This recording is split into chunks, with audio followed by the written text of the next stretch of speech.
my mind, yeah. You gotta say something to get my heart back, baby. You gotta say something. Say nothing, I'll find it through someone new. I close my eyes and I just hope it's you. Hope it's you, but you gotta say something. Whole house looking like a scene out of Insecure. Talking about dreams, but you thinking fair. Floating through life cause it's sink or swim. Take what you want by the horns and ride. You only want truth, but they told you lies. Get on your knees when you pray to God, and that's a capital G when I'm saying God. Really want you when I say it's time. Spitting that flame like it's 99. And all the girls from the 99 and 2000s know what's up when it's time to grind. You don't call or text me ever. Girl, I gotta see some effort. I don't mean no wine on Friday, but we chillin' watching Netflix. Get my mind, yeah. You gotta say something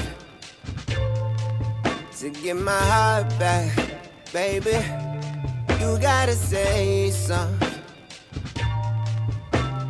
Say nothing, I'll find it through someone new. I close my eyes and I just hope it's you. Hope it's you, but you gotta say something. Lost too much, too soon to say and keep quiet. Can't watch you walk out, you someone that I vibe with. No IG posting, we just moving in silence. Get a mile a minute, and I finally found my mind, yeah. You gotta say something to get my heart back, baby. You gotta say something. Say nothing, I'll find it through someone new. I close my eyes and I just hope it's you. Hope it's you, but you gotta say something.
Tried to shake it, find a way to get you off my mind.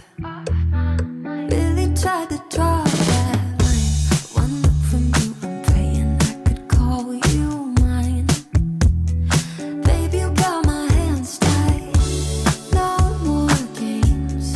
Can't we just say its name instead of running away and jumping the gun to play it safe?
매일 아침 오늘 뜰 때마다 네 미소 surprise shining back at me 네 눈 속에 find my peace and truth 믿기지 않아 came to love you 슬플 땐 또 기쁨으로 이어지는 작은 것도 하나 When you speak your mind you let it show 그게 not the most but cherish most Everything about you baby You make my sights go crazy From the highs to the lows You're the one that I chose 가끔 힘들어 보일 때 알고 싶어 네 맘이 어떤 모습인지 네 품 안에서 짚을 찾는 나처럼 너도 가길 바래 Everything about you baby You make my sights go crazy From the highs to the lows You're the one that I chose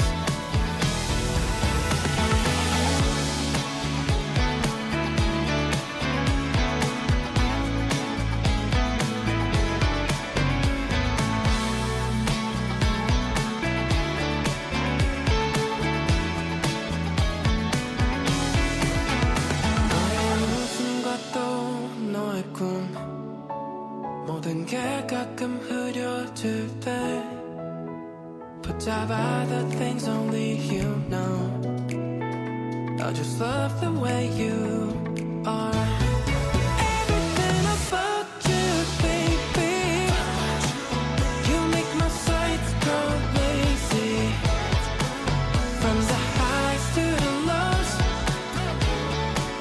You're the one that I chose Everything about you, baby You make my sights go crazy From the highs to the lows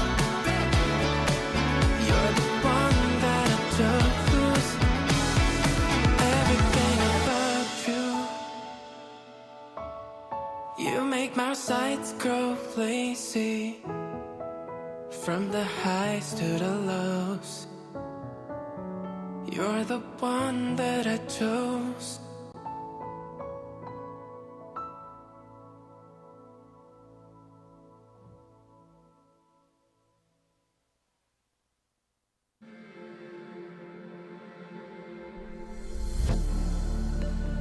You don't feel the same Wondering when it changed Did you contemplate my baby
like you never really wanted to.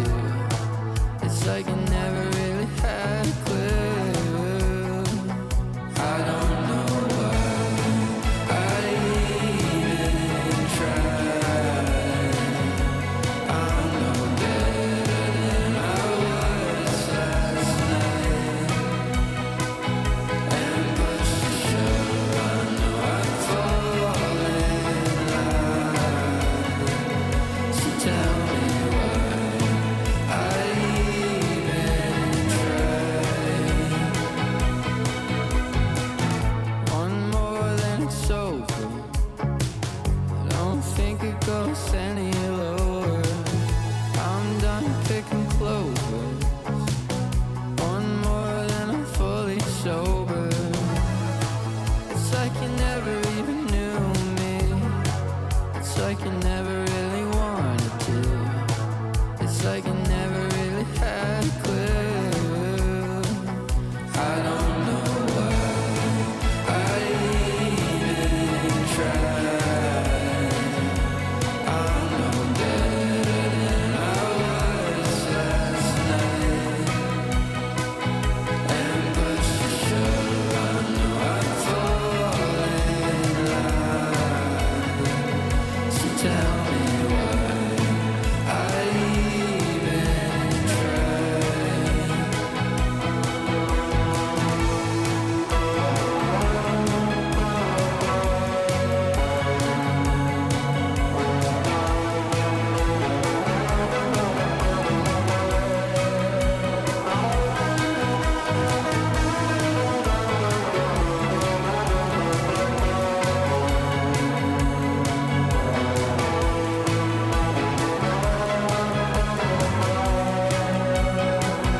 I don't know why I even tried. I'm no better than I was last night. And but for sure I know I'd fall in love. So tell me why I even tried.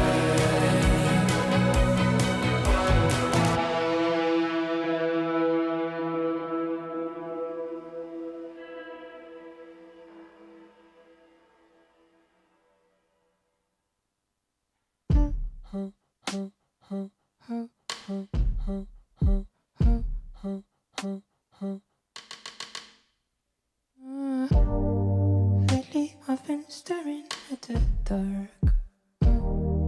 Turn my inner demons into art.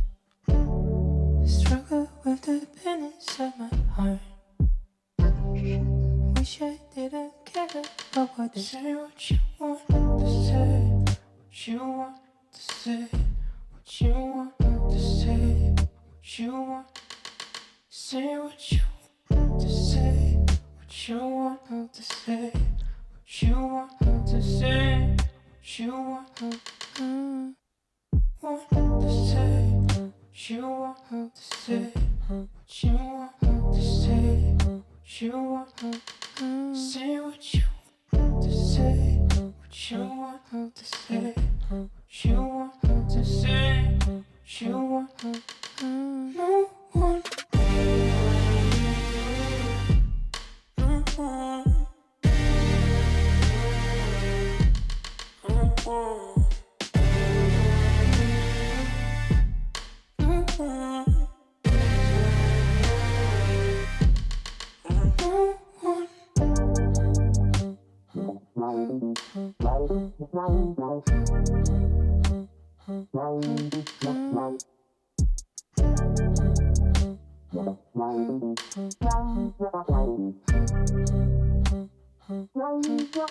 Say what you want to say, what you want to say, what you want to say, what you want to say, what you want to say, what you want to say, what you want to say, what you want to no one.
I'm a 10 out of 10 all across the board. Price written up, you can check the score. See me in real life, they lock jaw. Really am about it, yeah, put it on the floors. Put it in drive like a manicure force. Stacking them racks like a boss, of course. Middle name pressure, that's for sure.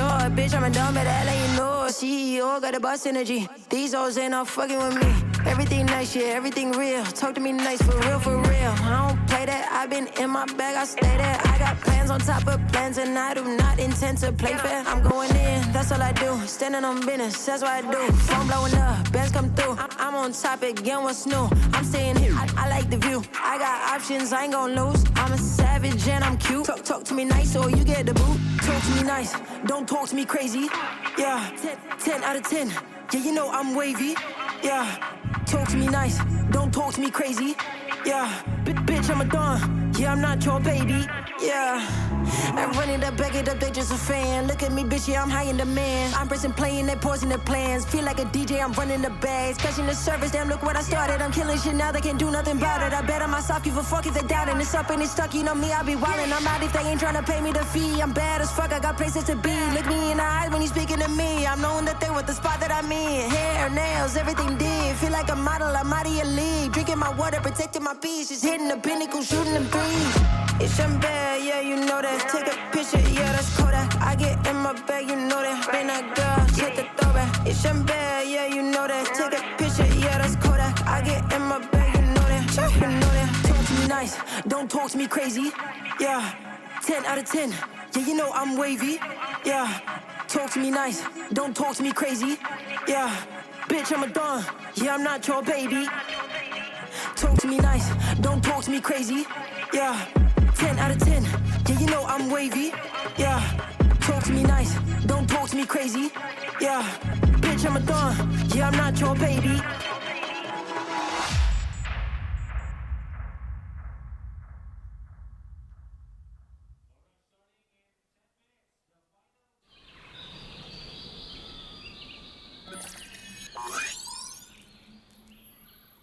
Welcome to Asia's largest online poker room. Our next generation poker software is now initiating.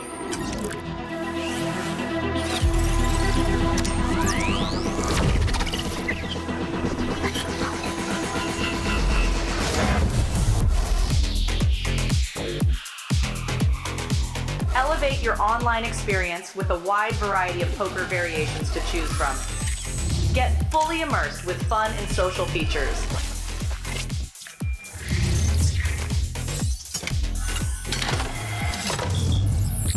Level up your game with PokerCraft and Smart HUD. Unlock a wealth of rewards including cashback, bonuses, and jackpots.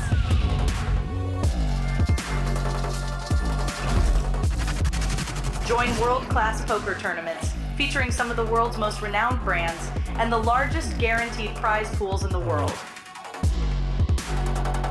Experience the best in customer service and hassle-free transactions for a seamless online gaming experience. With online poker available on all your devices, you'll be able to play your favorite games anytime, anywhere.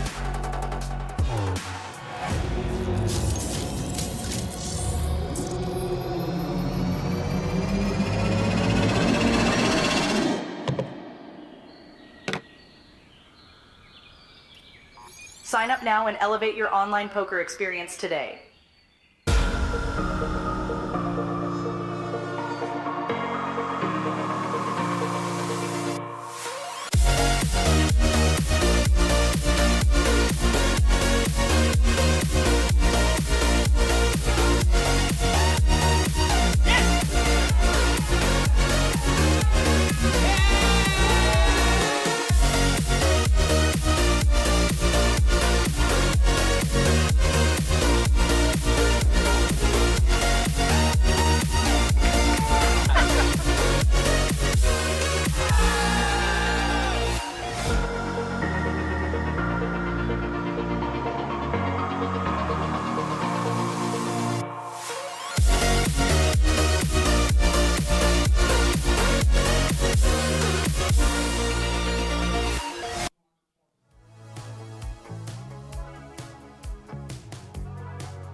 Well, hello and welcome back, everybody, to the Asian Poker Tour. Once again, taking a look at the beautiful Shinhwa Resort here in Jeju, South Korea.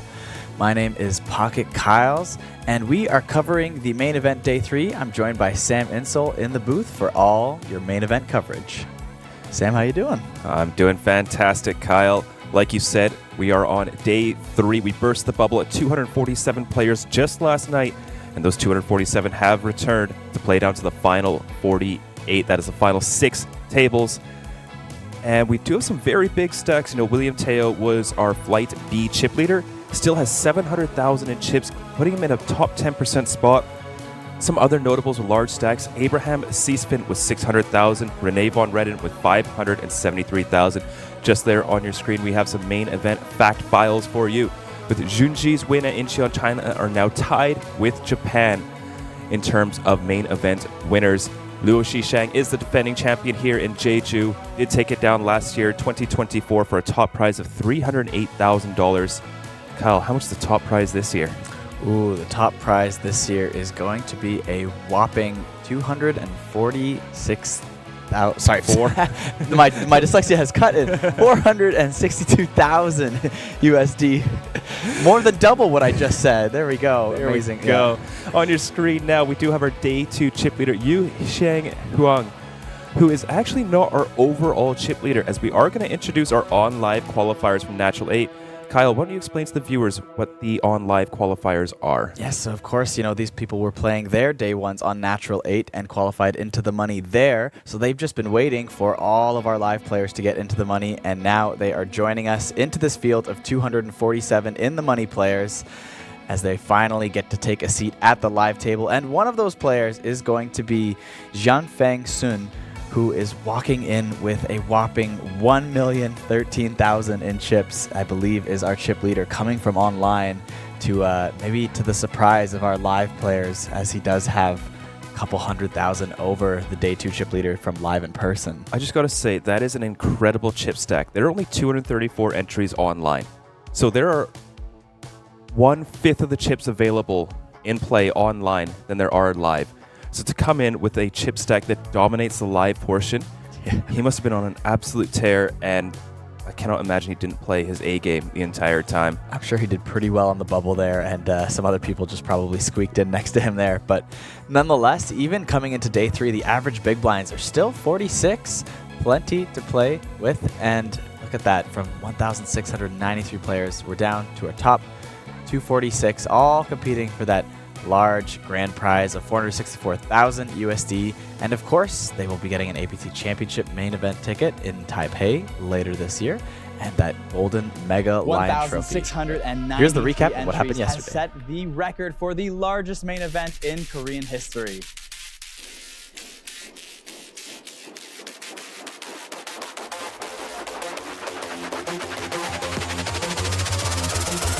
We extended late registration 1 hour into day 2, which allowed an additional 200 entries to join past champions like Luo Shishang, who took down the main event on this stage in Jeju last year, as well as Punat Ponsri and Renee Von Redden.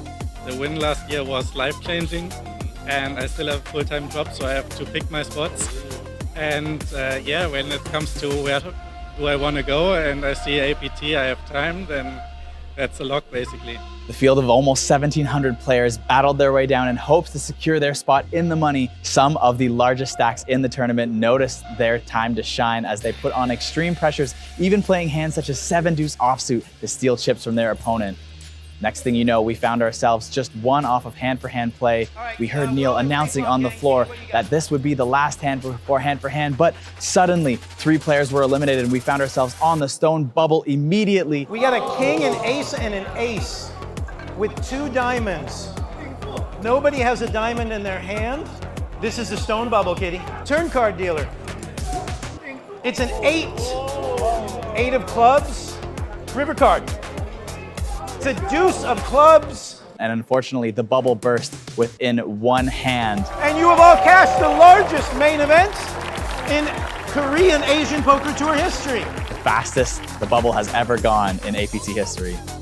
By the way, Sam, did you know that the Asian Poker Tour is the fastest growing poker tour in Asia right now? Not just Asia, the entire world.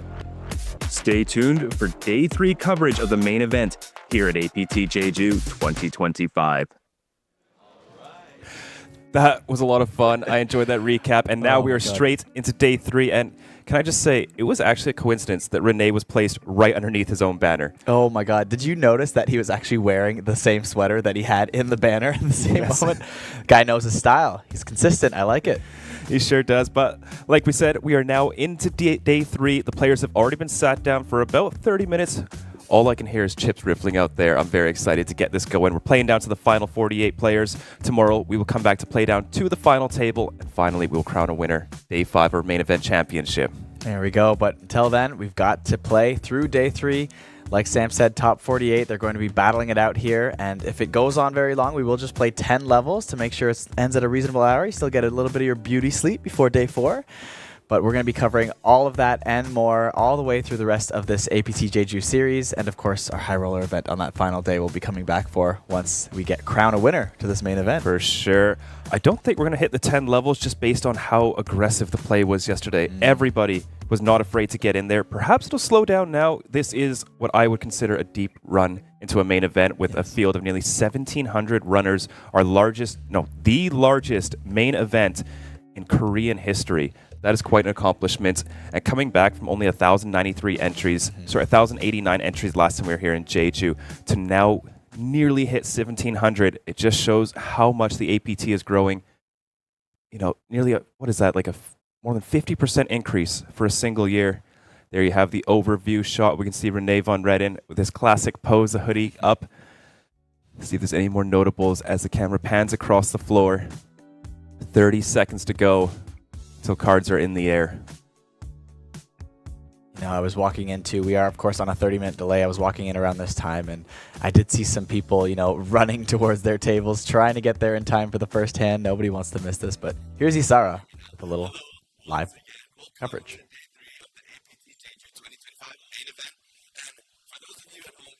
Yesterday's live stream. What an exciting event, and of course people are ready, the announcers ready, and yeah, just to cut through a couple of recaps, we have come down from 1,600 players, which is, the exact number is around 1,693 players. That's almost 1,700, so that's a lot amount of players, which broke the Korean history of poker tournament as well. So yeah, we came down to 246 players, and for day 3, it's going to be a long journey, but it's definitely going to be an exciting one. Everyone's in the money as well. Plus, today we're going down to 43 players. So please, all of you back at home, please stay tuned for the rest of the day. Welcome to day 3. There we go. Thank you, Isara, for that little recap. And as you can see, as I mentioned, players were running to the table. We saw one just running to the feature table there last second. And some really cool guy with the fancy white plaid pants on walking past him in the background as well. That was pretty good. But here we go. First hand is now underway in this tournament. And, is Punat. Oh, there we go. I think he's got a very big stack as well. I remember him being up to 700,000. If I check here, I think he's dropped a little bit. Do have Maxime Sorokin, who was chip leading day 2. Still managed to extend his lead, not by too much, but up to 510,000, a very respectable stack. Coming into day 3, Paisan, who is always making the APT Thailand exclusive event, coming in with 555,000 in chips. We also see Abraham Seasfin sitting up there, nearly 600,000 in chips. Another regular, William Teo, sitting at about 700,000 in chips. Definitely a lot of recognizable names, As you'd expect, they tend to find their spots and run deep in some of the important events here at APT. Yes, our feature table will feature the largest chip stack. The first player to eclipse 7 figures, Jiang Feng Sun, coming in from the on-live portion. We do have some other deep stacks. Zhihai Shang of China with 488,000 in chips. And of course, now that the bubble has burst, there was a break, this was between day 2 and day 3 that we got to the bubble. But oh my gosh, before I even talk about that, hand number 1, under the gun, very first cards we are seeing is Martin Sedlak with pocket aces. What a way to wake up. You don't even need a coffee if you see pocket aces first hand under the gun. No, not at all.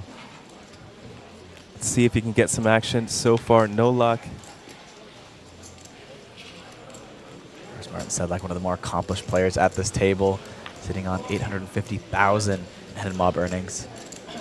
He can make a final table here, might just find his way to that $1 million mark.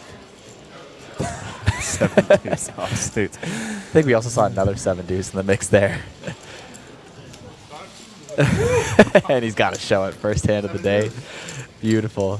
If only Robert Yamashita showed the 7 deuce, it would have been perfect. We do have some familiar faces. Adelstein Carlson, a regular at APT, returning 501,000 chips, which is good for 84 big blinds. He has 171,000 on his hand and mob. Did make 3 final tables at APT Manila, including the high roller as well as the main event. So he's already had himself a final table main event. Let's see if he can do it again. He does have the chips to do it. Very strong player from Finland, Iceland.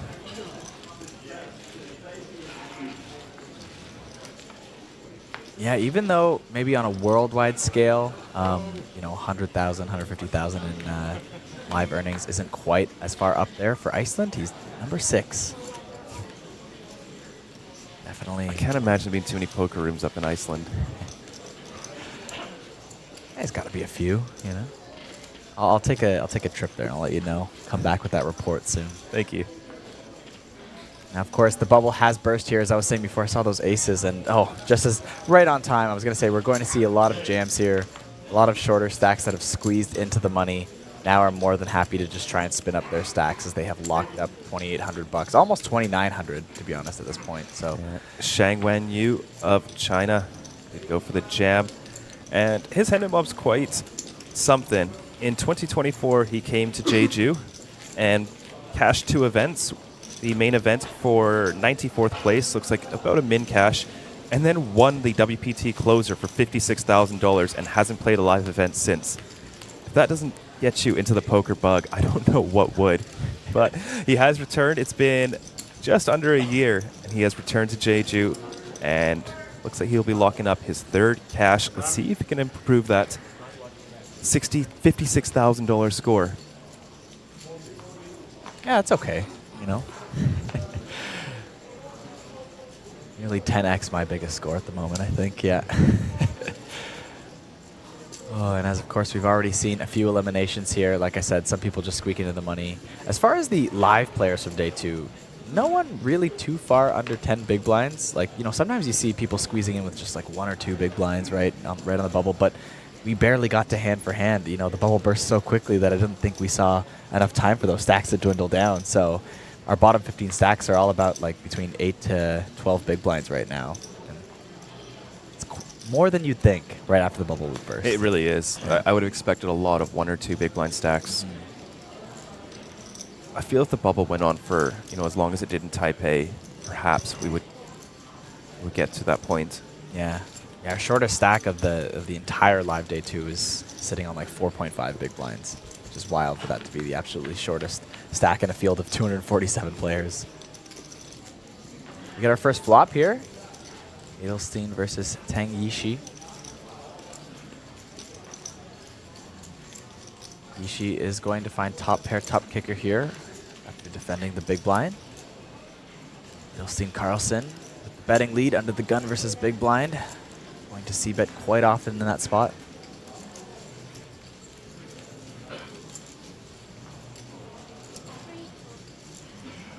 Call.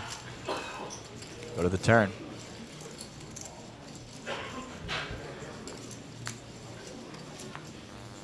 Ace of hearts. That is going to be a lock on the hand for Yishi Tang.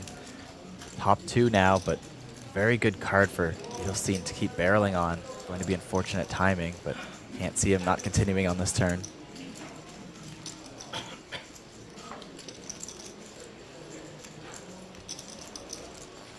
Edelstein gets a lot of those small pairs to fold out here with the barrel on this turn.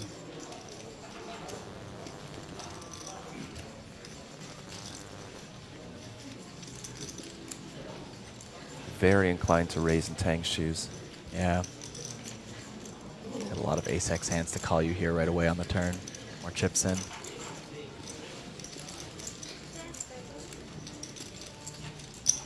There it There's is. the raise. And Adelstein's got probably the worst hand he could have here.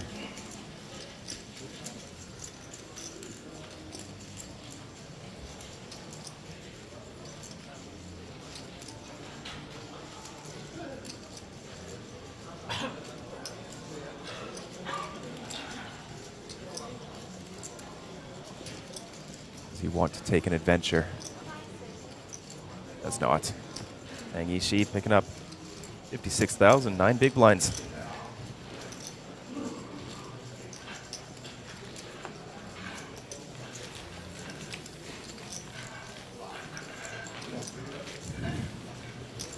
Martin Sedlak, of course, took down our high roller 2 stops ago in Taipei. APT regular, a very accomplished player from Germany. $855,000 on his hand and mob. That is nothing to scoff at. Has made a final table in a no-limit triple draw mixed turbo. Didn't know he played mixed games as well.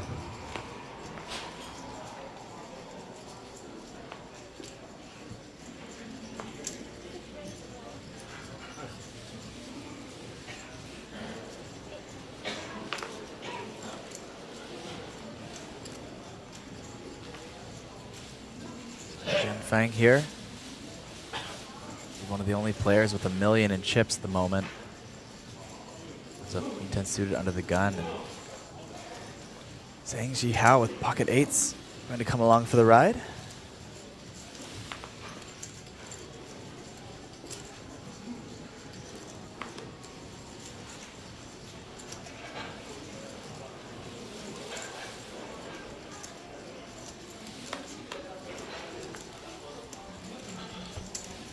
Ooh, and a pretty hand for Adelstein Carlson as well. King Jack suited in the big blind. See a multi-way flop here. Both suited hands holding clubs at the moment.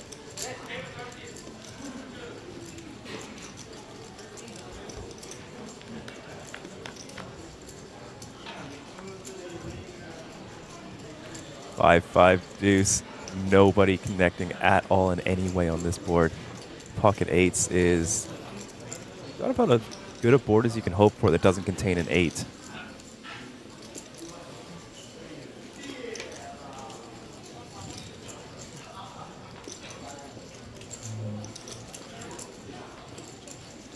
Let's see how many chips were in play for the on-live portion. 234 entries. 40,000 chips is... Man had 10%, more than 10% of the chips in play. 9.3 million chips were available online, and he comes in with 1 million of them.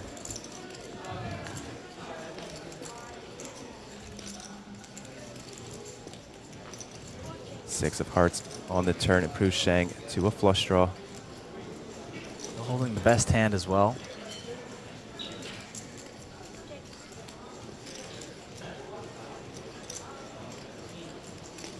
Imagine he goes for protection bet here now at this point.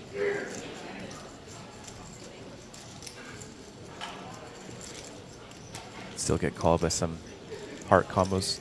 That is quite conservative. Flush comes in. Will be top pair for Sun Jifang, but it's going to look very good with 4 hearts on the board.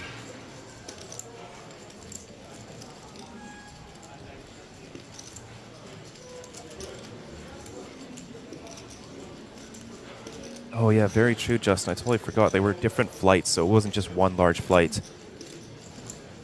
I would be very interested to see. Maybe he just won it. He just won his flight. Yeah, maybe it was just knocked everyone out. Tinier in a single flight hand. where, yeah. On the bubble, get a 7-way all in. And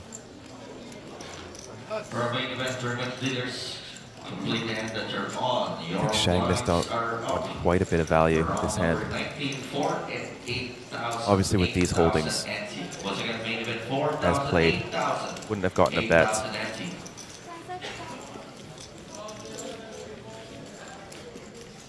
It's hard to imagine your beat after 2 checks from the field.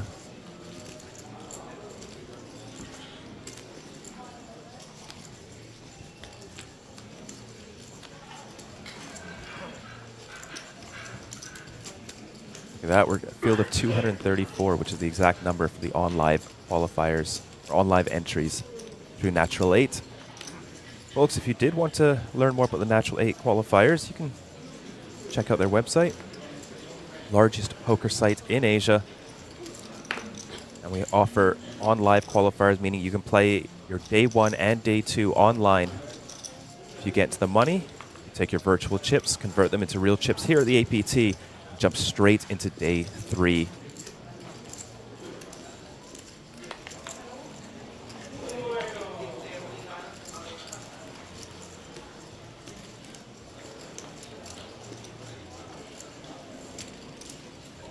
Tang Yishi, a loose open on the button with the King 6 offsuit.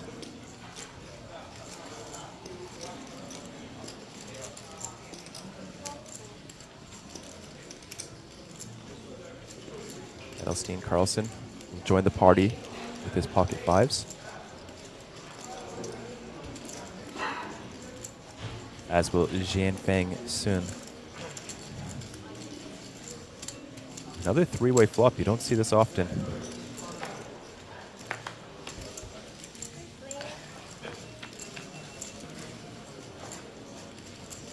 10-6-4. The worst hand moves into the lead. Tang Yishi clipping that 6.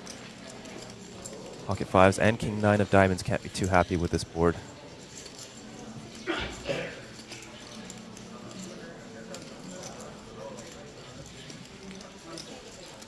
Check, check, check to the turn.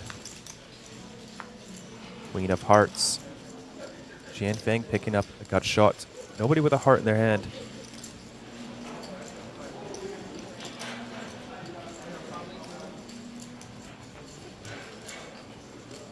Reasonable bluff opportunity for Jianfeng. Maybe thinks King High has enough showdown value. King of Hearts on the river, improving Tang Yishi to 2 pair and Sun Jianfeng to top pair. However, another 4 flush board. Hearts once again.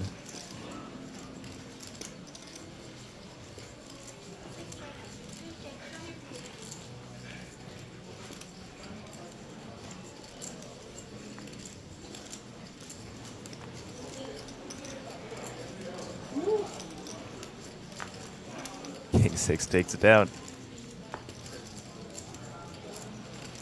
Another 3-way pot, another 4 hearts on board, another triple check down. Yeah. Those 4 hearts really killing the action that could have been there.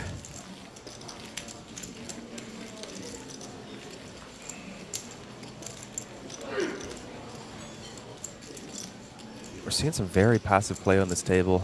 2 pair not betting the turn is... oh no, it's rivered. Never mind. What am I talking about?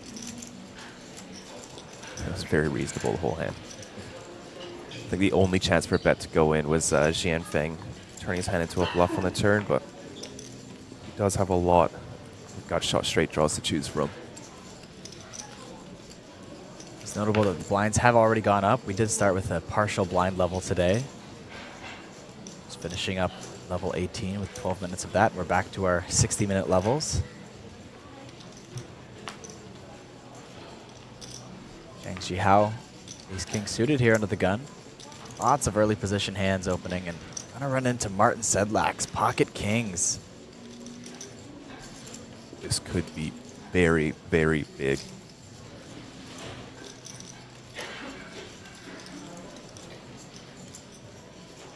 Players with close to 60 big blinds in front of them. They both choose to fast play. One of these players could be getting close to the 1 million chip mark.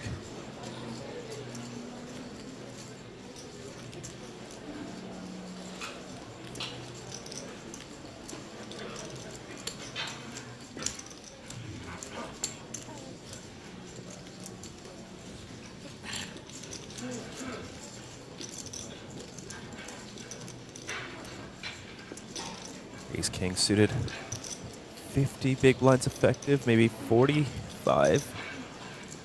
Martin's on 450k. No, that's 55 big blinds.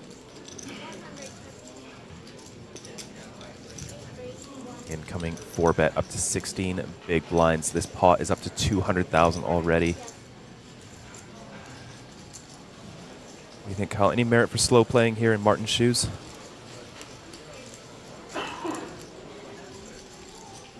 You know, it is early position open, you know, that's 4-betting now. So maybe, you don't want them to, don't really want them to fold out. Maybe jacks and queens that might be 4-betting here.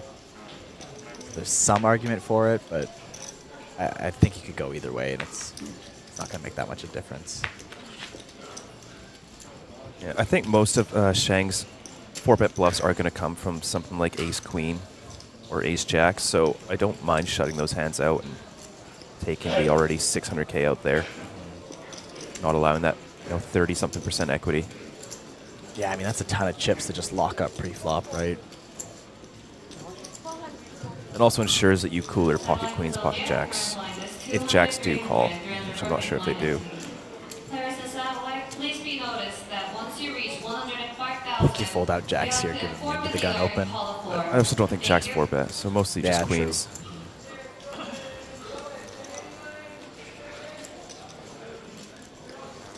Ace-king suited in a rough spot, facing a 5-bet jam for 56 big blinds, just 6 hands into the day. And makes the call. One of these players will have 920K or 991,000. Nearly a 7-figure pot on the first orbit of play.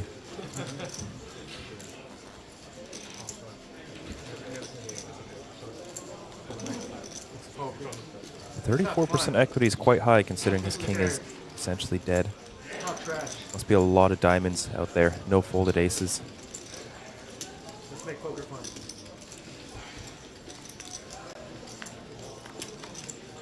Here we go to the flop. Deuce 5 deuce. There's 1 diamond on the board.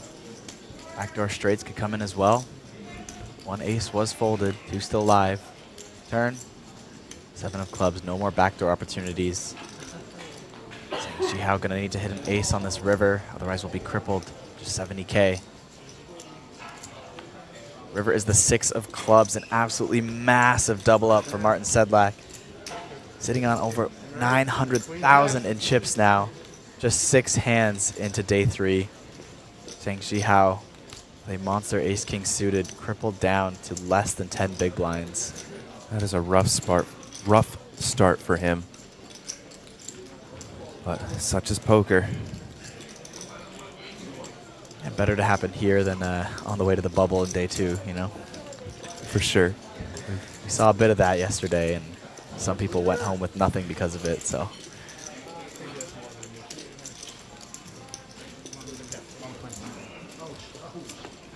Battle.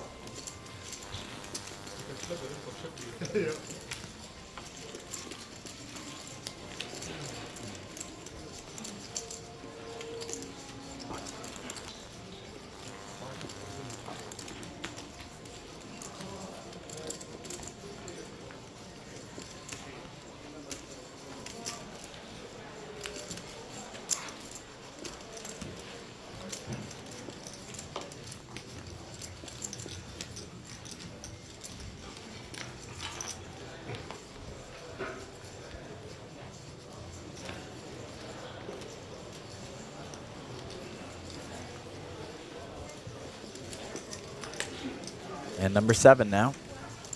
Down to 229 players already. At first, oh, there we go. They're updating the clock. 226 players. 2 players off of our first pay jump here.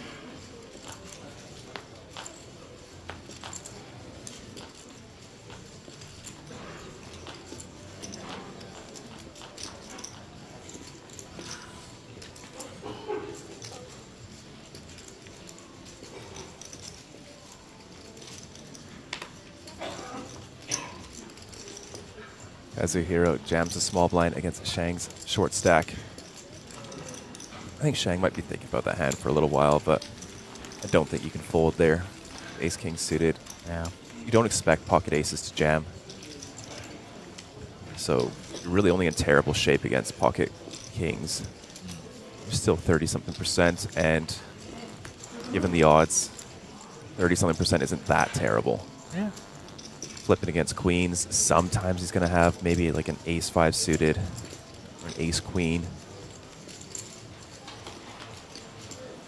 Maybe he glanced over at the clock and goes, hey, one more hand gives me a couple $100, you know. The pay jump is approximately jumping up to just shy of 3,100, so about a $200 pay jump if you can fold one hand and make the money. Yeah, not nothing.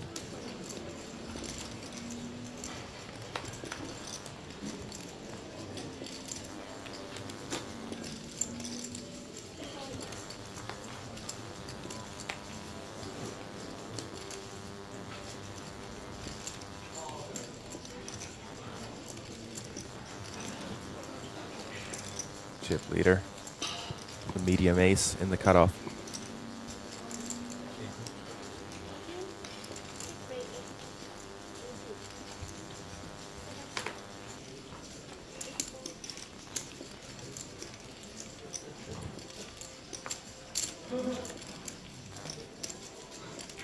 Larger than normal open, trying to disincentivize the under 10 big blind stack in the big blind. Going for a stop and go. Or at least making them pay that extra 0.3 big blinds to do so.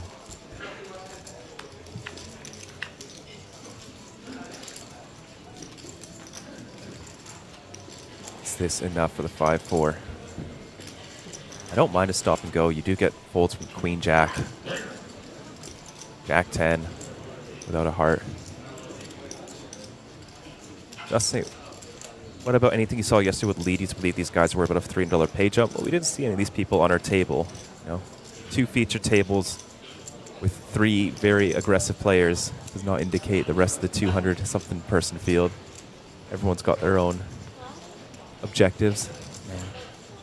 It's also not to say that $300 is a lot of money to people. It's just simple poker where it's like you see an imminent pay jump and you have just a few blinds in front of you. Maybe you fold 3 deuce, you know. Just a decision to make in that moment when you've got the very bottom of range hand. It's kind of on the cusp. Might as well just make a little bit more money. Somebody asking, is Punat still there? If you do want to check to see if your favorite players, family, or friends are in, head on over to apt.poker, scroll on down to the main event day 3, and you can just click on live seating. There's a search feature, and you can search and find anyone you like in the mix. I will search this one for you. Punat is still in. He is on table 27.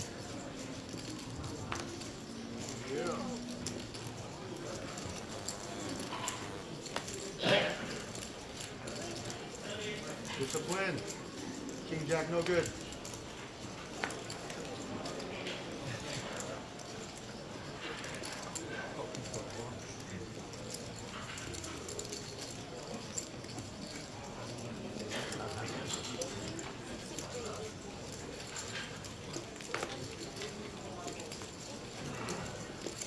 No problem.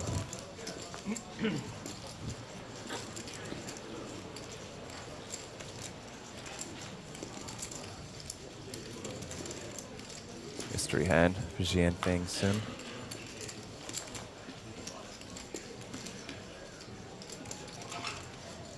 Machida with an ace in his hand here, though, on the big blind. Sitting on about 9 bigs.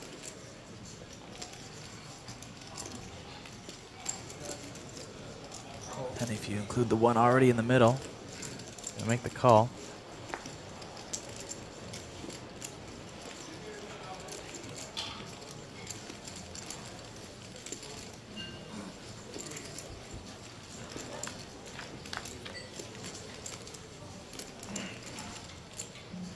The flop 9, 4, 3, 2 hearts.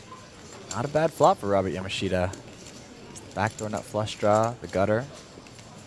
Doesn't know it, but he's only got 14% on this flop. Ace-9 is a terrible hand to be up against.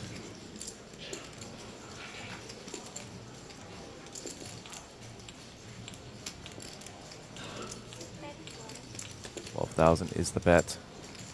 How does Robert want to proceed?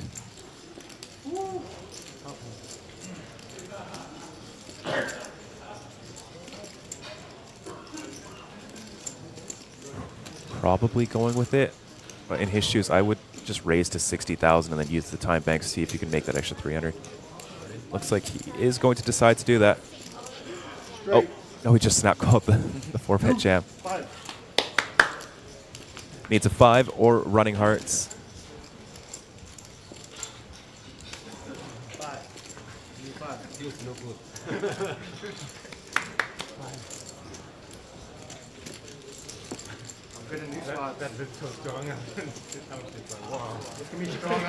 Fives have been folded. It'll be a bit tough here.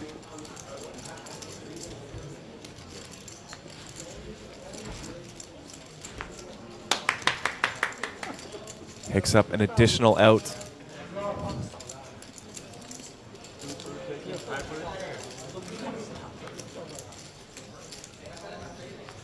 Unfortunately, it is not enough. Robert Yamashita eliminated just before the pay jump, unfortunately. Good for $2,870.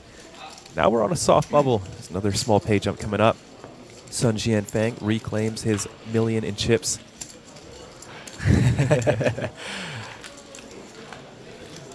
Hello, Patty Wright from San Antonio, Texas. Thank you once again for joining us as we cover day 3 of the main event.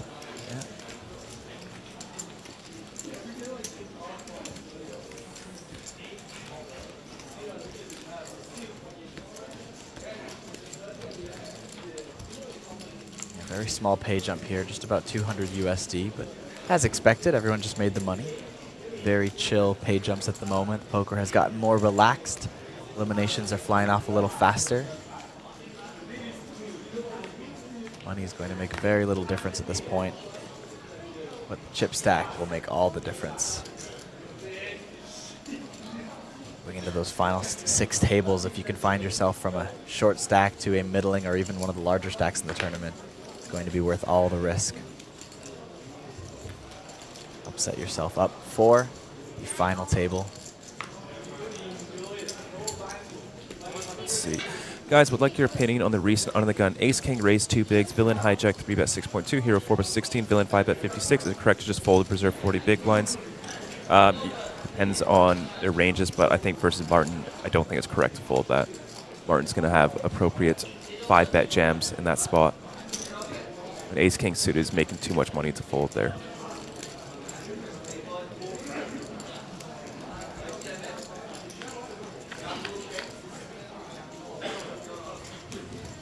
Jack 7 deuce. Martin moves into the lead. Top pair, good kicker. Shang needs to find a running 4-5 or an ace. There's the 4. Up to 6 outs. Will it be enough for Shang? It was not enough for Robert. It will not be enough. Martin Sedlak getting close to the million chip mark. 953,000, has aces, kings, king jack, eliminates ace 3. He is having a phenomenal first orbit. Plus 2 hands. There we go. Already 2 eliminations at our feature table. Going to get a couple new players on our table very shortly. See one coming in there. In seat number 1 right now. I believe that is Xu Yishang. Xu Yishang of China. He's about shy of 80K in Hendon Mob earnings. Not too shabby, but maybe a little bit of a small fish for this event.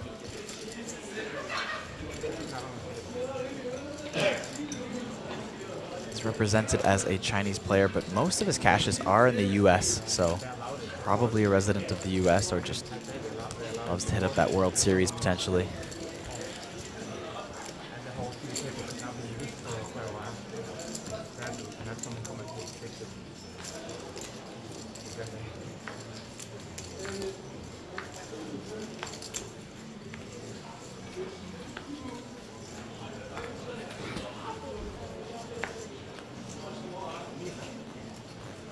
Thank you very much, Stan. He says, my buddy's playing in the main right now, and he said you're a tall, handsome fella. Thank you.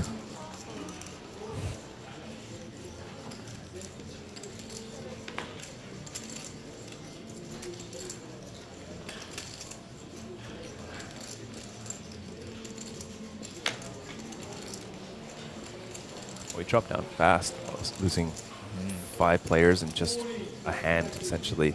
Martin Sedlak with another pocket pair, 6s in the small blind. Eyeing up his opponent's stack. This be enough to get him over the 1 million mark.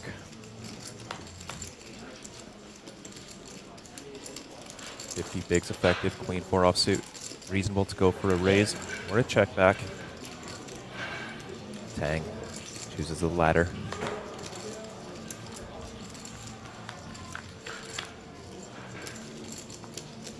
Spikes a queen on the flop.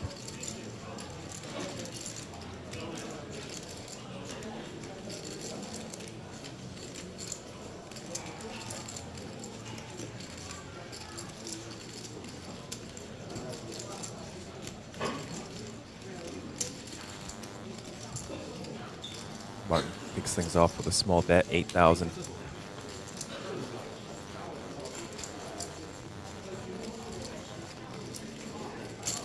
Tang sticking around.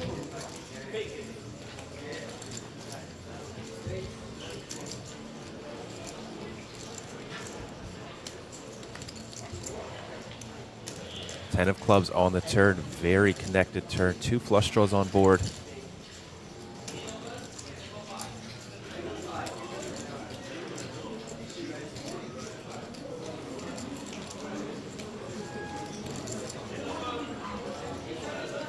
Check, check as we take a river. Pair now. Dang. I feel very good about that river. You can extract any value from Martin. Be tough on the board.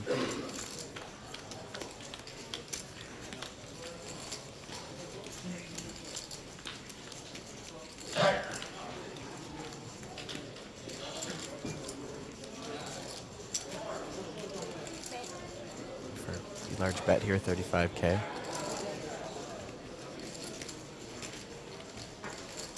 We'll get the fast fold from Sedlak. Take down the pot.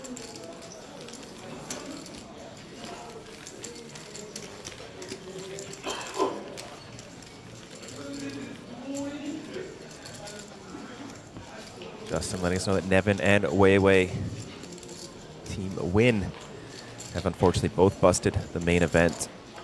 Let's take a look at what else is running right now that they could possibly jump into. If you also want to follow along, take a look at what's running. Head on over to apt.poker, Jeju, South Korea.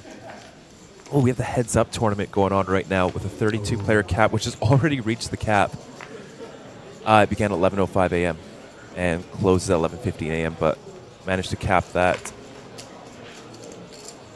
Let's take a look who's playing in this.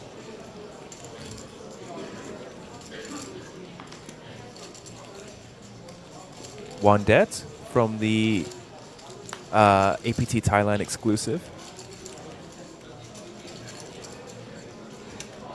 We also have a satellite to the Zodiac currently running.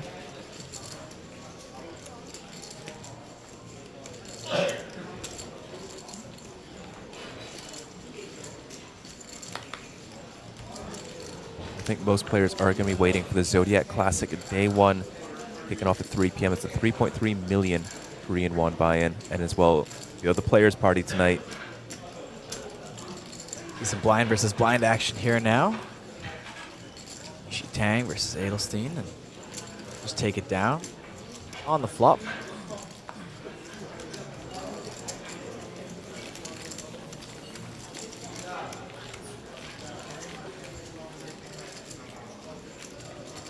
Tang is our short stack on the table right now, sitting on 7.6 bigs.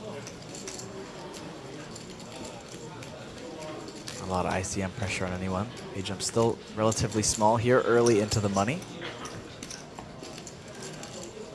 That's why the field is dropping so fast. Nearly down to our top 200 already.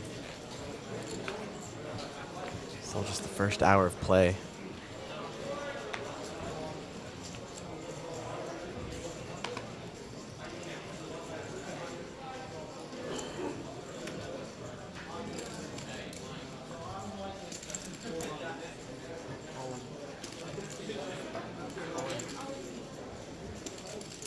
There's the jam from our short stack. Zhang Zhihao, queen jack off and +1. Ishi Tang with queen jack suited. Button decision to make, gonna get a count.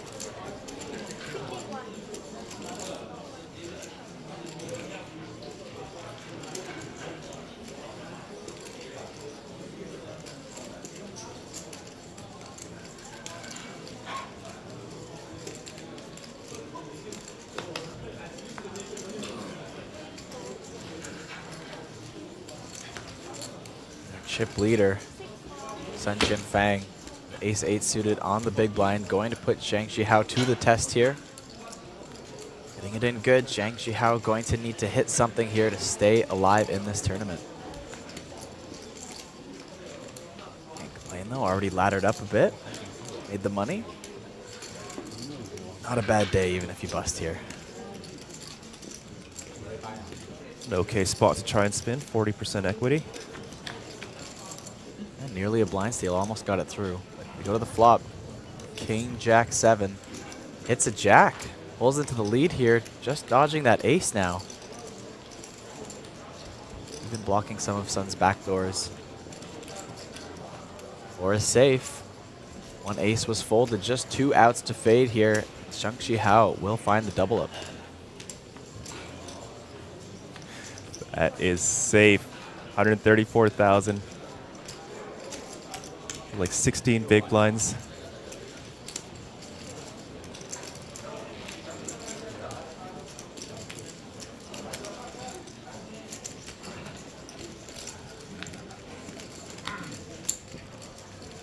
$17 big blinds. A little bit extra.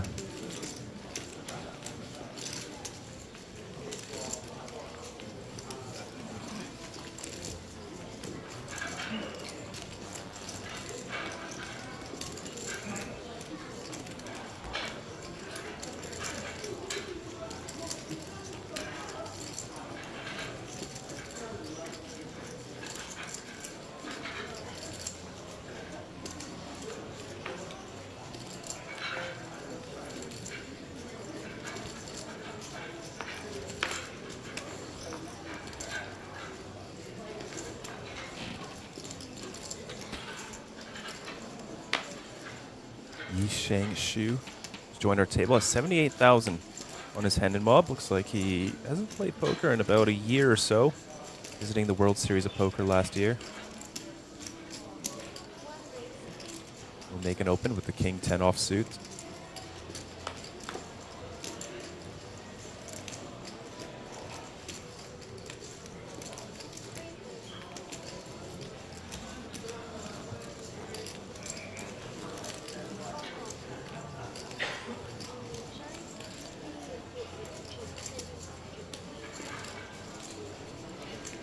Hiro Shirasawa here.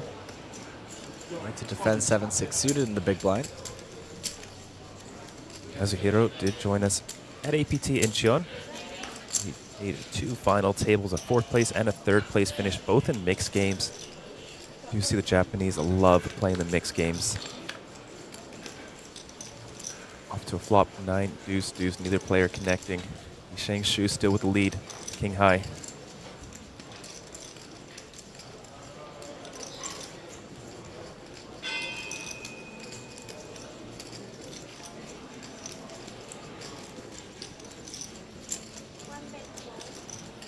Again, tournament dealers on high roller. Additional 1 time bank for each player. Please give additional 1 time bank.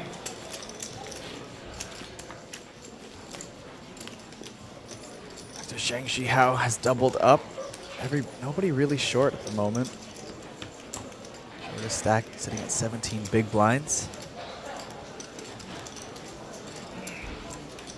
Want to take your spots to spin that up, but not necessarily force the jam pre all the time. Find some opens.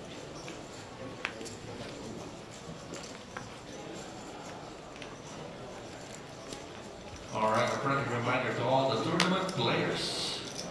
Using of cell phones while in hand is not allowed. Once Ace again, Jack for Tang Yishi in the hijack. use your phone if you have the cards or a hand ongoing. Thank you. Enough for a 16,000 chip raise.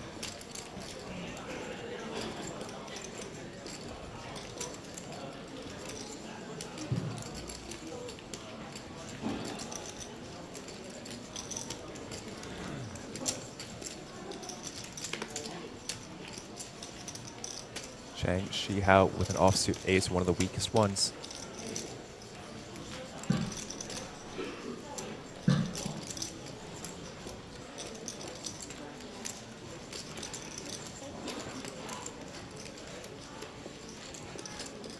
will call. 2 aces, taking a flop.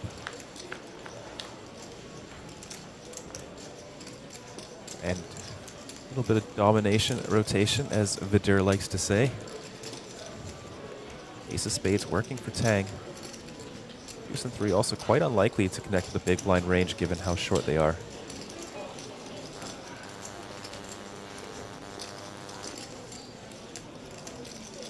I've heard a lot of rumors about Vidur saying domination rotation, but now that I've gotten a chance to commentate with him in the booth this series, I haven't heard him say it once. Really? Yeah. Maybe just got a little overused or something, taking a break from it. I don't know. Has he said it with you this series? No, I haven't heard it. Oh, he retired it, eh? Maybe there's just been no domination rotations this series. I've seen a couple, and I thought about saying it, but I was like, no, it's his line. I want to let him do it. I want to hear the man himself. He has a way of saying that's very elegant as well.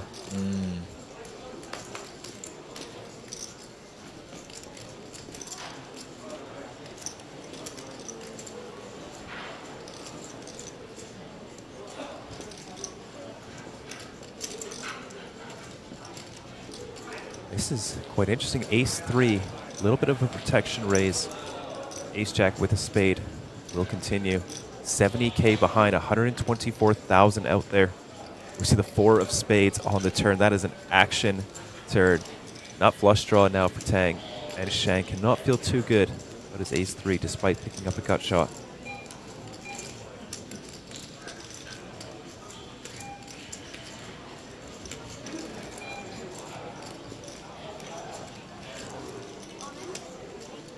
All in is announced for 70,000.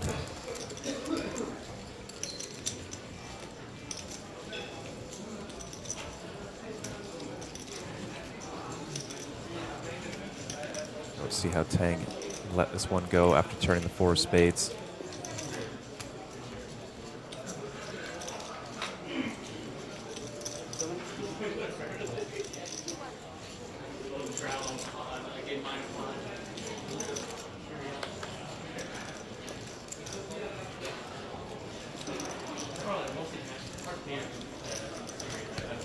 There's the call. 264,000 in the middle. Shang has 73%, which after getting called, I would not expect to have that kind of equity.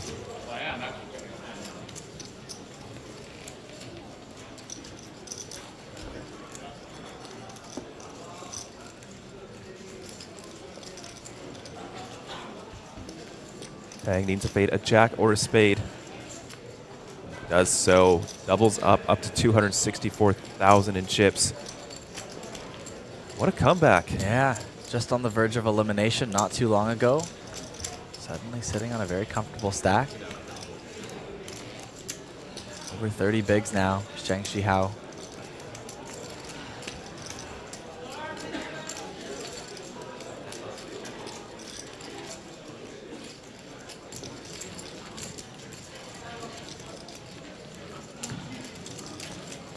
He was at around 60 blinds when he lost Ace King suited versus Pocket Kings. So one more double up, and he's back. Wow. It's never over.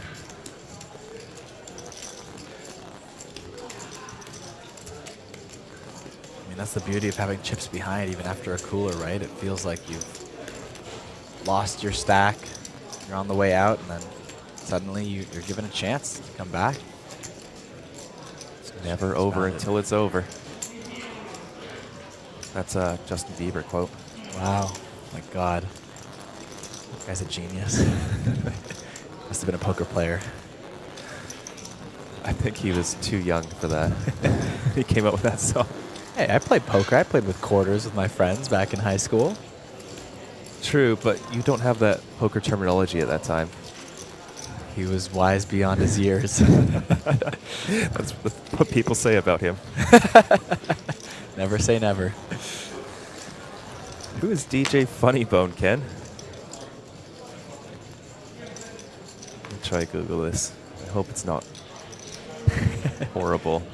It could be. The message is already retracted. It's too late. It's in the stream forever now. volume's off when I open this.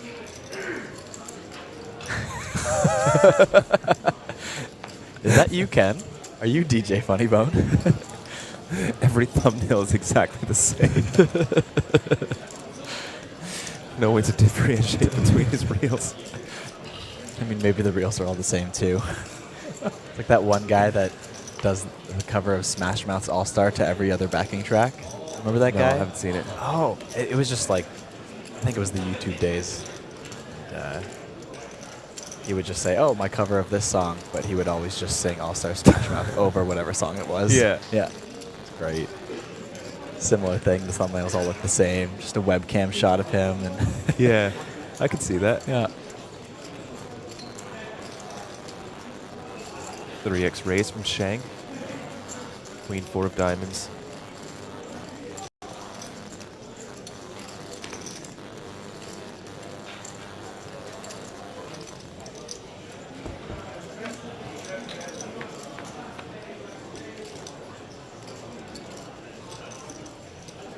The flop, 3-5-5, 2 clubs.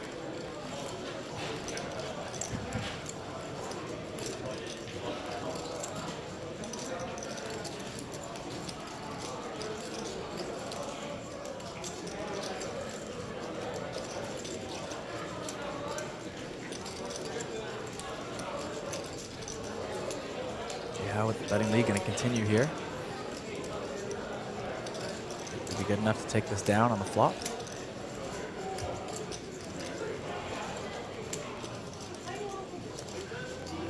Stand corrected.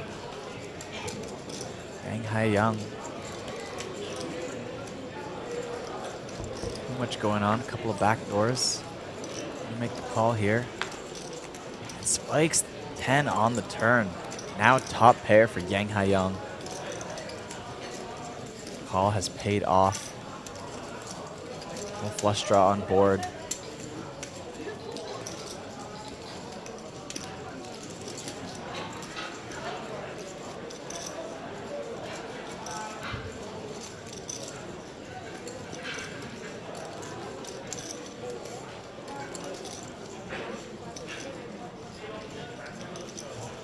How going to continue here, fires again, this time 32,000 in the middle. Quick call from Yang Haiyang. Yang Haiyang new to the table, of course. Sitting on about 330,000 in lifetime earnings. About half of which was from one cash.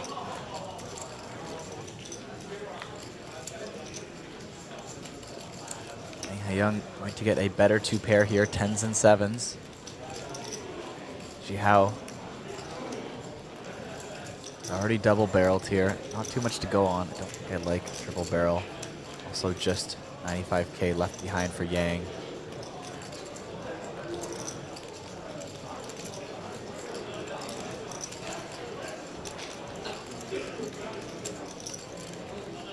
Excellent.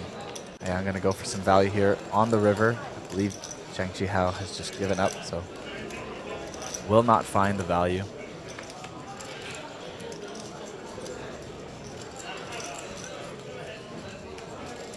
All right, to the players on Very decent pot for newcomer to the table, Yang Haiyang. restarting in less than 4 minutes. Last year was a final tableist at a World Series of Poker bracelet event. Was able to walk away with 150,000 USD for 4th place in that one.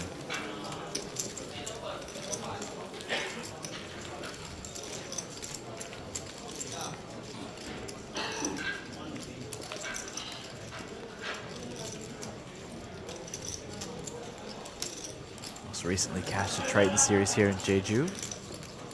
Just a small cash though, 4,500.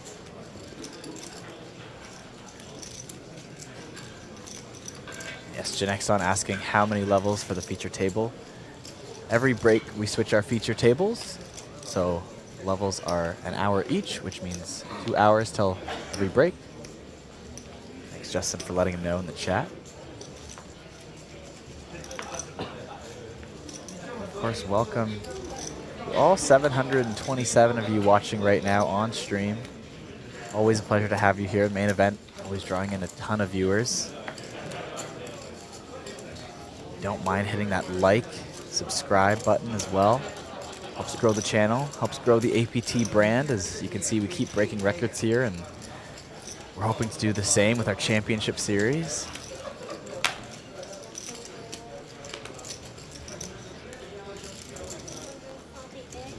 Nearly broken the 200 mark. Remaining players in the field.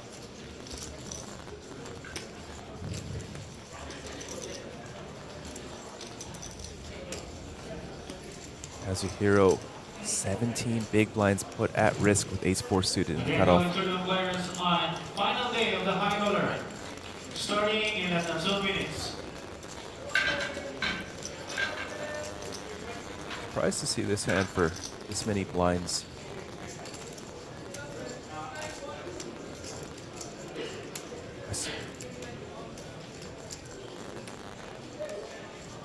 I suppose just doesn't want to raise and then get jammed on by a hand like King Jack suited, but Shihao is going to rejam.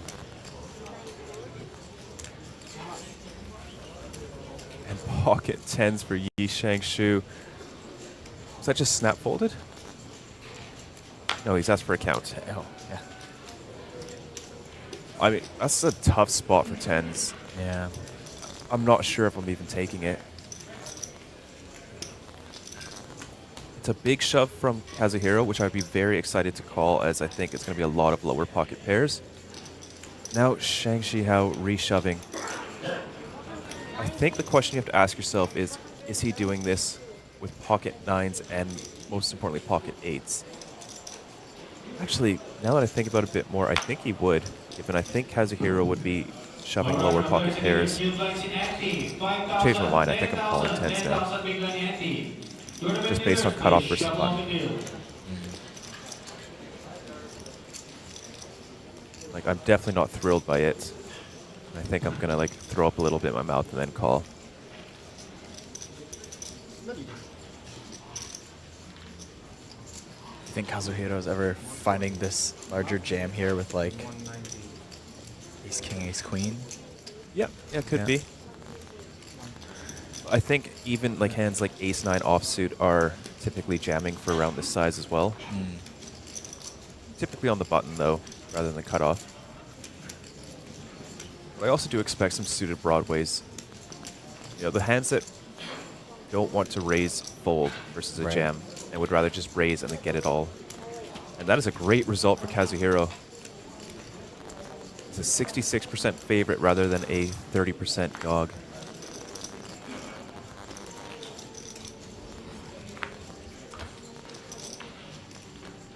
Can't fault the tens for folding. I don't think it's a slam dunk spot. I think it's very close. Personally, I'm leaning towards fold, but I don't really know. I definitely wouldn't expect Shang to show up here with King Jack suited, but off we go to a flop. 8, 6, deuce, 2 clubs, and a diamond. Neither player will be able to make a flush. 4 outs remaining for Shang. And spades close. Kazuhiro may find very large double up. And he does. He holds. Kazuhiro, ace high, takes it down 300,000, and Shihao crippled, now down to 53,000 a spot. Has found himself in before. Has worked his way out once. He do it again. Could have been a triple up for the tens there. Close one. Would have been a very, very big pot. Yeah. Sorry, not a triple up, but a double elimination, because he did have them both covered. Yes, we are really live. We are alive and well. Alive and okay, I'd say, you know.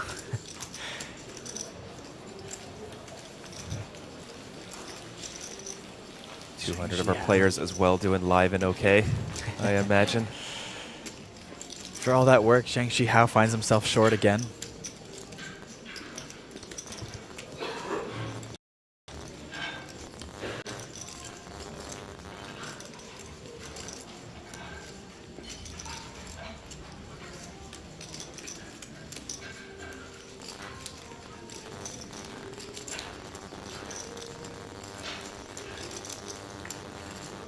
We have hit the 200 mark now.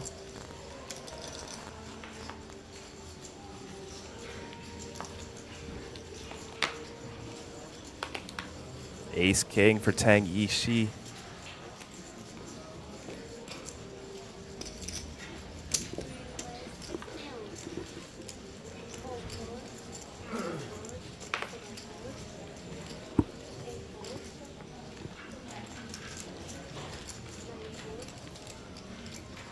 Folded round to the big blind, Martin Sedlak. Ace 4 offsuit.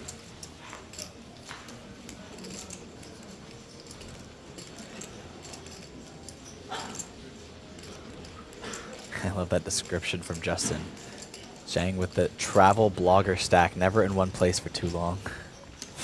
That's very fun. I like your little quips, Justin. Martin Sedlak turning the ace 4 offsuit into a bluff.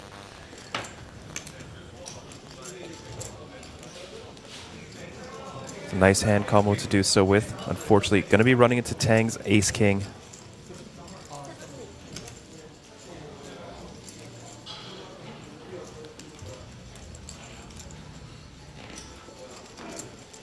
Very strong play.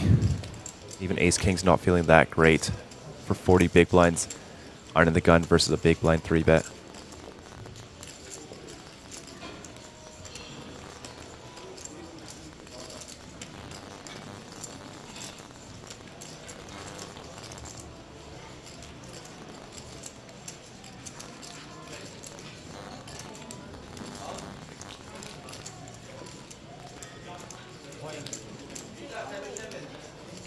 There's the jam. Tang Yishi gets the quick fold from Martin. Quick fold from Martin.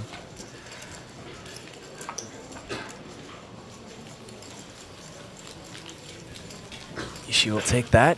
Chipping up over 400K now. Nice 50 big blind stack. Sun Jianfang still the lone player with $1 million in chips at our table. Chip denominations on the screen. 5K are the blues that you see there. The greens out front are 25,000. Still have the yellows at 1,000. I think a big benchmark for the table is when the 5Ks are eliminated from play. It's the largest chip that you begin play with.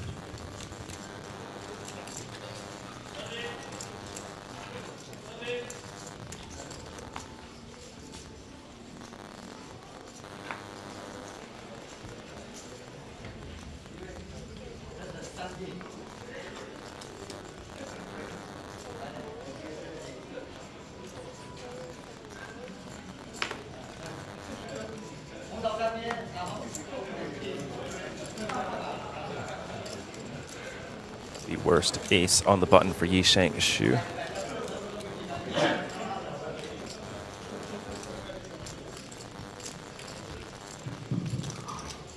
Disciplined fold just in time. Martin Sedlak, aces, kings, and now kings once again. There are about 45 or so big blinds effective.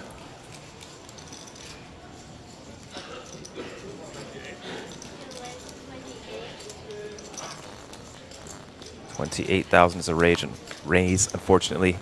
Might see just about as much action as he did with the pocket aces.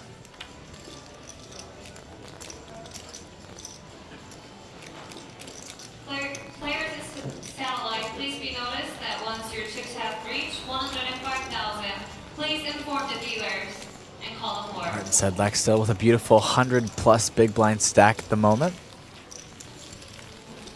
Didn't quite get to that $1 million chip mark yet, but still on the way.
Martin Sedlak going to open things up here on the button. Ace-8 off. Carlsen going to make the defend. King-5 of clubs. Go to the flop.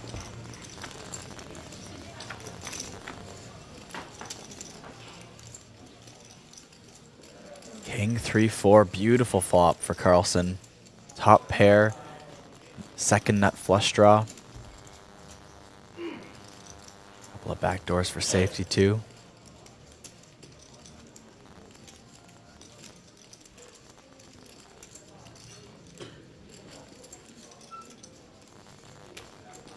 Standard C-bet from Martin Sedlak.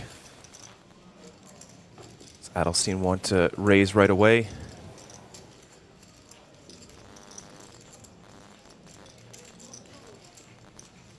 Just goes for the call.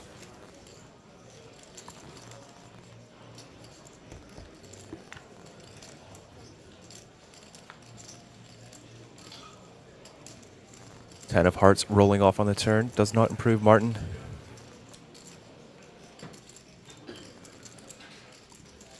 Ace high with a reasonable amount of showdown value.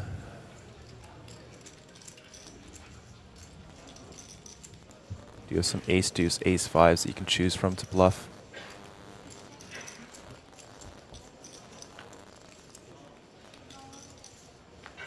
No way. You think you see this flop with king-5 of clubs, you think, how do I lose this hand? And somehow, some way.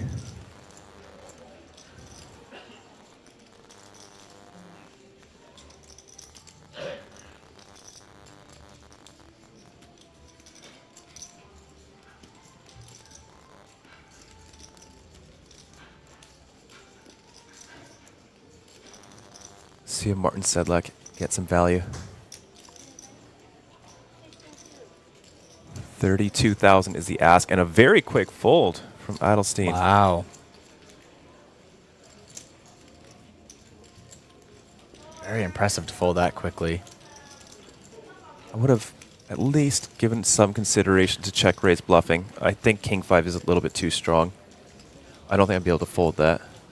But I think 10-5 of clubs would be probably the best bluff candidate, or maybe you want a jack in your hand. Yeah. Jack 10 maybe. That is what they are playing for on the right side of your screen, the APT Gold Mega Lion Trophy. Look at all the details in the mane there. Absolutely carved to perfection. Just such a beautiful trophy to have on your mantle. Or centerpiece in your home, wherever it may be. One of these 193 contestants will be going home with the hardware. Justin letting us know the player with the most earnings left is Roman Harabek, sitting with 13, getting close to 14 million on his Hendon mob. Very accomplished player online and live. Czechoslovakia or Czech Republic.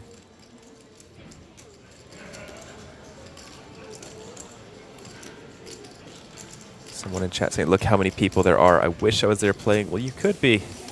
You still have the APT Championship at the end of this year, November 14th to the 30th. Book your flights, book your accommodation, get one of our high roller packages if you are planning to play anything like that. Or if it's a little expensive, you could win your way in. Natural 8, play online.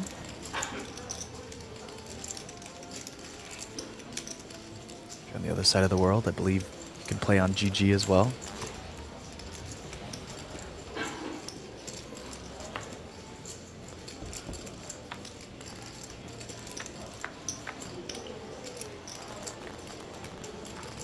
Here we go, 3 ways to the flop now. Yang Hai Yang with the mystery hand here, opening in +2. Both Carlsen and Xianfeng with ace-10. Checks over to Yang.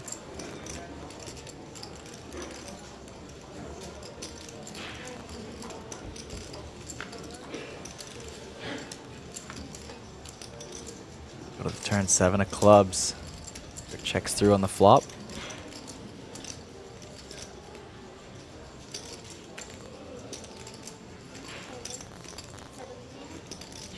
We're also going to take a stab at it here.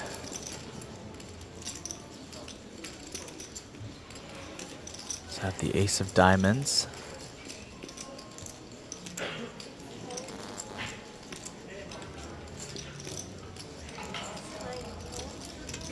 Yang with the quick call.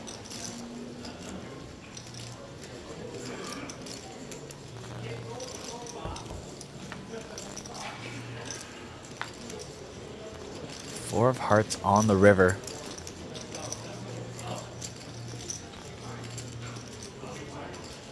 Also just going to check now.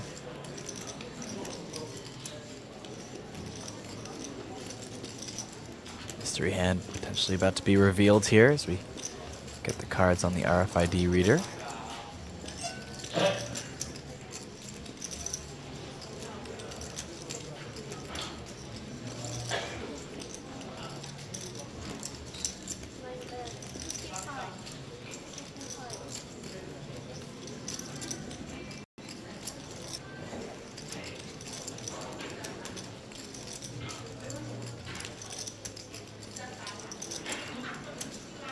Also just going to make the fold here.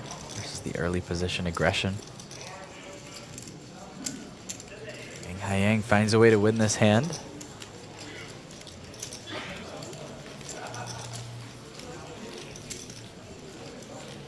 Likely with the best hand, I'd imagine.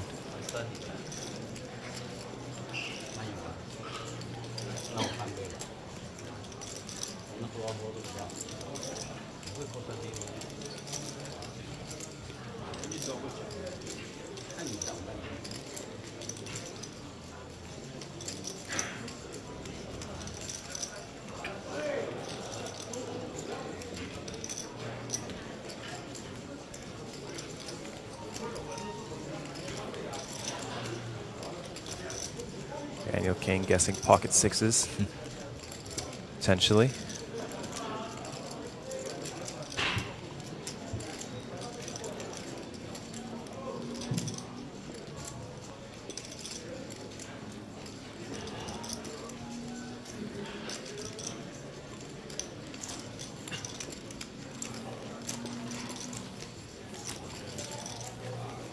The buy-in is 1,850 USD.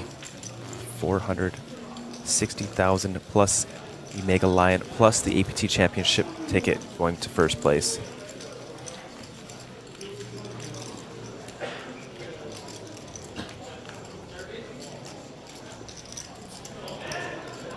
And the beauty of the main event is we will be giving out 3 APT Championship event seats. First, second, and third. Oh, what is the APT Championship? APT Championship is our brand new flagship event happening in Taipei. It is going to be a $10,000 USD buy-in, and it is a freeze-out. Good old-fashioned tournament poker, 1 buy-in, and you're done. How much are we guaranteeing for that? Guaranteeing a whopping 5 million USD. 5 million US dollars. Just put that into consideration here. We broke this guarantee for this main event by over $1 million, setting a record here in Korea, and we only got to a little bit more than 2.5 million. So it will be at least double this event here right now. That's the guarantee, by the way. No matter what happens, that's how much money is being put out there. Absolutely, and knowing APT, we smashed every single guarantee here in Korea, and I don't see us slowing down anytime soon. Tang Yishi, ace-5 off, so in the cutoff will open up. Sun Jianfeng in the small blind, ace-9 off.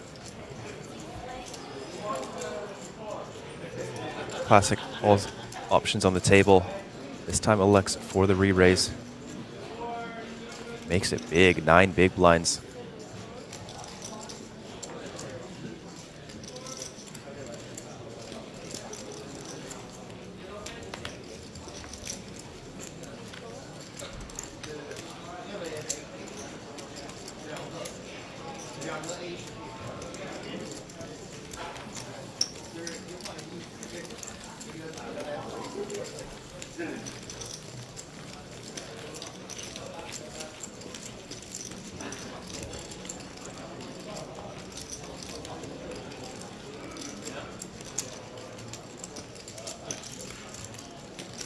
Field is ticking down slowly. 187 runners still remain. 184 places have locked up the $3,090.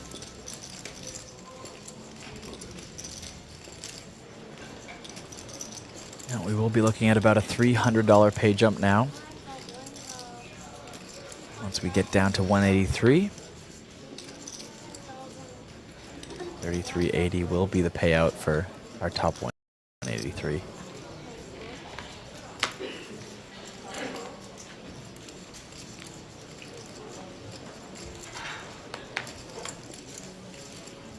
Looks like roughly $300 jumps all day until we get into these double digits. We do see a pay jump for the 96 to 119th players of 700. It's quite a jump. 300, 300, 300, 700. And then from there, 700, 700. And then 55th place to 40th place, which is where we're going to end today's day 3. It's looking to be about a $1,400 jump.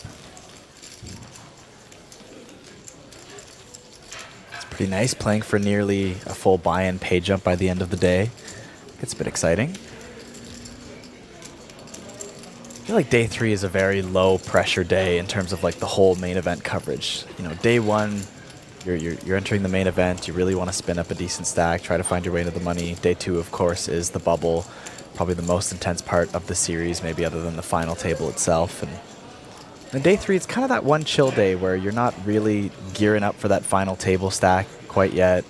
You've already made the money. The pay jumps are pretty small. It's kind of just a fun chill day to play poker, and depending on how many bullets you fired, you've made some money. So maybe not everybody, but yeah. I think it's got to be the most, if there was any day to like get a massage or show up a bit hungover, I think it would be day 3.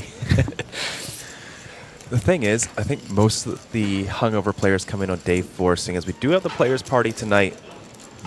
That'll be at the iZone Act 3, which is just outside if you go down by the lunch hall. Head on out those doors.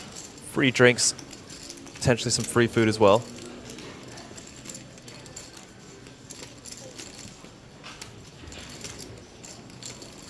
Free celebrity sightings of Sam Insole and Pocket Kyle's. If you do want Kyle's signature, $50. Go up and say hi. $50. $50, that's it. So cheap. I'm taking 10%. Yeah, of course. We will not be doing shots, so do not even ask. We're back in the booth tomorrow, 11:30 a.m. And I think we've been through enough series to know that we should not do shots at the players' party anymore. Yeah. Generally speaking, I've been a good boy at the players' party. I don't think I've gotten too out of line.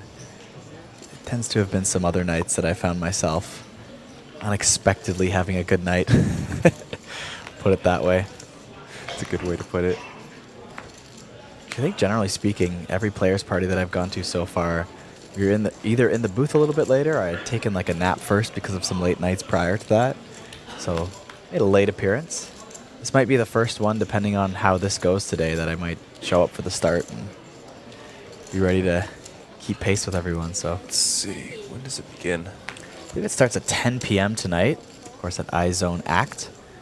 It's like a bit of an arcade bar, I would say. I think bowling alley is its main bowling alley. Okay. Thing. I did see some people on some video game rides or something like that too in the picture, so maybe they got one of those on the side. It's like not quite enough to be an arcade bar, but they got a few things out there to add to it. Some more early position action here. Tang Yishi with the ace-jack offsuit open. Adelstein Carlson going to just flatten +2 with ace-10 off, and Yisheng Su with queen-9 suited in the big blind. Going to make it a multi-way pot to this flop.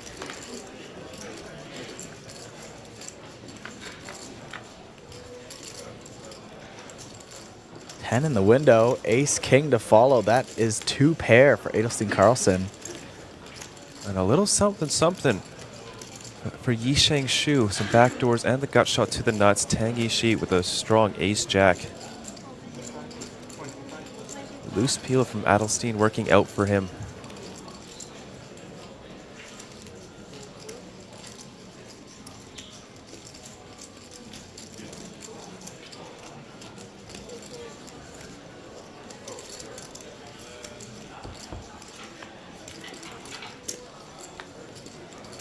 Take a turn. 7 of diamonds does not improve Tangy. She's ace-jack.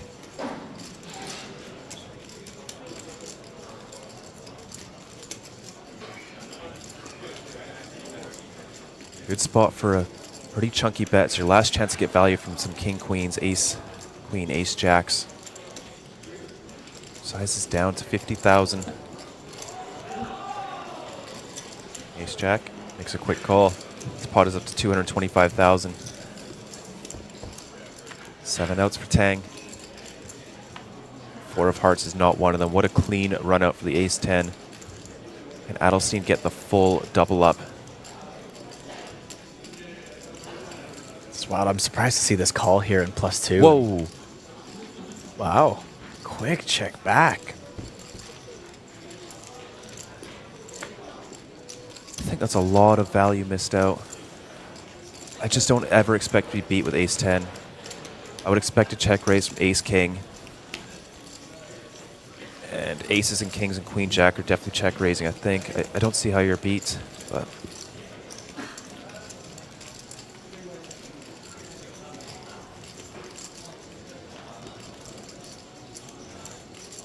That is, of course, Adelstein Carlson, the Iceland native.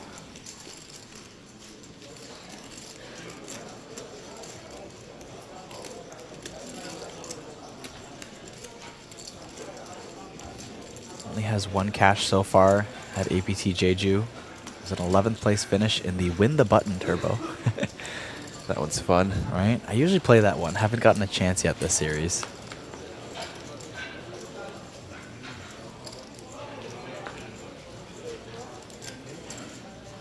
I will say that format is brutal with the big blind ante. Yeah, especially late in the tournament. You think you're doing just fine. You got like a middling stack or so, and then next thing you know, 2 to your right wins 2 or 3 hands in a row, and you're just out. Yes. You're just like, what the hell, man? I was like middle of the field. It's like 2 off the money, and then suddenly I just bust. Lines every time player 2 to the right of you wins a pot. Well, especially with them being like turbos and hypers, you end up having an average stack of like less than 10 big blinds, you know, around the bubble sometimes, and it just destroys you. But another bit of a loose play here. Adelstein Carlson, pocket 3s and +1. Going to be going up against Martin Sedlak with a 7-8 of diamonds in the big blind. Go to the flop, queen, queen, 9.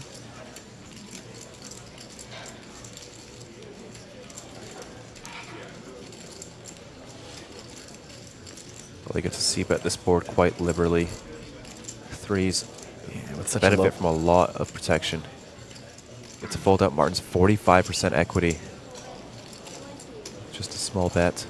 Such a small pocket pair. Paired boards are probably going to be the best you can hope for other than a set.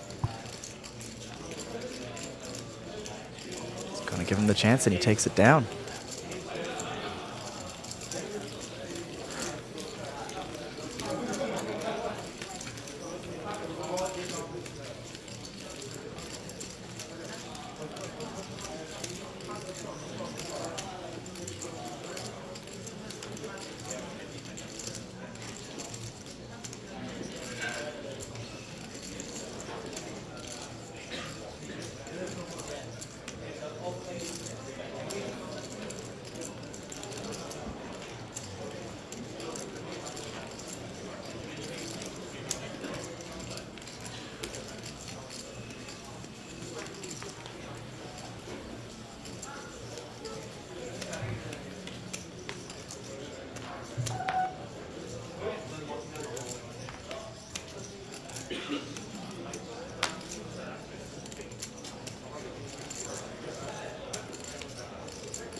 Everyone has made that pay jump up to 33.85 now.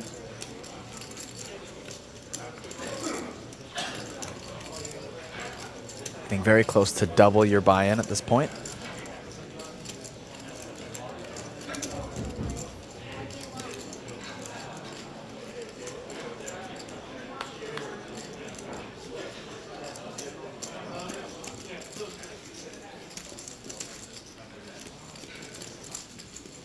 Shangzhou with the button open of Queen 9. Going to be defended by Tang Yishi with Ace 3 off.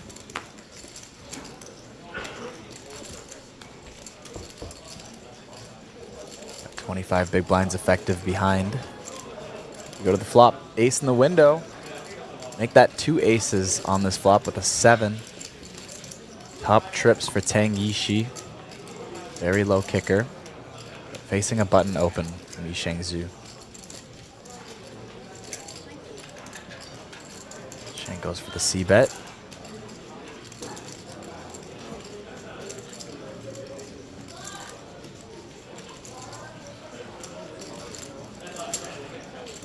Tang makes the call.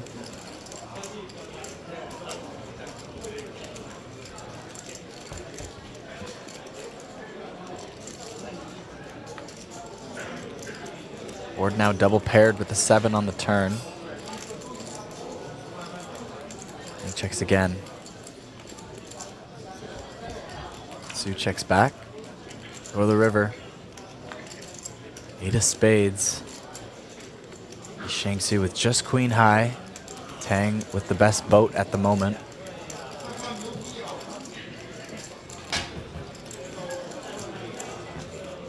Goes check, check. No extra value for Tang Yishi.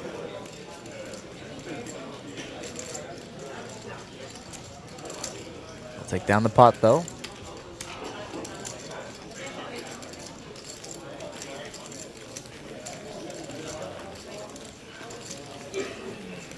Tang Shihao still our short stack with just 53K. He's done well to hang in there. Yeah. It's been short since hand 6. Did get a little bit deeper, but did not win the King Jack suited versus Ace 3 suited.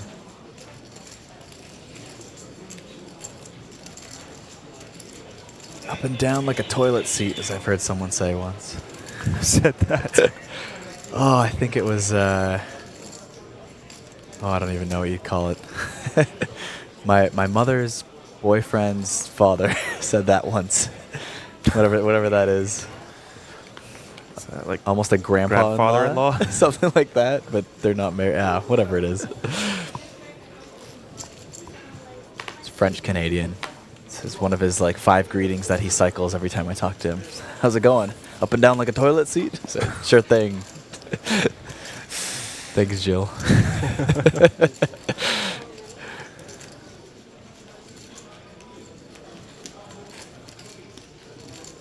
Is that a re-raise coming from Yi Shangzhou? Saw some blues being cut out. There it is, up to 50K.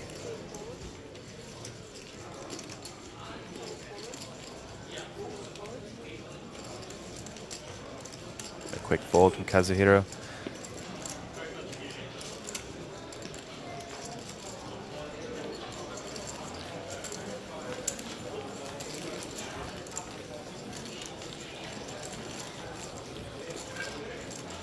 Feng's son, still the only one at our table that we've seen with over 1 million in chips. I'm not sure.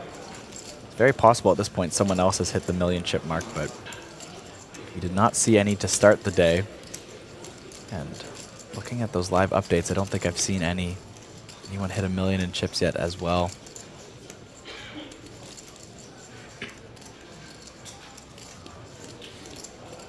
People have gotten close though.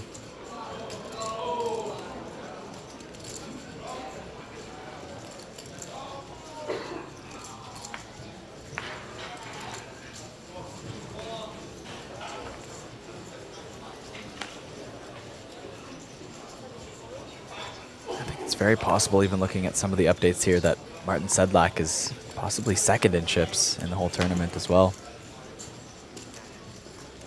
It's definitely within the realm of possibility. I think I would wager on a few more 7-figure stacks entering, but Shang Shihao will take his spot. King Jack offsuit in early position. Only has 5.3 big blinds. This is definitely a 5.3 big blind hand.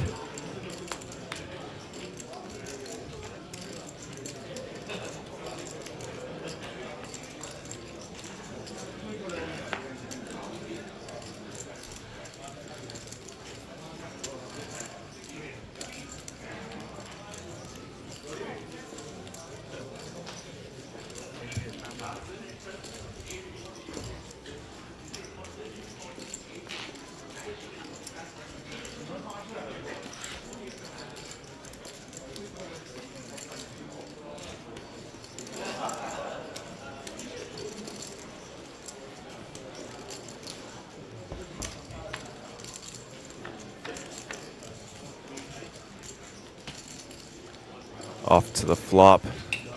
Ace, king, 10. There are some chop outs for Sun, but Shang has got to be very happy with that flop. He's locked it up. I suppose running sixes could be a consideration. Nonetheless, after this turn, guaranteed at least the win, and there it is. Zhang Shihao. Pure double up once again. Back on the move towards a larger stack.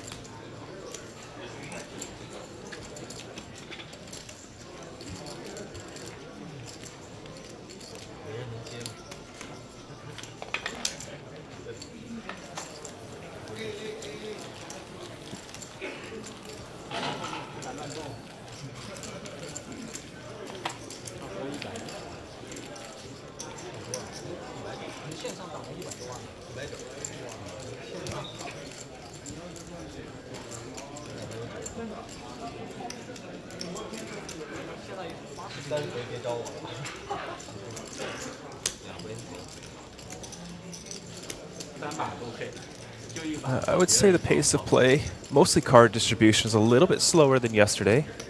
It is to be expected, seeing as variance does play a big role in seeing how many large pots we do have. As well, the bubble could play into it. Players are a little bit closer to a, I'd say much closer to a chip EV range than yesterday. And ace 10 of diamonds for Shang Shihao. Reasonable to raise, reasonable to jam. Opts for the latter.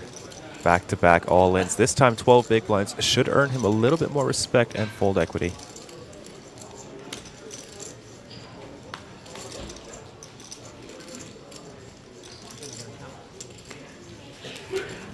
Running into the pocket tens of Adelstein Carlson. I'm not too sure how deep his two neighbors are to his left. But given his stack, if they do cover, I think I prefer a call. Just give yourself an opportunity to get away. Looks like, okay, he's got the chip leader to his left, and then I think it was around 270k stack in the big blind. I don't think you want to move all in and risk 46 blinds. Let's see what he goes with.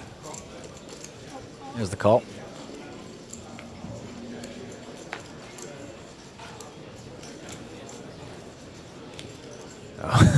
It seemed like it was a little bit stronger than that. All right. That's a little bit stronger.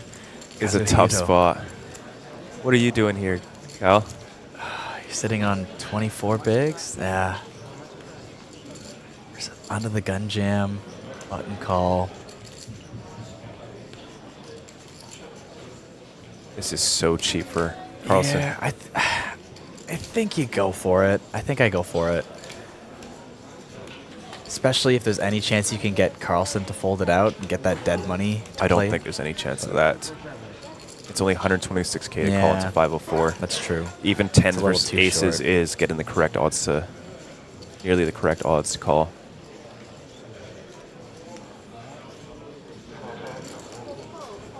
There's the call.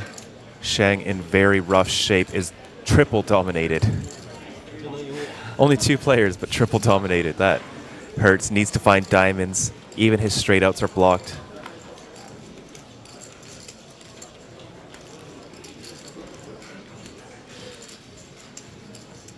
I believe most of the diamonds are still out there, though. We did see 5-4 diamonds hit the muck. It's going to hurt his chances.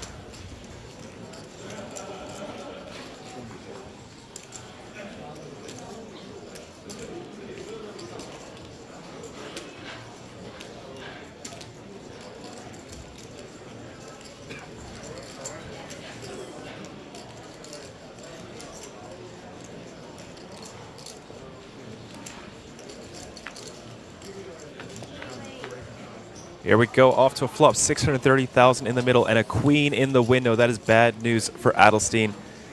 Jack to follow. Got shot now, though. Shang Shihao doubles his equity on that flop.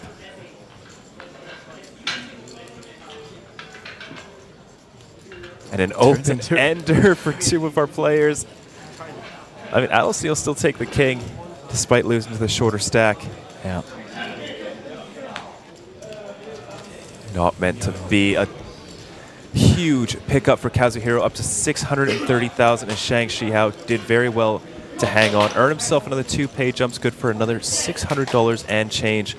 And Carlson will be left crippled with just 218,000. Still good for just under 22 big blinds.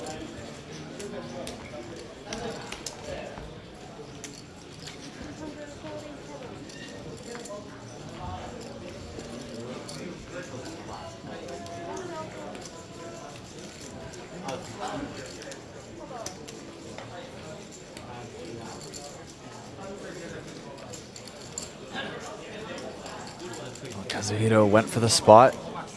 Could have been a fold, but it paid off.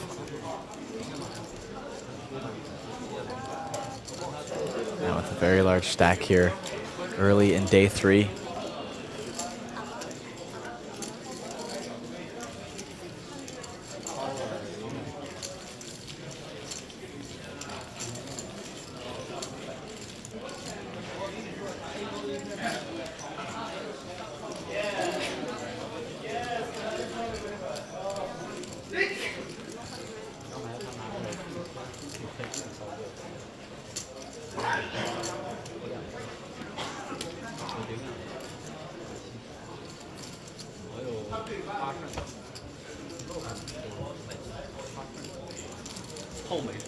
Down to the top 170 players now.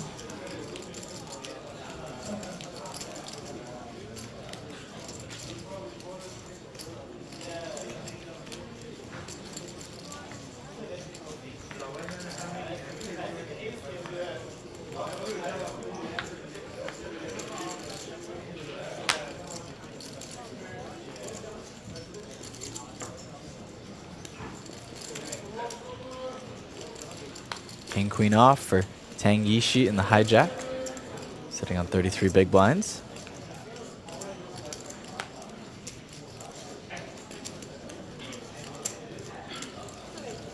Opens it up to 20K.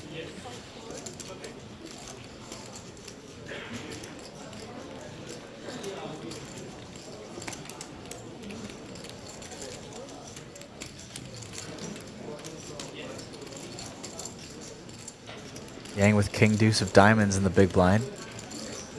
Very defendable hand here. Throws in the call.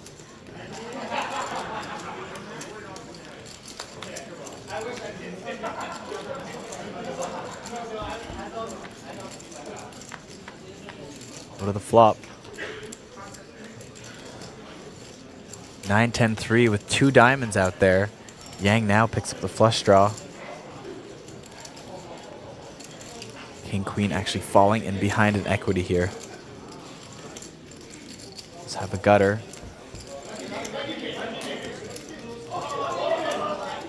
Oh, and the Jack of Diamonds. That is the nut straight for Tang Yishi, but the second nut flush for Yang, Hai Yang. That's a seal on the hand for Yang. A very strong hand for Tang as well here. This could spell fireworks.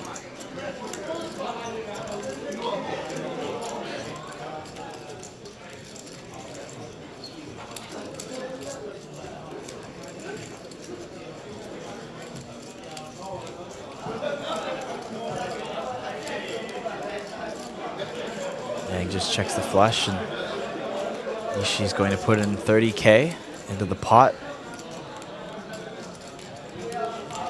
Does Yang want to check raise here on this turn? Looks like it. There it is, about 83,000. Sorry, 78,000 there.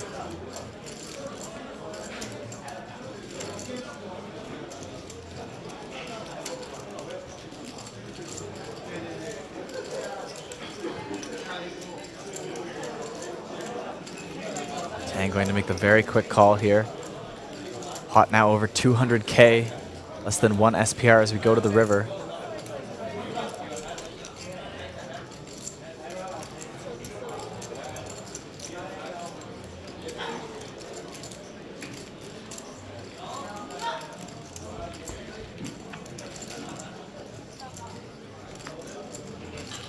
Jack of clubs on the river, pairs the board.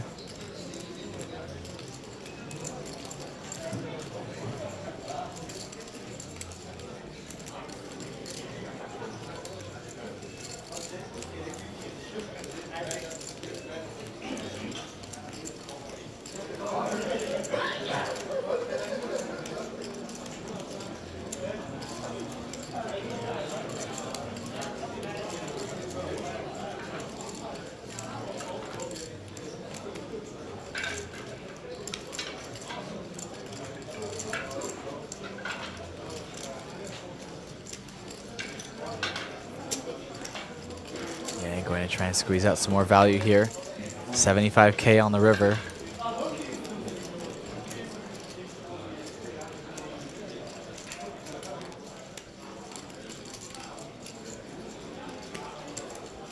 Yishi find a way to get away from this.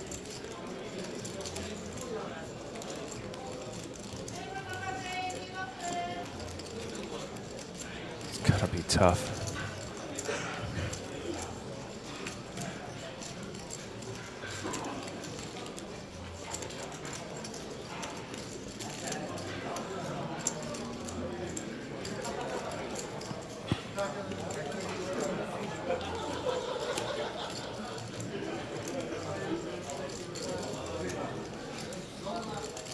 Well, if he thinks he beats some trips combos, and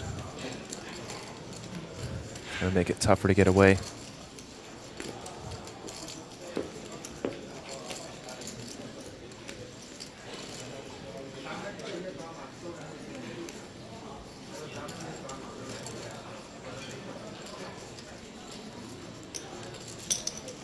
Does end up making the call, and that's going to be a ton of value for Yang Haiyang. 361K pot. 36 big blinds being shipped over to Yang. Sitting on just under $500,000 in chips now.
I'm not seeing too much from Jianfeng. Still sitting around where he came in from the on-live qualifier. It's just above $1 million, still around that mark.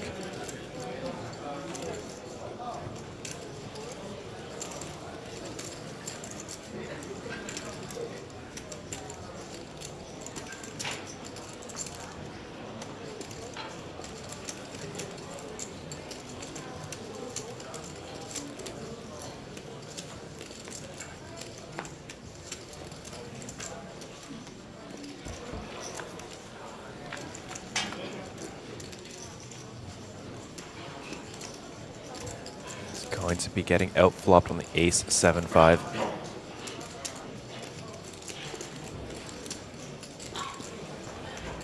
Let's see some bigger bet sizes on this board.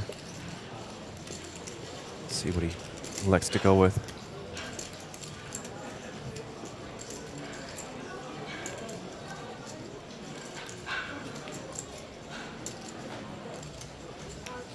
Goes small, 13.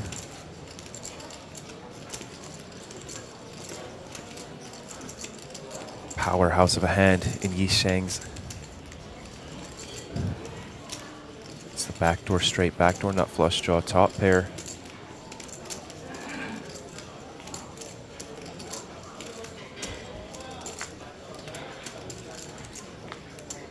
Seven of clubs on the turn.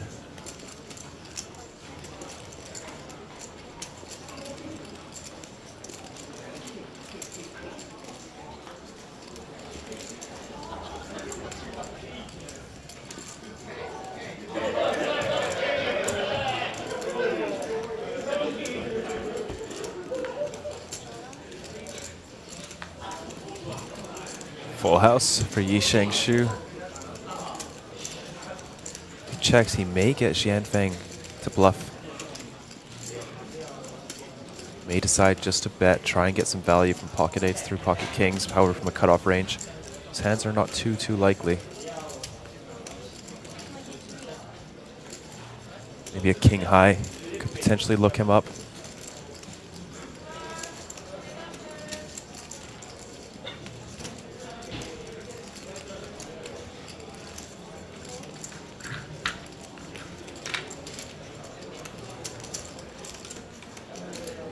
Jun Fang, that's probably one of the first times we've seen him get to a river all day. Still maintaining that chip lead though. Hasn't had a ton of cards, to be fair, but other than that, also fairly conservative play at the moment.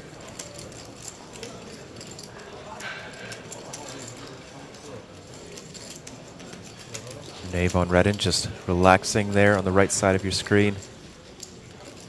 Has the chair tilted back and everything. Yeah. Roman just on the bottom of the screen there, looking a lot more locked in.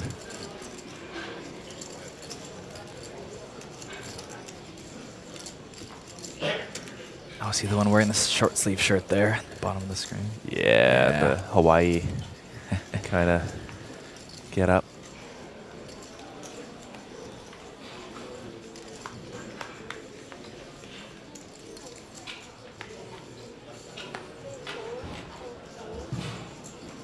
Sounding like the Zodiac, complete the hand round. We're having a 15-minute break. 15-minute break for Satellite to Zodiac.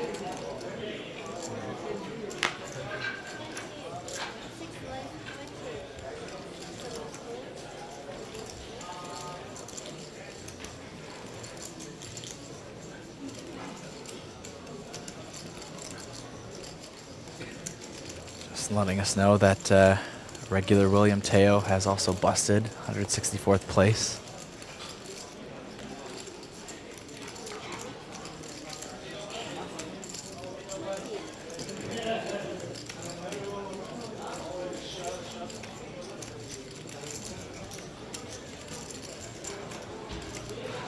I think it was mentioned earlier already, but of course a lot of people keep asking in our chat. Almost hate to mention it, but Punat Punsri did bust in 196th earlier today as well. I feel like if I say that out loud, our viewership's going to drop by 300.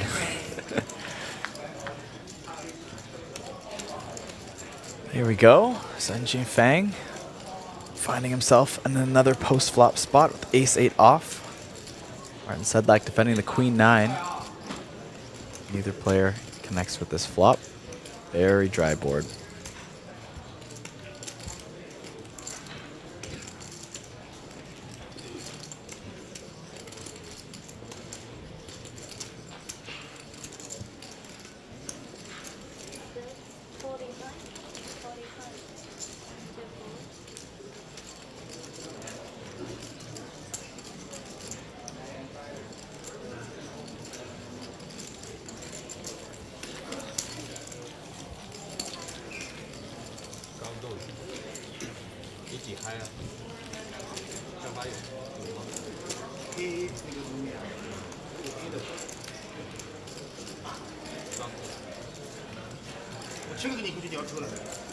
Top 158 at the moment.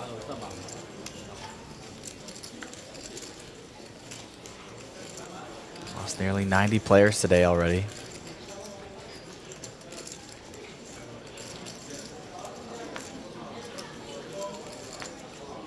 There's 23 minutes left in this level. That will also be the first break of the day.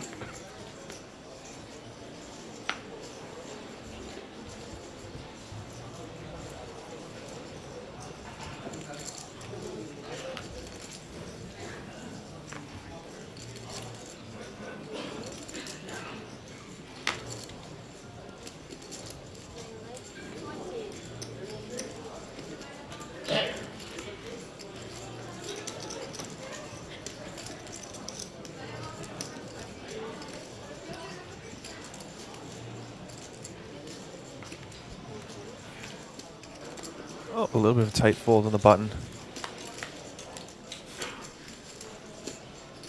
That was ace-4 suited. Hey, hit the muck. Wow. Yeah, generally any suited aces flat on the button. 40 big blinds, a lot of playability. Ends up being a walk though for Yang. Right about 500,000 in chips still.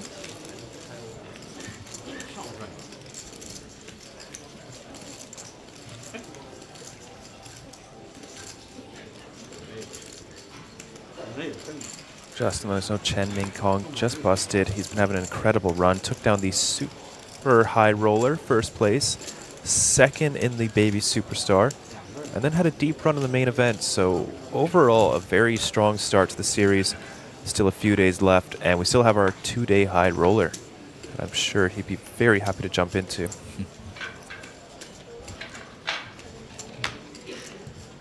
There we see Chen Dengqi with 6-5 suited.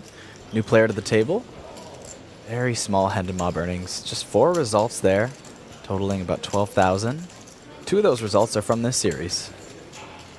Found cashes in the National Cup event, finishing 27th, and the Mystery Bounty, finishing 24th. Not bad for someone who only has a few results on his hand and mob. And hold up, Kyle, because he's going to be running into Martin Sedlak, who's picked up another premium, this time in the form of pocket jacks on the button.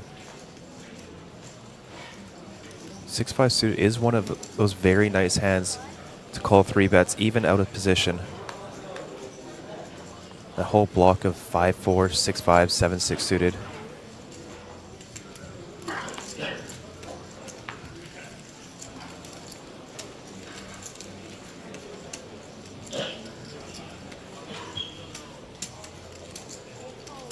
Looks like Chen agrees. We'll make the call.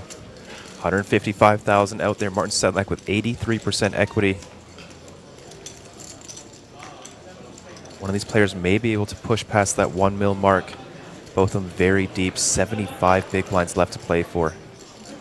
Take a flop. Ace 8-3. Absolutely no connection for the 6-5. Can turn an open ender on a 4 and a 7, however.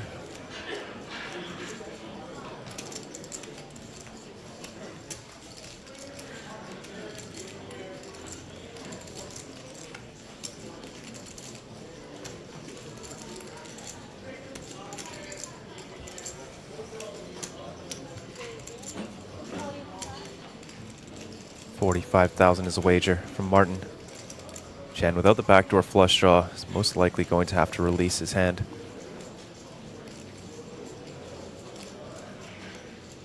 Now, I think 6-5 of spades makes a pretty interesting candidate for a check raise bluff.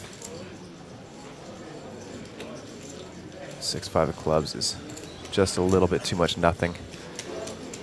It's fold there, but Chen, of course, going to be cashing this main event as well for at least 3,300. That'll be his 5th cash lifetime on Handed Mob. 3 this series, and 2 last year, also both in Jeju.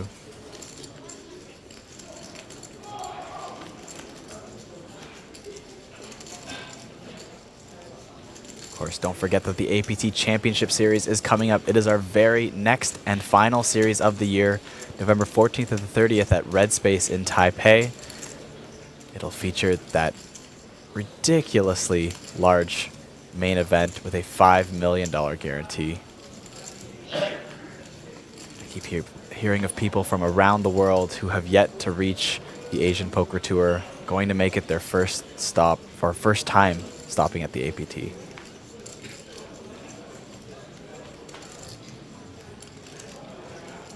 You think we're going to see some really big names from North America make it out to that one? Yeah, I think we're going to see names from all over the world. We have, we've increased the buy-in of our Superstar Challenge up to 50,000, as well as the Super High Roller up to 25,000. It's going to attract some of the players that don't normally play our buy-in range, who are going to come down, and especially being such a long series from the 14th to the 30th. I think this is going to be the biggest event in Asia.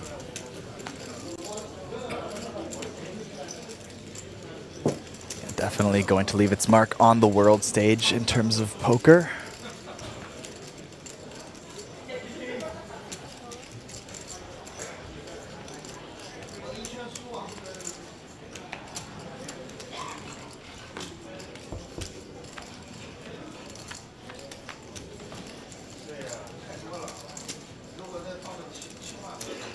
There we go to a flop here. Martin Sedlak versus Jun Feng. Both players with an ace in their hand. Fang with a slightly better kicker, turning into a gut shot on this flop.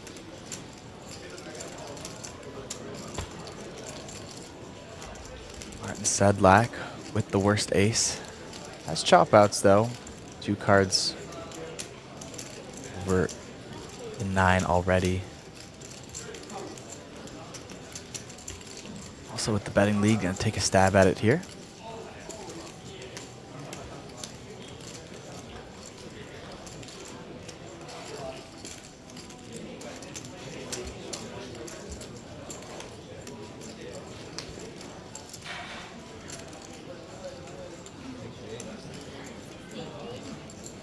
Check raise from Sun Jian Fang here.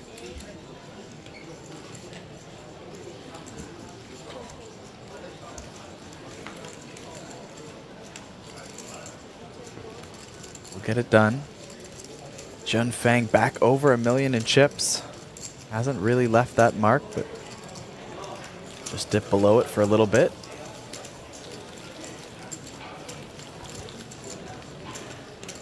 Of course, $1 million in chips is now the 100 big blind benchmark at 5K, 10K.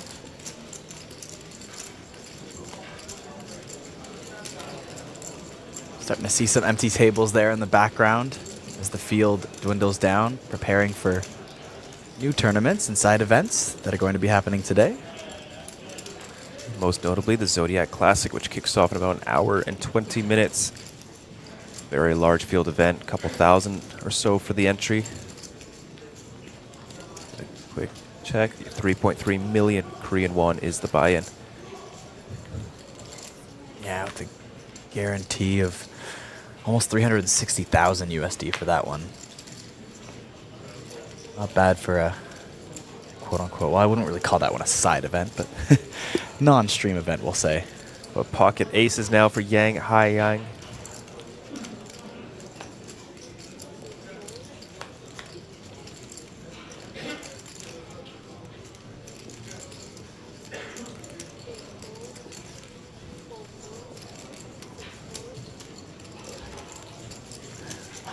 And a suited ace for Kazuhiro in the big blind.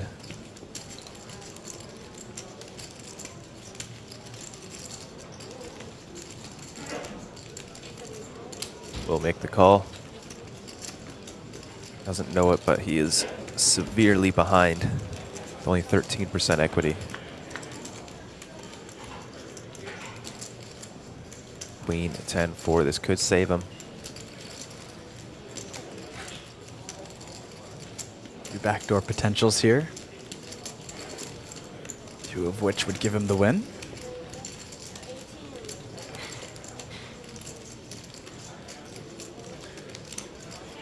Not gonna mess around, just gonna get out of the way. Yang picking up some chips, maybe not as much as he'd like, but still sitting over at $500,000 now.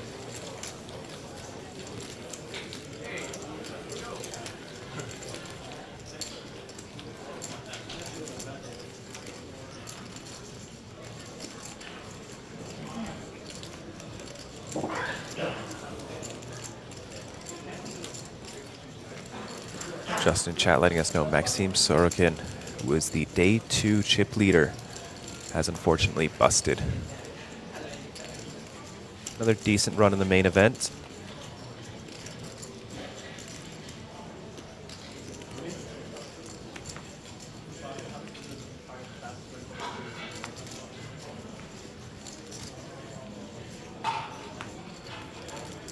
And back-to-back premiums for Yang, this time ace-king offsuit. 2 minutes warning for satellite to Zodiac. Players, please come back to your seats. This is the last chance for registration for satellite to Ace Zodiac. queen for Tang Yishi in the hijack. This could be it for Tang. A very reasonable hand to reshove on 13 blinds. Yeah, and there he goes. There's the jam. Obviously going to be snapped off by Yang. We'll see what happens with the cards behind here. Nobody really wicking it with anything to get involved in this aggression.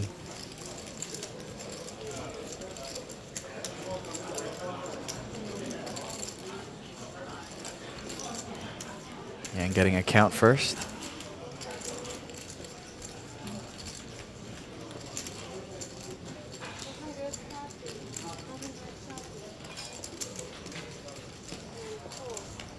Makes the call. Flip over the cards.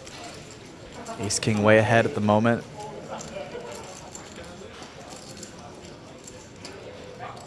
Both flush draws are live for Yishi.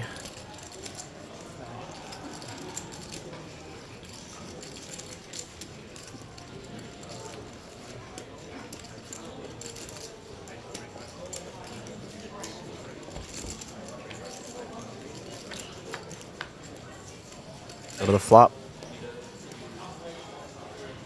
5-3-3, 2 spades, neither player with spades in their hand. No more backdoor flush draws out there. There's some chop outs though. 5 would save Tang.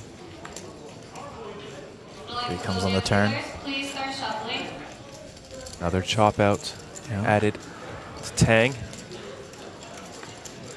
The Jack of Diamonds. No good. Tang Yishi eliminated in 154th place. Once again, not empty-handed. Did make the money in a couple pay jumps here. 33.85. Not what you wanted on day 3, but New line for satellite are 1,000, 1,500, 1,500 for big line and C. Dealers, please shuffle. Thank you. Yang now sitting on 688,000. Getting close to 70 bigs. Doing a good job to build up his stack here as we prepares for that A4 stack size.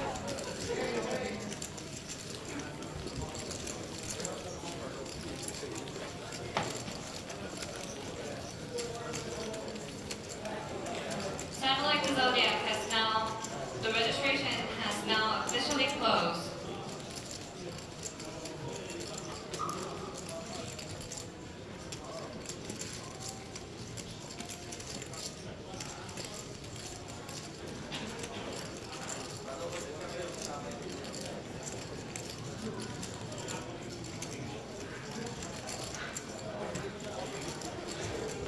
More people checking in on Punat's status in this tournament. Unfortunately, did bust just inside the top 200.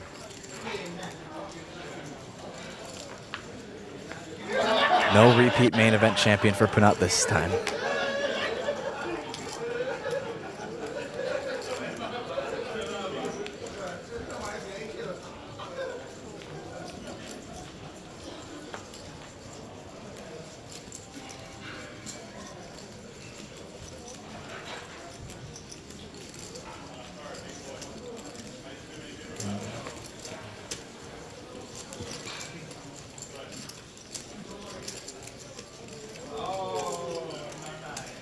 Chen in the small blind, ace-9 offsuit. Good enough for a raise to 30,000. Yang, pretty defendable, queen-6 in the big blind. Quite bottom of range.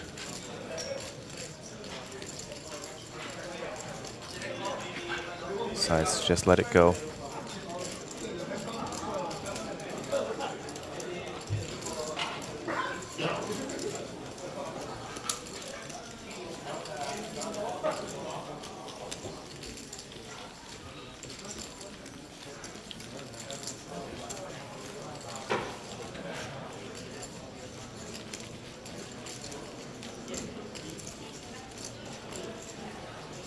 $152 players left here in day 3.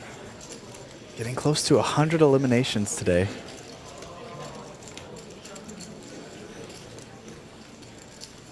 That expected to go reasonably fast here early in day 3 after the bubble had burst. Looks like we're still close to 50 big blind average stack at the moment. Still very deep. Wonderful structure for the main event here at the APT.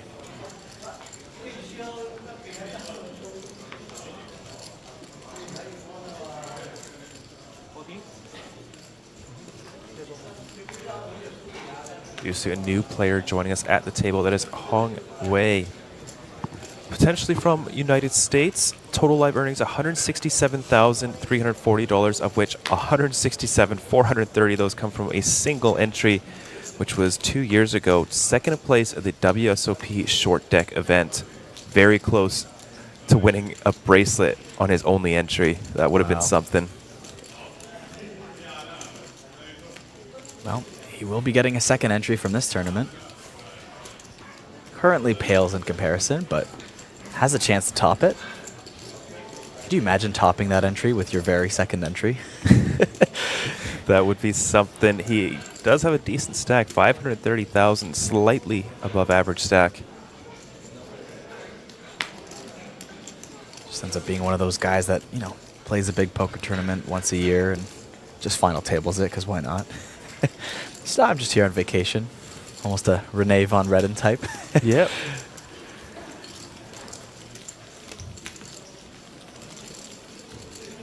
I loved Renee's interview talking about how he took it down and still kept his, you know, his full-time job going, and just when he has time, plays the series.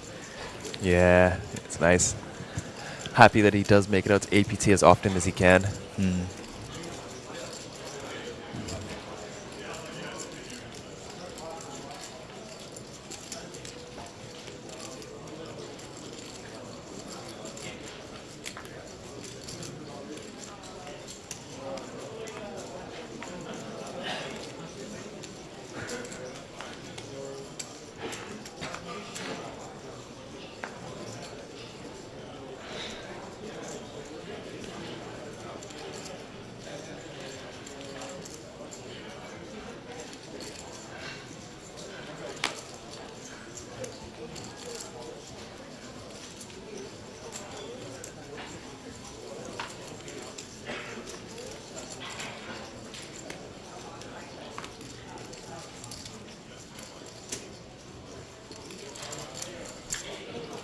Queen 4 suited opening in the cutoff.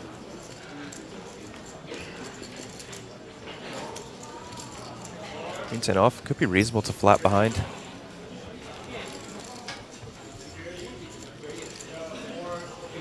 Could be reasonable to re-raise as well. Probably would be folding this. Dang, does seem to be a bit on the conservative side. Let it go. Martin Sedlak definitely get involved here with the sevens.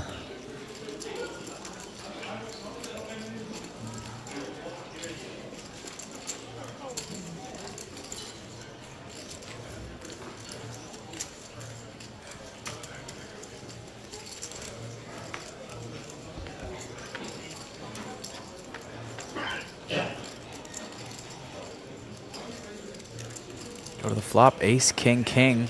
2 diamonds on board. Nobody with diamonds in their hands, but there is a backdoor heart draw for Chen.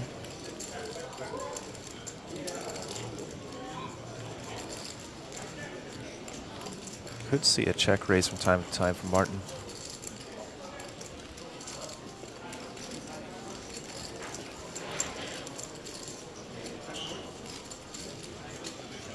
Looks like just a call.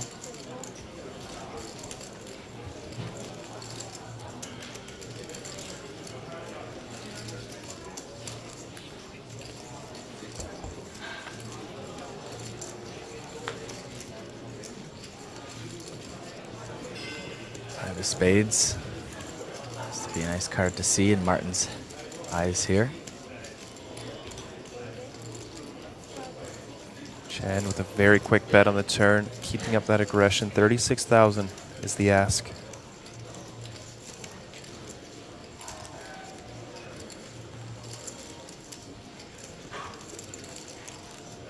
Sorowit asking for a tie player in the next feature table, so unfortunately they're already out there playing as we are on a 30-minute delay. Let me check to see if we do have any tie players on our next feature table.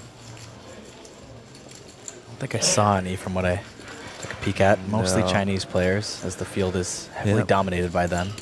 Player from Taiwan as well, and Plekavicius, who we have seen quite a bit on stream already, joining us in our next feature table. If you do want to follow along, that will be table 4. If you head on over to apt.poker, you can check out all of our feature tables, not all of our feature tables, all of our remaining tables, including our feature table.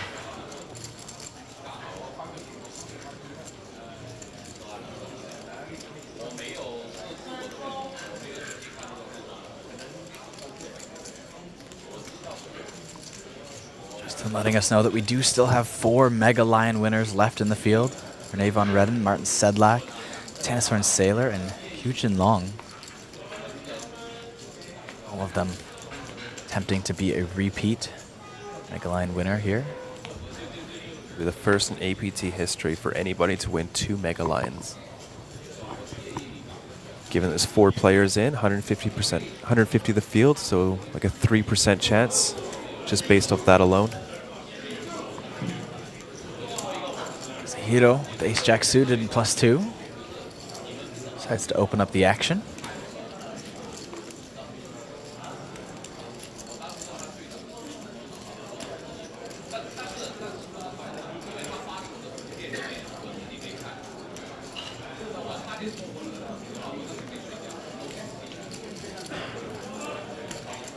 Pocket eights for Yang now in the cutoff. Looks like he's going to go for a raise here.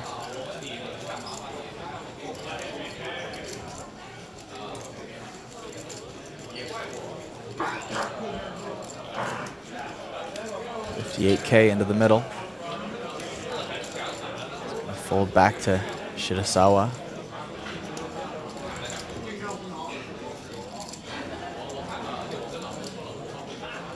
Makes the call and we go to a flop.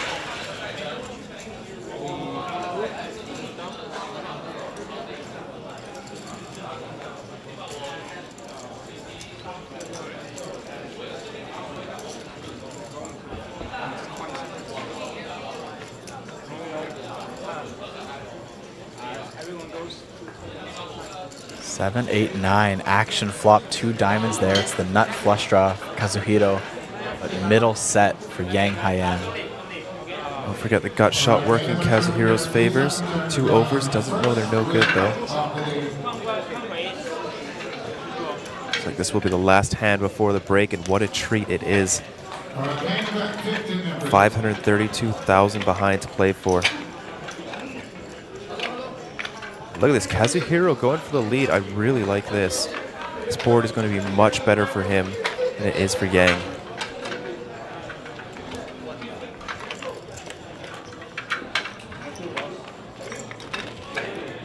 That is a very quick raise on a board that does not favor your range at all.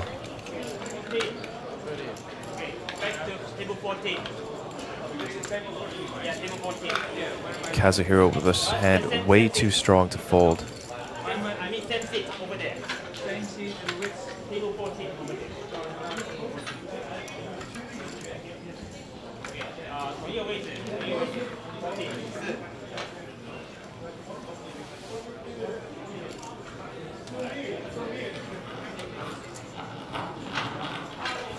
Kazuhiro weighing his options. Can't imagine fold being one of those options. Is that all in? All in announced from Kazuhiro. Yang makes the quick call. And folks, this is our first 7-figure pot of the day. 1.2 million out there. Kazuhiro with the nut flush draw as well as the gut shot. Yang Haiyan with middle set. Can he hold?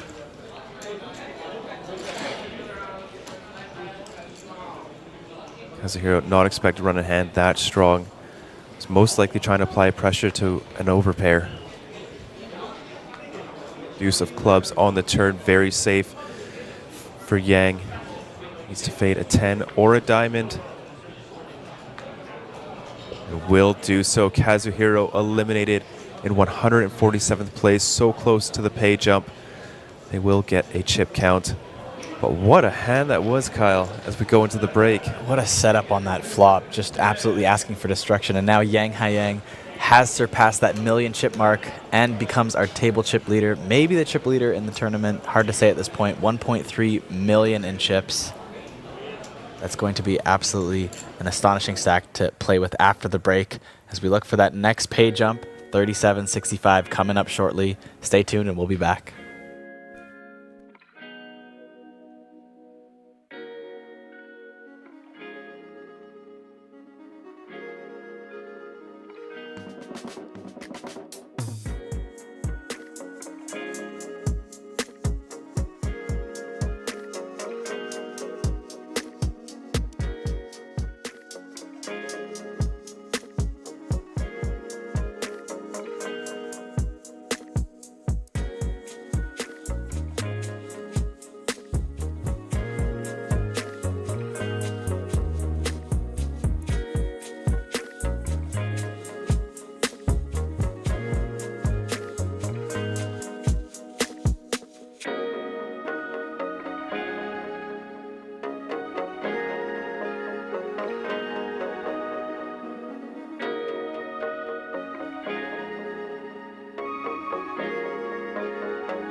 Welcome to Asia's largest online poker room.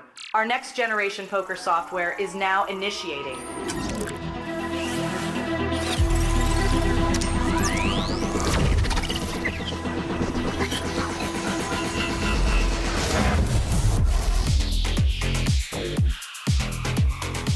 Elevate your online experience with a wide variety of poker variations to choose from. Get fully immersed with fun and social features.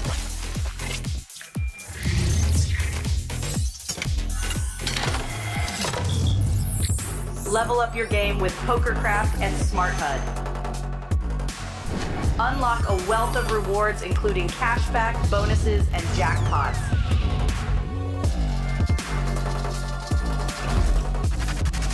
Join world-class poker tournaments featuring some of the world's most renowned brands and the largest guaranteed prize pools in the world. Experience the best in customer service and hassle-free transactions for a seamless online gaming experience. With online poker available on all your devices, you'll be able to play your favorite games anytime, anywhere.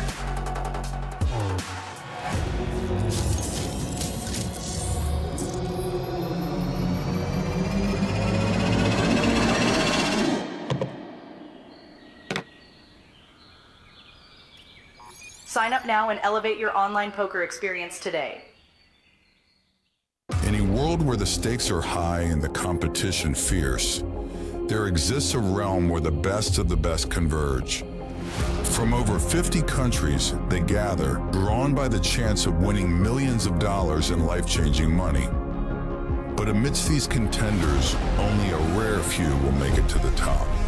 Those who remain composed under the relentless pressure, armed with an analytical mind that dissects every move, adapting, adjusting, shifting strategies like master tacticians. Under the bright TV lights and the watchful eyes of thousands, they take center stage. Is this the comeback we've been anticipating? In this arena, they are not merely players, they are warriors, united by a common purpose: to emerge champions. The APT Championship from November 14th to November 30th.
Once again, and I have here with me special guest Martin Sedlak.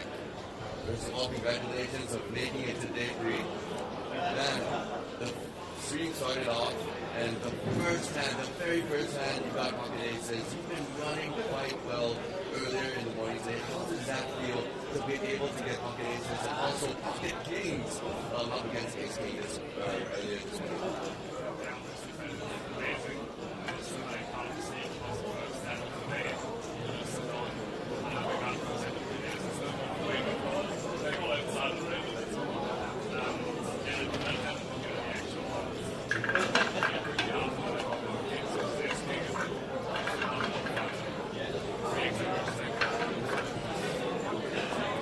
Definitely, and I think it really helped boost. You can see you smiling in the stream as well. So it leads me to my second question, right? I really want to know, and I believe all the fans at home also want to know, how confident are you to be able to achieve the second Mega Lion?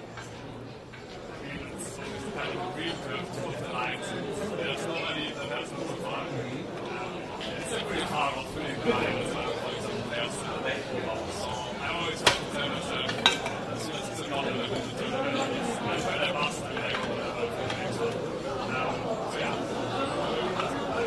Yeah, we will see, and of course me, APT, and of course all the fans back at home wish you the best of luck, and a special message from the commentators as well. They said, you're no longer with us.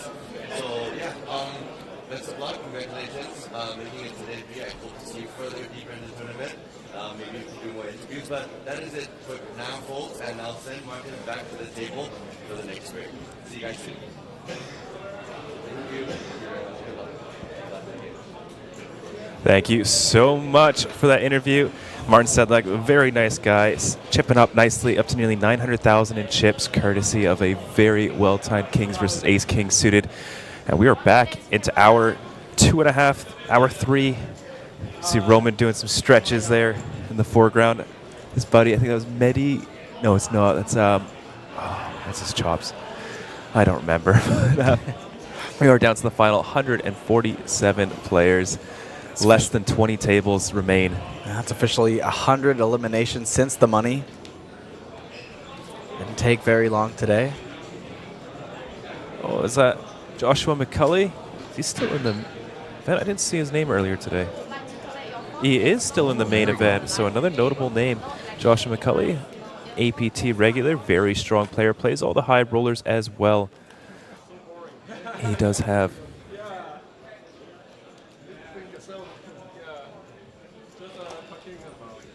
I can't even find him on Hand and Mob. I'm probably butchering his name.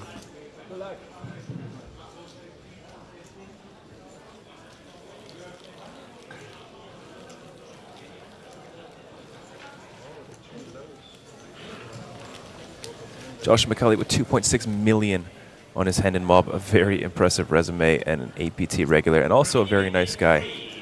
We have very few people that don't say are nice guys here.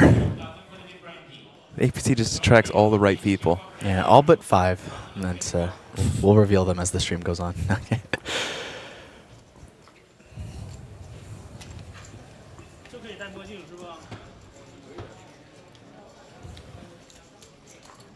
And Justin also mentioning that it is also just 99 eliminations till the end of the day. So basically the halfway point of day 3. Didn't take long, and that day 4 bubble is, you know, there's not even a pay jump on the bubble itself of the day, so shouldn't take too long. Get through it. The play shouldn't slow down that much. There will be less people though, so naturally the eliminations will just slow down as less tables are being played.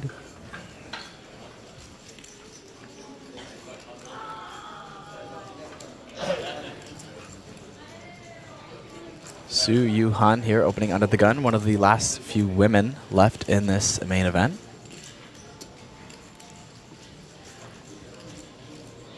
Also over 1 million in chips at the moment. Very healthy stack for Su.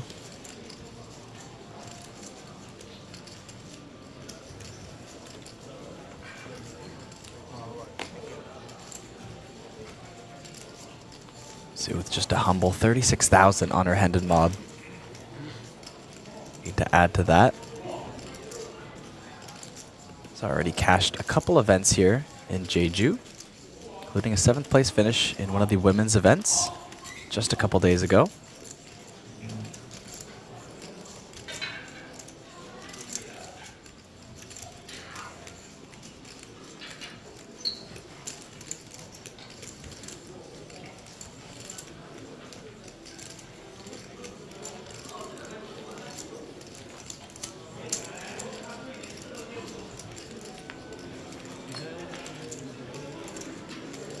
Off to our first flop of this blind level.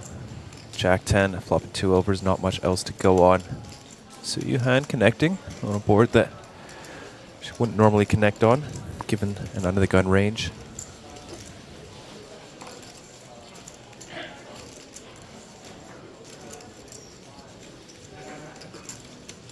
Slightly over half pot bet from Su Yu-han.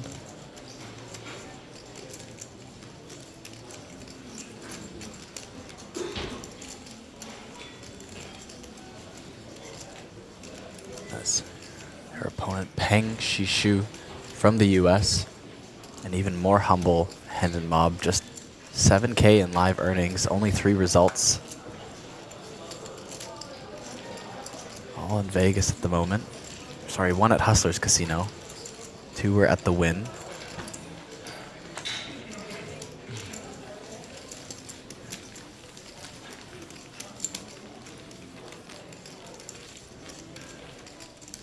Su has a commanding chip lead on the table. Nearly double second place's chip stack at the moment. Also getting close to another little pay jump here.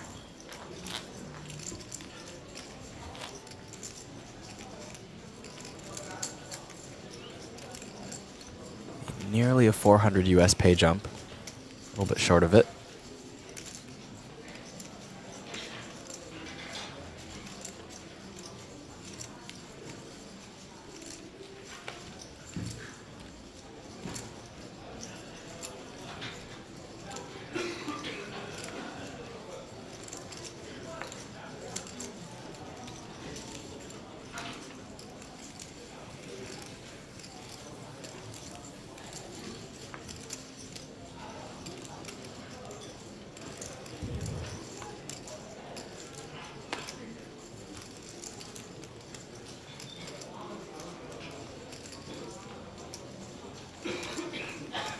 Ace King and Diet Ling Hughes will be opening up in the cutoff. Going for the fake jam.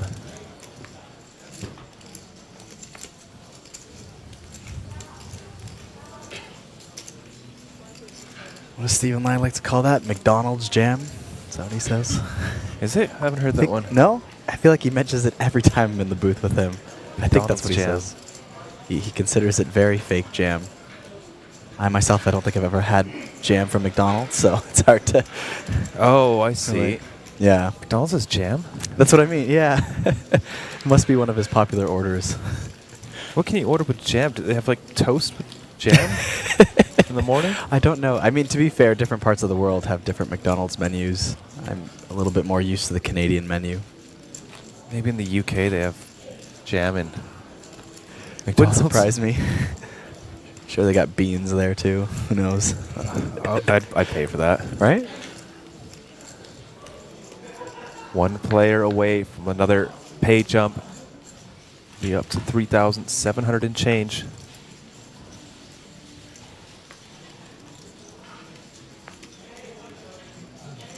Another ace king. This time it is suited for Cheng Xingwei.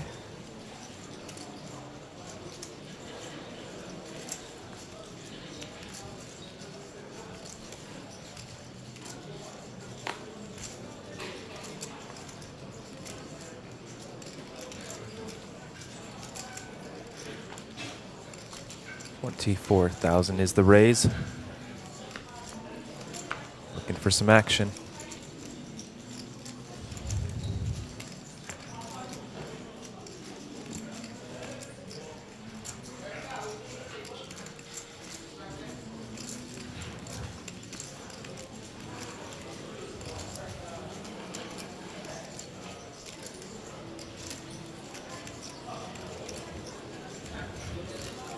Small blind with 10-9 suited could be a case for flatting.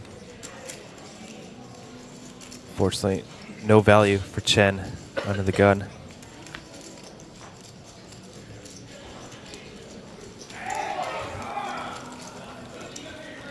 That was Sue once again in the small blind. Pretty big stack to play with. I wouldn't have hated a flat there.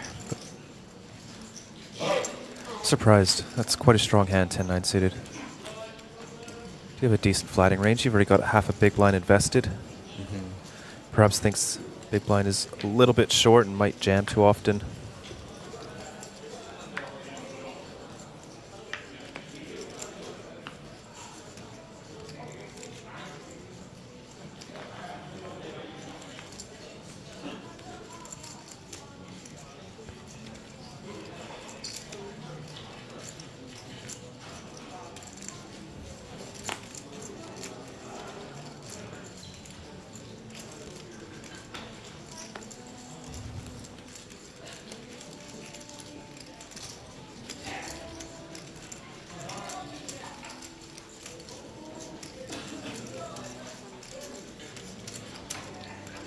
Lily Tang finds the raise with the pocket sixes in the hijack.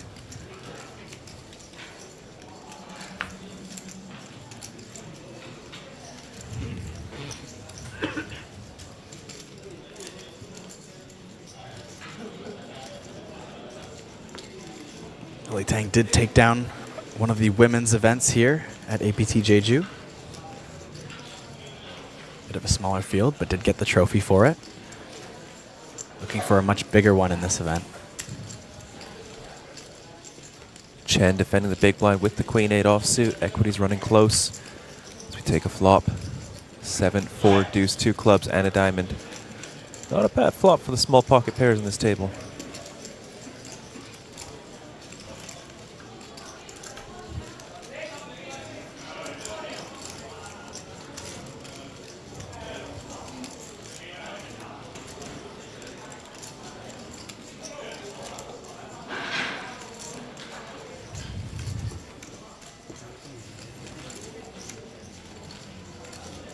Lily C-Bet will take it down.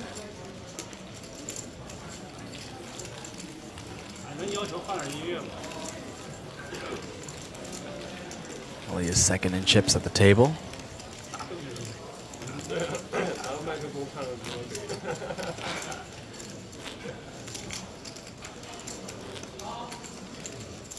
Even though she did take down one of the women's events this series, it was a bit of a smaller field. Just locked up shy of 3,600 for that. With a couple of pay jumps, she could surpass that. Actually, I believe just one pay jump will surpass that score. So one more elimination, and she will have her best result of the series, third cash.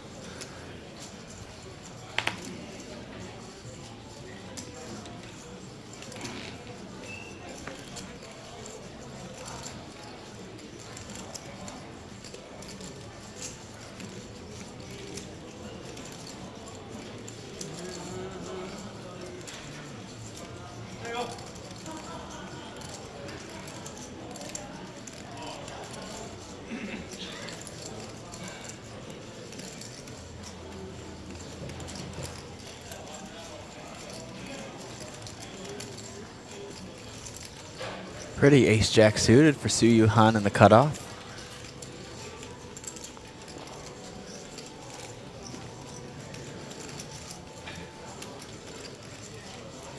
Not likely to get any action here, though.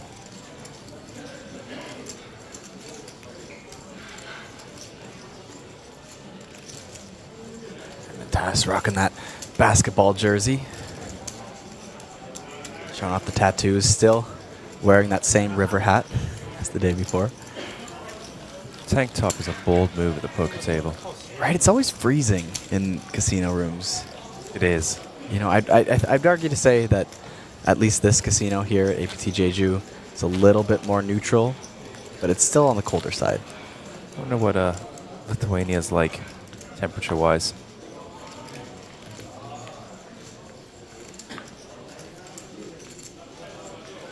I guess it's like slightly Northern Europe. Oh, it's freezing. Isn't that Summer cold? is 18 degrees on average. Oh, and wow. -5 in the winter. All right, makes sense. He's probably just used to it. Yeah. Doesn't quite get as cold as Canada, but I feel like on average that feels like Canada gets pretty hot. So I'd be a little upset. It doesn't get too cold. Not where I'm from, anyways. Ah, fair. Where but you are, yeah, I guess. You're in like the one part of Canada that doesn't get too cold. I don't understand how all of Canada gets -40. Yeah. Can't even get to school, and we're like, it's 2 degrees out. Yeah. Not gonna make it in. To be fair, though, it comes in waves. 2 degrees is cold when we go into it, but by the time we get to the end of winter, spring, we go 2 degrees. Holy crap, I'm going out in a bathing suit. It's burning outside. Sue with another open here, king 10 off. We see the defend from Liu.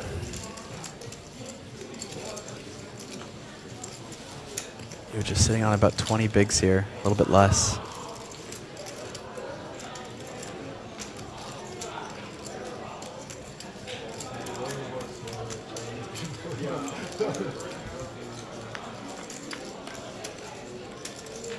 Go to the flop, ace, king, 6. Second pair for Sue. Great board to stab at again.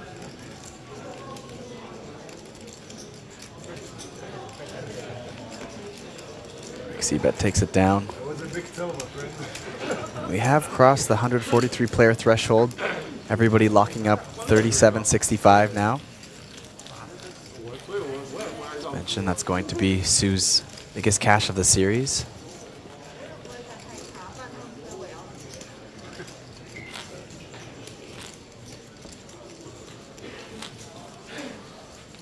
Also be Sue's third biggest cash lifetime.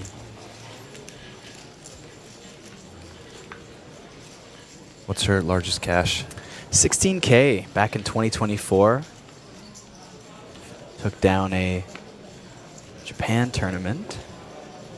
Or sorry, it was in Taiwan, but it was called the All Japan Poker Championship. Okay. It's a mystery bounty. 16,000. I think that's a final table payout. Yeah. Yeah, I took it down first place. So yeah. Not oh, but bad. here, yeah, you're saying yes.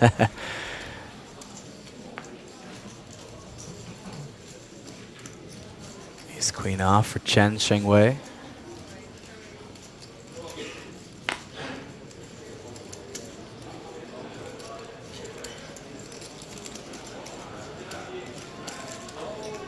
I believe I have Chen's correct tendon mob here. Name spelt slightly differently, but does have a record for Triton Jeju Cash this month, so that would make sense.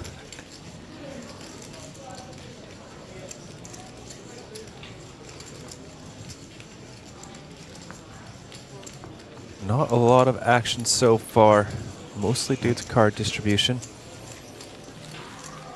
Chen Xingwei takes down the pot. Only has 82K, well, only, compared to some of the stats we see at this table, but 82K in Hendon Mob earnings, but most of that came from a WSOP main event finish just a few months ago, locking up 52,000 USD for top 300 finish there in the main event. That's quite a good result.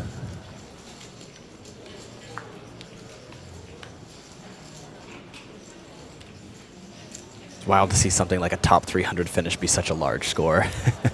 5 fines, yeah. Yeah.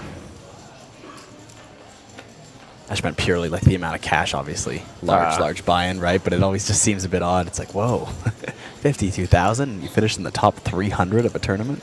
Yeah. Of course, it's just the way it goes when there's Yeah, that's just like a min cash for the superstar. Right? Around there. There we are taking her spot 10. Jia ace-9 suited for 6.1 big blinds has moved all in.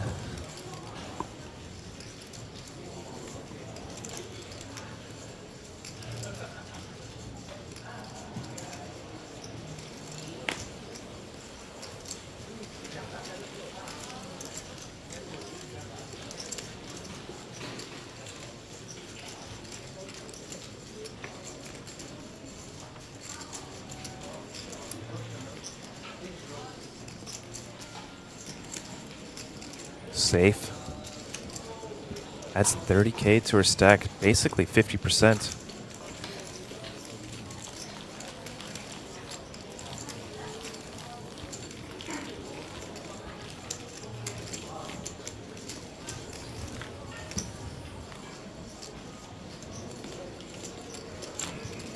See those big posters in the background for the APT Championship Series.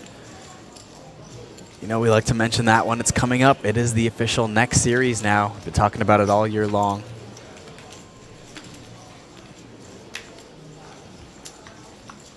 $5 million guaranteed in just the main event alone. Not the series, just that one tournament.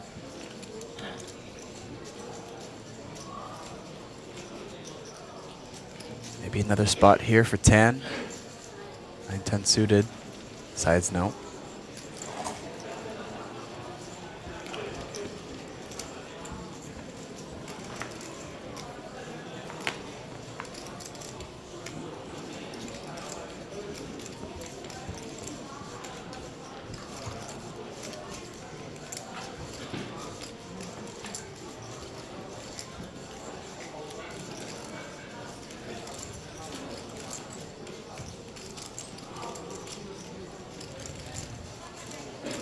Ace-9 suited though for Tai Ling Hui. Better take the spot. I think I prefer inducing with ace-9 suited. Ace-9 off seems like a straightforward jam. I don't think it makes too much of a difference.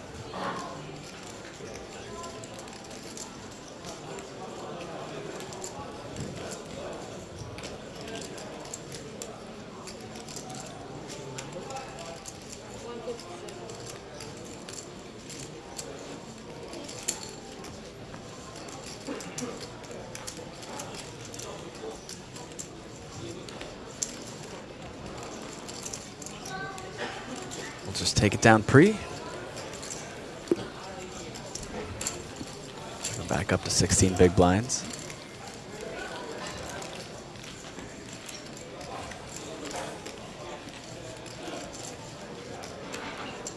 Such a nice trophy. I know we see it a lot, but I like that they have multiple different angles too.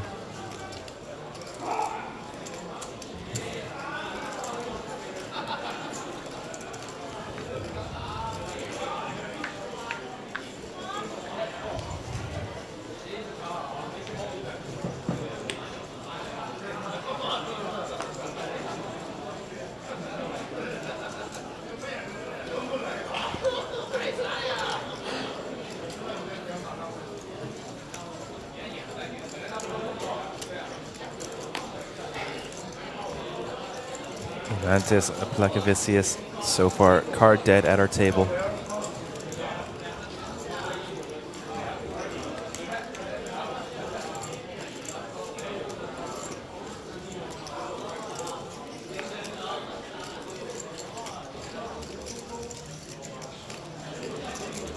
Average stack well over 10 starting stacks.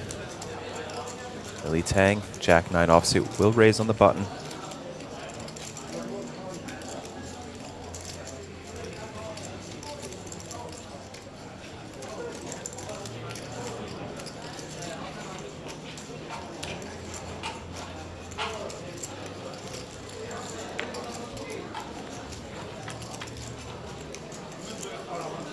Off to a flop of 5-3-3, 2 hearts.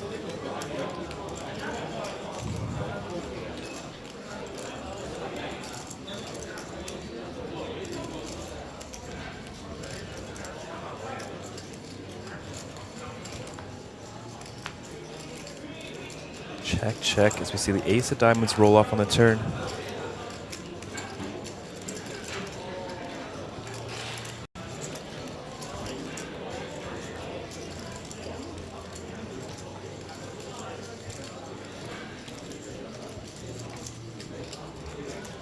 Small 20K bet will get the job done for Lily Tang. Climbs up to nearly 700,000 in chips.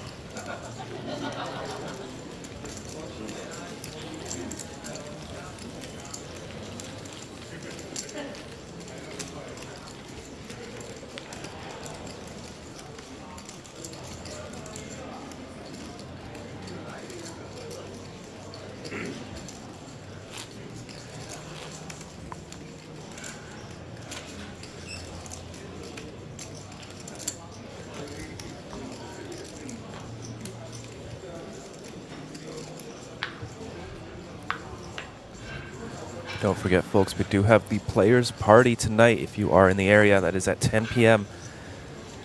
at the iZone Act. I imagine there's going to be some bowling, which will probably lead to some prop bets, as I'm sure Vidur will be very excited for. Yeah, you said you mentioned there was darts there too?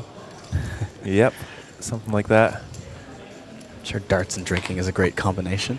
Should be fun. I think it needs to be a combination. Darts are too boring to play sober. That's true. Lily Tang, Queen Jack suited, and a monstrous stack.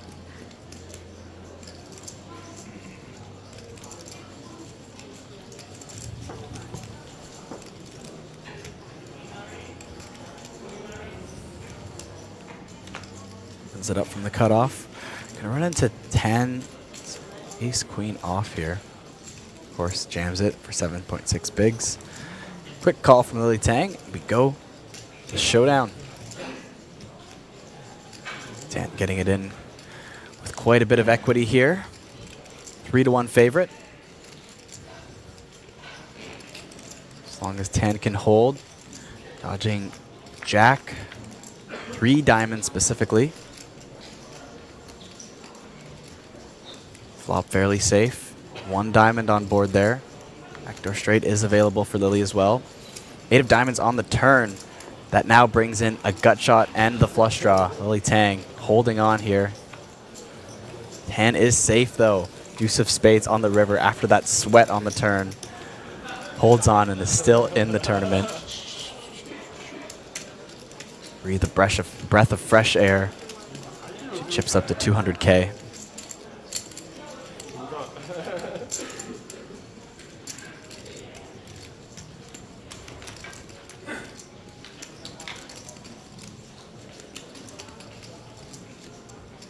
Just 89 players left to go here in day 3. Field dropping fairly quickly.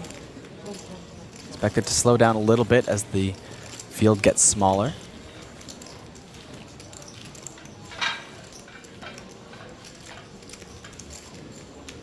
Just a few hours here into day 3 though. Moving fairly quickly.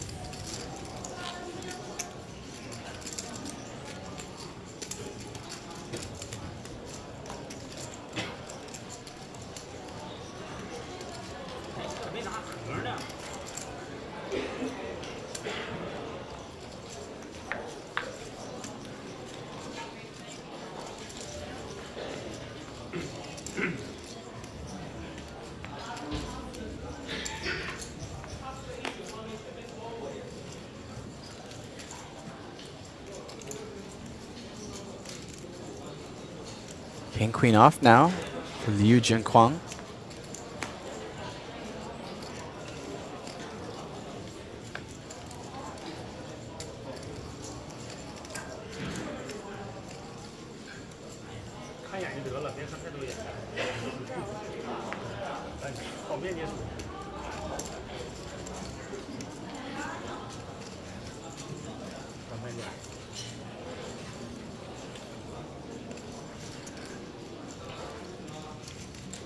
Liu Jinquang posting 600K live earnings, almost half of which came from a 3rd place finish at MGM Poker Championship in Las Vegas last year. 280K payout for that.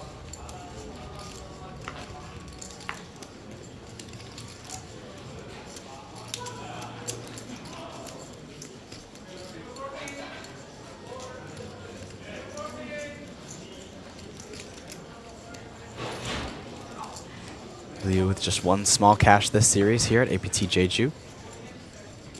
Mystery Bounty Hunter event. This will be the second cash of the series for Liu Junquan.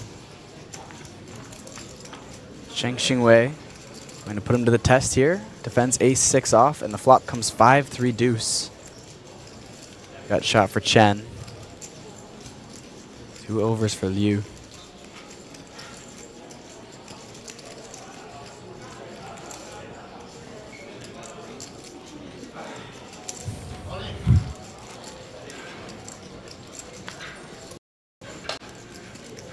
King of diamonds, though, on the turn. Now top pair for Liu Junquan.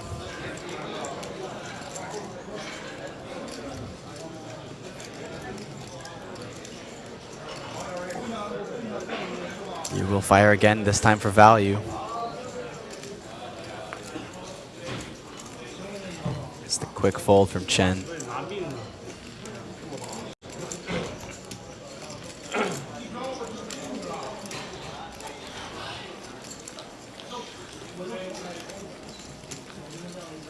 Most of the table sitting between 15 and 25 big blinds, exception of a couple of our bigger stacks.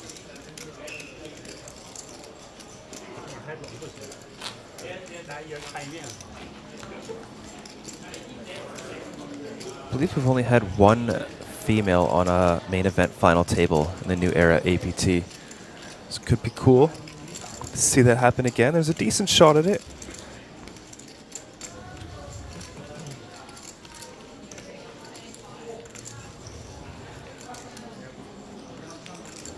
Justin, craving some chaos on a Thursday afternoon.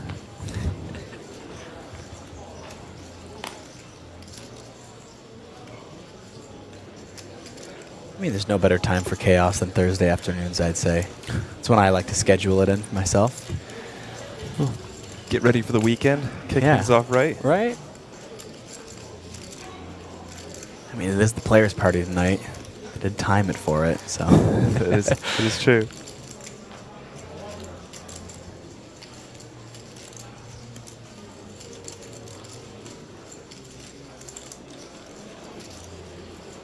So do you have any guesses as to who might be the biggest name in poker that we would see at the championship series in November? Someone that you think would come out for that? I'm trying to think. Vegas is quite hard to define as well. Right, sure. I guess just like, I don't know. In your own head, what would be a really, really popular name? Pop up? I don't think we're going to see anyone like Phil Hellmuth or Negreanu. Yeah. I don't know. Do you have someone in mind? Not off the top of my head. I mean,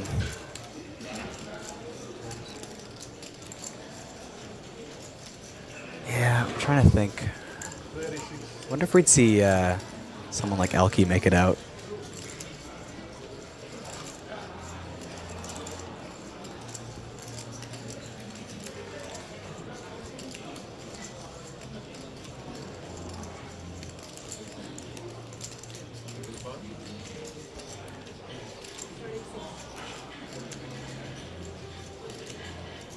Yeah, he was here last time in Jeju, but I haven't seen him since. Does have a kid. Be busy.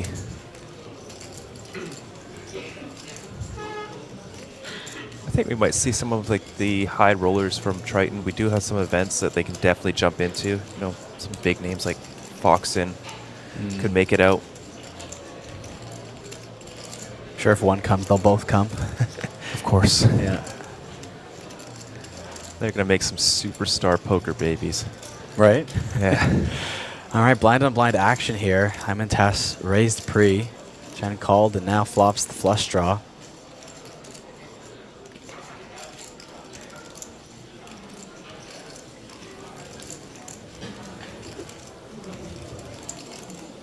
Late faced check shove.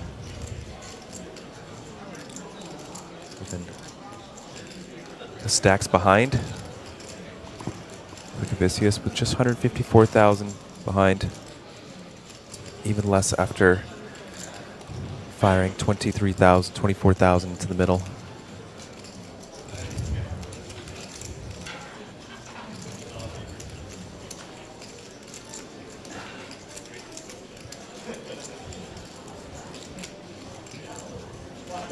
Just a call.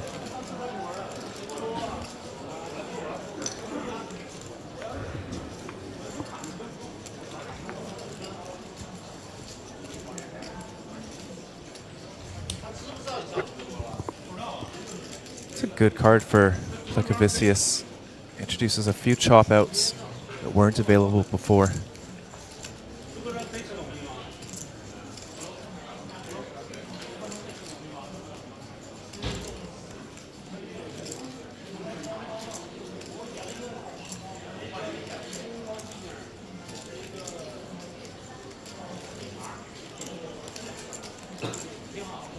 Check, check to the river. And that is one of those chop cards. Do we make it to showdown?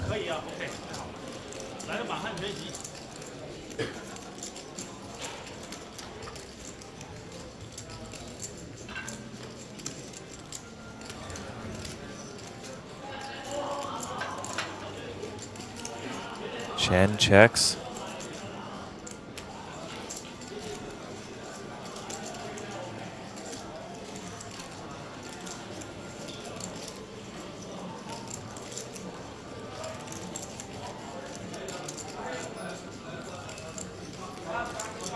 Plecavicius, very small bet, 55,000 on the river.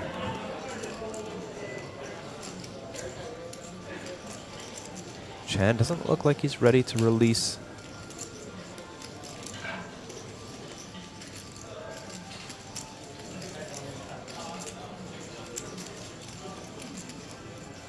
Just folds though.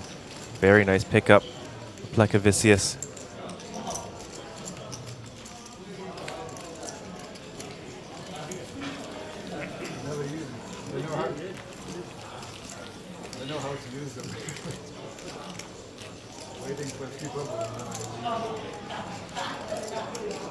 All our middling stacks still fairly neck and neck here.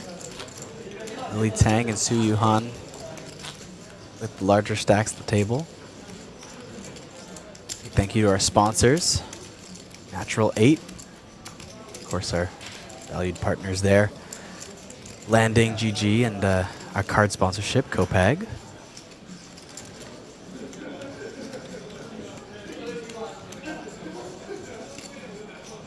Ace 9 of clubs, Dai Ling Hui.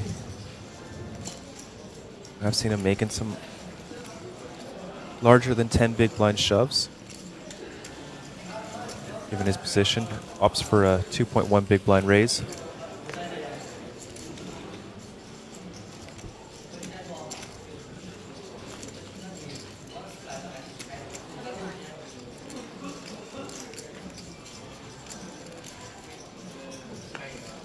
Su Yuhan picking up the ace-king offsuit in the hijack. Re-raises 60,000.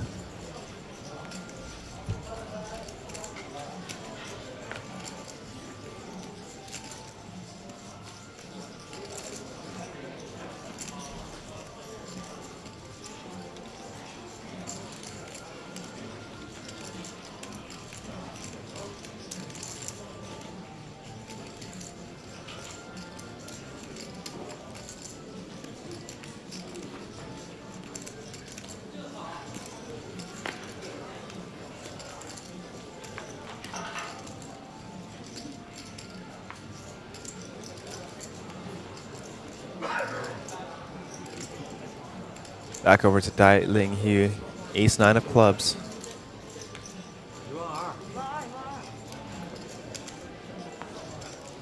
Will just fold. Su Yuhan up to 1.2 million in chips after that pre-flop takedown.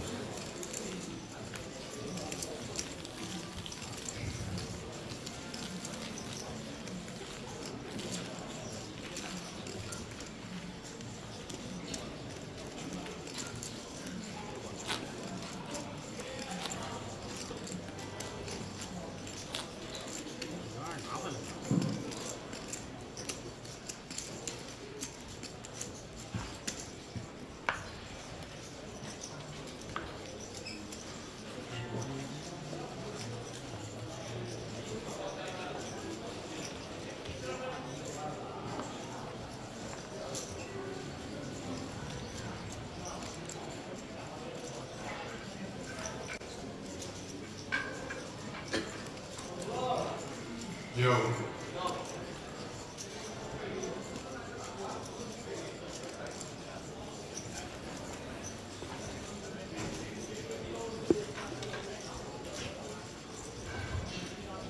Queen 10 suited for Sue. A stranger to picking up hands at this feature table.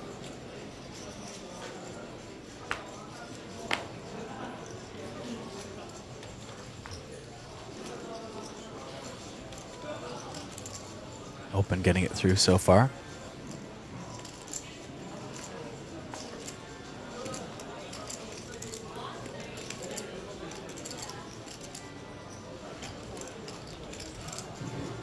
All right, our next featured side event of the day is day one of the 500 million guaranteed Zodiac Classic. Queen 10 of diamonds.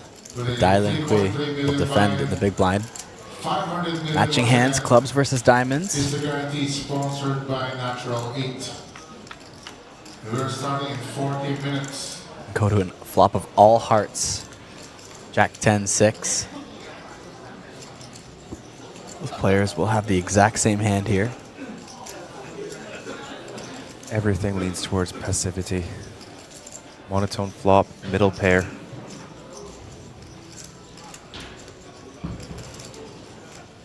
Check, check to the turn. And even more so now, the ace of hearts. See if anybody wants to turn their 10 into a bluff. Oh, wow. I am grabbing for some chips here.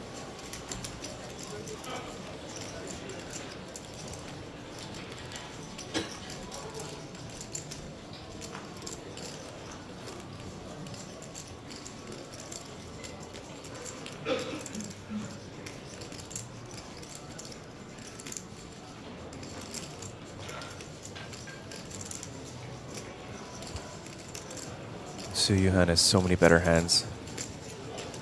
Ace Queen, very reasonable flop check. Ace King, even King Queen. Just has a ton of flushes.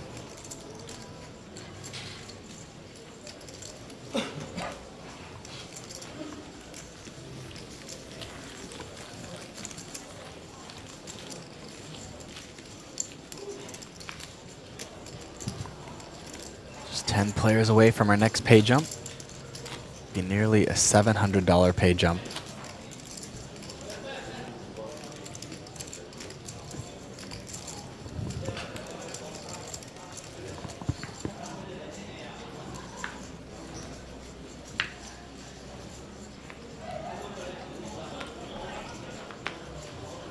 Hello to Paciencia and Leo in the chat. Welcome to the live stream.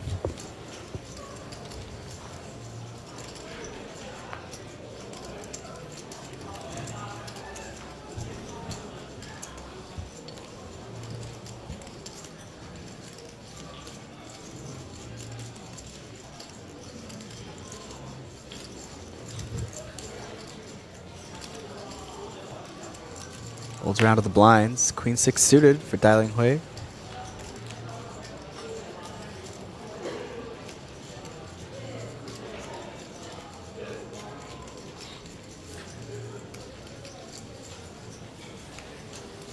Dai Lin Hui just picking up a pot, but wow, the open fold in a small blind. Quite surprised by that. Quite a strong hand, blind on blind. It's definitely top 50%. Especially going for that adventurous bluff the last hand too. Not peg him to be that tight of a player.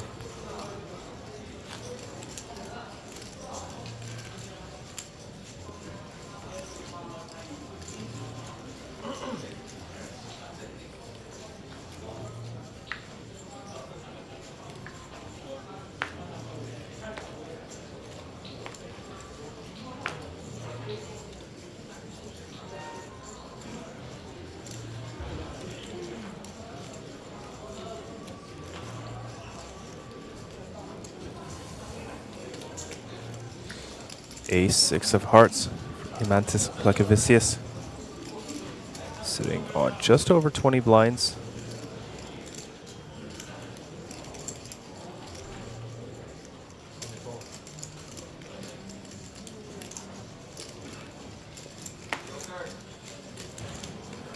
Raises the action up to 24,000.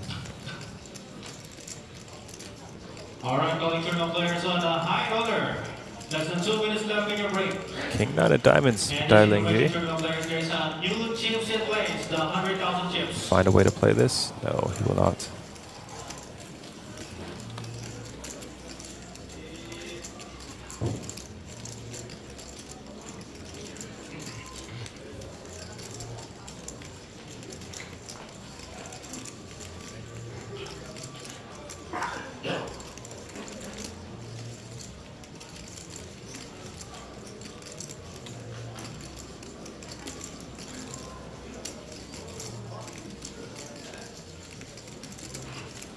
I think this is one of those reasonable folds, despite it being suited. All is also fine. Let's release.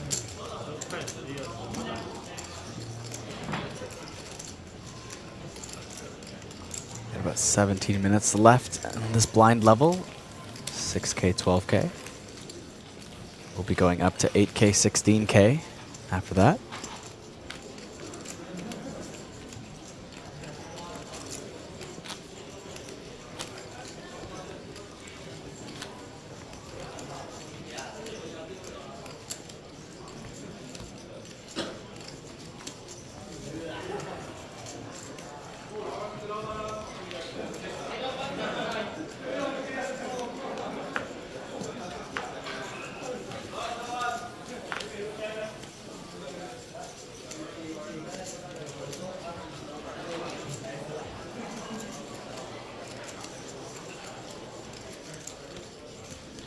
Sevens now for Emantis.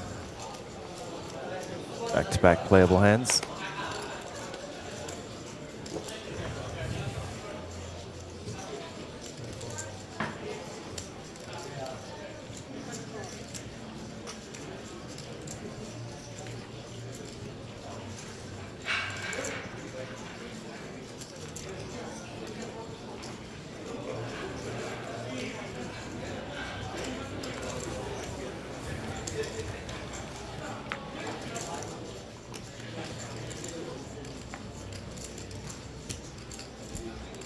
Lily Tang, a very strong ace-jack offset on the button. We're facing a +2 raise from a short stack. Not deter her from raising.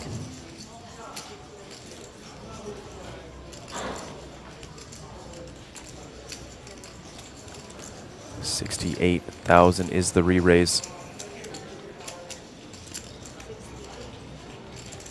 Sevens.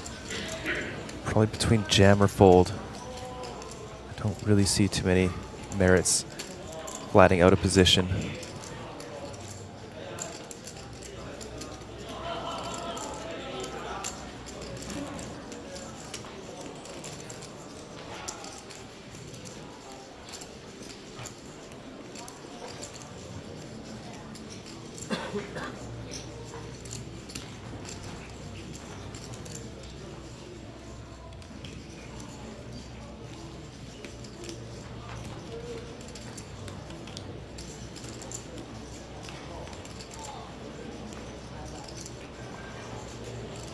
Vicious weighing his options.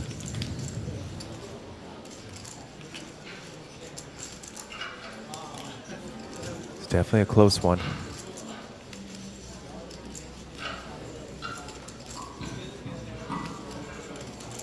Lands on fold. Lily Tang, some well-timed aggression, picks up 54,000 chips.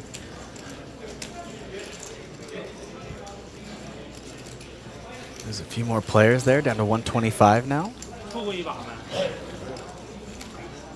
6 eliminations away from the next pay jump.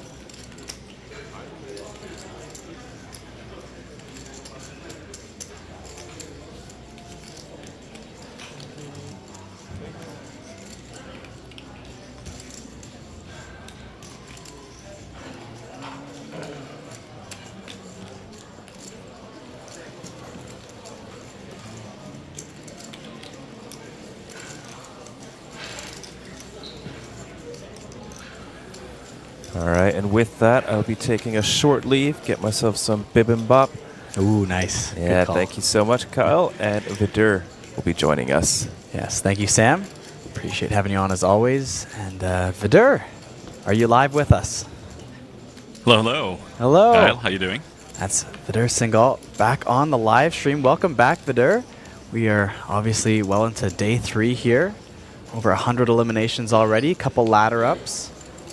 And it's about 10 women, I believe, left in the main event right now.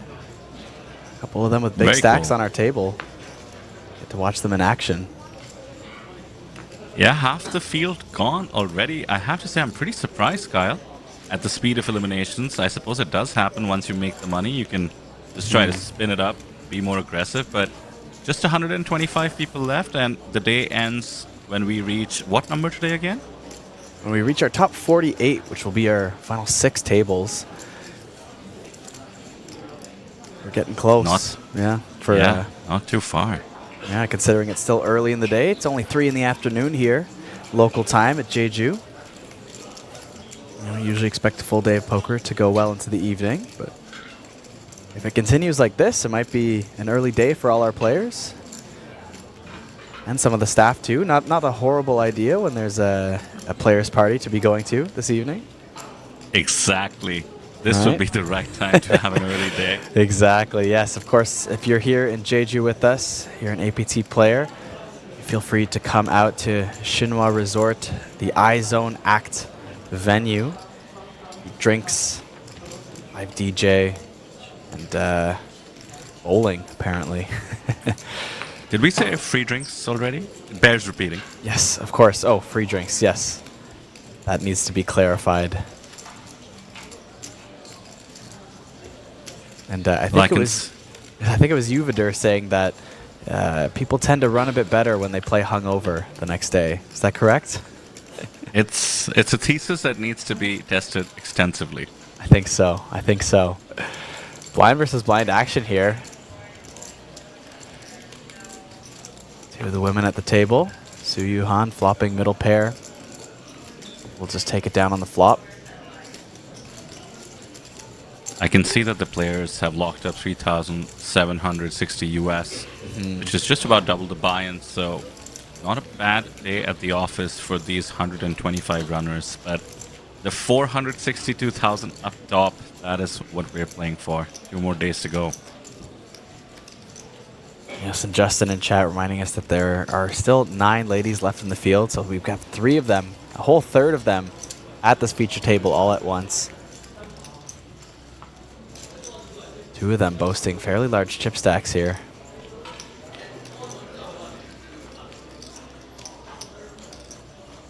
It'd be nice to see one of the women in this tournament make a final table once again. I believe only happened one time previously.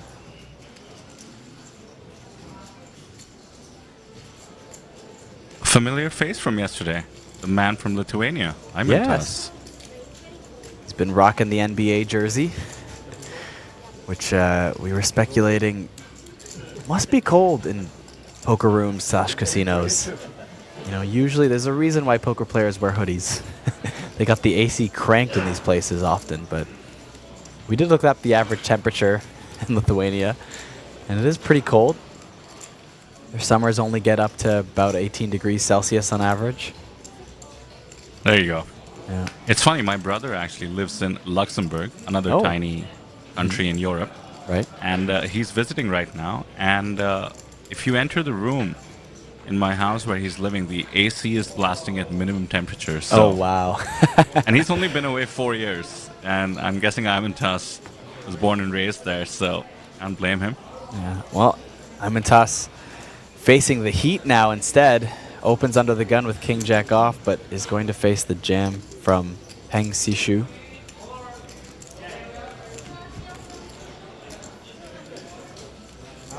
Should be the end of that. Sorry, he did leave a few chips behind there, so the fake jam. Yeah, what are your thoughts on this 3K behind situation? Considering there aren't really any pay jumps right now. Yeah, Be mindful it's of. We're like- 5 spots away. It's a little bit funny. I've watched some videos on it with differing opinions. You know, it is a little bit of a form of tanking, right? A little bit of form of delaying the game. But the thing is, there is EV to it. If you do get the chance, on the few occasions where you do get to keep those chips behind, it is worth money. Your last chip is the most valuable in a tournament, so it's really tough to not do it if other people are going to be doing it, right? It's kind of one of those things where it's like when you get to the bubble and people start using their time, tanking a bit, it's a bit uncomfortable for the game. I don't know if it's great for the game, but until the rules change or something along it corrects it, you don't want to be the person not doing it sometimes, so to speak. So it's a bit tough. Sounds like if we want to change it, we need a ruling. And I think so. I guess it's up to the powers that be to decide whether they want to lean in that direction. Yeah. Your last chip is the most valuable in a tournament. Years of poker and commentary, and I've never used that one. Love it. Really? Never used it?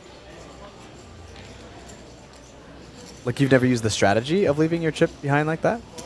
Well, I've never used the phrase, is what I meant. See. As for the strategy, I must say I have been carried away in terms of, other people are doing it, so I guess I have to do it. But yeah, I think it was much closer to something like Stone Bubble at the moment. Yeah, I did also tank pretty aggressively once when there were 3 tables left, and I literally stood up and browsed every chip stack before making a decision. So literally looked at like 18 other chip stacks.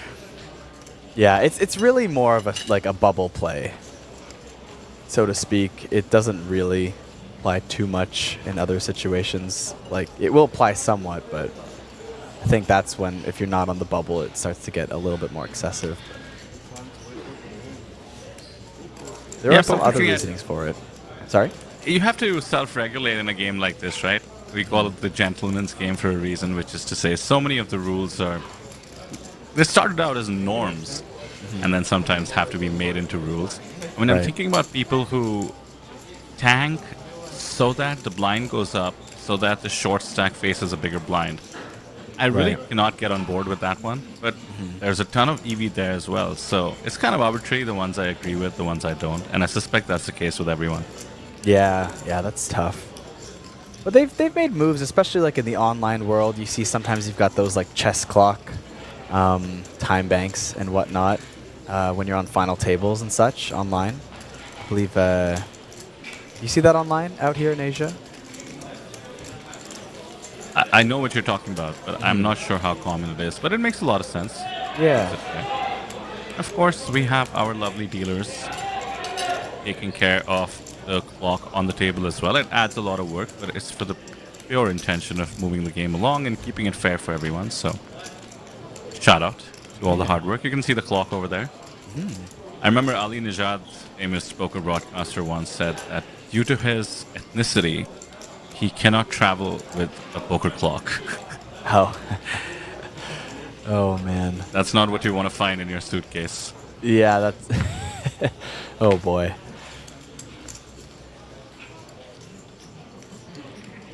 Yeah, I think there's been also, we were talking about leaving chips behind there and whatnot, and I've seen arguments for it online too, where people that are multi-tabling might not be paying as much attention to the table.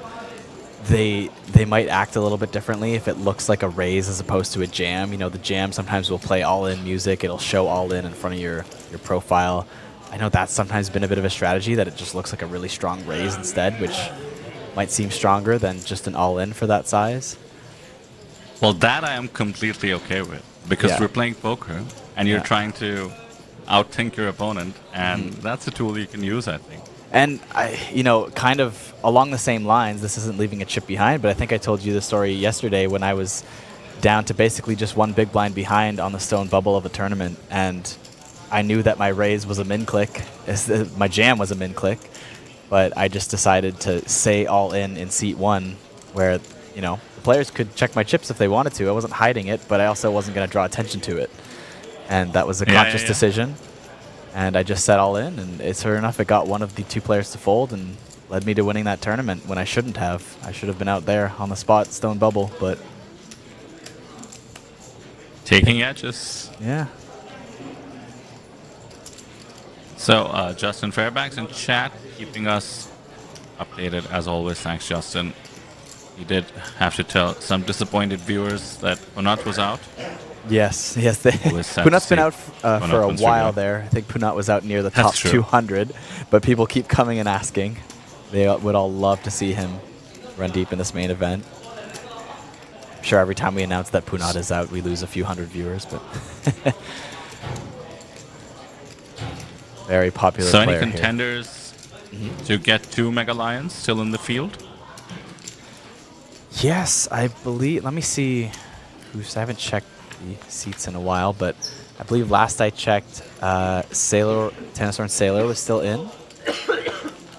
Chance to get 2 Very Mega cool. Lions there. I believe he has the silver one for winning the Super High Roller.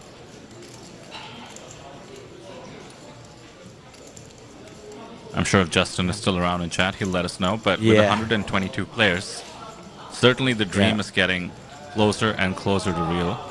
Thanks, Justin. Renee is in there. Is Renee Martin still in? Sedlak, Okay. winner of the High Roller. Oh, wow, amazing. Wujin Long, so 2 main event winners still in the mix. 500 million guaranteed. Zodiac Classic. There's Renee right now on the side of our screen. 3.3 million. Looks like he's filming it. Is it an all-in? Oh, he just banged the table. I think that's Renee Von Redden just being eliminated right in front of our eyes. Oh, no. Well, we're down to 3. I think that's what that was. Live as we were checking Did we out. jinx it? I think we might have. Oh, man. Wasn't even an establishing shot there, but I'm pretty sure that's what we just saw on the side of our screen. So down to 3. Tennisorn, Hyujin Long, and Martin Sedlak. GG to Renee. GG And how Renee. about Justin with the pro move of not spoiling despite the time delay? Oh, right. Justin's, yeah, absolutely perfect with that. Better than sometimes we are on the commentary booth. I think we Sometimes. Sometimes, yeah. I think he'll be insulted to hear sometimes. Oh, sorry. All the time. Always better. Always better. Our little Kev Mats, as I'm sure he'll take it as a compliment, legendary poker analyst. Yes. Queen Jack suited in the hijack. That's the kind of holding I like to get busy with from these positions.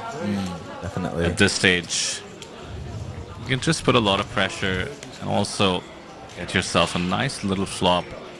I think Yeah. this stage of the tournament is probably increasingly the one where we'll have least amount of showdowns. Stack preservation is so crucial. Yeah.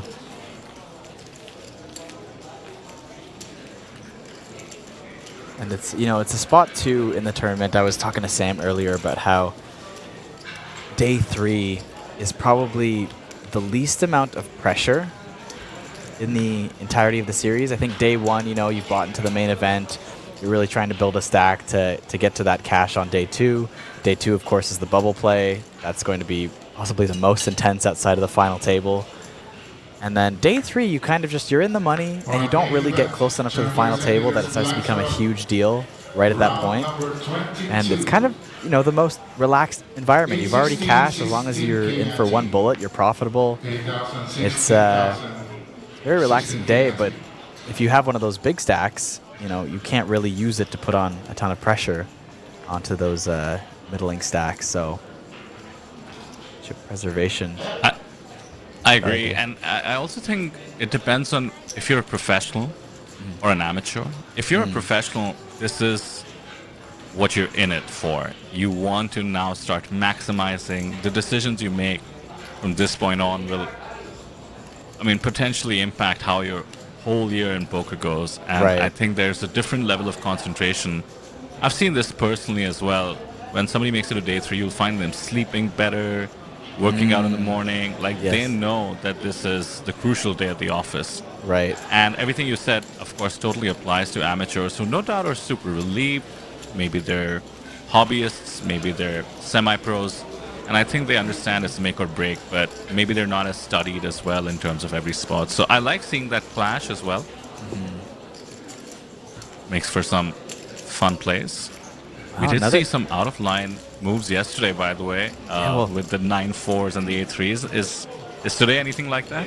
Well, we just saw a big fold there from Lily Tang in that hand. Had queen 10 off in the big blind. Was facing a +2 open, but just folds it pre-flop. Very defendable hand there. I like the fold, by the way, because the sizing on the open was 2.5 bigs. Right. So I like the adjustment. Maybe theoretically she can still make a call profitably, but I think she just realized that, you know, the bigger open will be tougher to navigate and just lets it go. Yeah. She is one of those people at the table holding one of the bigger stacks, so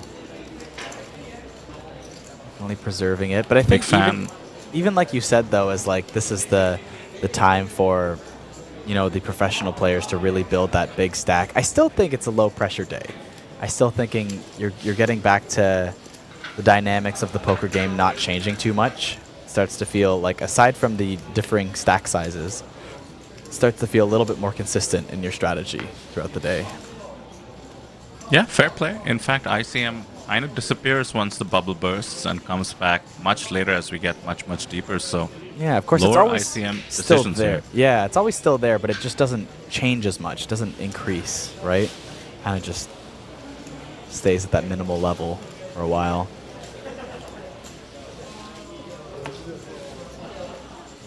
Seems to me the ladies are dominating this table. Chip leader They Sue are. has open ace-10 off.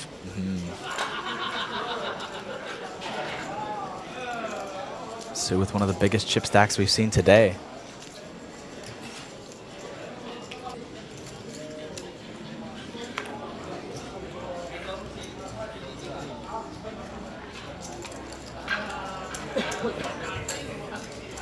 He's committed.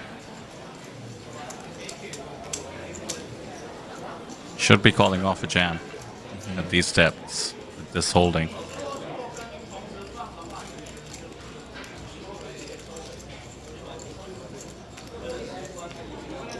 I think Sue's just probably going to find a fold here pre-flop, though. Ace 10 near the bottom of that opening range from under the gun, and she has been pretty good at making sure her stack stays above $1 million. Just you know, taking her spots, but facing aggression, not getting out of line, not trying to outmaneuver someone or find some unorthodox bluffs as well. Just staying pretty kosher with her decisions.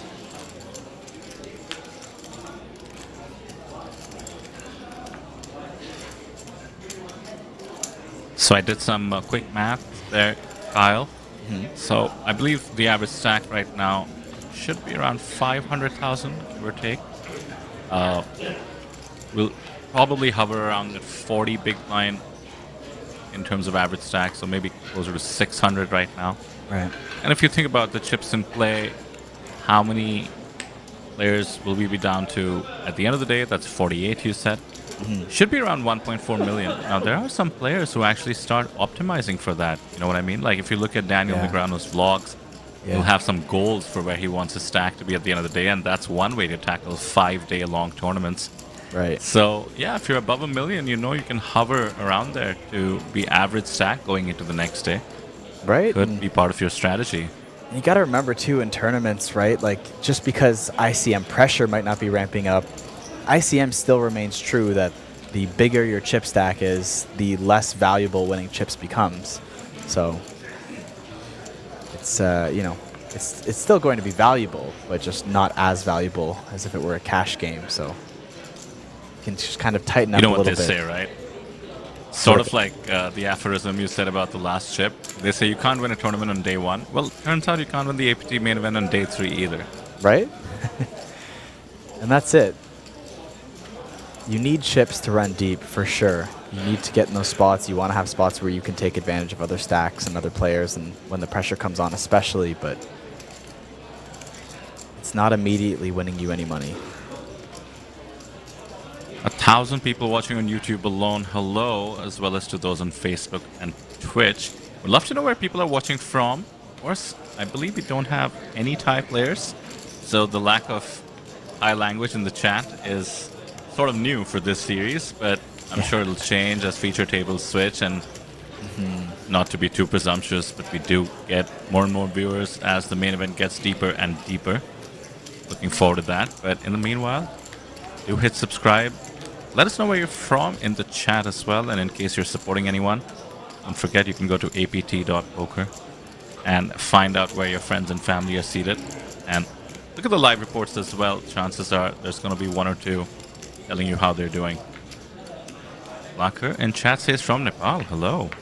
I'm sorry, I don't know how to say hello in Nepalese, even though I should bring from India. Is it just namaste? Tell me, Laker.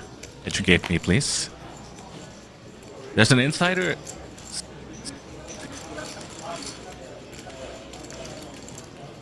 I don't think we lost your voice there for a second. We'll go back to this hand. Sure, we'll have Vidur join us shortly.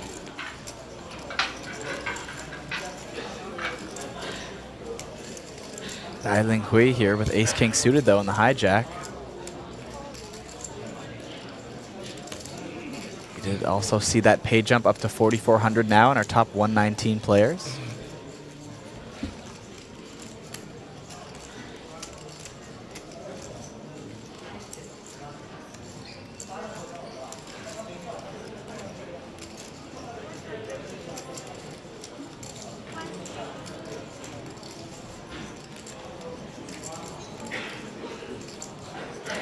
Queen 10 suited for Peng on the button. Just going to fold. Su Yuhen with Ace 7 suited in the decision.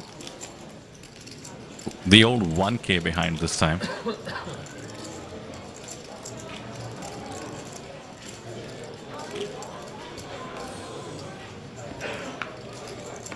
There's the re-jam from Su Yuhan. Just another shorter stack behind her. And of course, Dai Ling Hui going to throw in that last chip. And we go to the streets. Dai Ling Hui, the one at risk here, is ahead. Ace King suited, doesn't want to see the run out, covering his face with his hoodie. Not hiding any tells at this point.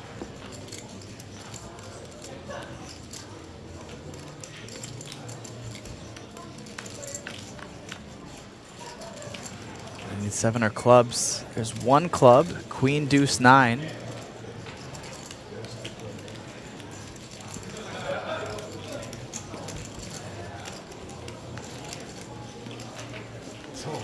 And another club on the turn. It is never easy. Dai Ling Hui only with 72% equity as we go to the river.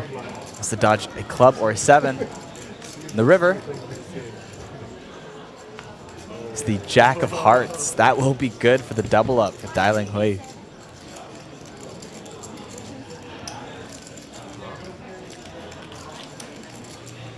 Six sweat. Yes, yes. Glad to hear you're back on, Vidur. We lost your mic for a second there, but sounds like everything is good to go now. Yeah, my apologies. I did get educated in the chat as I requested, though. Lacker says it is namaste. Namaste, Lacker. Oh, there we go. Watching from Dallas, says Albert. Hello, hello. How do you say hello in Dallas? Just kidding. Hi, y'all. Say howdy. Howdy. Yeah, that's right. Yeah. Kiwi Specials back, of course, from New Zealand. How do you say hello in New Zealand? Justin letting us know San just busted in the tournament. The player from Thailand, Board to Raise, I believe, was his moniker. Yes. We do have a hi from Thailand in the chat as well. Kiwi, do they say how you going in New Zealand? I know they do in Australia.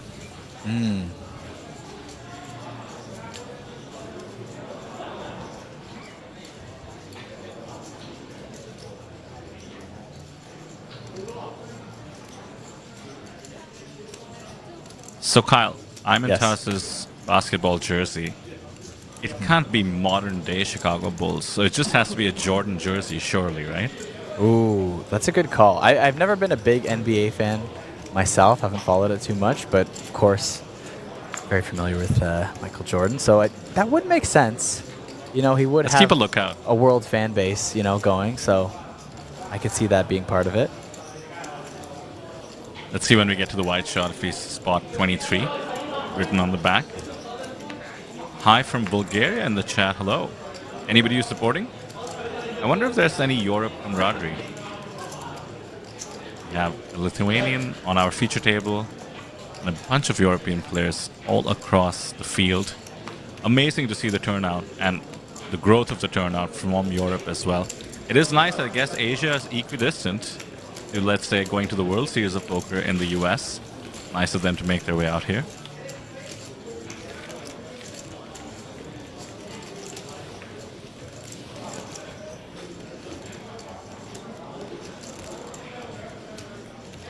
Oh, 23.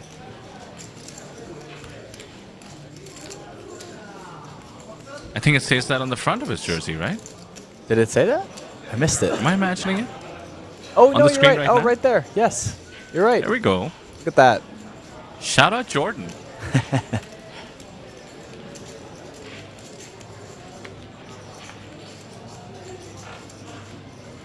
Well, there you go. Kia Ora is hello in New Zealand. Good to know. Ooh, there's the pocket Kyles with Yu Jin Kwang.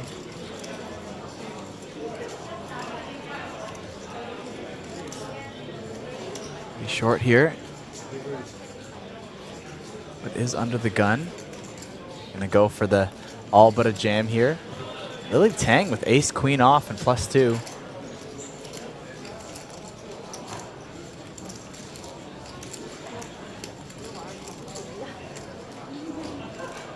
They'd leave about 4 big blinds behind. Put in about 2/3 of his stack. Wouldn't blame an isolation with ace queen here. Liu could be much wider.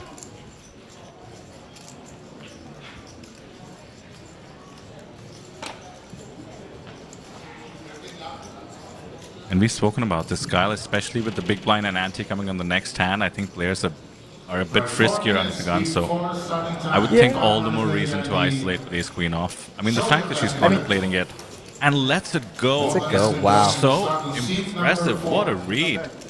Wow. What a read. I mean, you gotta remember though, Liu is sitting on about what, 12 big blinds here. Isn't that short? You are still paying the big blind ante next hand, but it's not like he's actually on that 8 big blind shove that is, or the 8 big blind raise that he put in there. Stack is fairly deeper, so I wouldn't factor that in too much that the big blind ante is coming up next hand.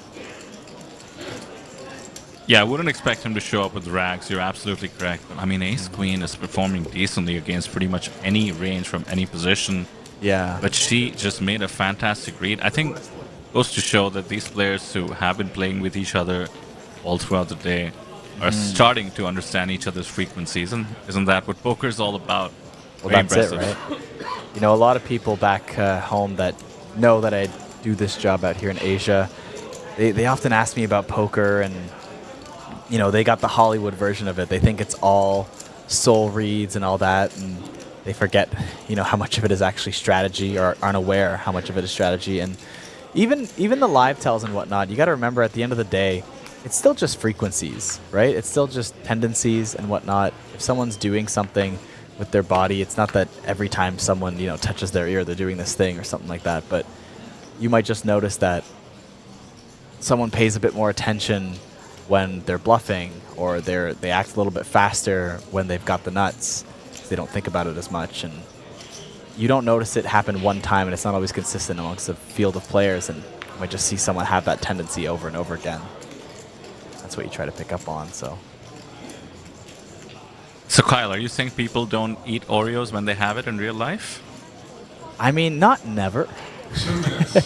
Probably it happens occasionally, but not as often as you'd think. Fortunately, when you go to those sketchy underground places, they seem to be a little bit short on Oreos these days.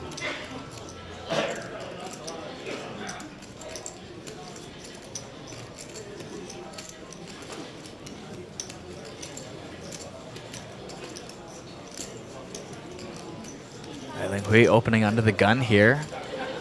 And our chip leader at the table. Su calling with pocket nines and the hijack.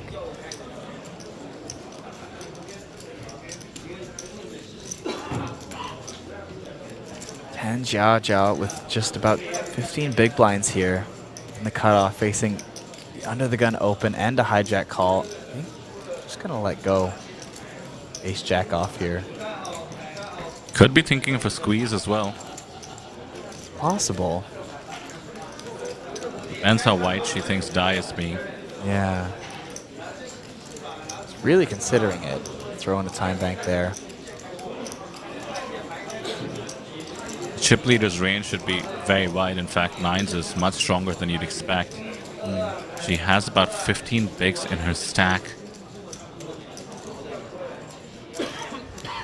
I feel like Ace Jack off here is probably the lightest I'd ever squeeze. Don't hate a fold here.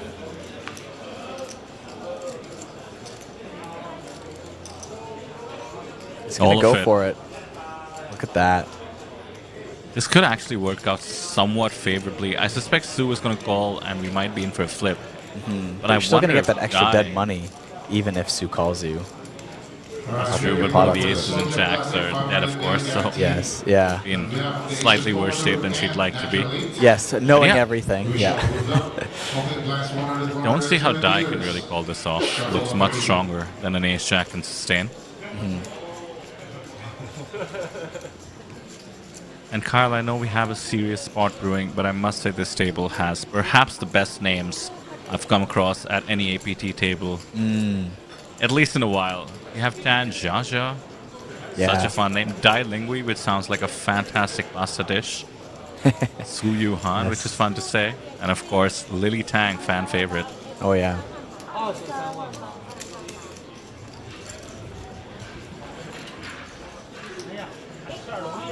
There it is.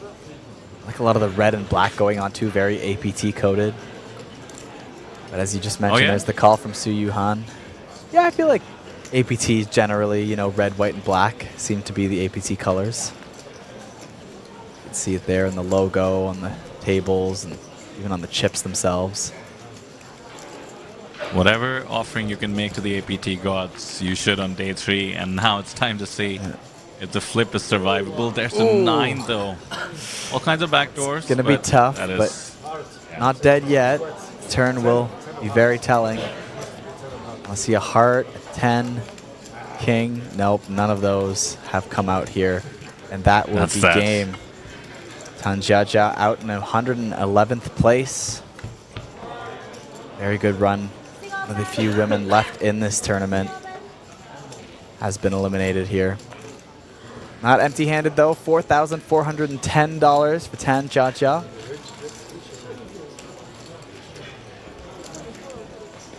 Decent score any day.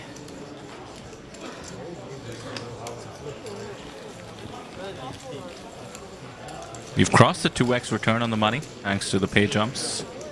Yes. Always nice.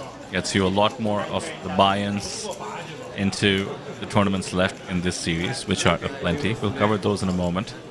Taking a look at the payouts here. Of course, the incredible 462,000 USD up top. We did discuss having potentially an over $200,000 heads up. Yes. I'm rooting for that. Oh. On the one hand, I do feel for players who want to make deals. I've been in those spots and made deals myself. On the other hand, it is so baller to play heads up for $200,000. Yeah, no kidding. Yeah, no, it will be a $204,000 pay jump from second to first. So that will be an epic final day here live on the stream. But we got a couple days of poker to get through before then.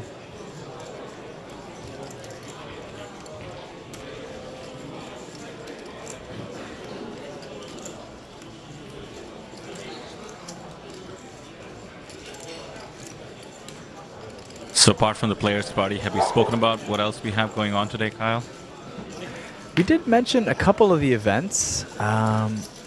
Sam was going through a few of them there. I think we talked about the ones that were happening as we spoke a couple hours ago. In case for anyone busting, I think there's the there's what, a Stud Masters tournament. And well, I will say the Zodiac has started, which is actually a pretty natural transition. If anybody busts, they've made a nice chunk of change, and the Zodiac is always a huge event. It's sponsored by Natural 8. Today's day one. It's approximately $2,350 buy-in. So Yes. that's the one I would consider in case you did cash. Yes, no kidding. Yeah, that one hadn't opened yet when we last spoke about it. But yes, 30 minutes ago, it is running. Looks like we already have 53 players in the Zodiac.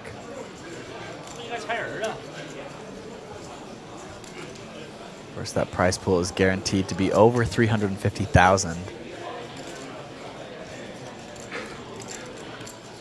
I think we'll cross that for sure. I think so, usually. The way things are going. Zodiac, one of the most popular tournaments of the series that is off of stream.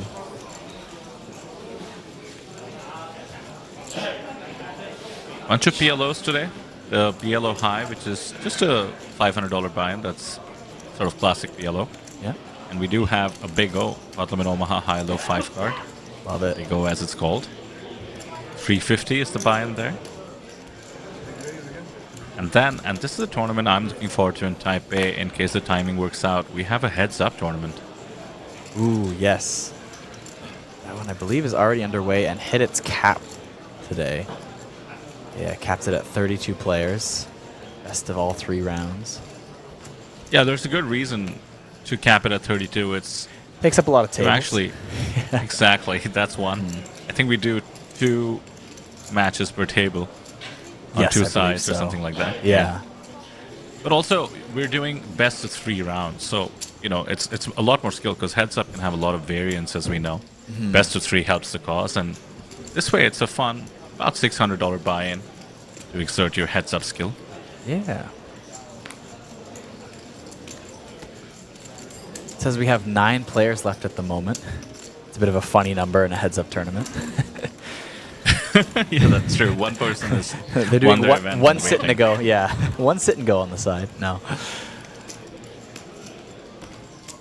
No, I think we're just, that would mean we are waiting on just one heads up to get down to the final 8, because that would line up there.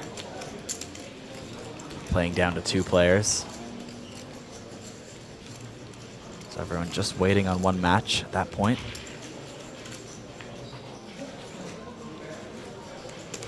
I also took a quick look at this high roller we had going on, Kyle. 3,000 or so was the buy-in, 2,850. Yeah. To be precise, 260 runners, which is very impressive, but makes a lot of sense considering the main event field is dwindling down. Yes. And that's actually going to have about 130,000 USD up top. That's pretty amazing. Talk about a trip saver. Yeah, no kidding. Yeah, it's only about $500 more than the Zodiac Classic. So it seems that everyone was favoring that one first, I think. Play that one over the Zodiac, possibly.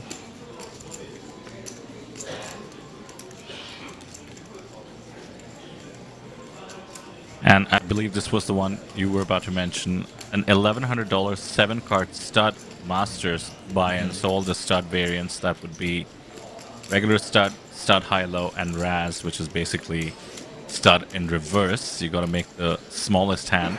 Right. $1,100 buy-in and 25 entries for that. So mixed games growing, tons of support from all kinds of players at buy-ins that were considered pretty high, at least the last time I was in Jeju. So a huge shout out and gratitude to all the players who make this possible.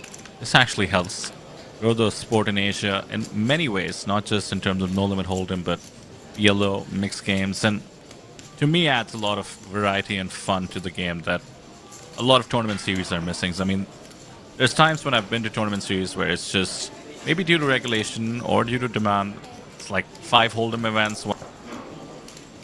Have fun. It's a whole different ball game over here.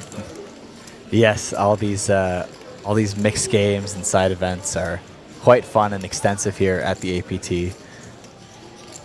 You see some cutoff versus big blind action here. You opening up a little bit loose, 7-6 offsuit from the cutoff. Feng Xishu did defend, but will fold to a C-bet here on this flop.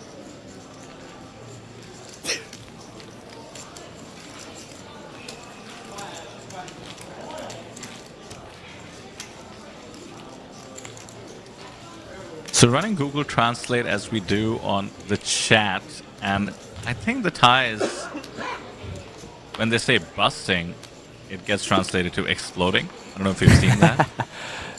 And I do think I'm in favor of it. That is very fun. I did just see it right now. Yes. You know, when you meet during the break on the tournament floor, and it's all about just giving each other's updates. Are you still in? How much do you have? I want to say, no, I exploded. Right? Just, you don't even have to say it. Just make the hand gestures and just go. That's a little bit more fun.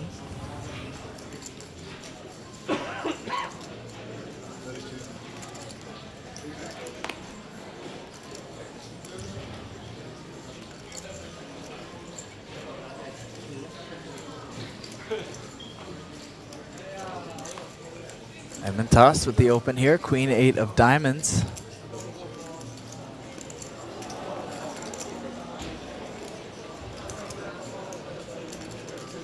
Bit frisky. Pretty loosey-goosey. He's comfortable navigating.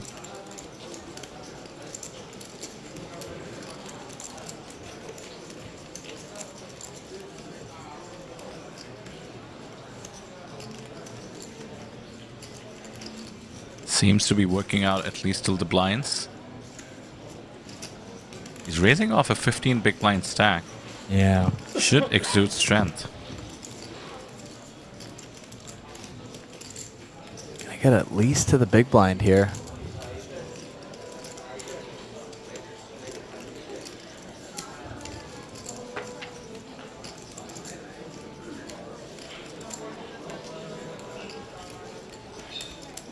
Wow, he was racing with the chip leader on the big, which should signal further likelihood of going post flop. Oh wow, and she goes for the jam.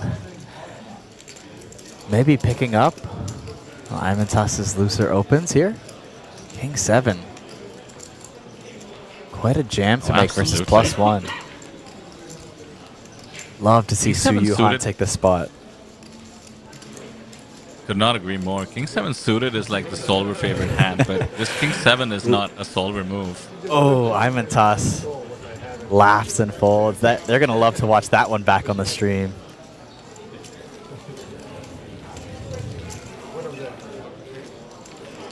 That was a fun spot there. Definitely some exploitative plays going on.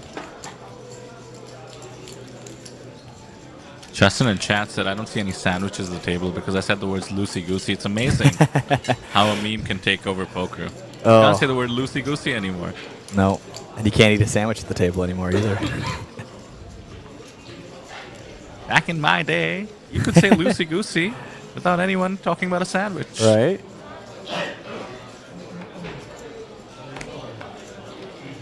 Chat Bro says, what a player. You don't become the chip leader by accident on day 3 of the main event. You can see the moves she's been willing to make. It's about sending a message, says Chat Pro, potentially. We're also not too far away from the break. Is that fair to say, Kyle? So yeah, it's coming up at the end of this blind level. Yeah, there we go. So might see another ladder up before then. Sorry. Yeah, they'll go and watch the stream. Perhaps the rest of the table will get alerted. We can see 30 minutes left on the tournament clock before the break. That'll send quite a message. And this table will be playing with each other, barring eliminations, all the way till the end of the day. Yeah, barring that their table breaks, they should be hanging out with each other for the foreseeable future. I always find that's rare of me when I run deep in a live tournament for my table to either not be adjusted, like shifted to another table, or for the table to break. But my last tournament at a WPT event in Canada, all the way into the money, I played basically the same table right up until the end, and then our table broke. Zodiac Classic, table number 99 is 31, 98 is table 30. All right, blind versus blind action here. Su raising from the small blind. Min raise. Yeah. Price Chen in.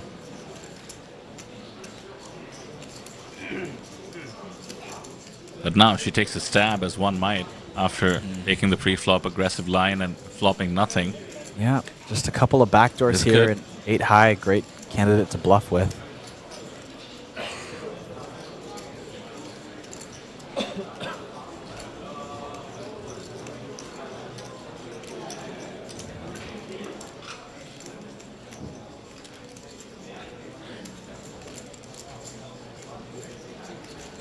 Very difficult to continue with his stack size, 15 bigs. Yeah, just lets it go. This is what happens when you have the chip lead in poker. You just get pots you don't deserve. That's why some people go out of their way, perhaps, taking more risks to make it into this monster stack. Once you know how to wield it, good things will happen. 87 bigs for Sue. Very impressive so far. Did look her up on Hand and Mob. I'm sure you guys did at the start of the day as well. 36,000 only on her Hand and Mob, to the extent we can call that only. Truly making a run for it. Her biggest score was at Taipei, which was about 16,000. A first place finish. Of late, I think her scores would equal the amount she's locked up already, 4,400 or so. The next pay jump, 5,100. With her stack, yeah, I would be eyeing the prize here. Oh, definitely. And she hasn't had a bad series so far. A couple of cashes. They are on the smaller side, but it's always nice to cash a couple of tournaments earlier in the series. Start on a good note. And clearly, it's going to be improving here. A minimum 4,400 with a stack that's, as you were mentioning, destined to run much deeper. Yeah, 1.4 million was the calculation on the average stack coming into tomorrow, and she's already hit that. Question is, can she grow it? After all, this is poker, anything can happen. Justin in chat was mentioning how when you have a table full of these 10 to 20 big blind stacks, it's actually tricky to navigate as a chip leader. And by the way, we have 6 stacks between 12 and 18 bigs because you tend to be facing a lot of 3-bet jams. In this case, Sue has just decided to jam the ace on the button. This is actually perfect strategy. It is plus EV to just jam any ace and pick up the blinds. Sue seems to be enjoying herself now, picking up these chips. Climbing up, getting close to that 1.5 million mark now. Even with the blinds going up, still sitting on about 90 big blinds. Lily Tang, second in chips at the table, nearly a third of Sue's stack, just a bit more.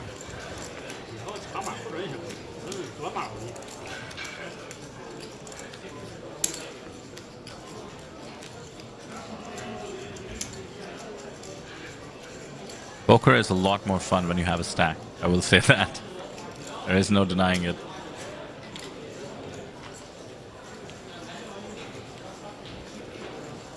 It's that feeling of possibility and power at the table.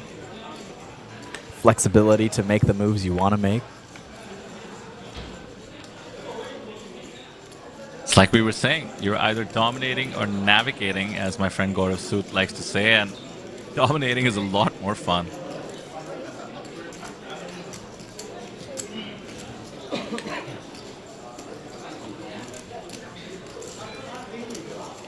The snowman for Lily.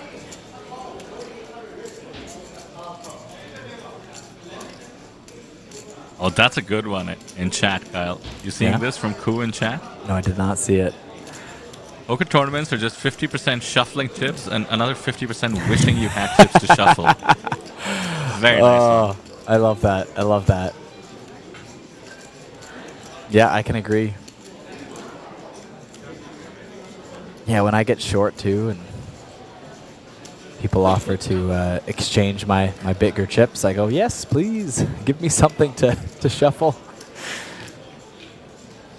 I don't want to look at I don't want it to look like I have 2 chips in front of me and not be able to do anything with them.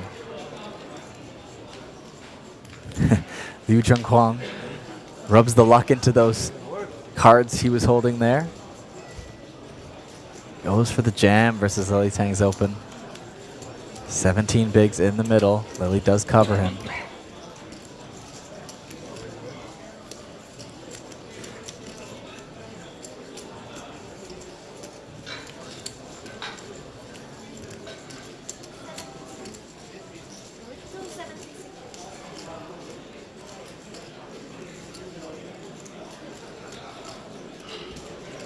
Just 9 people away from that next pay jump.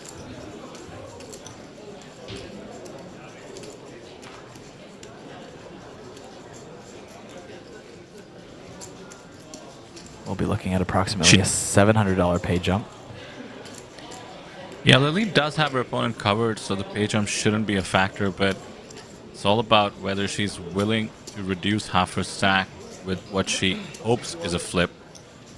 She could have her opponent dominated once in a while, which is usually cause enough to call it off, but she opened +1, so the chances of 5, 6s jamming from the big blind is a bit reduced.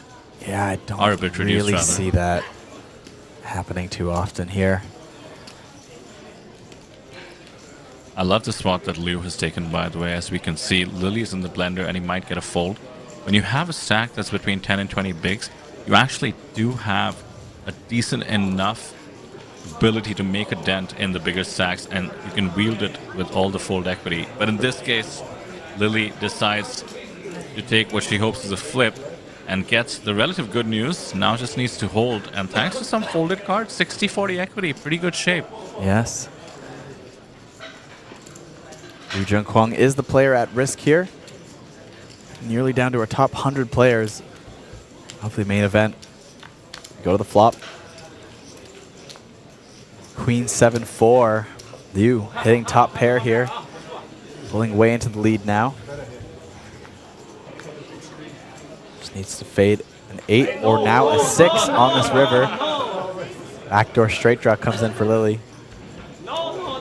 Praying for a hold. Does not want to see it and does dodge it. 9 of diamonds on the river is safe for Liu Jung-kwang. Up to $500,000 in chips now with that double up.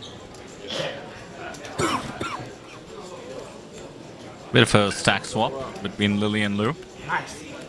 Neither player in too much trouble by any means. All a part of the game.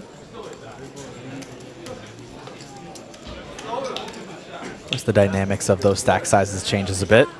Lily now in that re-steal kind of range. Still plenty to play with, but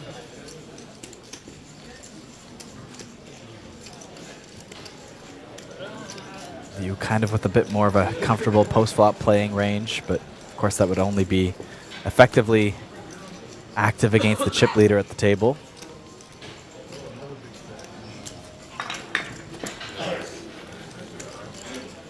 I have been finding that at the top levels of the game, let's just say those super high rollers, the kind of tournaments you'll see at something like a Triton series, people are taking 15 big blind stacks and going 3 streets of them. Yeah. Definitely finding a lot more post-flop playability, especially as the sizes start to decrease universally around the table when everybody's a bit shorter.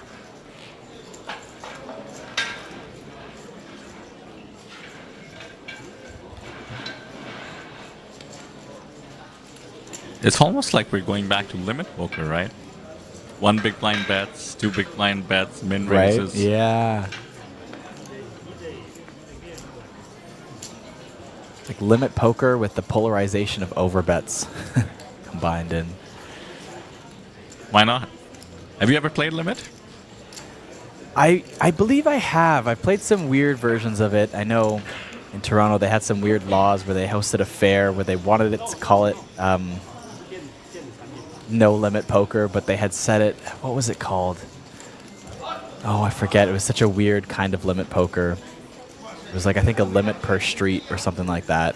So it felt a little bit more like no limit pre-flop and maybe a little bit on the flop, but the further you went into the hand, the more it became limit poker. It was a very weird. Funky, sounds like. Yeah. Sounds like something Neil Johnson would cook up. Yes. It was a very funny form of poker because you would just lose fold equity the deeper you were in the hand.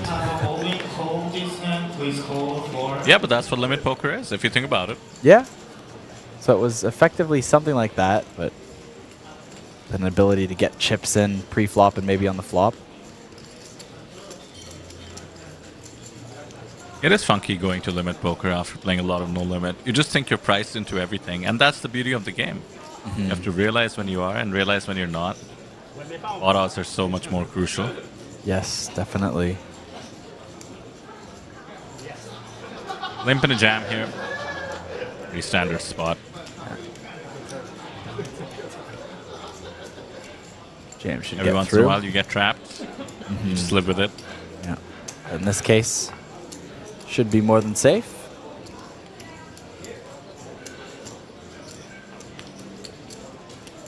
Justin in chat continues to do the Lord's work and tell all the Thai curious souls how many Thai players are left. I did look it up as well. Tanasorn Sailor, along with 3 others, still in the field.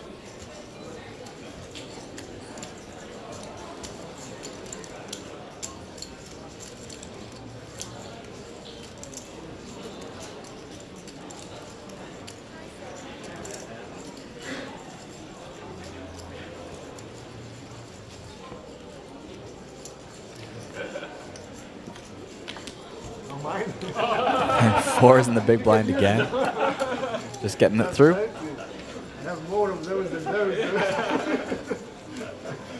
Liu getting some TV time. Fair enough. Oh, we have a new comer to the table, and it is a Ooh. giant stack. You gotta hate your luck here, as Su had the absolutely dominant stack on the table. Somebody appears from the outer table and takes away that advantage, but it should make it fun for us to watch how these two interact. Yes. Hi, Jian Ping coming in with 95 bigs, 1.5 million. Yeah, an absolutely monstrous stack, but we might get to see some deep post-flop poker here now. Both players wouldn't mind chipping up a bit. Maybe don't want to play for stacks at this point, but not really opposed to it either. You can get the spot for it. It's not a lot of pressure, as we've mentioned, so trying to build up that stack any way you can. More chips available for it now.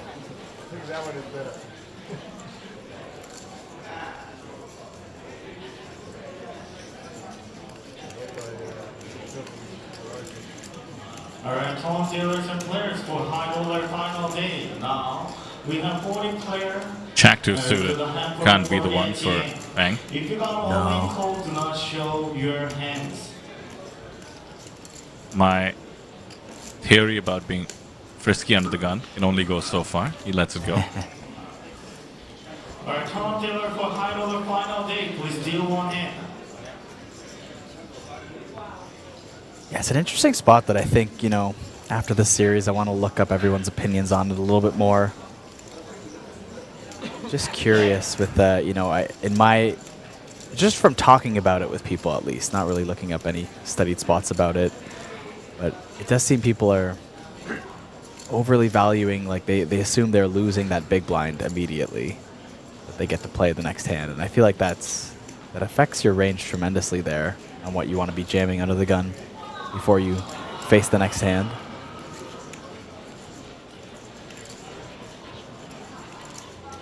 Yeah, you have opened my eyes to this, I think. Even if you want to think about the fact that you're putting it in blind, you should still only count it as maybe 60% of a loss, right? You are going to wake up with defendable hands a lot. Exactly.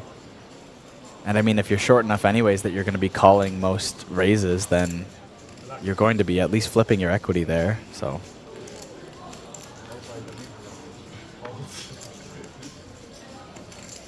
I like that phrase, flipping your equity. Tournament poker in a nutshell sometimes. Right. Not the APT main event though. Super deep, 1 hour levels. Yes. Certainly not a shove fest, even though Lily has decided to take the spot. Yeah, I'm in TAS.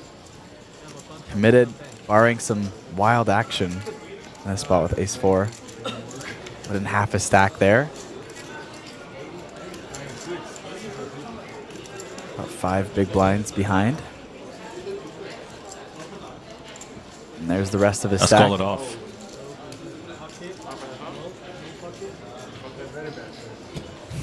Ace King versus the fake aces, the ace 4. Right.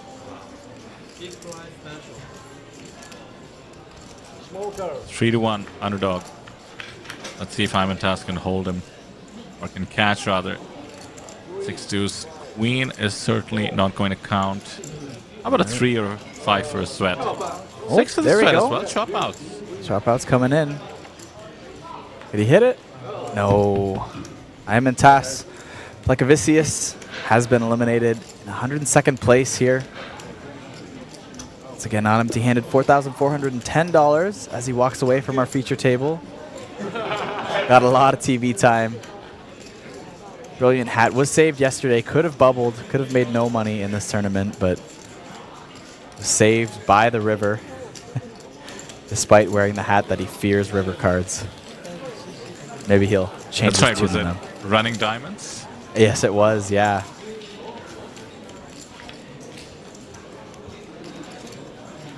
Four diamonds cave out to save his tournament life with the ace queen. And that's $4,400 he would not have had. That's true. Gotta be grateful. It's all about perspective. Right. Of course, easier to say when you don't know how someone's series is going. Maybe they're down like 10 grand at this point. But even still, even if you're down 10 grand, you're now only down less than 6 grand, right? You'd still be down that full 10 grand if you didn't cash, so. Can you be my life coach, Kyle? I need reminders like this all the time. Right? It's like the sunk cost fallacy or chasing your losses, something along that.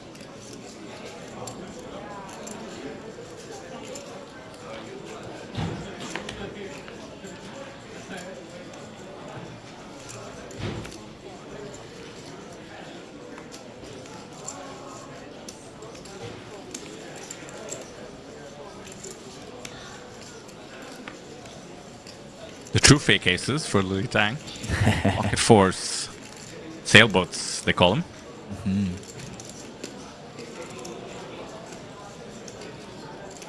Against the newcomer and the chip leader on the table. Can't really find a handed mob for Kai. Yeah, Justin no. Fairbanks, any help there? I found one for Kai Jianting, unless there was a typo with his name there. Not sure if that would be the same person. Yeah, I did see that. Yeah. Boring DR in chat says, is there an app check who's still running? Indeed, apt.poker. Check it out. I just took a look. Yeah, 4 Kai ties, of Jianting. course. No. Oh, sorry. Oh, wow. Pocket Kings. Peng Sishu. The big blind here. Good timing. This is Kai's open.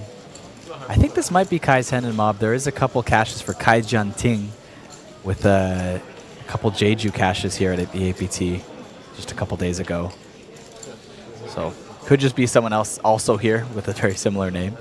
We already seen 2 people with the same name in this very tournament, so it's not impossible. But on the off chance this is him. Peng is committed, by the way, and with the pocket Kyles, might I add. Yes. Can't see Kai calling this off. I think she gave a lot of credit to the fact that it was a +1 open, but he is the chip leader as well, so it's going to be wide. Either way, out of position with the pocket kings. This is what Sam and I came up with, this cooler equity. You want to make sure your opponent calls it off, and in this case, I think the Queen Jack has called it off. What in the world? Guy has too many chips. This was way too loose. Tough showdown Wow. here. Kings battling the Queen Jack, 16%. Ooh. Does manage to clip a pair. Back Not goes as dead. well, 5 outs. Now reduced to 2.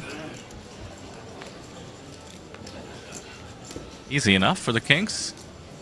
Big double. 25 bigs. Yeah, no kidding. Beautiful time to wake up with that. Hai Shanping, even though they do have a massive chip stack, they were first in chips at the table, now slightly under Sue. Reclaimed her lead at this table with 1.4 million in chips. Yeah, unfortunate I think that spot. showdown, it should be a bit of a wake-up call, don't you think, Kyle? Just calling off the Queen Jack there. Yeah. And realizing you're facing Kings. You're calling up the Queen Jack. I believe that was 12 big blind jam there.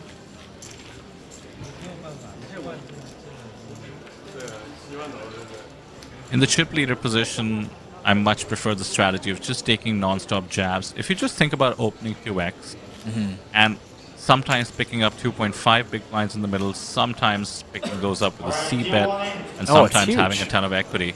It takes That's huge. huge. So many chips. Add so many chips to your stack just doing that alone, and then, you know, when you face aggression, you just accept it. And because even if people are going to be noticing that you're playing a bit looser, they're still not going to have as many opportunities to attack you. Yeah, that's okay for people to realize how loose you are. They know you're expected to be loose as the chip leader. Yeah. I do think people get a bit obsessed with preserving their image. And they still have to put their tournament life on the line to attack you, generally speaking. Like, they're going to have to jam. So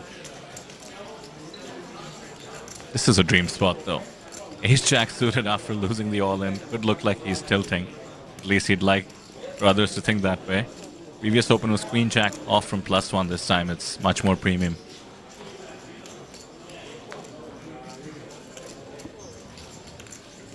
Queen 10 suited hits the muck there very quickly. Yeah, surprising.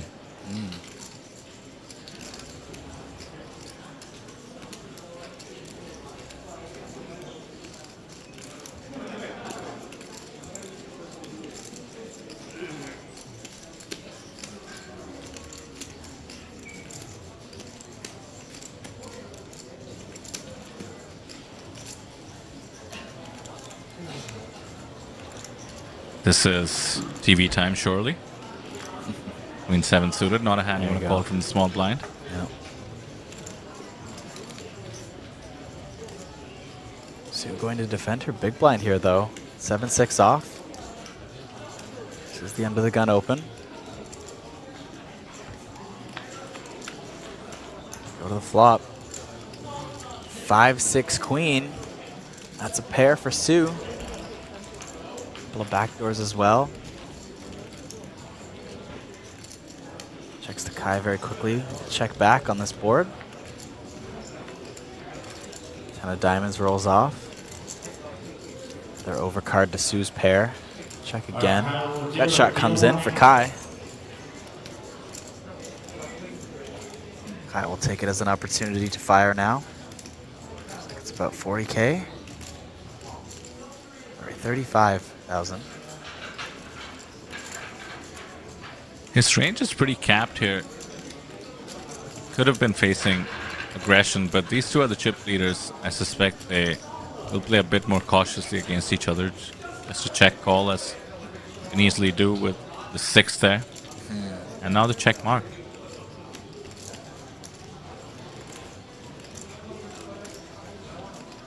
Would love to see a bluff here. Can easily rep King Jack, blocks the Jack. Did bet on the turn and not on the flop. The story does make some sense. You'd have to go big. Yeah. Just showed down Queen Jack off. Could have King Jack off.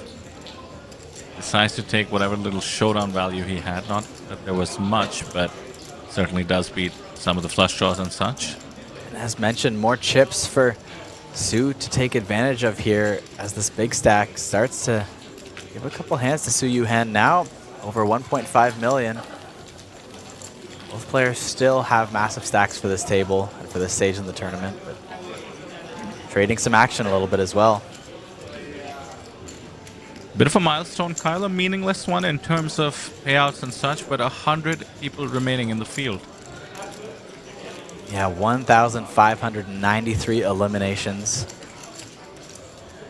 You are now in the top 100. It will be all double digits from here on out.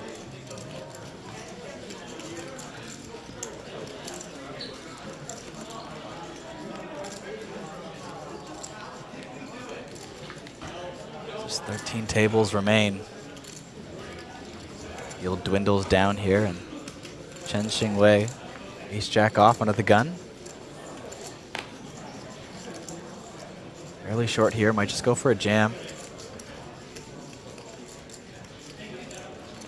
We're about 5 minutes from the break, mind you. We will have a new feature table here at day 3. Lines will be up to 10,000, 20,000. We do tend to use this term depending on what day we're on, but I think we're approaching the business end of day 3 once we come back from the break. about half the field will make it to day 4. Yes. All right, final day, table number 44. We have all in call. Chen just goes for the 2 big blind open here under the gun. Yes, as you mentioned, we'll be swapping tables. We'll be taking a look at table 1 when we get back after this break. I believe Roman Hrabek is on that table, so we'll get to see some action from him again. And Yida Chung, APT high roller as well.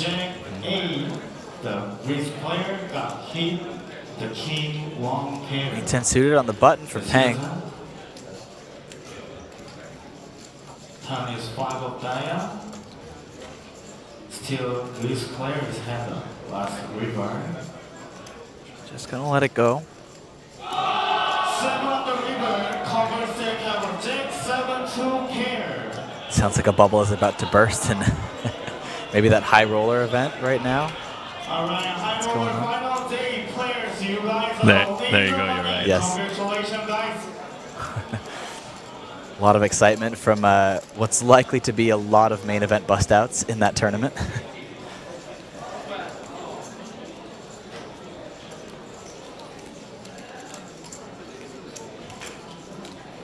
I think they're around the corner off to the right of your screen there too.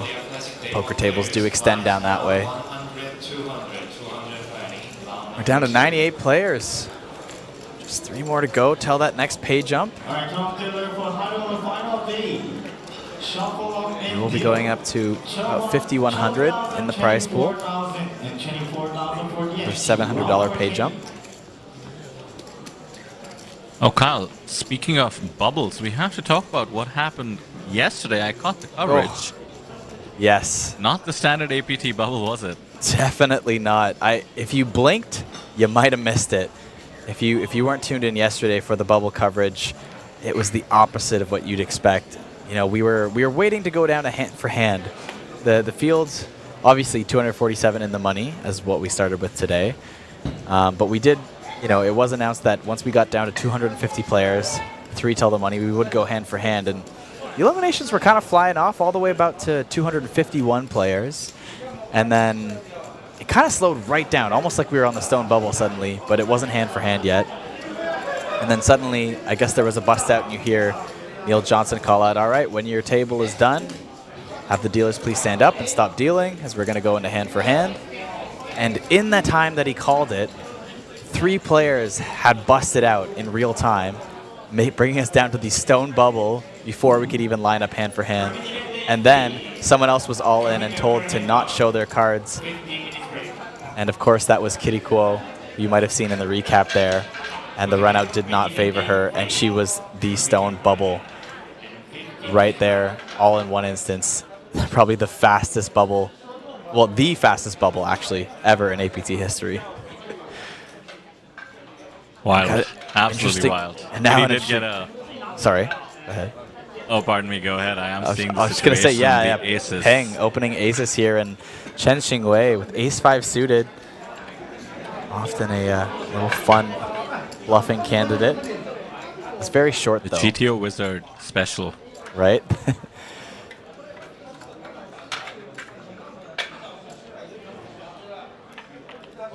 Oh, he's ripped it. Oh no. Oh no, he's gonna see the bad news. Snapped off by Peng Sishu. The exact reaction I would be expecting in that spot. Ace isn't even live. That sums it up. Ugh. But the reason why ace-5 suited is that bluff candidate is that in the worst of circumstances, you still do have that wheel draw. You still have the flush draw. Ooh, with a quick glance at that flop, though, drawing down to just 1% here. What is it, running kings? Yeah, something like that. Is dead on the turn. Chen Shiwei, last hand before break, unfortunately jams into aces, will be eliminated in, I think, 95th place. I think just made that ladder up an extra $700, $5,100 for Chen. If he was able to hold it there, the floor will tell him. I think just might be okay. I'm curious how I couldn't quite see it. Yeah, might have made that pay jump there. As a little consolation prize for jamming ace-5 suited. But we will be going to a break. We will be back soon, but if you want to hang around, there will be a player interview for some continued entertainment by Isara coming up in just a couple minutes, so stay tuned for that.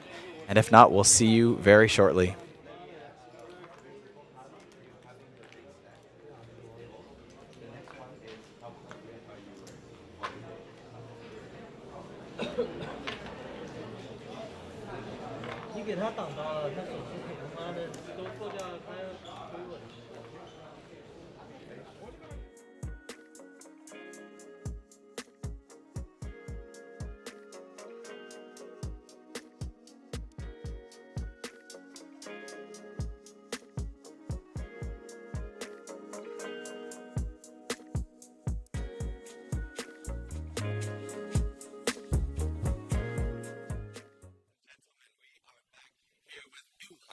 So, first of all, congratulations. I do see that you have a very, very big stack at the table. I just really wanted to know what's the feeling in being in the feature table and having one of the biggest stacks in the feature table?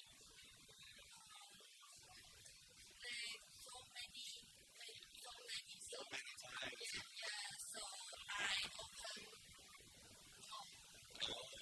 So you took more of the blinds by just stealing them because everybody seems to play quite tight, right? So pros flop as well, right? I mean, we can see some actions here in this feature table. She has done great in kind of aggregating her ships as well. And yeah, I mean, another question for you: how do you feel? I mean, how confident are you for today, for this tournament? How do you feel for this tournament? Do you think you're gonna win?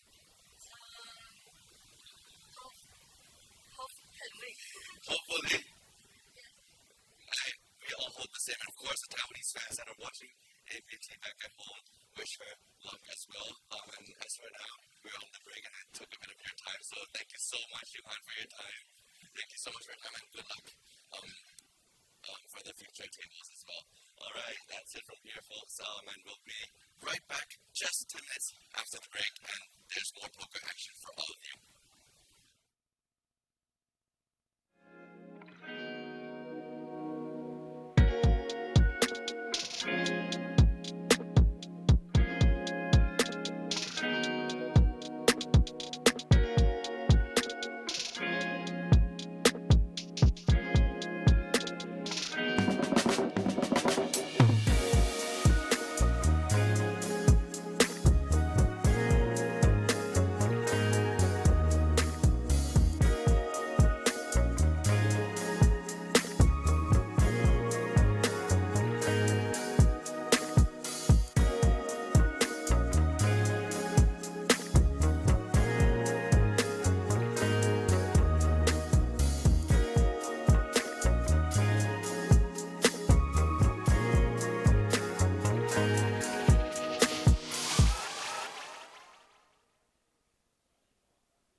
Welcome to Asia's largest online poker room.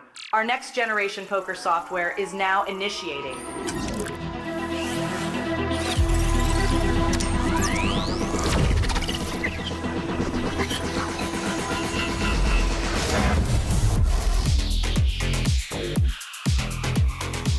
Elevate your online experience with a wide variety of poker variations to choose from.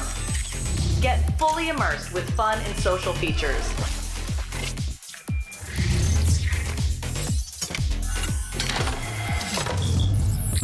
Level up your game with PokerCraft and Smart HUD. Unlock a wealth of rewards including cashback, bonuses, and jackpots.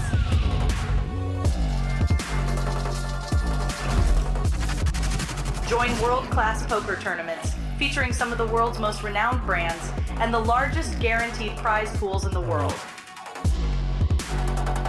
Experience the best in customer service and hassle-free transactions for a seamless online gaming experience.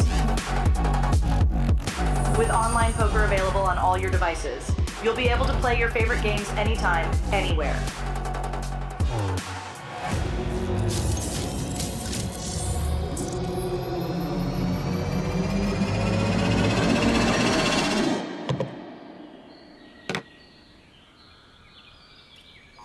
Sign up now and elevate your online poker experience today. In a world where the stakes are high and the competition fierce, there exists a realm where the best of the best converge. From over 50 countries, they gather, drawn by the chance of winning millions of dollars in life-changing money. But amidst these contenders, only a rare few will make it to the top. Those who remain composed under the relentless pressure, armed with an analytical mind that dissects every move, adapting, adjusting, shifting strategies like master tacticians. Under the bright TV lights and the watchful eyes of thousands, they take center stage. Is this the comeback we've been anticipating? In this arena, they are not merely players, they are warriors, united by a common purpose, to emerge champions. The APT Championship from November 14th to November 30th.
Hello and welcome back to the Asian Poker Tour here in Jeju, South Korea.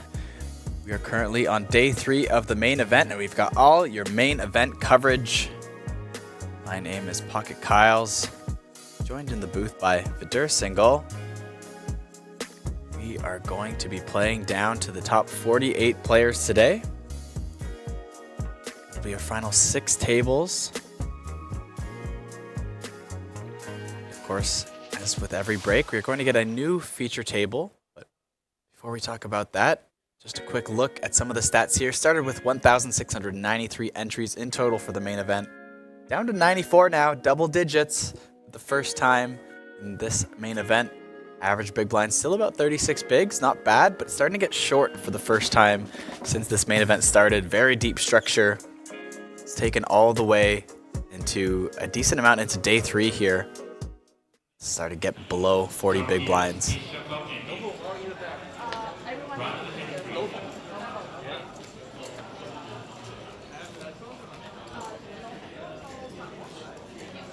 It's all getting real, isn't it, Kyle? Yes, definitely. Oh, we do see Tanastorm in the shot there. Yeah. He's one of the 2 contenders remaining who already has an APT Lion. No more main event winners, I'm sorry to say. We did see Renee get knocked out, and I believe Ju followed soon after. However, 2 players who have won the high roller before, that is the Rose Gold Mega Lion. Yes. It's Martin Sedlak and Tanastorm Sailor from Thailand, still in the mix. Also a shout out to the $10,000 APT Championship entries you'll get if you come in the top 3 of this main event. So we'll have just that extra bit of value to fight for on the final table. Of course, as we set up our new feature table here as well, a couple familiar names. We have Roman Hrabek, the Czech Republic. Seen him on the stream already a bit this series, and Ida Chung as well at this table. Well, Kyle, before we move on to anyone else, let's take stock of Roman's run this series. We started out our live coverage with the super high roller, the $25,000 buy-in, and Roman Hrabek, I believe, finished 4th place, if I'm not mistaken, and followed it up with a cash in the $10,000 buy-in as well.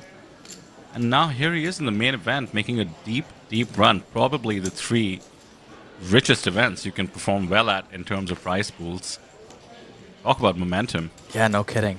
Don't forget his cash in the Win the Button high roller tournament. Hey, there you go. Momentum is momentum. Much smaller than all these other aforementioned events that he has cashed already, but a win's a win.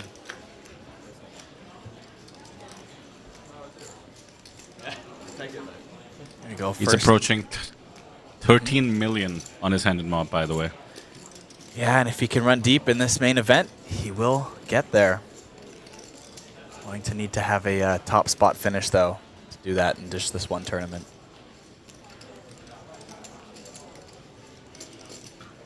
Quick c-bet from Georgios Skaparis.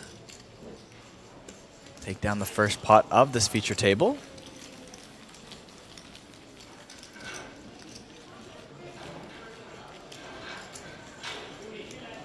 Pretty cool name. Georgios is from Cyprus. It's about. We did mention Roman from the Czech Republic. Bunch of players from China, as you would expect. And an APT superstar in the form of Vita Chung from Australia.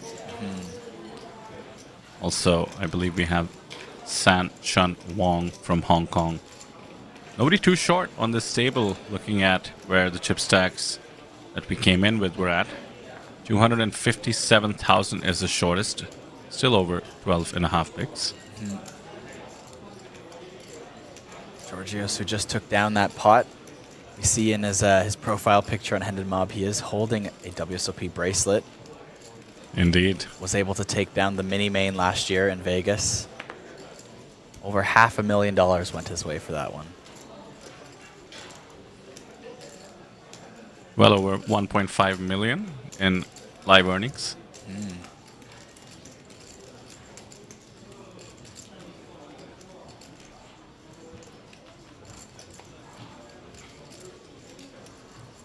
Has taken down quite a few six-figure cashes here, including one at the Irish Poker Open. That was a 4th place finish, but it was the main event, so almost 200 grand for that cash alone.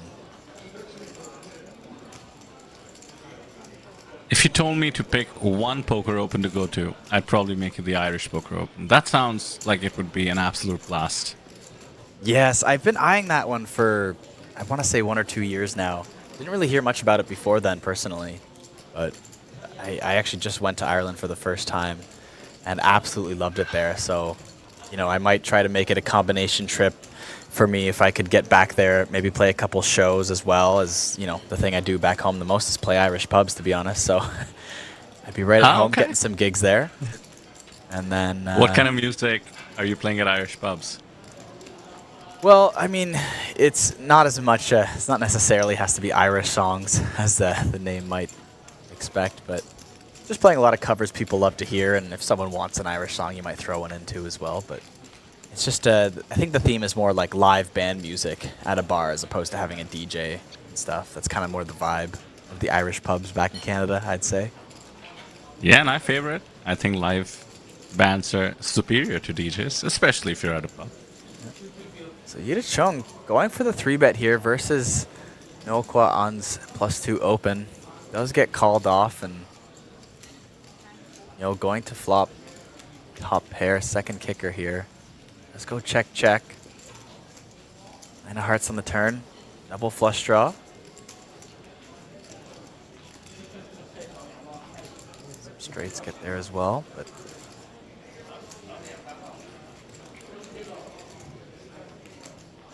wider ranges here for a 3-bet pot.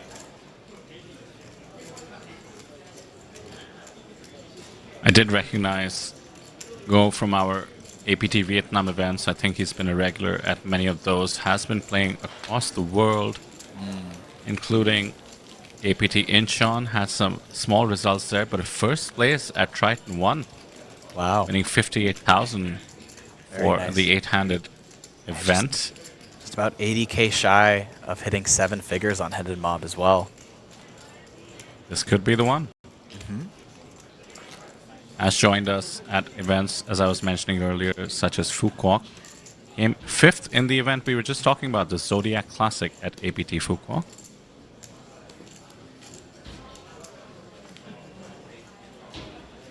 And this is interesting, Kyle. So 5th at the Zodiac Classic was $18,000 in Fukuok. Right. I have a feeling it's going to be maybe at least 2 to 3 times that this time around. Just to give you a sense of the scale. Yeah, I think you're right. This, you know, series has grown so much, constantly setting records. It's the fastest growing series in the world right now, as we so eloquently put in our recap video that we filmed last night. Came out this morning. It's, but you know, it's a true testament to it, and it's starting to get a name on the world stage. The fact that people in North America are thinking about coming here, let alone just knowing about it. It's an expensive, long flight to get out here. If you're willing to do that for some poker, it's a pretty important series. Yeah, but with 10 days, and we're talking about Jeju here, over 15 for Taipei coming up in November, it certainly evens out. You know, so many series, you fly down, you get 3-4 days of poker.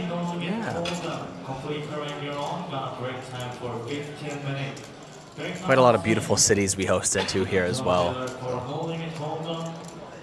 Bit of change of pace if you're not from this part of the world. Come and check it out.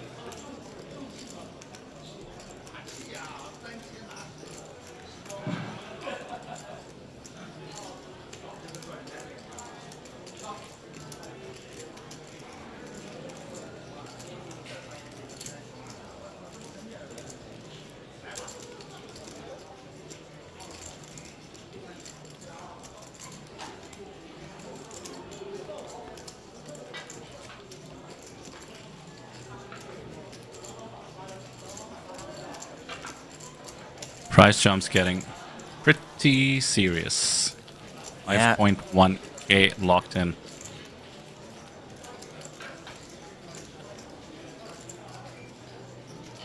When do you, as a player, Kyle, really start to pay attention to them? You think one buy-in deserves a bit more attention? I mean, as a player, I'm always looking at it, but I'm just not weighing my decisions on it too much. I guess, yeah, somewhere around that 1 buy-in mark. It really depends, because you can kind of, you know, if you want to do some just like really rough and tumble math and not put on the ICM pressure math too much, you know, you can kind of equate starting stack to a buy-in, so to speak, right? And just look at like what, you know, try to convert it to chip EV slightly to see there if it's how much it's affecting you. But it's somewhere around that 1 buy-in mark. Ladies in the house, 20 bigs. Opening from the cutoff, pretty standard. And how are we thinking about saying this name, Kyle? How are we thinking about saying the pocket queens? The seat one's name, Chuck? Oh, I see. Sorry. Yeah, Chuck Lung Kwai. That's what I would go with. Kind of more that Chuck, softer A. If I had to guess. Wong, and easier name to say. Ace-5 Yeah. suited hits the mark, good timing. We did see the blow up right before the break. Ace-5 suited getting it in against the Rockets. And we did get informed in the chat, by the way, by Justin Fairbanks, who else, that indeed that player did not make the money jump.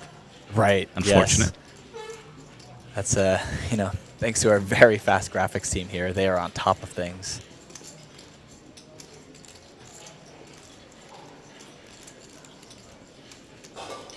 Roman takes the spot though. King 4 off, 3 betting. Roman has a huge stack.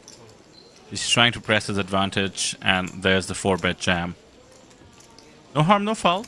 Yep. Turned the King Little into a 3-bet from the big blind, as professionals are doing frequently these days. Mm-hmm.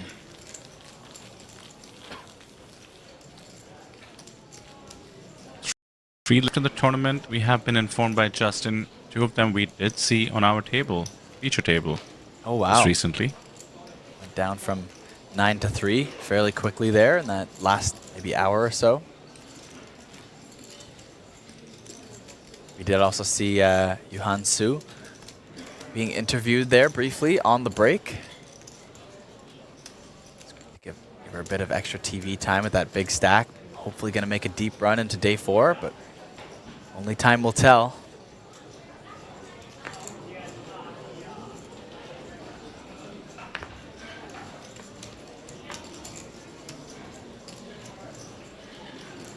Looks like Gilbert and Chap helping us with the pronunciation. Yeah, I had to ask a Vietnamese name follow-up there. Yeah.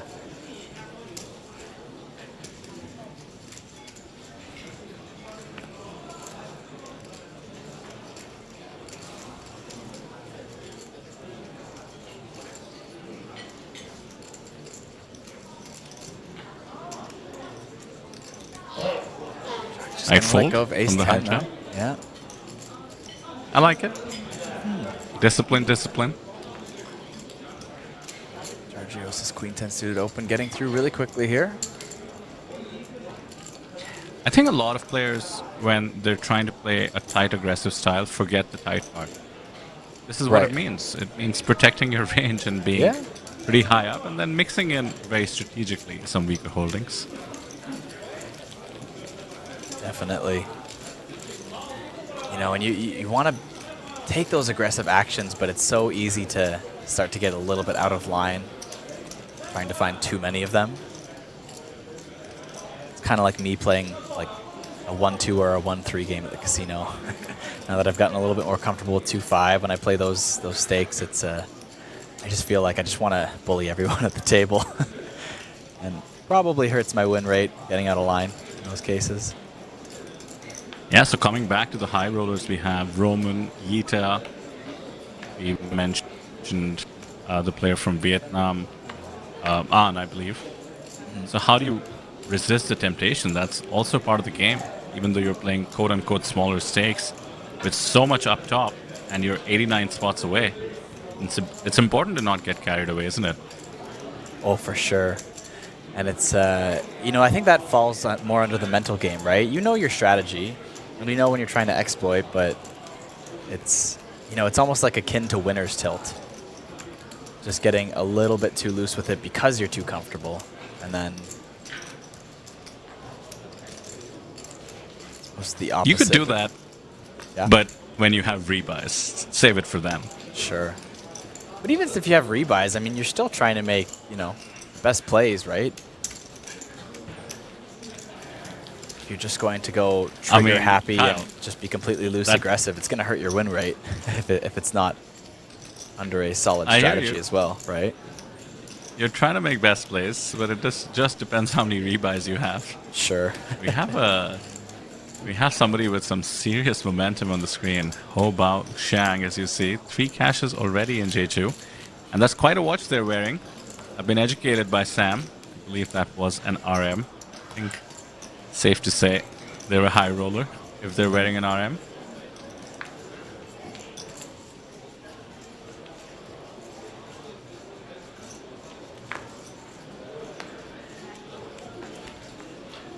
Bao was on your screen there from Singapore, approaching 2 million on their hand and mall. Yeah, it's had all 3 of his caches in this series so far were all final tables. It was the Hyper Turbo High Roller, the Turbo High Roller, and the Turbo High Roller Win the Button. That one being his best cache, 3rd place for 10.6K. More than double what he's locked up so far here, but the opportunity to run even deeper. The best cache of the series. Coming hot off Triton as well, you saw that? Yes, yes. 250,000 cash in the Super High Roller for 7th place at the regular Super High Roller Triton series, and then good showing at Triton 1 as well. Joined us in Incheon right before that, so proper grinder. Yeah, look at this jam here versus the cutoff open, and gets it done with Queen Jack off, picking up the blinds and the open there. Good enough to chip up back That is over 20 bigs. An extremely studied jam, for sure. Doing the math on the position of Roman, the fact that he has a massive stack, how loose he's going to be, his calling range against a big jam, and Queen Jack off has good properties in terms of blockers, equity when called. Yeah. Gets the job done.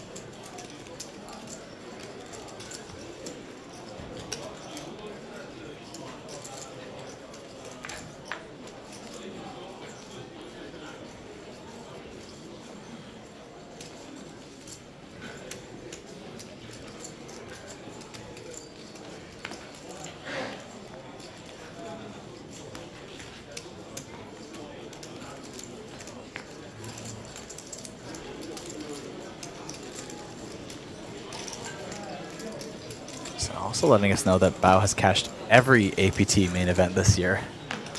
That's very impressive. Wow. That indeed is. It's not easy. No. You could have all the rebuys in the world. You still need to battle your way through day 1s and day 2s. Yeah. All he has to do is cash the Super Main back in Taipei in November, and he'll have a perfect cash rate for all the main events this year, the APT.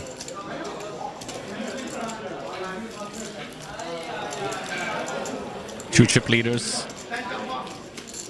2 other stacks above $1 million, some middling stacks there. Nobody in too much trouble. Some excitement on the floor as well.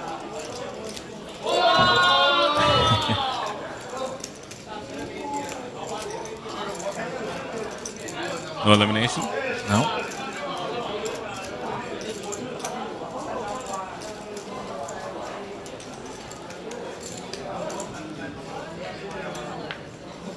Gilbert, and I believe that would be, would you say Chi in chat? Chi Nguyen, helping us out with the Vietnamese pronunciations. I think Gilbert, their name is indeed CHAC, but Chi clarifying that their first name is, I believe Gilbert mentioned it would be pronounced Long Ki. I think just for the purposes of our sanity, we'll go with Long, just as we read it. We have 2 Vietnamese players on our table, An and Long.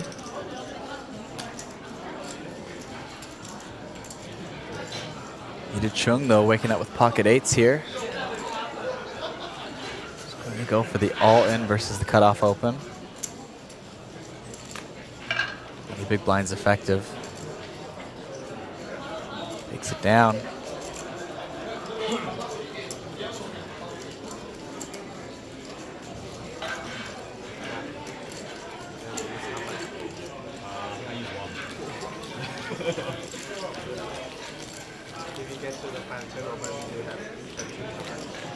Chung with a decent cash this series, the super high roller event.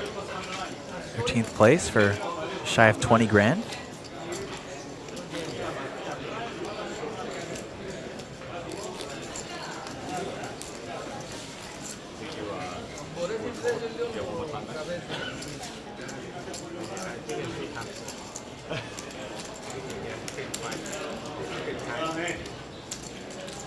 So Kyle, day 3 is meant to last till 48 players, as we've been saying, or 10 levels, which seems very unlikely at this point. 10 levels would be 10 hours, by the way. Yeah, definitely not.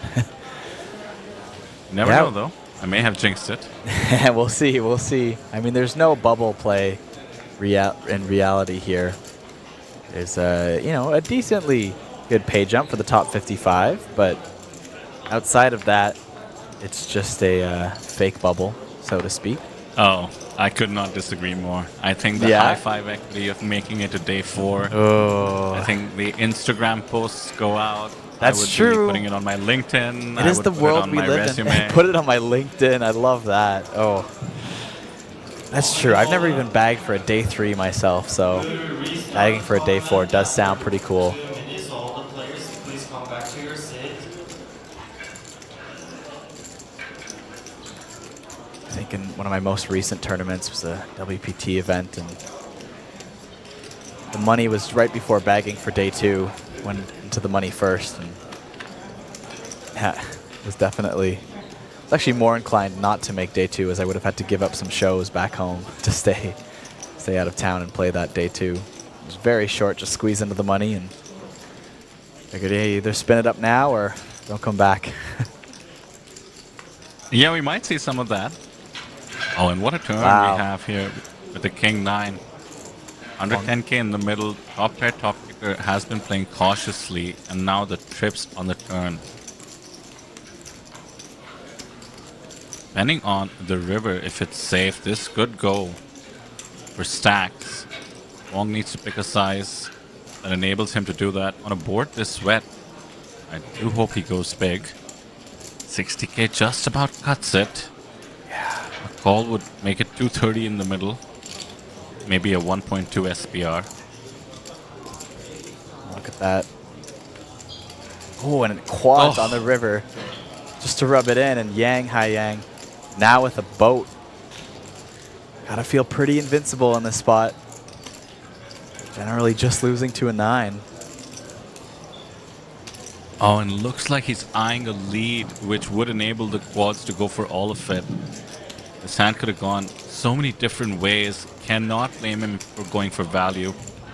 Did not want check behinds by hands such as just a 10 or small pocket pairs. And imagine being in this spot. 85 players remaining at the APT main. You go runner, runner, quads, backdoor Bangkok, as they call them sometimes by Joey and Griff.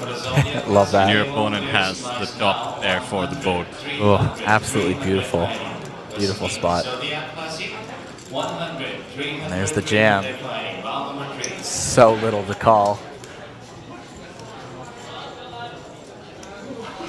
I feel like it's kind of a funny spot for Yang. It's so little to call, but you also go, are we just chopping at best here? Yeah, that's exactly what he's hoping for with the call. Jamming anything worse, but it's hard to let go. Hot boat on this board. Would make total sense for a weak jack to play this way, but it's tough to have weak jacks opening on the gun. I mean, this would take being Sherlock Holmes to figure it out. It's so easy to just put in the chips, especially considering his monster stack. Even if you think you're playing for a chop, he calls it off. I mean, you're getting the odds to call for a chop. Hard luck. Massive, massive double up for Wong Sen-chun. Someone with a fairly empty-handed mob, just 2 results, one of them being a 4th place finish in the National Cup here at APT Jeju. That was a $23,000 cash. Other than that, just has an APT Taipei 2024 cash in the same event, National Cup as well, but that one was only for $500. Most likely a min cash there.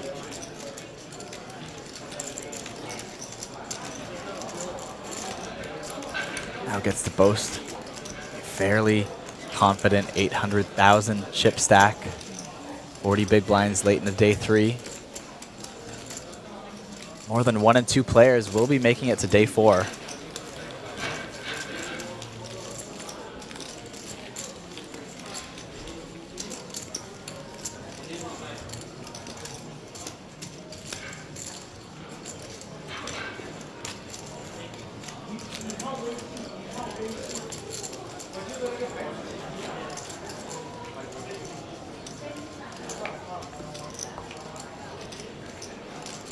Justin in chat reminding me that top boat there was pocket aces. Yeah, for sure. Yes.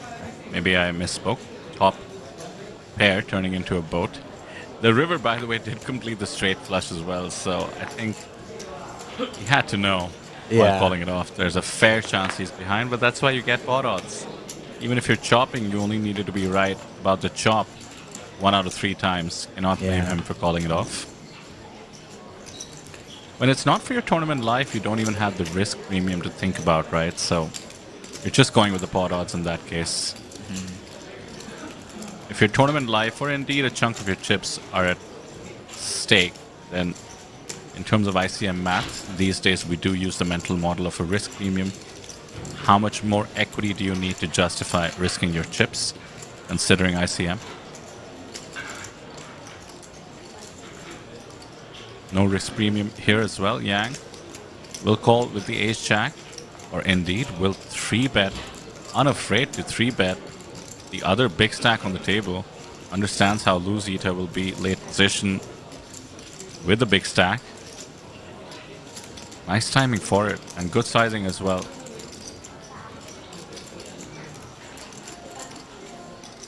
Goes over 3x. Try and induce a few more folds perhaps.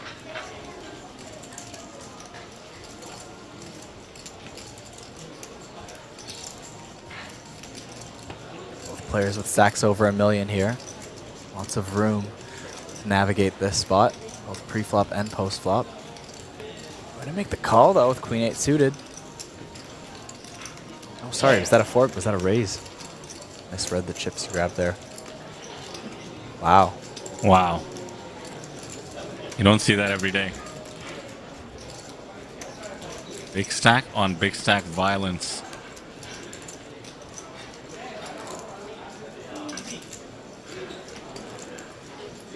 Both these players not one to shy away from action here.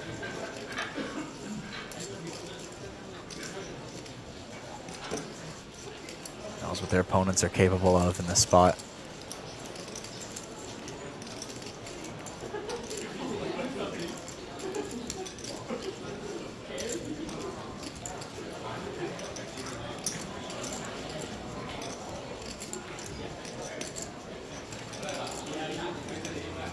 Yang has to sense there is a chance he's being 4-bet bluffed, given the dynamics, late open, being 3-bet from the blinds. He knows Ita can put the pressure back, but Ace-Jack doesn't make the cut to fight back. Ita Chung showing how to do it. Absolutely massive 4-bet bluff there from Ita Chung. Be good enough to chip up to 1.3 million. Now with half the table, with at least $1 million in chips.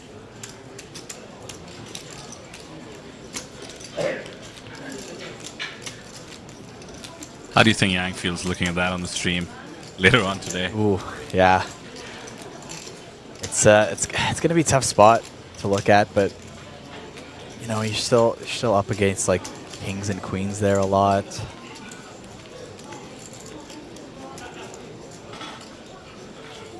Maybe ace king sometimes. There's definitely a lot of stuff that, you know, sometimes they just have it, even if your opponent is capable of bluffing. You're not Ideally going to get 2 out of line with it. But Queen 8 suited. Definitely one of those spots And there's that no ego. Yeah, my apologies, Kyle. I was going to say there's no ego to it as well, right? Like, he had ace jack off, and it's just not part of his continue range against a 4-bet. But, you know, when you are balanced, you'll be doing that with the ace kings, perhaps picking the right kind of blockers in the future. I mean, he's more likely to 4-bet, or respond to a 4-bet rather, with ace 5 suited than he is ace jack off. And you just wait for that part of your range. It's a game of probabilities after all. Yeah, exactly.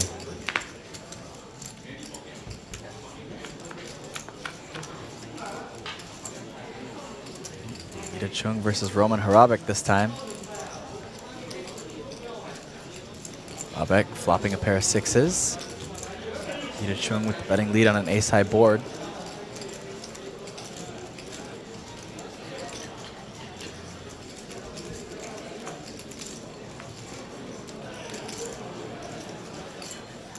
Ace pairs on the turn, though. It's a fun card. Yeah. Because Hida did not c-bet the flop, he's less likely to have aces. Could be a part of his strategy to do delayed c-bets, but now the ace comes, Roman knows very unlikely for Hida to have an ace. His middle pair gains in value. However, Hida is also playing all the pairs between 6s and kings this way. Yes. So he can start representing, even though he has showdown value. I think it would be very telling to see what he does here. Against Roman in position, both of these players have the 2 biggest stacks on the table. Caution is standard, but this is what I meant. This is very telling. This is hyper aggressive. Yeah. How many of us would be just tempted to check back, realize that you're trying to get to showdown with the king here? That would be my default play 100% of the time here, but maybe just starting to believe that when Roman checks turn, maybe he's trying to show down some equity here in the forms of a, a paired 5 or 6, and it's time to start turning king high into a bluff. Yeah, and I don't think Gita would expect any better hand than king jack to fold on this street. But this way he gets some protection or charges draws and sets up for a river bluff if needed. But it won't be needed. No, not needed indeed. You still always have some equity in the run out, and king on the river. Easy value bet in my opinion with 2 aces on the board. Definitely.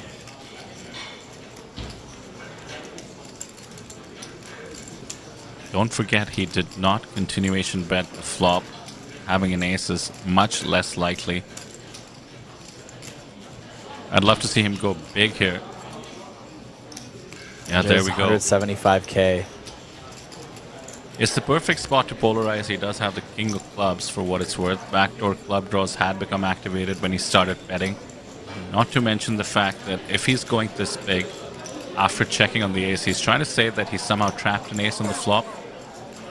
Or is even stronger than that, maybe making a set. But most sets should be continuing on the flop, so very likely to get paid off here, despite the scary board. Roman makes the fold. Well played from both players in this hand. Start to see that higher level of poker come out. Yeah, that fold is harder than it looks. It's got to be tempting. No, definitely lots of spots that I would have missed playing myself, I think, in this hand. Yeah, because it's a decent bluff catcher, isn't it? Once your opponent bets on the river, they can't really have any pair between 7s and queens, so why would they bet? Yeah. So how did they catch the king? And then you also have to assume that they're not trying to show down that king on the turn. They're turning it into a bluff on the turn as well. So there's a lot of the meta that goes into play there. Very impressive if you were able to piece that together.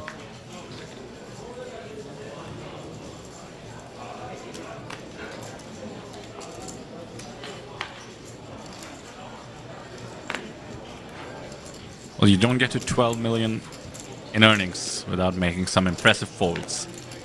Roman Harabek continues to impress.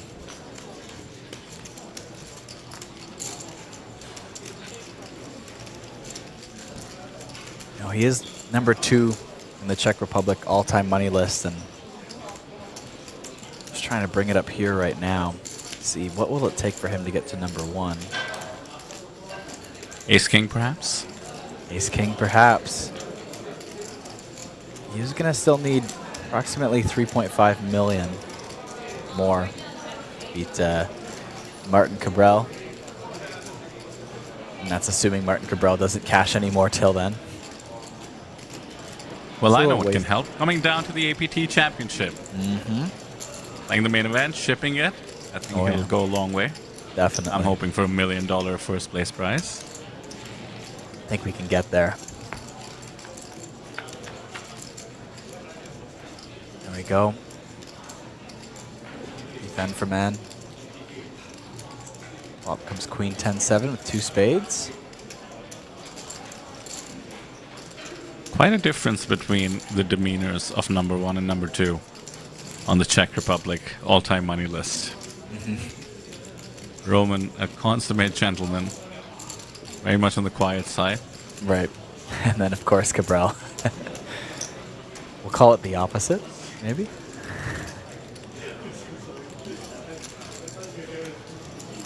Definitely. Justin says, imagine Martin Cabral in Asia. I mean, I dream about it fortnightly.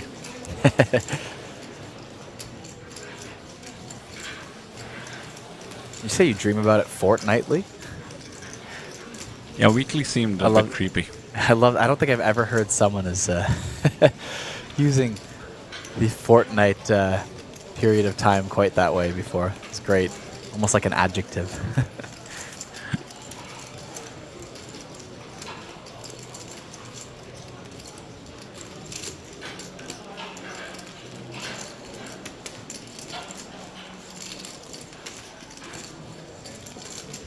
Fearless poker going on here. A third of Ant's stack has been committed with just the gut shot, and Roman comes back over the top. Talk about the spidey sense going off. Snap fold by Ant. Roman realizing that a check raise here might be behind in terms of the draws of Ace King, and the hands that would do it with just a pair would have to lay it down. Turns out none of those were in contention. The King 9 has to make the fold. That is, by the way, the horror situation in poker is when you have King 9, the flop is Queen 10, and your opponent has Ace King. Hitting the Jack is instant elimination, so you never know. Maybe not the worst outcome for King 9 to have to lay it down there.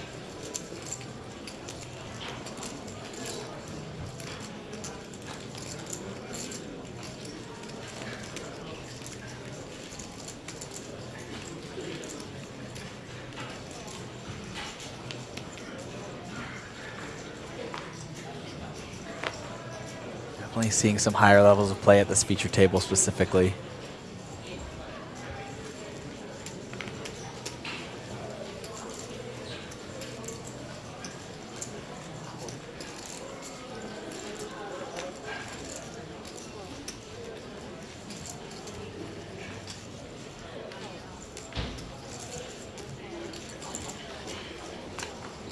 Jack suited for key now, +2.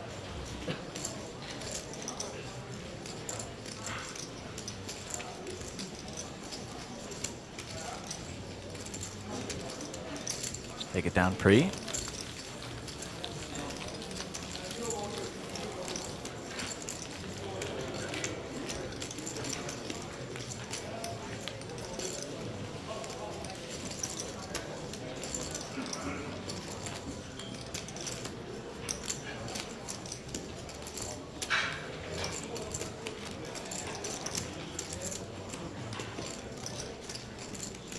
Okay, Kyle, I have a question. Yes. The gentleman wearing the black shirt with the sleeves there was in the frame. Was that one garment or two? You see him on the right of the frame. That's seat 8. That's a great question. I feel like it's got to be 2. I feel like that one garment, double look. I haven't seen that in a very long time. I feel like it was at least in like North America, that was very popular. I want to say like 15 years ago, that kind of double garment. Well, look. He is from Cyprus. You never know how fashions transcend. It's true. Georgios Skarparis. Maybe it's just time to bring it back. But let's take a closer look when the camera cuts to him. King 5 off. What do you think? Quick verdict. I think it's one, man. I think you're right. I'm surprised to see it, but I think you're right. It's the shirt on top goes too long. It's not quite a tank top. I learned you can even so see it much matching about a bit there at the fashion. bottom. Wow. Oh, that's right. I learned so much about fashion of the APT. I'm so far behind. I just sit there with my hoodies and my, denims. Yeah. Meanwhile, people are rocking the half and halves. Oh, I know. I'm finally into my 30s, and I feel like I'm just still trying to catch up on some fashion trends as well. Luckily, I don't live too far from Montreal, Canada. It tends to be one of the higher fashionable places in the world. Every time I visit there, I'm very intimidated by how good everyone looks around me. Well, the dealer looks fantastic in the Korean outfit, a classic of the APT, to honor our home venue. Nice 360 shot there as well. Shout out to all the camera operators doing an amazing job and getting better every series. I've been loving the jib movement. Loved the 360 as well. Yeah, the team here is unsung heroes. Done phenomenally. Oh, for sure. At least they get occasionally a little bit of camera time, as much as they probably don't want it. Occasionally you catch one of them in the background. And they just make the APT look like top tier. Well, it is. It is a top tier poker series, but they make sure it also looks like it. It represents it accurately as a series that belongs on the world stage.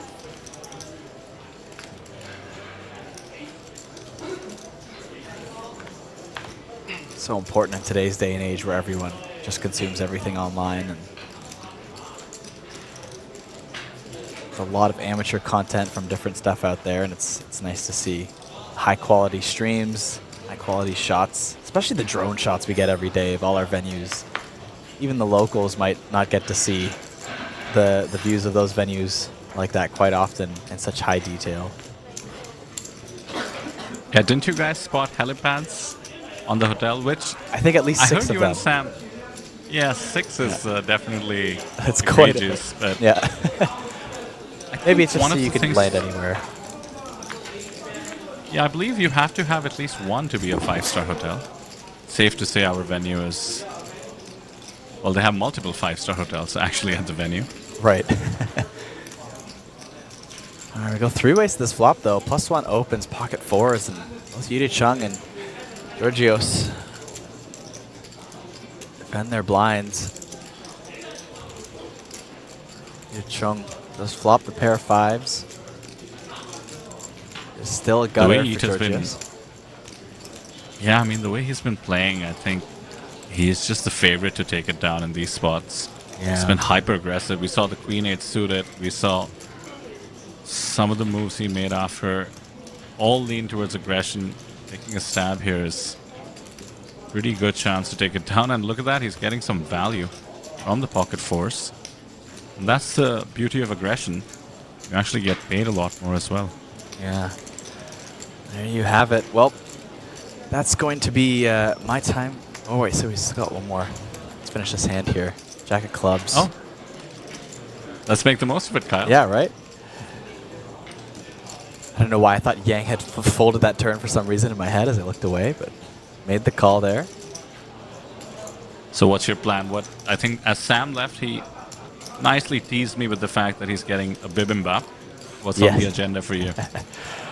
That's a good call. I'm not sure. I do attend that food court quite a bit. I haven't checked everything else out there. We'll check, and Ito will take it down. But I don't know. I'm going to take a look. I might go something a little bit more American. There's a pasta place, or Italian, I guess. It's very good. Yeah, I remember it well. Might try that one out. But for now, we'll welcome Sam Insole back into the booth to rejoin you, Vidur, and I'm going to go find me some food on the break, and I'll report back in a bit. Have a good one, and hello, Sam. Good to have you back. Hello, Vidur. Thank you for holding down the fort. You too. Thank you, Kyle. Enjoy your late lunch. Vidur, look at this. Down to 78. I left you folks with about 142 remaining, so you two have done some considerable work in the booth. We are 30 away from ending day 3 and heading on off to our players' party. Oh, I like it. I like that you tagged on the incentive to end early. I think the players feeling the same way. Sometimes we are cutting it close in terms of whether we reach 10 levels first or 48 players, but safe to say today it's going to be the 48. Has there been a time that we've reached the 10 levels in my tenure with the APT? I don't believe so. So I have given a lot of props to the powers that be, thinking back to Lloyd Fontelius and Neil Johnson, at calculating so well, because it came down to hand for hand, and we actually hit the ITM number first before the levels. But it's been that close before. That is very close. They know what they're doing. Oh, I'm sure. They've been in the poker industry probably as long as we've been alive, Vitter. Yeah, they won't love hearing that, but it is true. Neil has told some amazing stories. He has dealt to some of the poker greats as a dealer on some of these poker cruises back in the day. I'm talking early 2000s. And learned everything there is to learn about the game and running tournaments. There's a reason everything goes so smooth here. Not to mention APT being run by players, poker players themselves, so they do tend to be player first in their philosophy and foresee a lot of the problems that you might want to get rid of. Yeah, I think all of that ended up like a big pitch, so I might as well close it out by saying join us in Taipei and see what we're talking about at the APT Championship. That's a solid segue, Vidir. Yes, the APT Championship is going to be one for the books, and if you've never played an APT, it's clearly the one to come and play. Incredible turnouts. Our dealers are top-notch. The venue's great. There's so much to do around there, but let's get back to the hand, because we do see an interesting turn roll-off in the form of the Queen of Spades. Shak Luing Ki making top pair, and I'm going to put this. Go Kwa An. So I'll help you out with both, because both he, as Gilbert and Chad suggested calling him, as well as An, are from Vietnam. They're actually APT regulars in a way. So Ki and An are in the hand, and top pair and the gut shot. Dummy end of the gut shot for Ida Chung as well, who, by the way, Sam has been extremely aggressive. I know you'll recognize the name from some of our high rollers. On this table, he has actually made his way from third in chips to first. And look at that, the gut shot does come in. Just the nuts for An. It's going to be tough to get value given what the other two are holding. Ita perhaps could fire a bluff.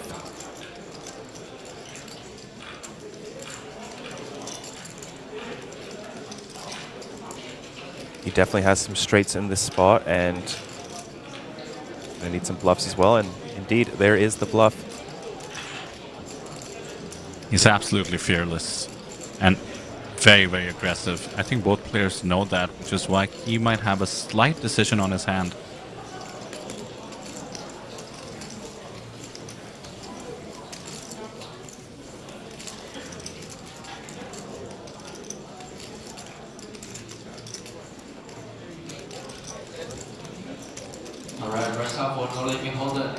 And now the mandatory raise will come in. In case you guys don't know this, in the chat you have to raise in position with the nuts in a tournament. That rule allows you to avoid collusion. You don't want to let somebody show down cheaply. Yes.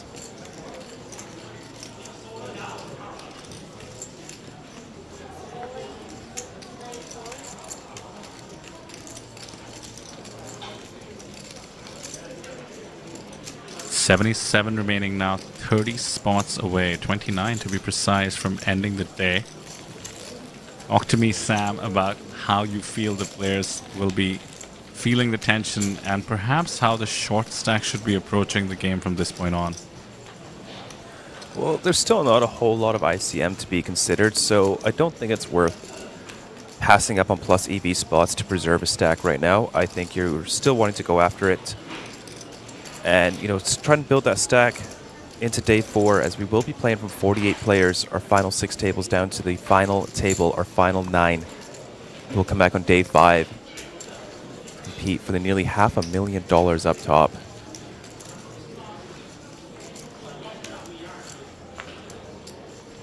This is not an easy table, but Roman Hrabik, one of the most talented poker players in the main event still.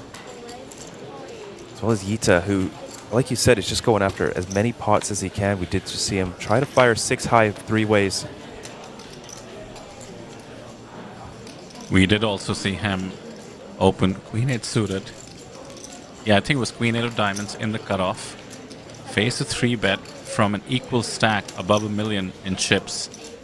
And then fire the 4-bet bluff and take it down. So eventually players will see that on the stream. For now, nobody's aware of the moves he's been making. And Wang with an interesting combo. The ace-10 offsuit in the hijack will be 3-betting Roman's pocket 6s. These small pocket pairs do like to 4-bet shove sometimes on these stacks, but it will be quite player dependent. You know, if this was Fade or Holtz, I'd be more inclined to 4-bet, as I do think he's going to have a lot more bluffs. Perhaps Roman thinking Wang could be a little bit on the tighter side. May try to shift his focus to a more blocker-oriented hand.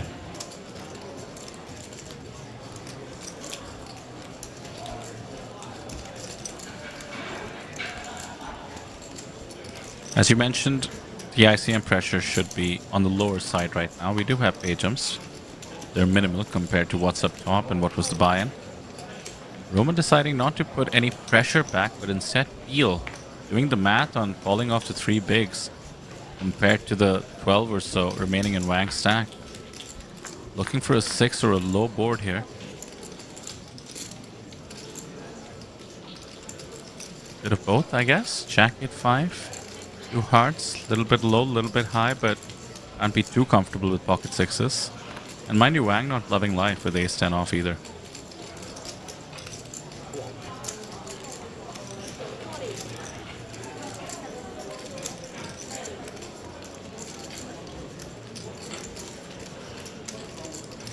Now this is real tricky.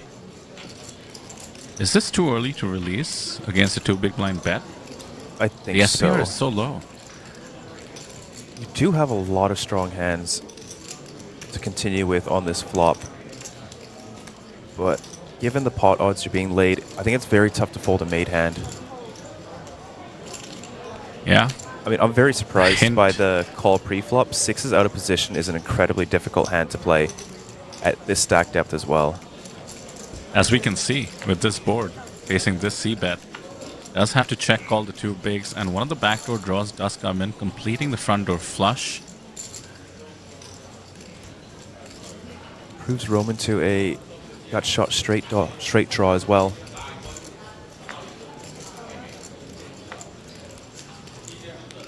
Not a great card for Roman to see. And Wang fire at this on the river.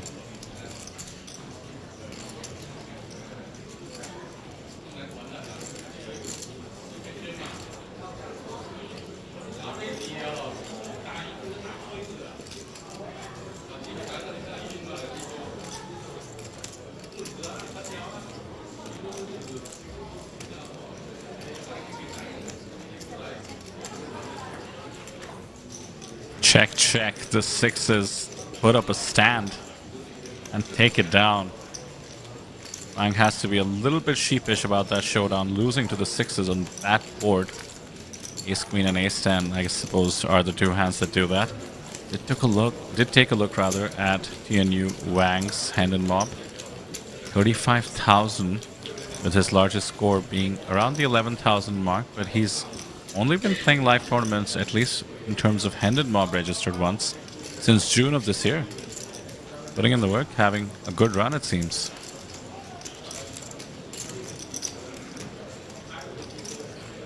Seemed active at the World Series of Poker.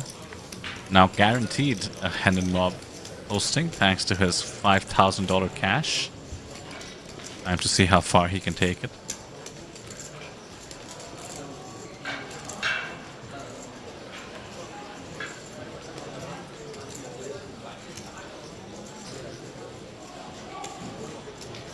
back pocket pairs for Roman.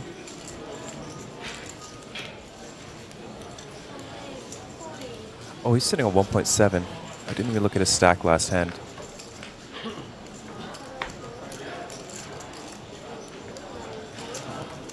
Yeah, he has splashing around chips, but, you know, the effective stack being that small, I suspected it wasn't really a factor. Was surprised by the pre-flop deal as well. I think he just feels like his post-flop advantage is so high, which, by the way, might just be true. I think you called him the strongest player in our field of 75, right? And I wouldn't be surprised if that's the case. I'd be willing to bet good money on that. You do get to flat a little wider as such an overwhelming covering stack. So it's, you know, when you're looking at like 25 versus 25 big blinds, your calling range is a lot tighter than if you have 75. But I'm not going to pretend like I know how to play a stack like that this deep in the tournament for those fringe hands. It's because you've never had a stack like that deep in such a tournament. There we go. One day. One day. Tournament poker is so funny. We are down to 75, so we're in the top 5% of all the entries, which, by the way, Sam, you were calling a deep run. Fair to say, everybody making a deep run now. But still, the prize pool is just so top-heavy, which is what's influencing arguably every decision. 5,000 locked up, but 462,000, give or take, up top. So you're talking about almost 100xing your return, going from making it to the top 5% to the winner.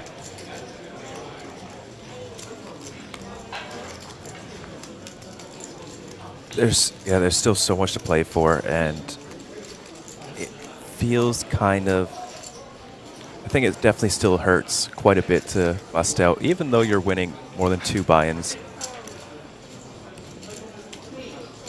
There's only one person happy at the end of a tournament, as they say.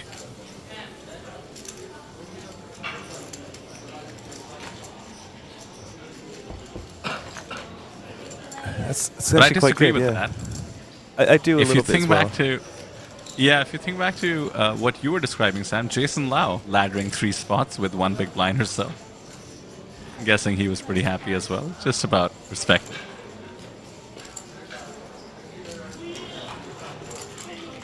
You know, I will say there was a spot on the, I think it was the GG Millions, where a player folded pocket aces pre-flop on a big final table for them. And I imagine that they must have been happy cashing for what they did, given that they folded aces pre-flop. Interesting. I like it. Nice edge case. I'm guessing every ladder made them super happy. Yeah, they were playing like a bigger buy-in than they normally do, and had made a final table on one of the biggest events of the year. So the ladders were astronomical. Bit of an interesting hand. King 10, 5-3. King 10 fold with a pair. Completely missed the action on that hand. We were talking about other hands. Yeah, the King 10 just didn't want to deal with the reverse implied odds. It was a check raise. How did small blind get in the hand? Is the big blind sitting out, or? There's also a check raise multi-way, Sam, so small blind, big blind. No, Roman folded. +1. Looks like Roman folded. Yeah, it got pre-flop. checked. Oh, Roman folded on the flop. Yes. I'm not zoomed back enough. Limp pot pre-flop. Okay. There we go. We got to the bottom of it. That's why 5-3 was in there.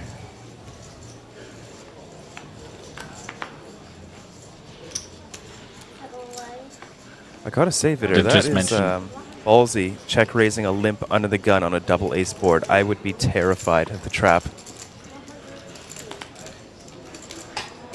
Doesn't it help that there's 2 aces on the board, though, so the person can't be trapping aces?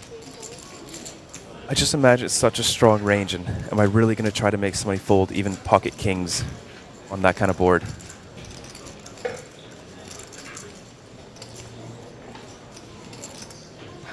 You're right. But I do appreciate the aggression. And I think the fact that he had Wang well covered helped. He put a lot of pressure. All in and a call. Wang at risk with 35%. King Jack suited, very nice looking hand.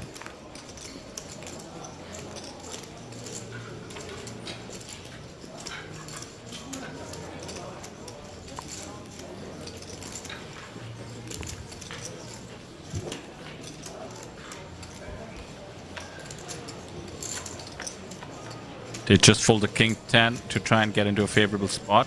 And the king in the window is favorable. Only an ace now.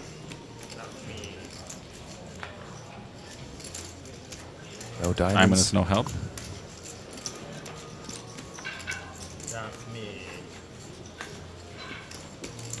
There we go. That's why you fold king 10, chat. You know you're going to double up the next hand. 12,000, 24,000, 24,000. I'm only joking, of course. We're not results oriented here.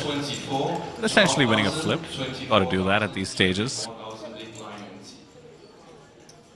Roman can afford it. He had his opponent covered 10 times over.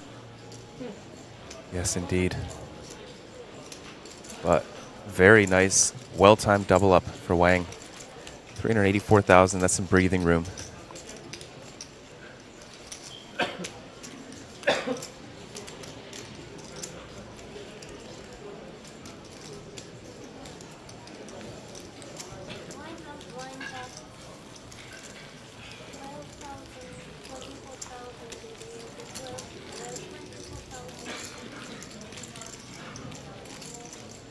Bit quieter today now that we're down to 74. Many other tournaments active as well. I believe the Zodiac is going on day 1, which is always a big one. But the hustle bustle of yesterday, certainly missing for now.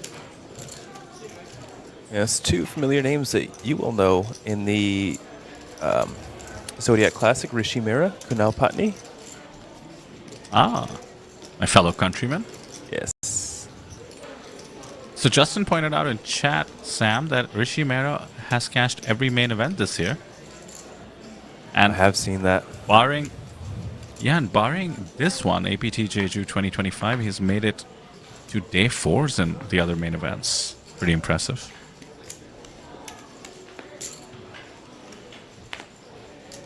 That is very impressive. Like 4 times a deep run and 5 times cashing in the main event is, wow, just unbelievable.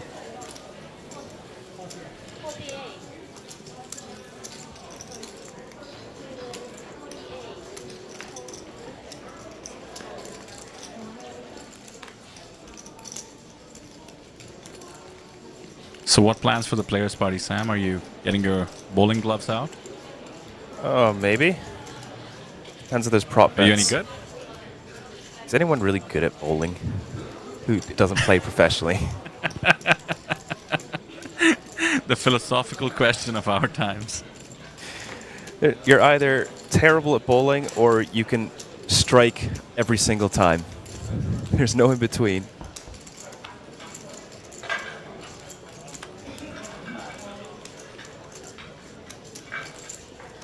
And that is top 2 for Wang Tianyu on a roll.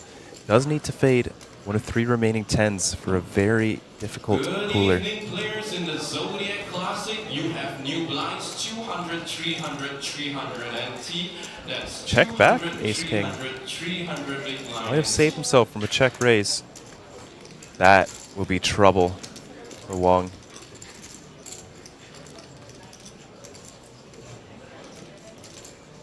Quick check once again. I'm not sure what to make of it. I know that the aces come in and he expects a bet, but now you don't love your 2 pair as much as you did a moment ago. Is he planning to check raise? I'm not worried at all about being beat here. I think King 10 and Ace Queen are for sure betting the flop. Maybe I'm behind Ace Jack or Ace 4. But like this is pretty close to a range bet board, so I'm feeling pretty good about my Queen Jack. There's the check raise, 150,000. Just moves all in. Perfectly navigated by the Queen Jack to get sacks in. Now just needs to dodge the 28% in the form of the 9 outs that are live. Wait just a second, Sam. How are 9 outs 28%? Oh, wow. Well, because there are fewer cards left in the deck. Going to the full 52. So each out worth slightly more due to card removal.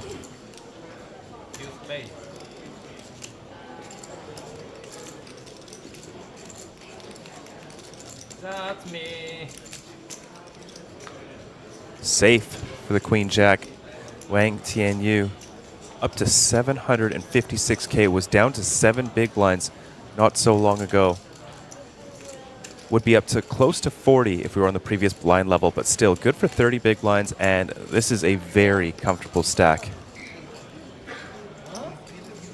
Ah, I found it. I found it. So they caught that at least 4 hours.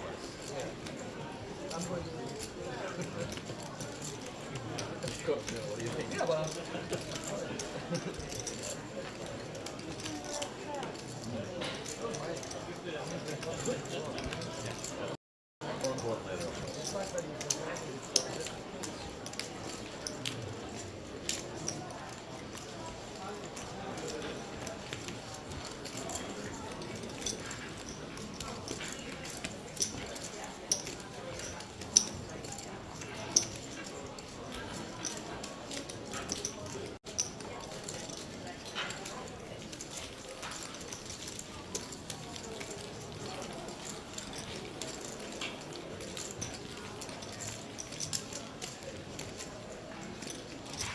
Maybe a bit of a slowdown in the outer tables in terms of eliminations, as one would expect. Slight pay jump on the way as well, mind you. Making it a day 4 is no small feat. I keep calling it high 5 equity as a bit of a cheeky gag, but really it's about surviving in the tournament, which is really the name of the game. So players could start approaching the game a bit differently.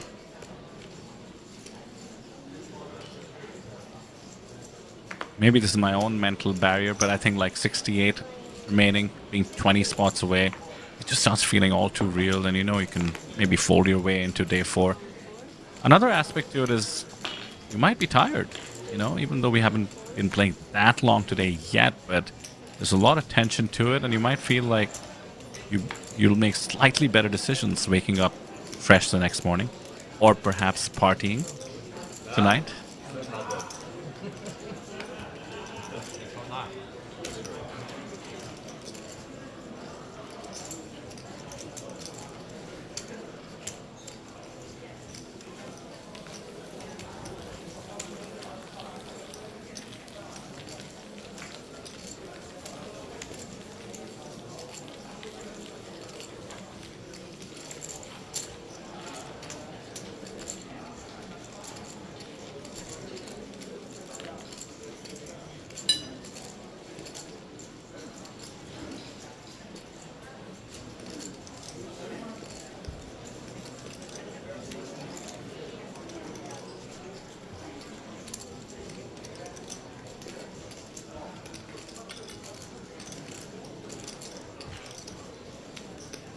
So, Feder, are you seeing any tables that you really would not want to be sitting at?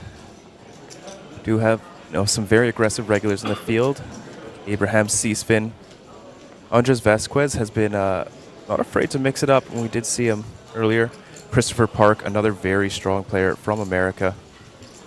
Quite aggressive as well.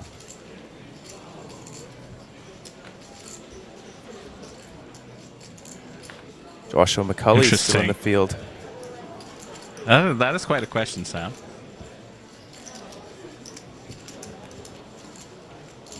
Let's see. I think I would be pretty unhappy if I was on a table with exactly the players we have on our table, Roman Rabek and Vida Chung, because we've seen how aggressive they are. So it's sometimes more about what zone the player is in. But yeah, we were talking about Tyrannosaurus Sailor in the running for winning 2 Mega Lions. And let me pause just a second. Is this Deja Vu? Queen Jack, Ace King? And it's the Queen Jack that's 3-bet.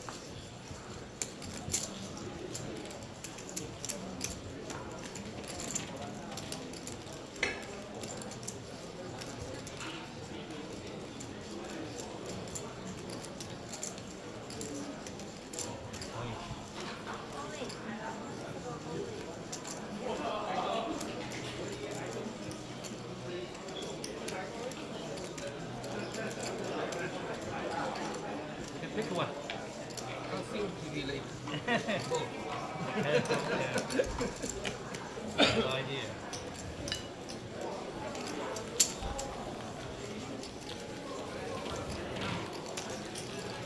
The 2 players I mentioned happen to be the chip leaders on the table as well.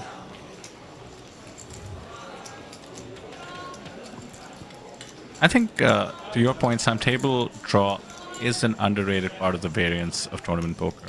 As is the seed drop, but variance is just an unavoidable part of the game. Just have to navigate accordingly.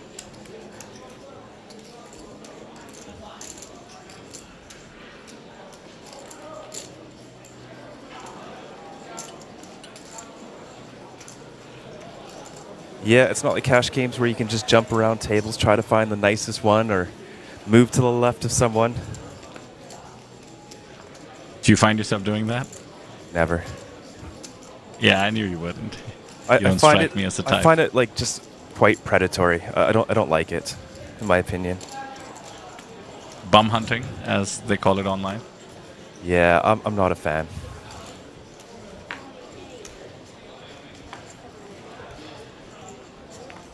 Well, that's the best part about tournaments. I think another reason they become amateur friendly is because there's no way to do that. It's all random. Yes. And you know, you play against better competition, you get better quicker.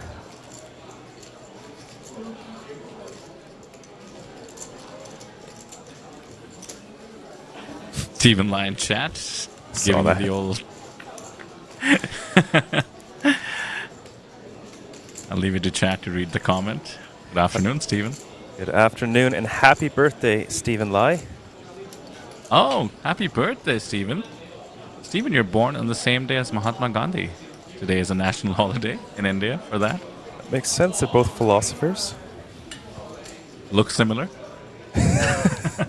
Same age. Large bet, 100K incoming on the 10-8-7. Designed to put this specific hand in a very rough spot. You have a gut shot and an over and a pair. And look at that, 30% equity just folded. Pretty surprising laydown, I have to say. The power of the big bet. We don't often see them in live poker, but I think they are missing from a lot of people's repertoire. Yeah, mix it up. Definitely something that makes you a lot tougher to play against.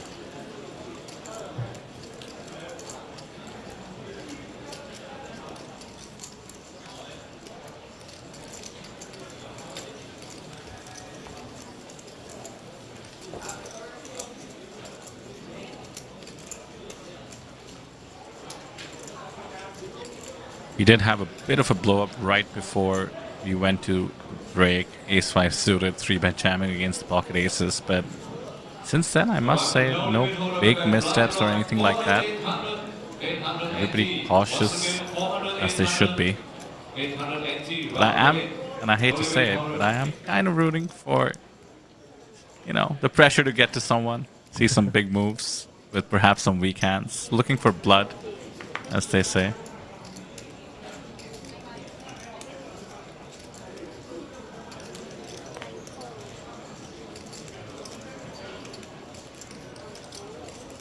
So Sam, I did tell Kyle that you were almost teasing me with FOMO, as you mentioned you were going to get some bibimbap. How has your food adventure been this time around in Jeju? I'd say less adventurous than last time. But, you know, just finding the spots I like and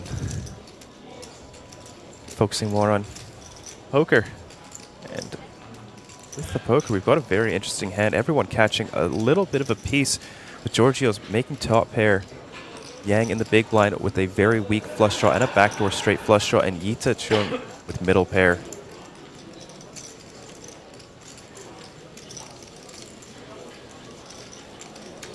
Giorgio's unafraid. What a fold from Yita. Jack 7 straight into the muck. Now over to Yang.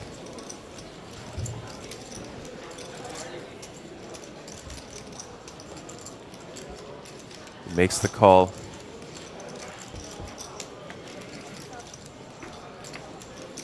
Deuce of spades on the turn. Pair and a flush draw now for Yang.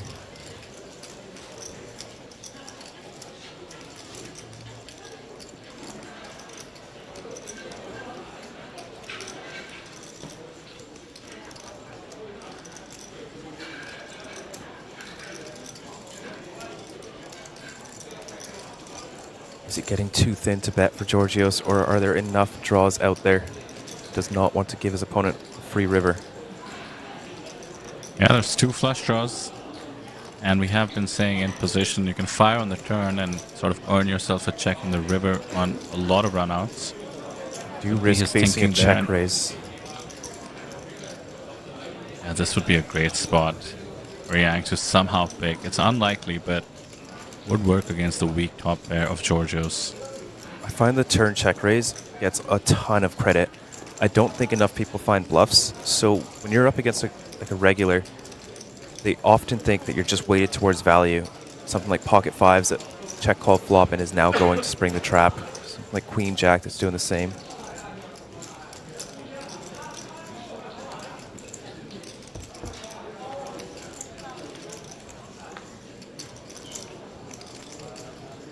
And that is trips for Giorgios. Must make him feel very good about his hand. Yang does have some flushes, seeing as Giorgios, oh, the queen of spades out there. So some sort of 5-6 of spades, ace 5 of spades, those 5x of spades, as well as 10-9, king 10. It's not like Yang doesn't have flushes on this river.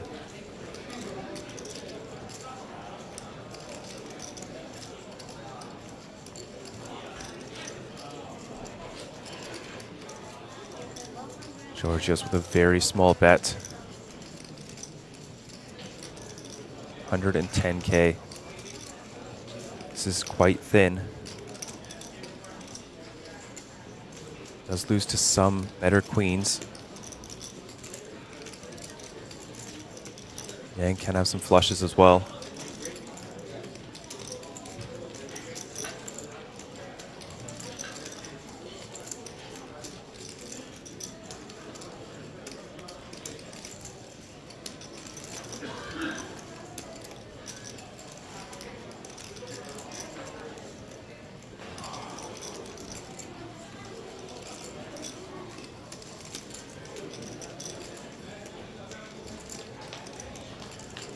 He's clearly considering it. Would love to look like an absolute hero. Is wondering whether to put on the cape or not. Makes the call. And gets the bad news. Although he did have diamonds, they weren't exactly diamonds that Giorgios would have had in his range. So perhaps discounted that and decided a deuce is good enough. To hero. What a great pickup there with the top pair turning into the top trips. Sam, you were mentioning how turn check raises get a lot of credit. Not certainly want to interrupt the intensity of that hand, but are you familiar with this theorem? Sort of a tongue-in-cheek name for how top pair is never good facing a check call on the flop and, yes. And a check raise on the turn. The best name for a poker theorem, quote-unquote, ever, the Beluga theorem. Yeah, I remember that from the old 2+2 days. Is that where you know it from? Exactly. Yeah, it implies too many people are whales, which is why it's called the Beluga theorem.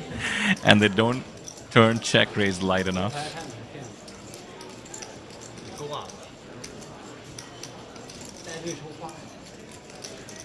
Steven in chat saying it's great to have a door back. Thanks, Steven. And a happy birthday once again, jokes aside. Super excited for what you have just mentioned in the chat as well. You came 5th in the single high roller of the HK PPA series in Taipei last night. Congratulations.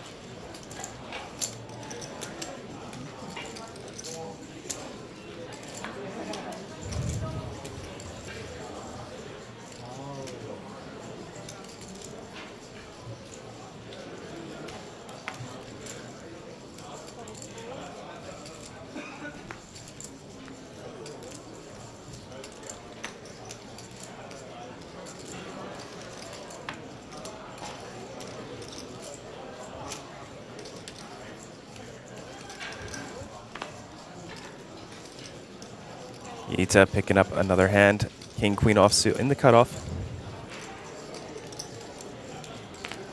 Could be a good spot for Key to rejam. Like you said, Vidur, Yita has been shown to be quite loose pre-flop. Boards versus a loose cutoff open, certainly doing quite well. A lot of fold equity with that stack. We're on a pay jump, by the way. Right on in the pay jump. About $900 or so. Not sure if that's a factor, but worth considering. You could always just make it 300,000 and then use up your time banks if you get jammed on.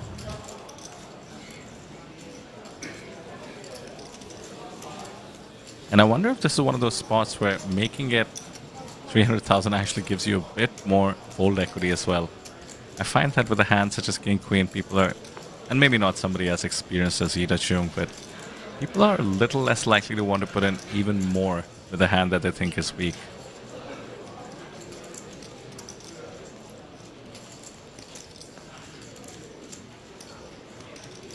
Instead, we might be going 4-way to this flop. Now Wong gets out of there with 7-5. Odd odds be damned. 7-5 is too weak.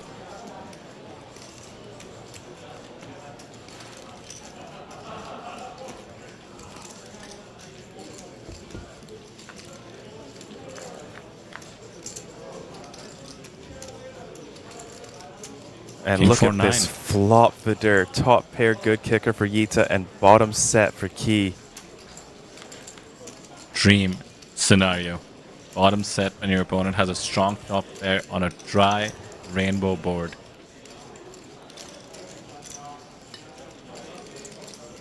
I don't think it matters who does what. Stacks should be going in. He could be looking at an almost certain double up.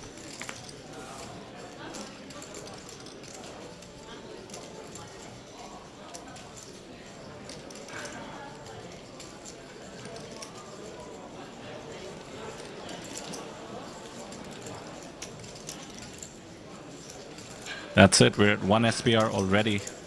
Any way you think Ita can avoid losing all of it at this point, or rather doubling up E? It needs to be a 9 on the turn.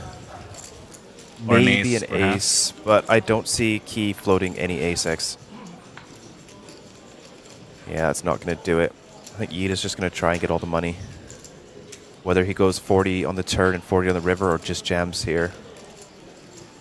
I don't see any way he's not in just trying to get value mode.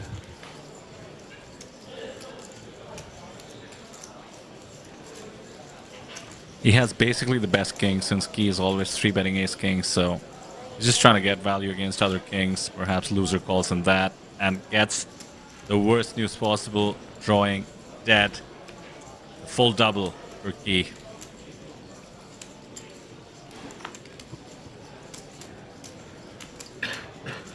What a feeling to get jammed into with bottom set, your opponent drawing dead, and a million chips in the middle.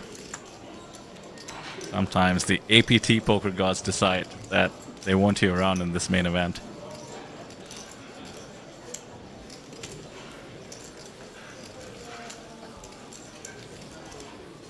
Yeah, Yita getting crushed down to just below $1 million in chips, and Key will be joining a few players who are sitting on that 7-figure chip pile.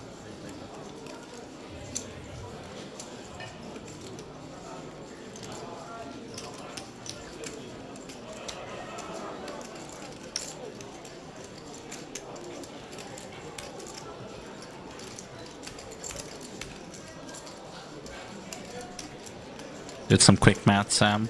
Average stack when we end the day should be around 1.4 million. I think once you get to that 1 million chip mark, you have a feeling you can coast into day 4 with it, or rather, at least you'll be having one of the median stacks between the 1 and 1.4 million range.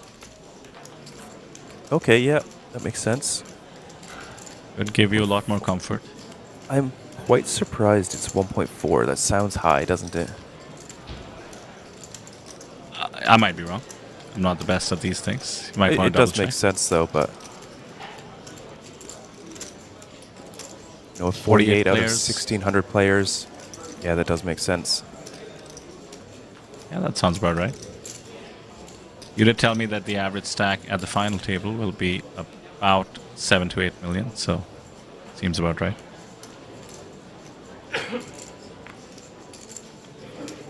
I think it's good to look at these numbers so that you get a sense of not just once you cross the 1 million chip mark, but let's say you're sitting on something like 400k right now, 72 players remaining. So what are you, 24 spots away from making into day 4? But you know that 400, 500k, although it is 20 bigs at the moment, is going to feel way too short coming in tomorrow. That's a good point. Really puts into perspective. You don't realize how many chips you have to accumulate over the course of just a single day of poker. Ooh, this is a close one. It's a 20 big blind shove from the small blind, and Roman, quite a strong king, decides he wants to wait for a better spot. Are you surprised by the shove? Queen That's a lot of offsuit. variance. I don't think it makes the cut. Offsuit, at least. 20 bigs is a lot. I mean, I don't think it's too much of a difference between like the expected value, but playing out of position versus Roman might be a negative EV play, so just decides to shove instead. That's got to be a factor. You're right. Got the better hand to fold. Decent result.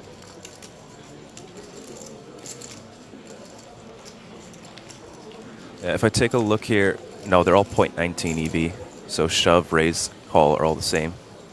So I totally understand shoving.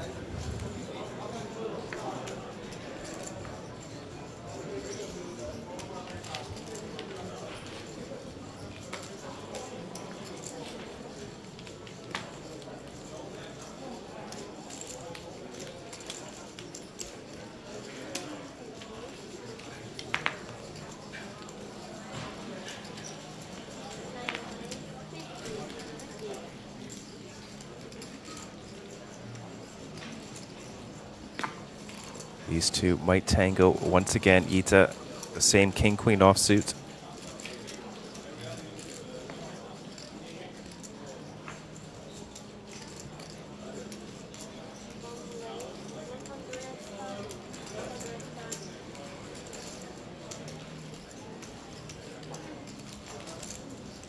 Chooses aggression. You love to see it. I love players who, when they've picked up a ton of chips, immediately shift into a different gear, and they're not afraid of the table knowing it. Ita could come back over the top. Decent candidate to do so with.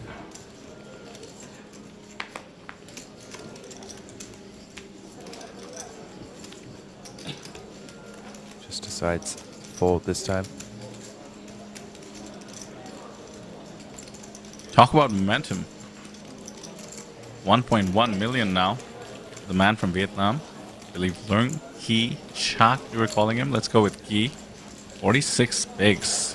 Very comfortable stack.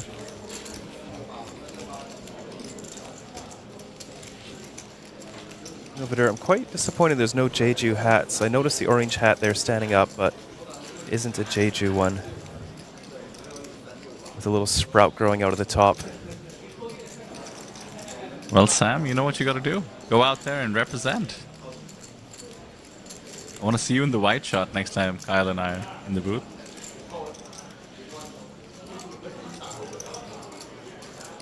Yeah, I still have to head into town to grab one of those. They don't have the ones I like.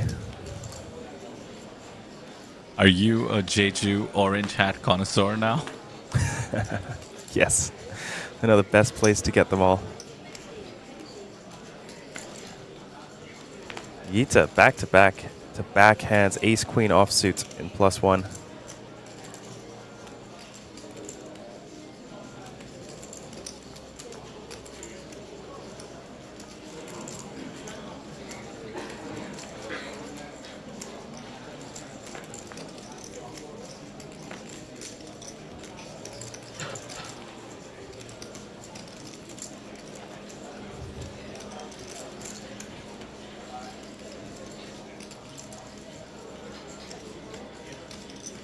No resistance with a suited ace. No, it's offsuit. Oh, offsuit, pardon me. Misread that. Looks close.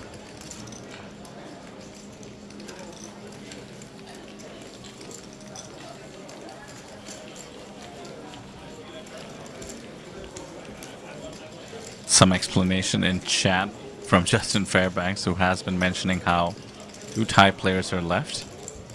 To our Thai chatters who are always asking about their fellow countrymen. One of them is named Trump. That starts seeming like a joke, so Justin, thanks for qualifying and letting them know. And of course, Tannis Zorn is the other one.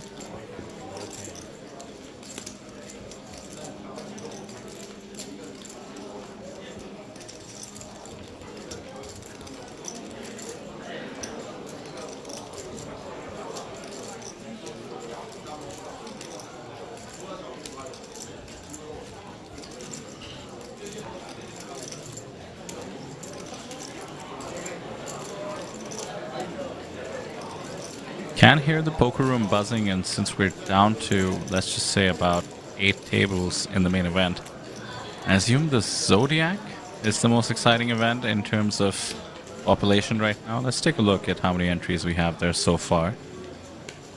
183 already. Very cool. 500 million Korean won, which is about 350,000 US, was the guarantee. I suspect we might be crossing that. Oh, we have crossed that already, pardon me. And this is day 1. Amazing turnout. Thanks so much to all the players. I was going to say, I cannot imagine that we don't cross another guarantee just by 21 million Korean won so far, but registration's still open for another 4.5 hours. Is this one of those events where you can buy in on day 2? Let's take a look. apt.poker is where you go to figure it all out.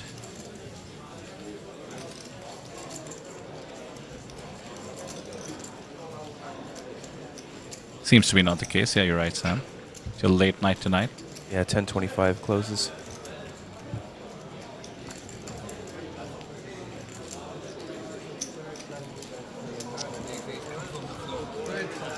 If it's 10 p.m., you're deciding between signing up for the Zodiac and the Players Party. May I recommend doing both? The Players Party will go on for a bit. Yes, it will. And Yito with another ace-queen, this time flopping trips and getting it done with a c-bet.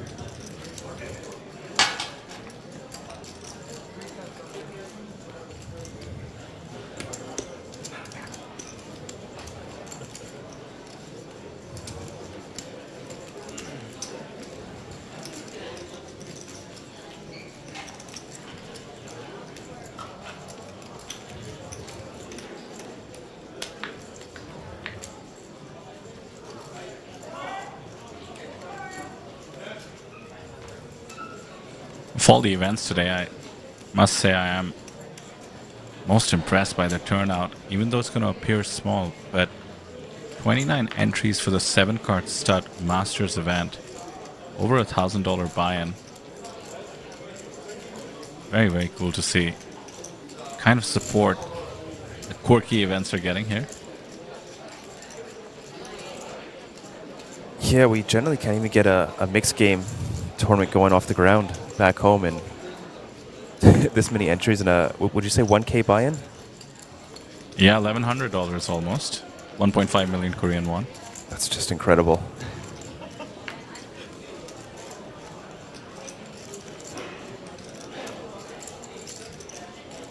For those who are not oriented towards the players' party, there are our hyper turbos at the end of the night. 9:30 p.m. 3-2-1. Cannot tell you how fun that is. 3 flops, 2 turns, 1 river, and you can use any of them. 10 p.m. the no limit dealer's choice, 5 cards, single draw. And then the super hyper turbo bomb pot. That's gonna be wild.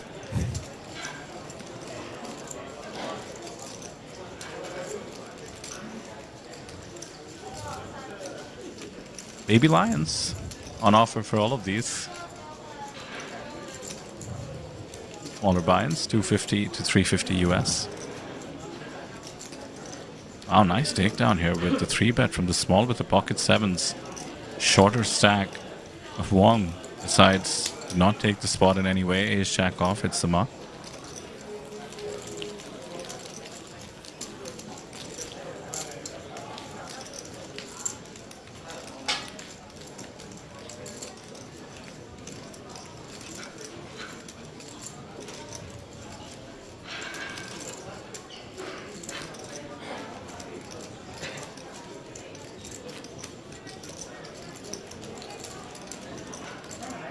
Maybe it's just me, but I can sort of feel the tension now. I think the dream is all too real. It's getting close. 70 players. You know, if you've got a stack over 1 million, you can already start imagining yourself on that final table, but we're still an entire day, an entire full day away from that. Tomorrow, 48 players play down to the final table. Speaking of one of those stacks, over 1 million, Roman Harabek picks up the pocket jacks, middle position. So in the Superstar Challenge, we did see him go to 48,000, very disciplined. Now maybe just 4 days of, ooh, and look at this. Georgios going for the re-raise, the ace-8 offsuit on the button. Using that ace blocker, putting it to work. 8's a nice side card as well.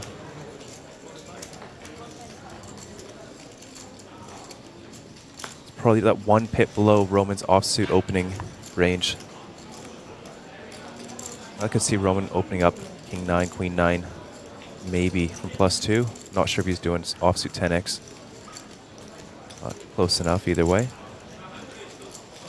I also like taking this line in position considering the stack sizes.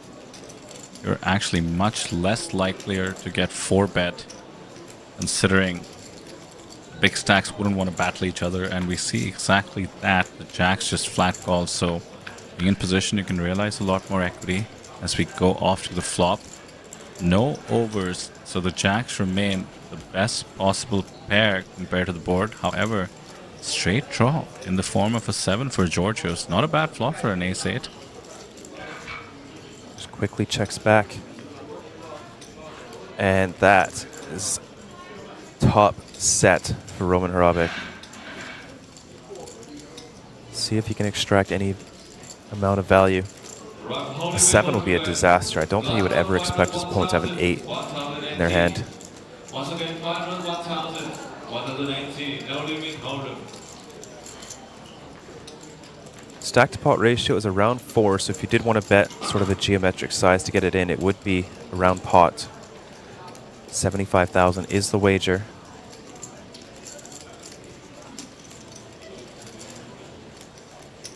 Georgios with the quick call, needs a 7 and a 7 only. 4 of spades is not it. Backdoor flush does complete, but Roman with the full house.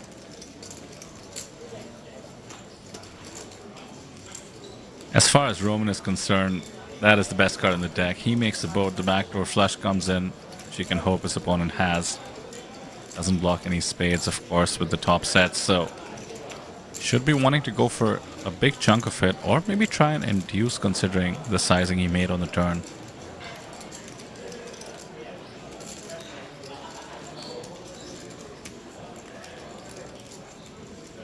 Very interesting spot.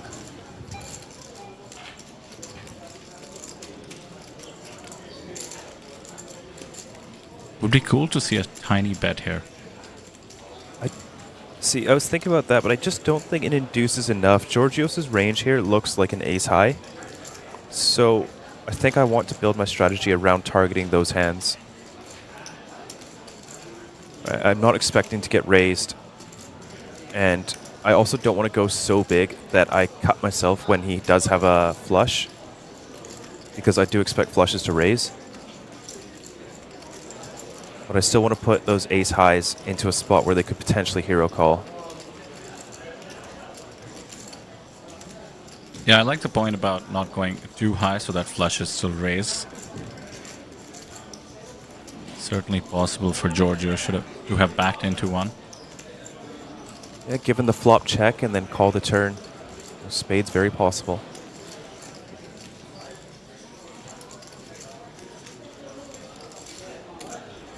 Georgios looks like he's weighing his options, maybe raiding into this 200k bet.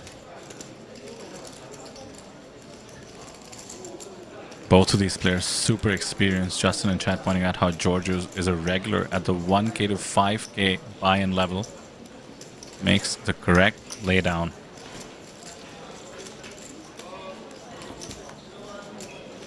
Realizes Roman could have flushes himself.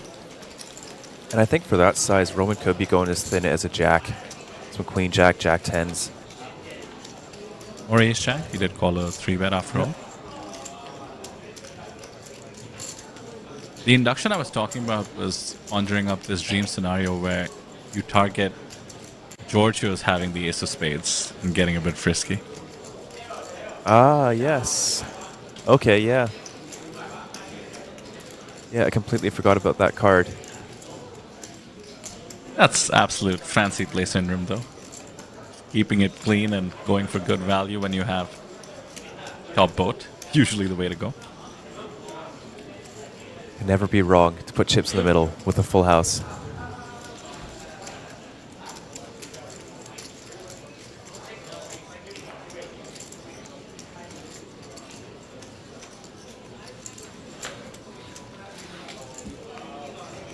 Unless you're playing Raz, which for the cheap price of $1,100, you can at the Stud Masters.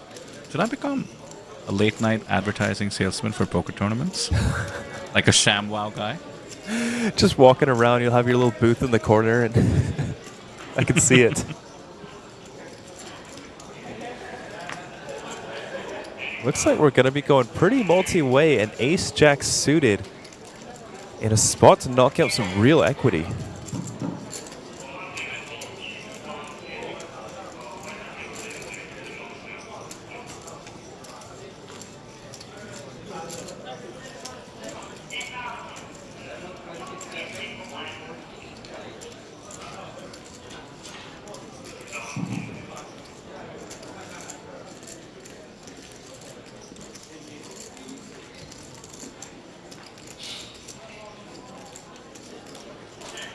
Ideas and praise in the Zodiac Classic Day 1. Complete the current Here it comes. 15-minute break. A bunch of greens have been grabbed. 25k apiece. I think that's 200.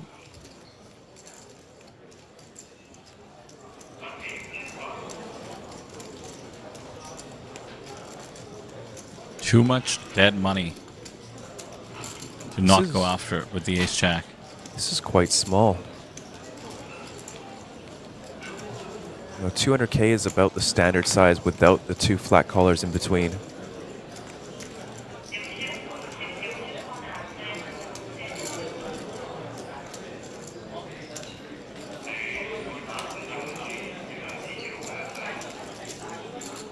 Way too much risk of getting back jammed if Roman makes the call.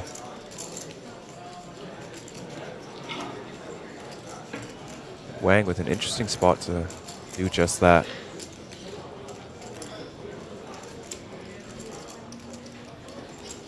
Wow, that should not have worked for that price. He getting away with an egregious steal, I'll call it. 200,000. Steal the about 200 equal in the amount. middle. Yeah. Yeah. That's a good bang for your buck there. No kidding. Generally, pre-flop, you have to risk significantly more than the pot size. You want to steal.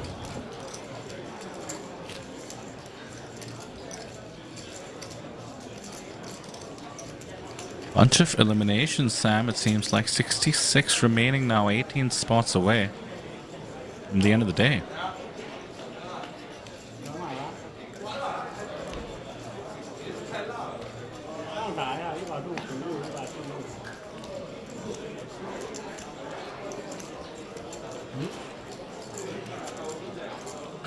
Queen 10 suited. Quite a short stack. Alright, dealers in the Zodiac Classic Day 1, please give 1 additional time back to every players. 1 additional time back to every players.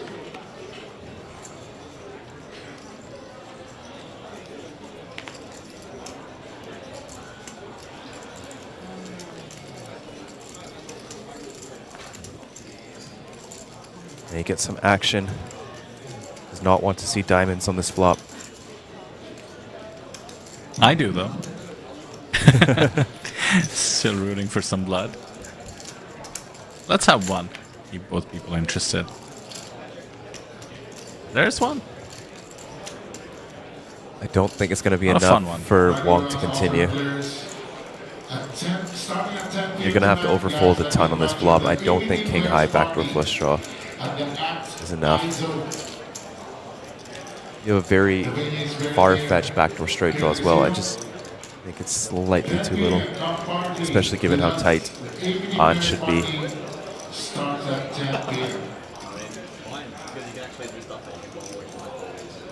If only Wong knew what good shape he's in. 77%. He's out of position. Facing aggression, lets it go. Tournament poker in a nutshell. Stay aggressive.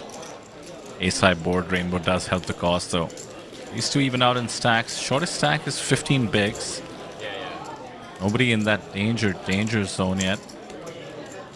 66 remaining, which means 9 tables active. We're playing down to 6 tables.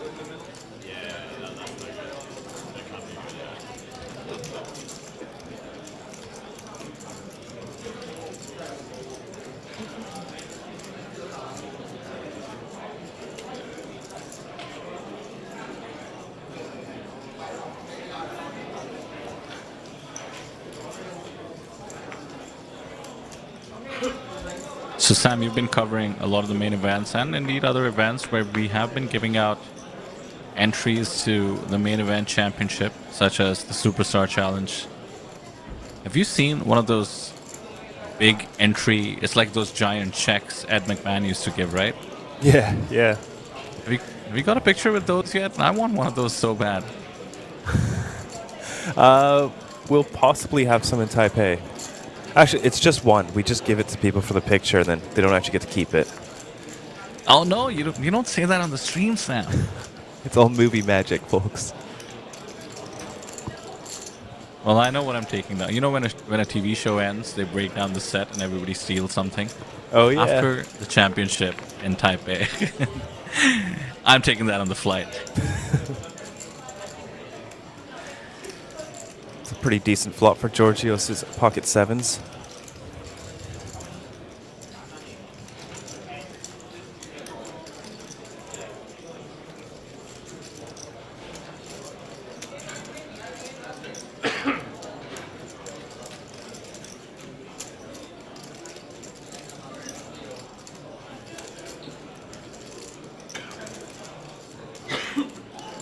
Roman is thinking up something nefarious, it seems.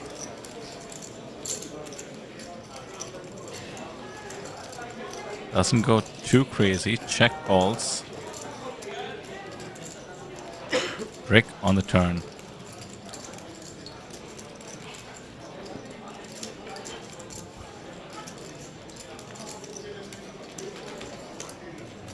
Fun dynamic between these two. I think they both recognize they have a ton of chips on this table and a ton of experience. Enjoy the undercurrent every time they're in a pot. For sure. I wonder if the Jack of Diamonds will incentivize Roman to turn his ace high into a bluff. A lot of hands that Georgios checks back that Roman was ahead of are those Queen Jack, Jack 10s. And look at this, indeed. Chunky 150,000 chip bet. Back over to Georgios. Rough spot does not beat anything except for a bluff. What would Roman check call and then bet river with that isn't a float that sevens is ahead of? Somehow. And it's tough to find bluffs as well, isn't it, Vidir? Wow, but True. Georgios calls it off correctly. Gonna get some good news. Quite surprised by the speed of that call, Vidir. Yeah, I was gonna say, did I mention the undercurrent? These two are like, this is like flirting on the poker table. Just playing these tricky hands back and forth. Not afraid to tangle with each other despite having a mountain of chips. They understand that big stacks can put pressure on the short stacks, of course, but you can also use it to put pressure on the big stacks.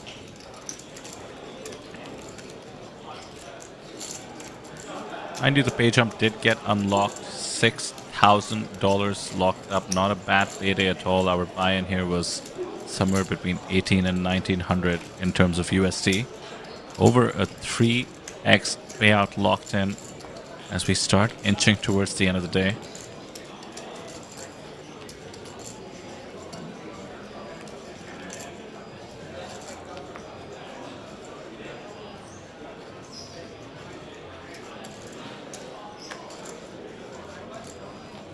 We see the tournament clock 9 minutes away, which would mean not just a change in level, the break as well.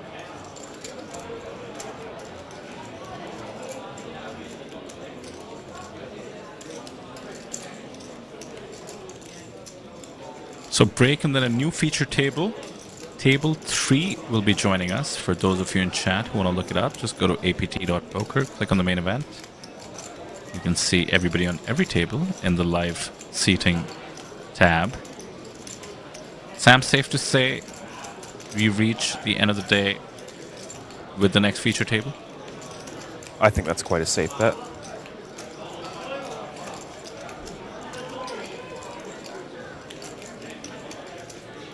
Average stack, as you can see in the tournament clock behind you, is exactly 1 million at the moment, about 43 bigs. We're plenty deep for a poker tournament, which is the beauty of the main event.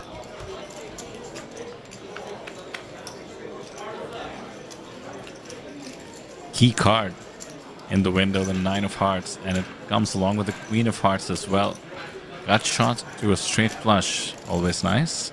And An has himself 60% of a straight flush as well. Somehow behind in equity with the strongest hand. Oh yeah, that is a great point. Pretty wild, despite the folded cards in terms of outs, as you see up top.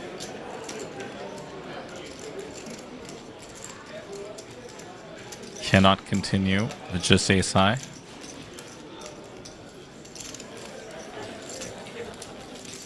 Three chip leaders on this table, pretty much tied.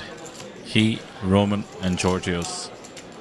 All super active. Yita Chung not far behind, also very active. It's been a fun one. I'm gonna miss this crew. Yeah, this is a tough table. Which this might be the one to avoid. I would say so. Yeah, which is always fun to watch.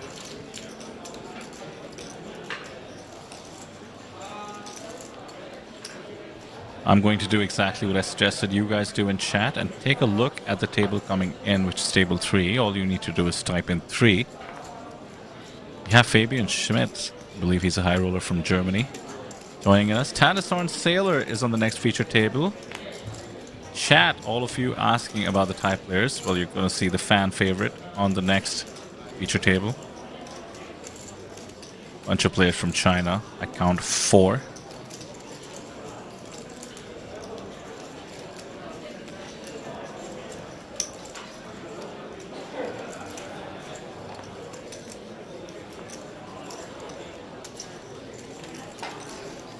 Andrew Hahn is on the table, representing Australia.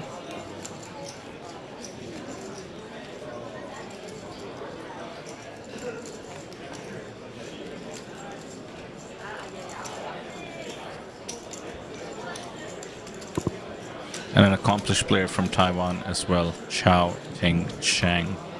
Should be a fun one. For now, free-handed going to this flop.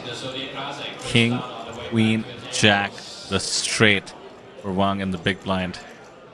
That's a good feeling right there. Neither player in the form of Georgios and Roman have really connected though. Have to get paid out of position unless Georgios gets hyper aggressive. Just checks for now.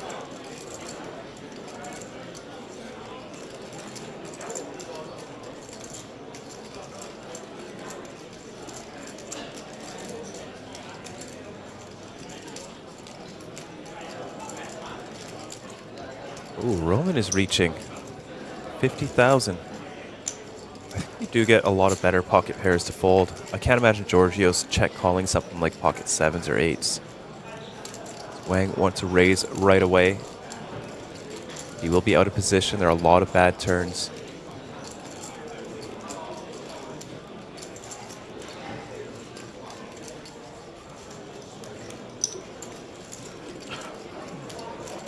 Goes for the call. I gotta say, I'm surprised. It must be so tempting to check raise, try to get it in against two pairs now, or perhaps set up for a jam. But it turns out Wang's spidey sense is perfect. Roman drawing dead, at least now for sure. So the check call is perfect against a bluffing opponent. Can he continue the trap? Perfect brick turn. Oh, he's reaching for chips. This doesn't make any sense. You're usually leading on a turn that's good for you, but the 3 of spades is so far out of your wheelhouse that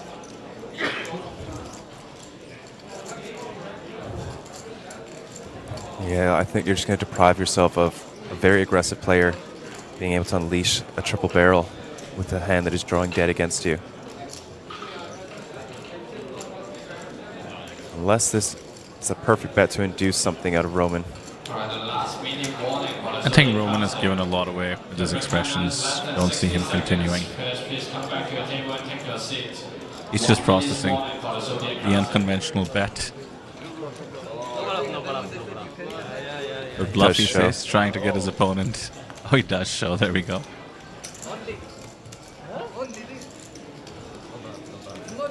With Roman taking a bit of time and of course making some of those squirming faces in terms of facing that bet. It felt like he was bookmarking that hand to look up later on the stream. What in the world was that? Gotta find out.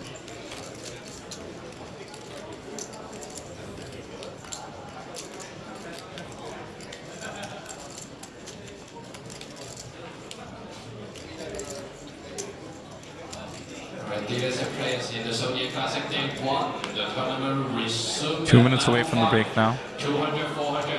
Likely the last hand to the extent it goes to the flop.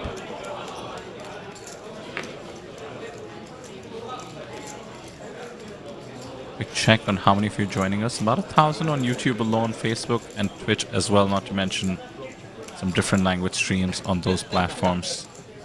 Absolutely lovely to have you here. It's only gonna get crazier from here.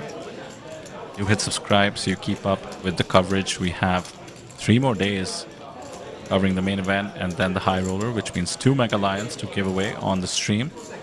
And of course you want to stay tuned for all the updates and then the streams for the APT Championship in Taipei. It's maybe a very interesting final hand of the stream. Queens going for the 3-bet from Yang.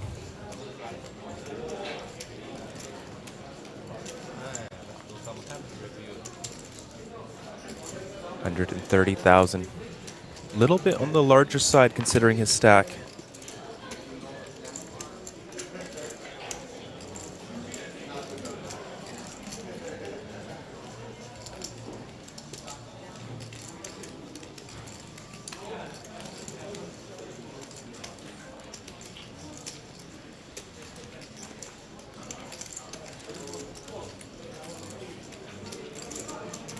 Your point about the sizing could end up crucial.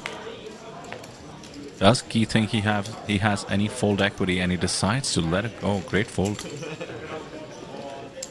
You might get that extra hand after all, thanks to that fold. About 30 seconds till the break. Looks like we will, Vidir.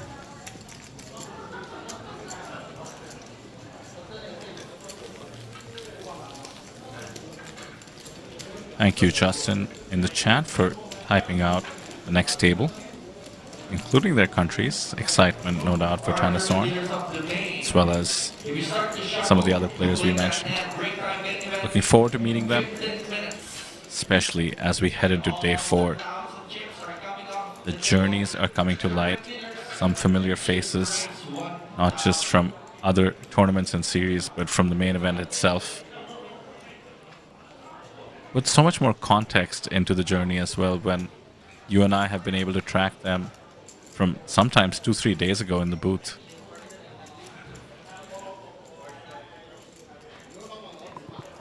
Yeah, I'd say so. I really enjoy watching the players that return on the feature table. You know, sort of builds a little bit of storyline, watching them, their stacks going up and down, and back to the hand, ace queen offsuit from An. Takes the spot to shove for the 14 big blinds. And a quick fold from Yita. And that will do it for this feature table. What a feature table it's been, Vidir. Absolutely. We mentioned that this might be the one to not want to sit on if you're still in the tournament. And that means we had some excellent players who gave us a ton of action, some really impressive plays, and got us closer to making it to the end of day 3. We're just about getting there. 48 players will make it into the money. We have 66 players out there. We do have $6,000 locked up and a pay jump on the line as we end the day, and then eventually head into the players party. So it's a quick break as we find the next feature table and set it up. Do not go anywhere. We'll see you on the other side.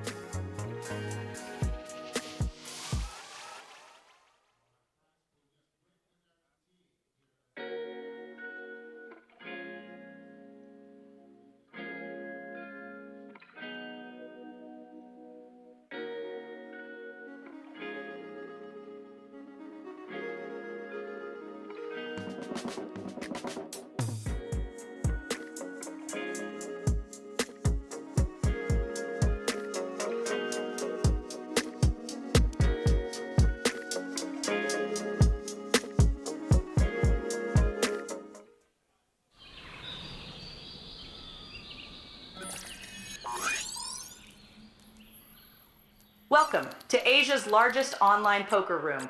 Our next generation poker software is now initiating.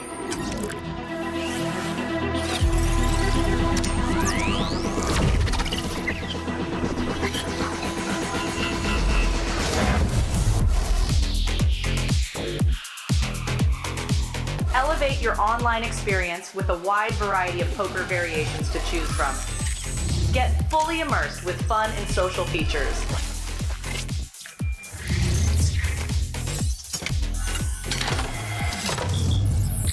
Level up your game with PokerCraft and Smart HUD.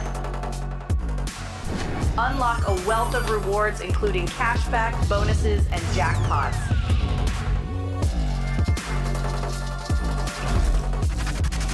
Join world-class poker tournaments featuring some of the world's most renowned brands and the largest guaranteed prize pools in the world.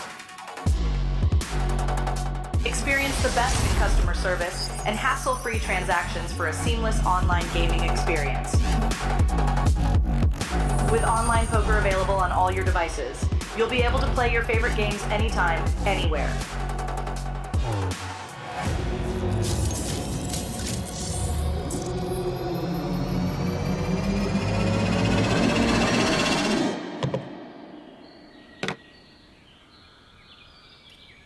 Sign up now and elevate your online poker experience today. In a world where the stakes are high and the competition fierce, there exists a realm where the best of the best converge. From over 50 countries, they gather, drawn by the chance of winning millions of dollars in life-changing money. But amidst these contenders, only a rare few will make it to the top. Those who remain composed under the relentless pressure, armed with an analytical mind that dissects every move, adapting, adjusting, shifting strategies like master tacticians. Under the bright TV lights and the watchful eyes of thousands, they take center stage. Is this the comeback we've been anticipating? In this arena, they are not merely players, they are warriors, united by a common purpose, to emerge champions. The APT Championship from November 14th to November 30th.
gentlemen.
Thank you so much, Isara, for that lovely interview and the dance, may I add.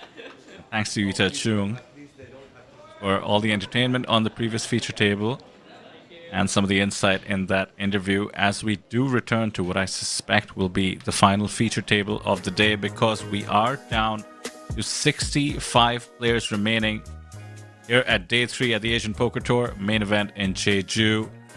48 players will be the cutoff to make it to Day 4. 6 tables, that is, of 8 players each. And then tomorrow on Day 4, we play down to the final 9.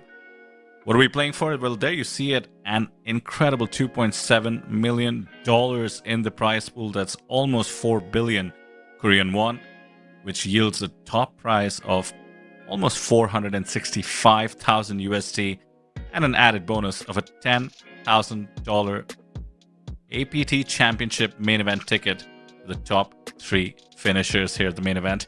And of course, the beauty on the left side of your screen, the APT Golden Mega Lion, the one they all are fighting for out there.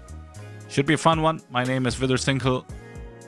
We will be having the players party as well tonight, so I suspect getting the main event down to 48 players quickly will have an added bonus for those who want to participate.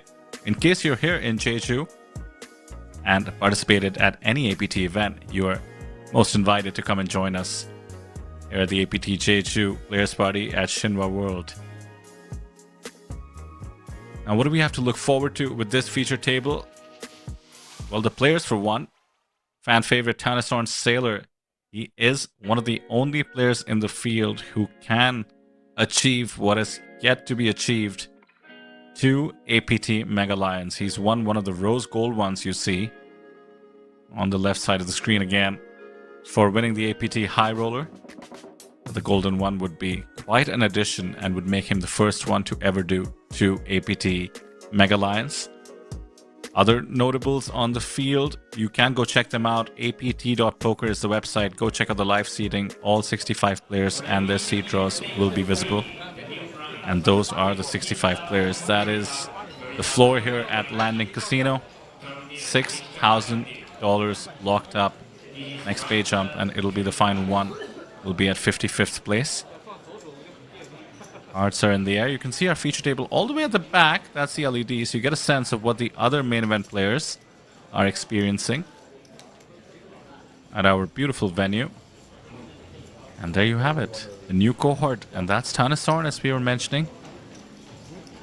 One of the top players from Thailand, and one of the more winning players in the APT roster as well.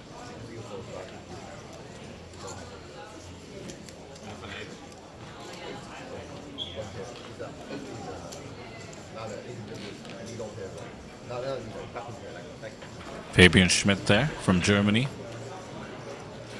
With blinds going up to 15k, 30k, he's coming in with about 20 bigs.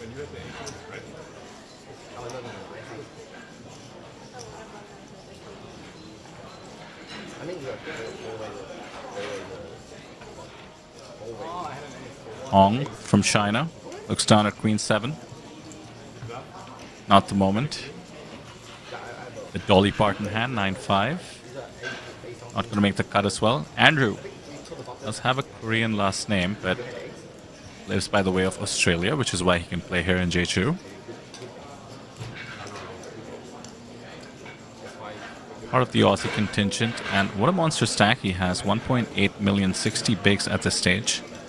Go check out some of the live updates on the website also, in case you're railing somebody who's not been on the feature table.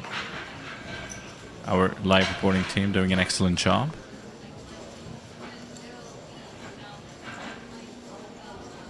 Ace King in the small. Beautiful sight. Standard 3-bet, and 10-9 off is just too weak. We have seen some peels with this hand. Thinking back to, I believe, taking on aces on one of the feature tables yesterday. But that is a big 3-bet. He's essentially jammed.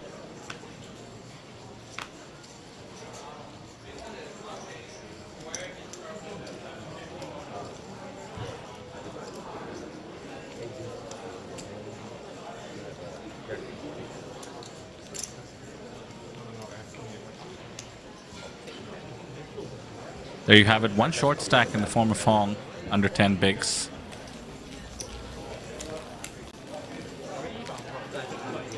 Chen. And of course, you just saw the bigger stack of 58 bigs. 2 stacks above that 50 big blind mark, which is good for 1.5 million at the moment.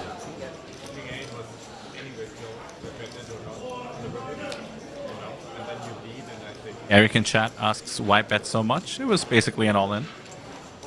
Wants to get it in against hands such as Ace, Queen, Ace, Jack that might call it off. He had about 25 bigs. Didn't want to get too fancy. So much of this is player dependent. We're about, I suppose, 7 hours into the day. Some of these players might have a ton of experience in terms of playing with each other.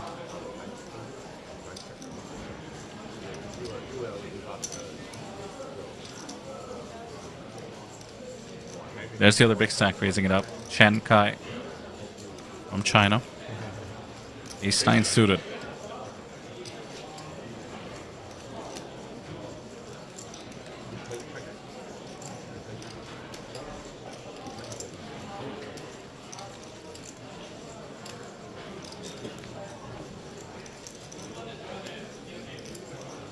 Zhang seems to have something to think about. Not really, with the King 10 off.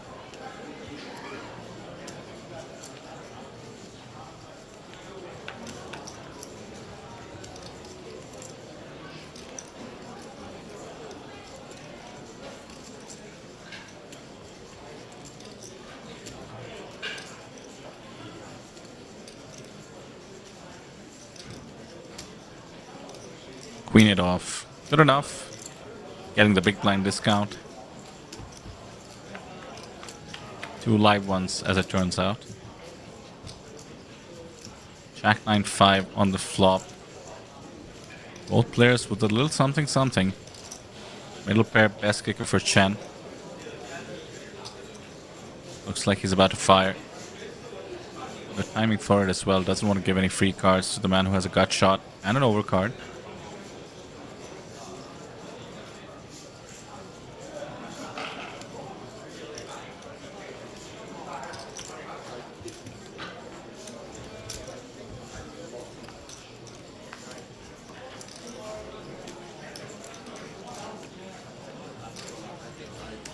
Check call doesn't yield a result with the absolute brick on the turn.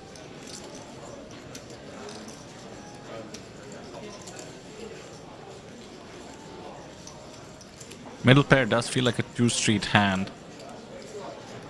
255k in the middle. Chen doesn't take the risk of betting now. So Fabian does get a free card, and it does pay off. That is a much needed queen on the river for Fabian. Look at his stack, really needs this pot. I might be able to squeeze out a little bit of extra juice. Just gonna check it back. Very surprised to see him not go for value there. Does feel like he might be behind some of the hands that we're checking and trying to draw to a queen or perhaps a straight. Might have been the right spot for a block bet. We can see the cards, much easier to say, but would have worked out. Yeah, maybe just worried about some ace, king, king, queen, queen tens. And Vidura, there is that orange hat I was talking about. However, it is not, unfortunately, the Jeju one. So you think it's just a coincidence? The man is just wearing an orange hat? Because they all have In the little thing. It says something sleeping. Monday sleeping club. Ah, okay. But the Jeju ones all have the little sprout that grows out the top of the hat that makes you look ridiculous. That's right.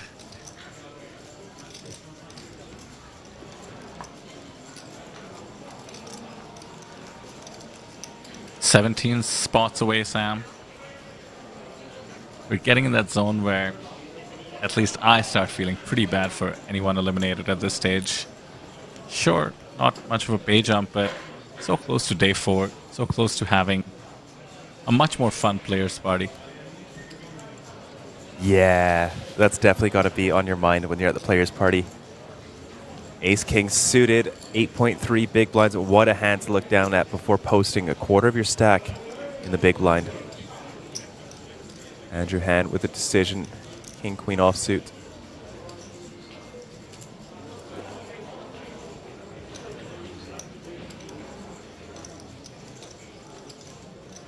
He might not hate his hand, it's just that there's too many players behind. I'd have to agree, Vidur.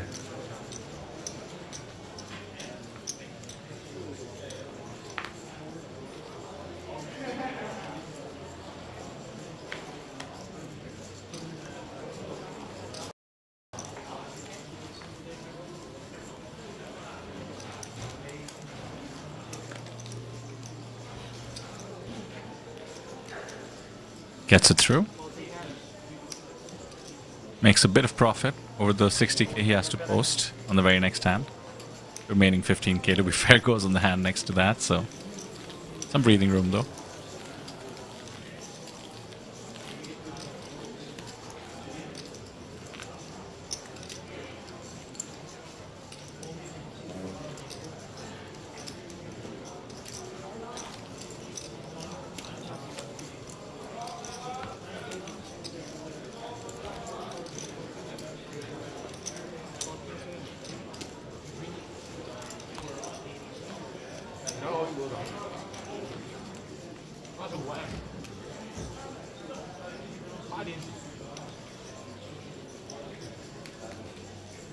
Is it me or does seat 1 Zhang Hao from China look a little bit like Eric Tsai? The one in the orange hat? Yeah. Let me take a look. Oh, yes. Yes, he does.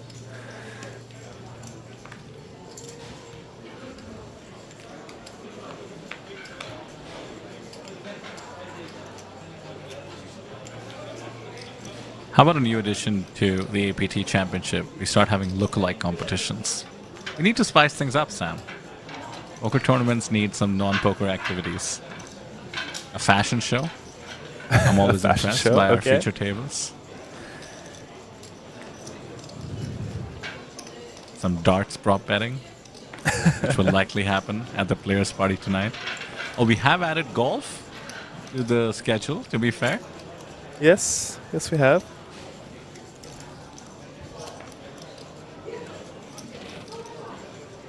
I'm just brimming with ideas. Nobody gives me my commensurate consulting fees, but one day.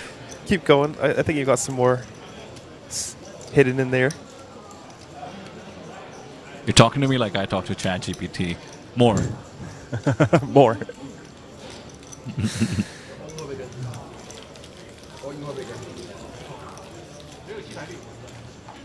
So I'm just going by the ambient audio here. Sam, you're on location.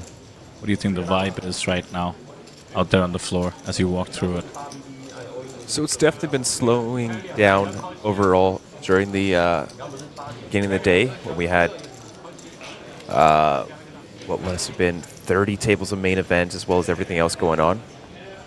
So it is winding down a little bit, but there's still a lot of excitement in the air. It feels a little bit more relaxed. You know, a lot of players have been in their seats for 7 or so hours at this point. But still overall a very buzzing atmosphere out there.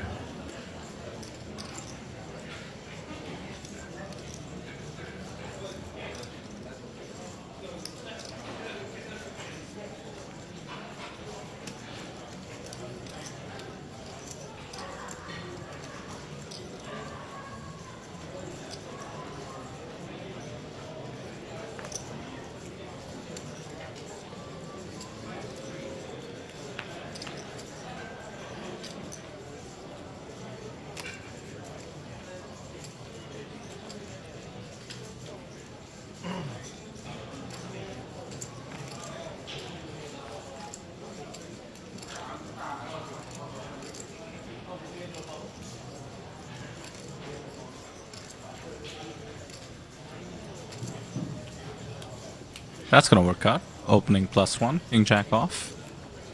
Always nice for the big blind to wake up with the absolute drags. Yeah. You're pretty happy to take down the blinds with a hand like king jack offsuit.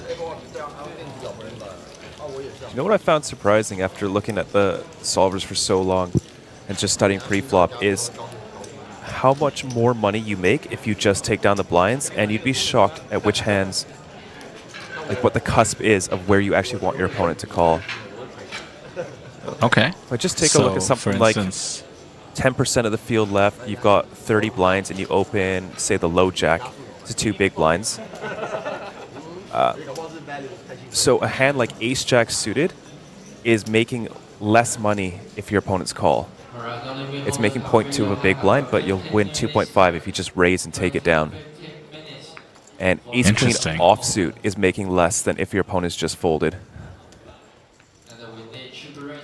You know what's crazy to me is how did people get this pretty spot on without solvers? Like everybody's been saying for generations, just pick up money uncontested, pick up chips uncontested, go aggressive, go after it. And there you go, eventually solvers telling you the exact math behind it. Pretty cool. It is. It's a concept that I can certainly relate to from my finance days as well. I think risk adjusted, when you take a look at investing in something like the stock market, whatever your cup of tea might be, it's always important to look at risk adjusted return, which people don't do. And risk free return, well, that's the best kind. Of course. Of course. You know, I think just investing is already complex enough for someone that doesn't spend, you know, as much time as you have looking into it. And then we start factoring in all these other variables. I think it can become quickly overwhelming. Yeah, there's an acronym I like, KISS, KISS. Keep it simple, stupid. That acronym is used, I think, in everything. I don't know anywhere where that doesn't ring true. Perhaps maybe Pretty not much. for something like engineering. You know, maybe for engineering a plane is... I suppose simple could also work. Well, as it turns out, I'm an engineer by degree. And I will say, for the most part, true of engineering as well. Keep it simple. Don't overcomplicate. I mean, we have an acronym to sort of mock the opposite in poker, right? FPS, fancy play syndrome. Usually a bad thing. So, I didn't know you were an engineer by your degree, but I actually heard a very funny quote from another one of my engineer friends who said, there's 2 types of people that are in engineering school and college. It's ones that are smart enough to pass engineering and ones that are smart enough to do something else. What do you think of that? Well, considering I ended up working in finance right after, I guess you see where I land. It's supposed to be it's a very tough course, isn't it? Did we see Jack 10 suited, or did I just catch a Jack 10 offsuit? Quickly folding. The fold there? Yes. Yeah, I think it was offsuit, but I would be very surprised if it was indeed Jack 10 suited. Oh, you are right. Jack 10 of clubs, Ning. Just folds it on the button. Purely dependent on the stack size, but Jack 10 suited there had 10 bigs and respected the under the gun open completely. Bit of a handcuff there, right? With 10 bigs. Very tough. Yeah, it definitely makes it a lot harder to to navigate.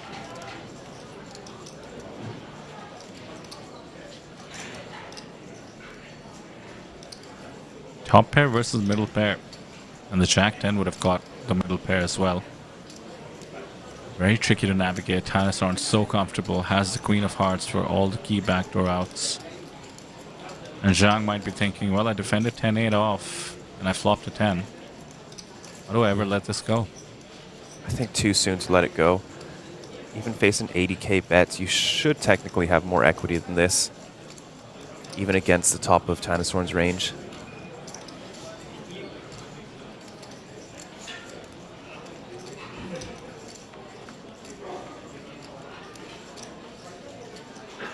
Well, the Jack 10 would have made 2 pair, but Tannisorn does have the open ender to go along with his top pair.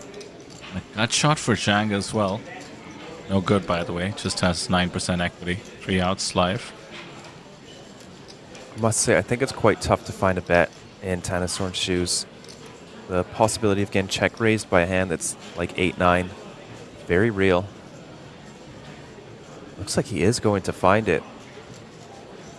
Excellent intuition. I think versus any other position, it would be much harder to bet. But against big blind, they could still have some hands that are, you know, say 10-4 suited, which aren't connecting as much on the jack as a typical, say, cutoff flatting range. Yeah, tons of value to be had as well. A lot of the continue range on the flop would contain a jack, which would be a 1 pair holding with some outs. So he doesn't want to give a free card. I think he'd be calling a jam, by the way. Would be priced in. Zhang is way more likely to just let it go though.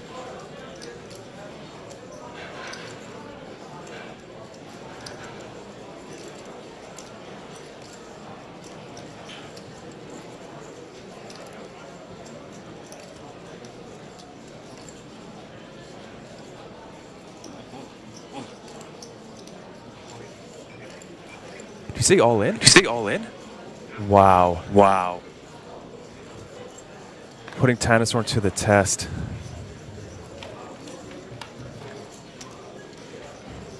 Turning his hand into a bluff on this turn. Will it work? I was saying this earlier. The turn check raise is so underbluffed. Shang Hao finds one.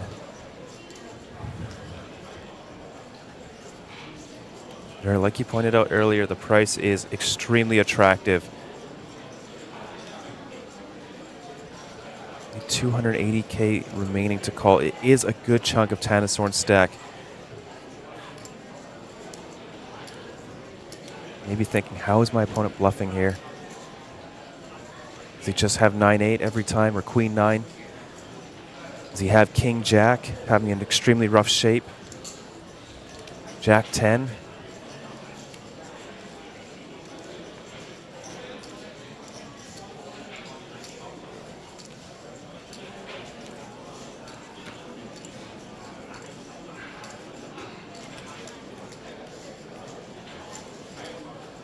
Sam, I did suggest Tannisorn is priced in, but he seems to be disagreeing with me.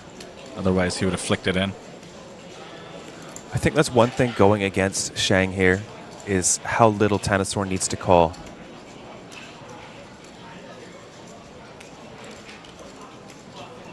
You know, if this was a hand sort of like aces or ace-king, I think it probably works. But king-queen with the open-ender to back it up.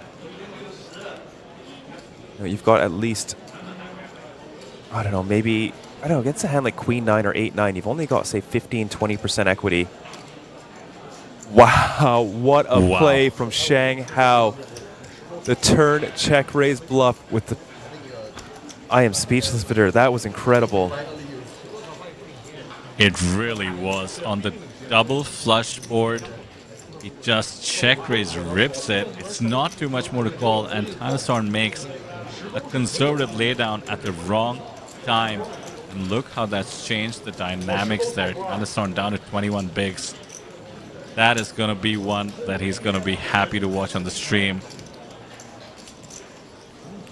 Not Tannisorn, obviously. opposite for him. Of course. My apologies. I did mean for Zhang there, but when you pull off something like that against really one of the best in the business, there might not be a feeling to compare.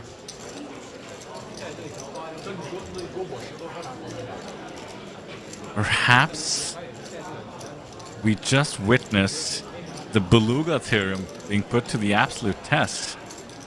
Even though Tanastorn had all those outs, he did have top pair and decided the check call on the flop and the check raise jam on the turn. You're just never ahead with top pair.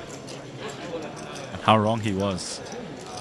And you don't really expect a flush draw to check jam on the turn, given how good of a price it's getting. It can just check call. You know, that spot is just, in my mind, it's always value. When I face that turn check raise for so little more, I never expect my opponent to have worse, and I never expect them to have a bluff. Well, that's what streams and being in the booth is for, Sam. You can adjust your priors now and realize that every once in a while it's just going to be bottom pair with a weak gut shot. That's no good, by the way. That is true.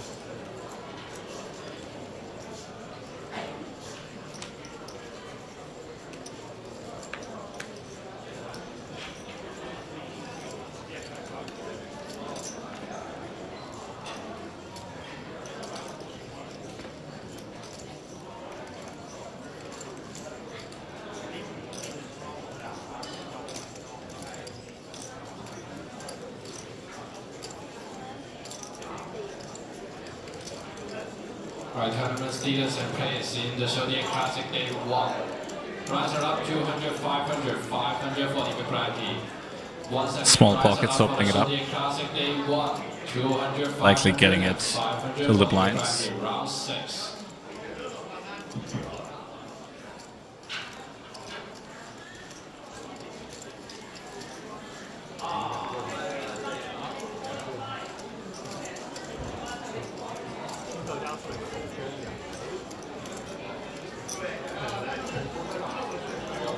(6-4) does defend. Hannes on a bit burnt, no doubt. Did have to post, so he's lost 3 more blinds from his 21 big blind stack. 545k in his stack.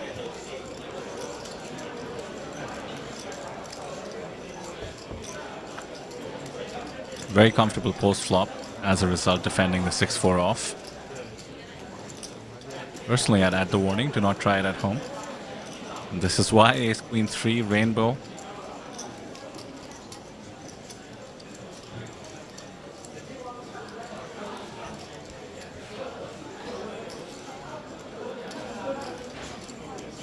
Sam, did you catch my little troll in chat? Let's see. I think I missed it.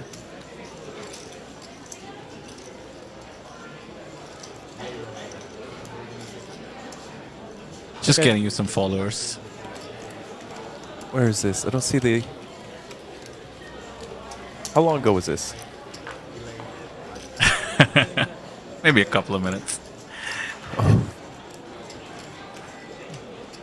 It's right beneath Oz asking a question in chat.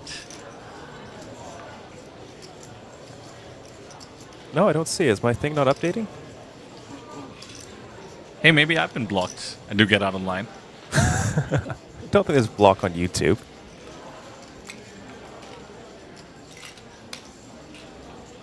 Don't tell the chat that. Chat, we'll block you. Don't say anything out of line here, okay? You have a pretty high tolerance, though. Don't worry. There it is. Shen with the playable hand again. He's shack off.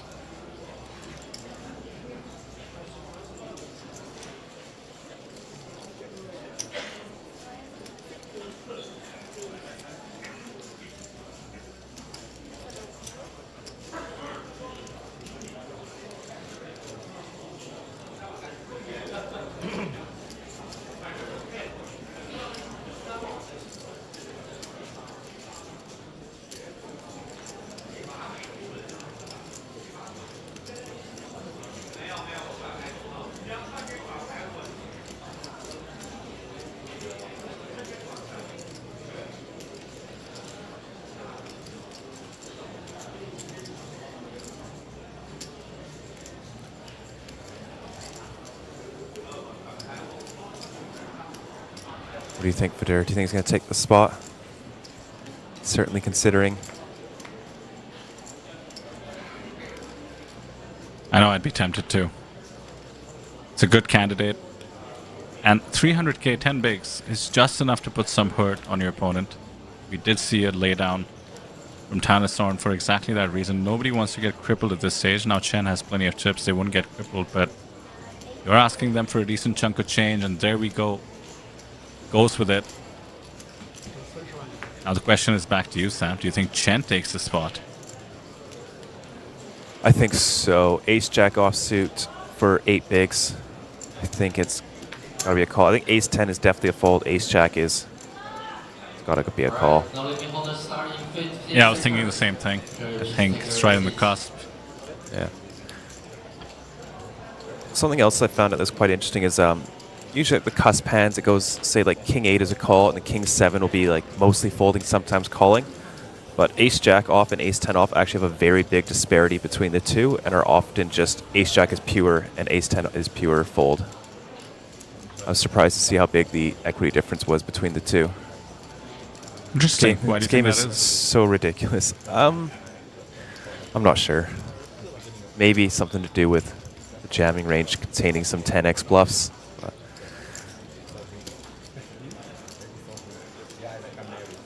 But no, just playing around with the pre-flop sims. Just something I've picked up on quite a few times. There goes 8 time bank. I wouldn't blame a fold here, by the way.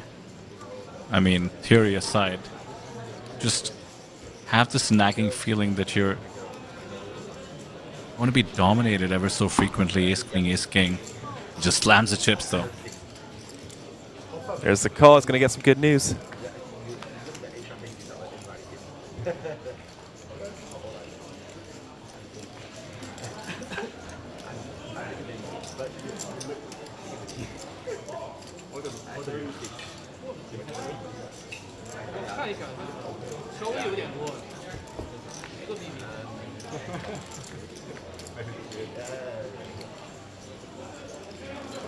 Queen 8 deuce. Very good news for Sun Ning.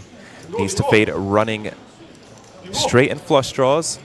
10 of hearts does not help his case. Any 9, any king now, as well as any ace for Chen Kai. And hits it on the river. Rough way to go for Sun Ning. Top 2 will not be enough. He is going to lose to Chen Kai's. Not straight up to 1.8 million in chips. GG, Sun Ning, a very, very deep run. 56 out of 1,693, an impressive result. GG. Oh, he missed the bay jump too? Come on. Yes, just by That's 1. Not fair. Tough river there. That being said, I think the rest of the players should be guaranteed an additional $1,000 or so. We'll have the number updated shortly. Sam, we're only 8 spots away. Make it 7 spots rather after that elimination.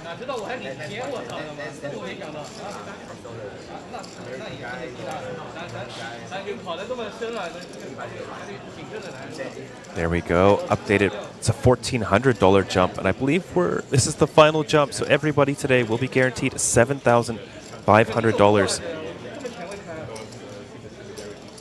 48 of them will advance to day 4. Those are pretty good odds. Compared to where we began the day, only 20% of the field would have advanced to day 4. Yeah, you 4x your buy-in. If you make it a day 4, you can go into the players' party, try to spend some of the money you've made, but what do you know? You don't need to. Open bar. Life is good.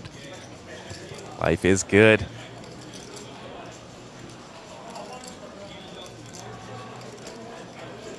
So 55 players means 7 tables running.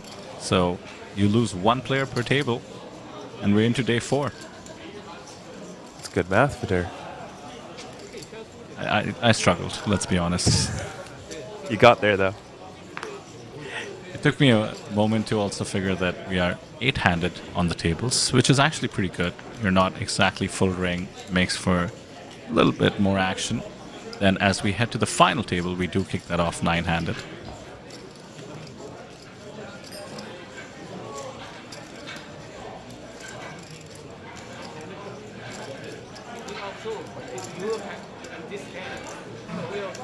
Aggression in the form of the king 10 off, raising it up from the small. Let's see, they're on 30 big blinds effective. Okay.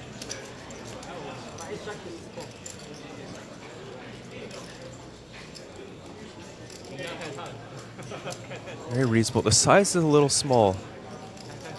I'd be pretty inclined to call quite a bit here. With the pocket nines, you mean? Oh, pocket nines for sure. I'm at least calling, if not choosing more violence. Yeah, that's what I was wondering. I think it is a great spot to rip it back in your opponent's face. There we go. Gets it done. Evens out stacks with Cheng. Well done by both. Love seeing the aggression. I do love realizing, deep into the main event, watching these aggressive plays, good decisions all around. It isn't exactly an accident that these players have made it into what is essentially the top 3% of the field here.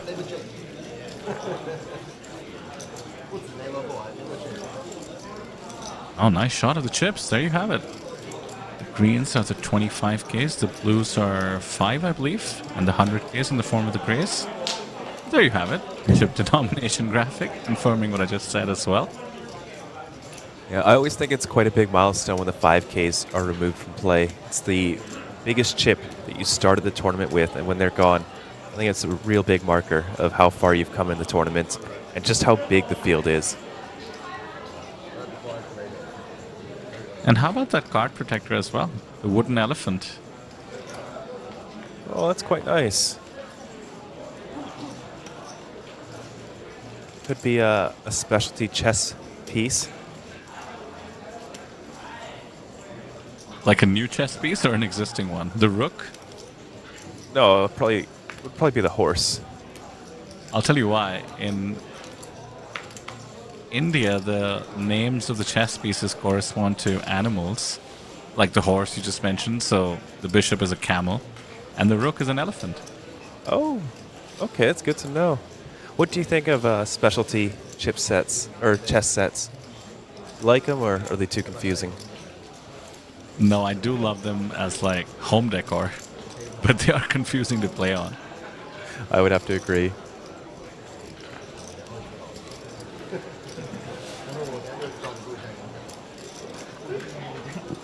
Sam, whenever you come down to India, we'll go to the Taj Mahal, where I'm sure you've seen pictures, but it's made out of this specialty marble. And they still have artisans who, for the last 200-300 years, have learned how to chisel and work with that kind of marble. And then the very classic touristy thing to do is to go buy a chess set made out of that material, same as the Taj Mahal. That's quite cool. Are they quite expensive? Depends what ethnicity you are. They will overcharge you. We'll go together. We'll be fine. How would they know? Oh, indeed.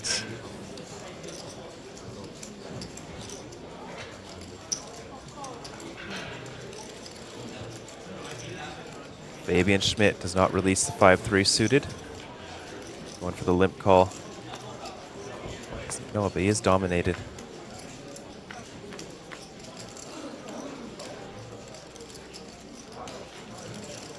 What a flop for Chen and Kai. Range advantage as well as the nut flush draw.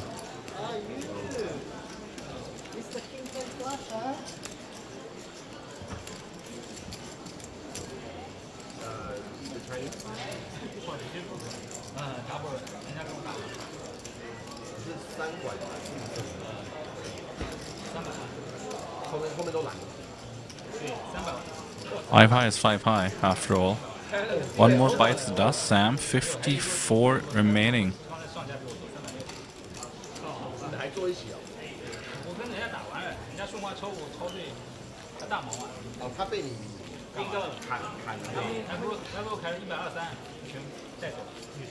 I know you're supposed to call there with 5-3 suited, but it just never feels good. I feel like all of my opponent's range is just crushing me because a lot of the bluffs do come from like something like 9-3 offsuit. And it just feels silly to call out of position when their bluffs are 9-3 offsuit and crushing you. And then their value is obviously very strong.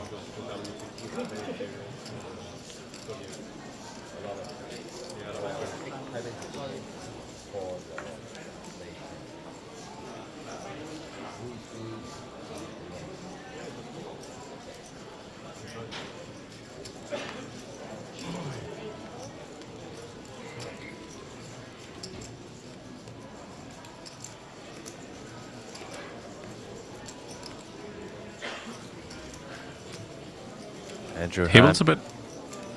Sorry, go on. Yeah, I was going to say table's a bit talkative as well. Saw Fabian, just saw Andrew chatting it up. I think the players have a sense that they're inching closer. There's one short stack on our table. Hong has 11 bigs. Everybody else knows they can, if they so desire, sort of fold their way into day 4. Although I doubt anybody's thinking like that.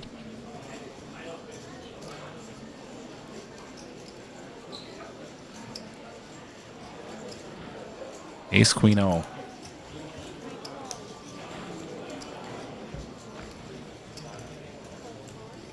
Respect given to the early open. Landers dominated in 2 spots, but Chen doesn't come along. There's a short stack. Not a pretty sight. Does find the defense. He actually has 2 live ones.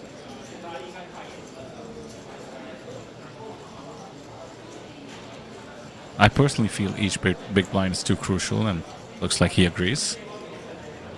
Yeah, I'm not too happy defending that one 3 ways. You know, Cheng's going to have hands that have us crushed like 9s and 10s. Andrew Han opening early position. Your equities can be quite poor, and then you also under-realize out of position as well as multi-way. Here we go, off to a flop. Ace, 6, 5, and basically a lock on the hand for Cheng.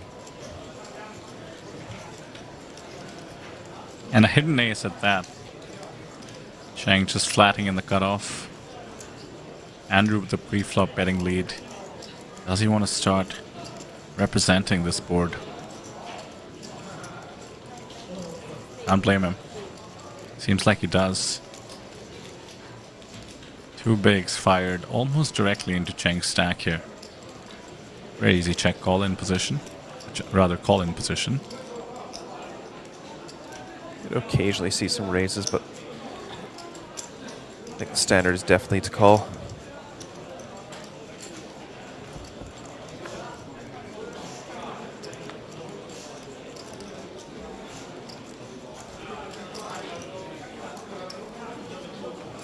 Pretty big brick. If Andrew thinks Cheng would continue with those middling pocket pairs you mentioned he could have, he might want to double barrel this. He has no equity though. Usually a bad idea. I will say, I think this is the best hand to do it with. Queen Jack of Hearts, unblocking clubs as well as the diamonds, and blocking your opponent's strongest continues, which are those ace queens and ace jacks. So typically Queen Jack, very strong hand to do this with. That's a great point. Triple barrel candidate, in fact. I would use, yeah, on the when the clubs and diamonds both brick off, it would be my favorite hand to use.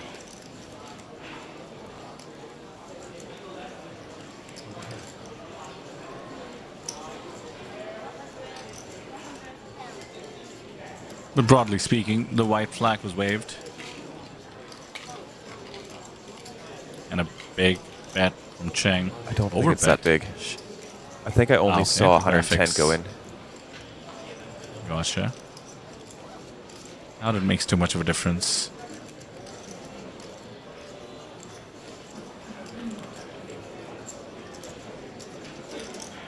Justin Fairbanks with the breakdown amongst the players left. Out of the 54, exactly 50% still from China, which was the number, I believe, making it into the money as well.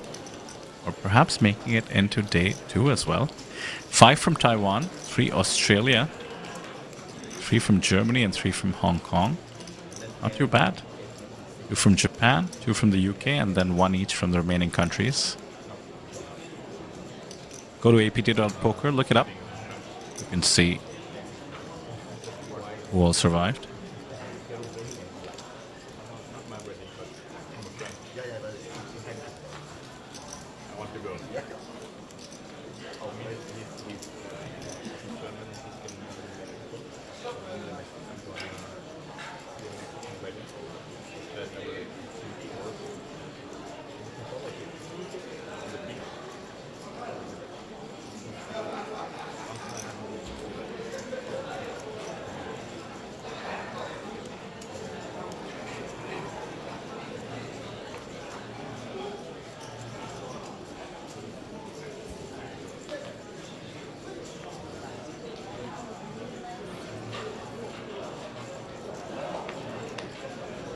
Pretty loose open here, Sam.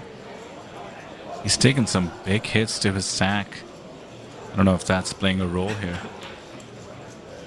See, on like 18 blinds. It's okay. In the, I think this is the low jack.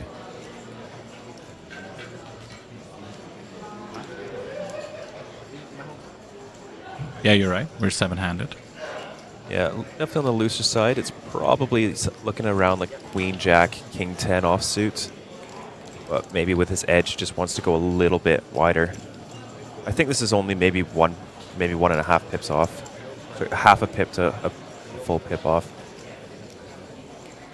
And when you're Tannisorn, with all your post-flop advantage, you get to be a full pip off if you so desire. Take 2 pips, Tannisorn. Go for it. And it My works only out. question is, it does work out. My only question is if the fact that he's in a bit of a downswing was playing a role, but you know what? Just picking up that 1 pot can make a huge difference in the mindset.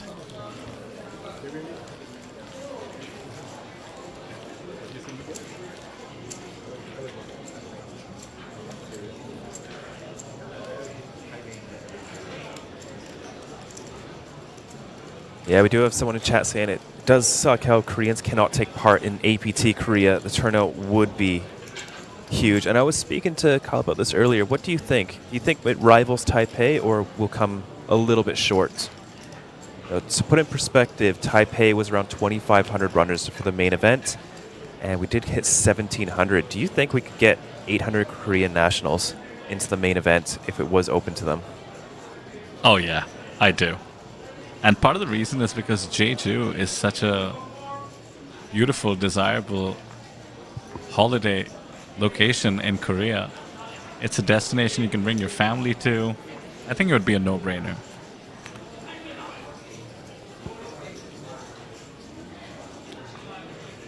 I wonder if Justin has the stats on how many Koreans were in Taipei, because this is a shorter trip for them. It's kind of crazy to think that Korea could be a larger stop than Taipei if the nationals were allowed to play. Yeah, therein lies the difference, even though you do have to take a flight. Let's say you're from Seoul, Incheon, or any other place in Korea. But, you know, there's something mentally about traveling internationally versus within your own home country. It makes you much more likely. There's just a lot more conveniences in terms of language and whatnot. And, you know, maybe you're a K-drama, K-pop fan, you know, you can bring your kids, you can bring your family. One day, maybe, if the Korean authorities change their regulations. For now, we remain absolutely compliant, of course. It is what it is, and it's lovely to see Jeju be the exception. Landing Casino does check passports on entry as well. You're actually not allowed to enter the casino with a Korean passport, so amazing to have almost 1,700 entries despite the regulation.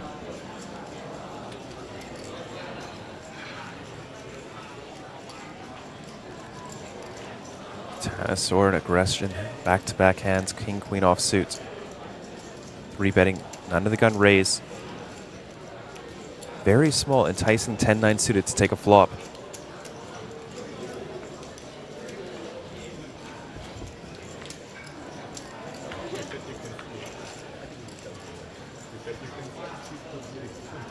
Off to a flop, jack 5-3. Quite a safe board for King Queen High.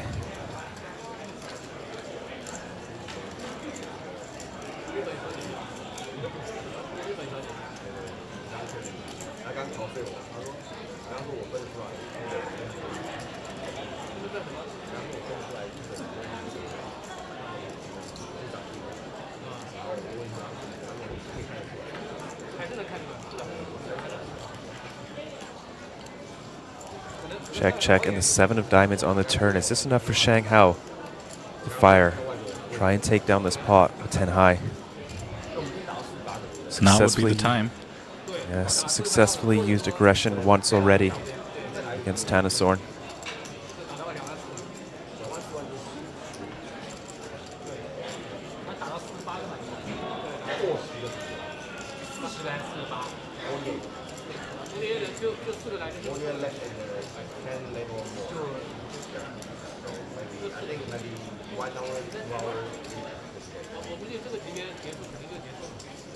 Check, check to the river.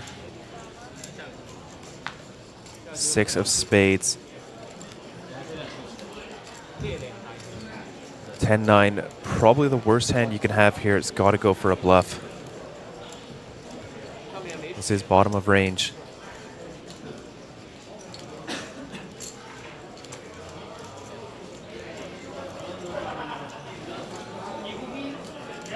Yeah.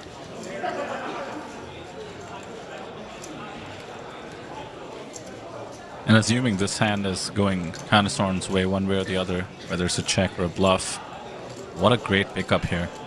330 in the middle.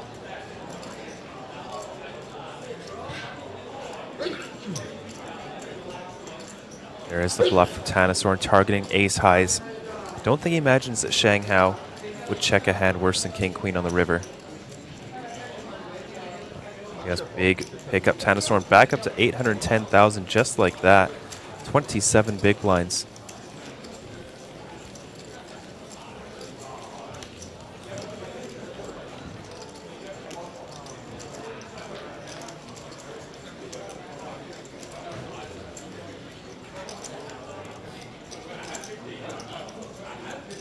Just caught the tournament clock there. 11 minutes to the next level.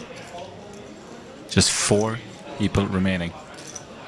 After which the day ends. 52 out there, 48 make it to day 4. 7,500 locked up. And 464,000 up top.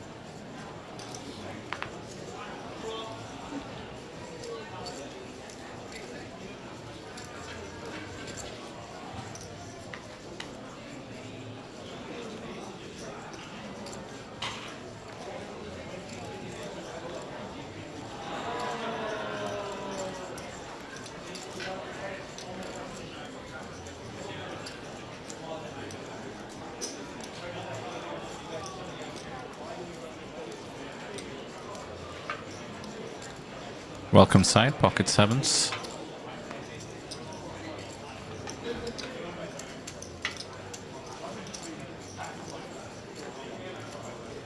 Rich looking to get richer, Chen.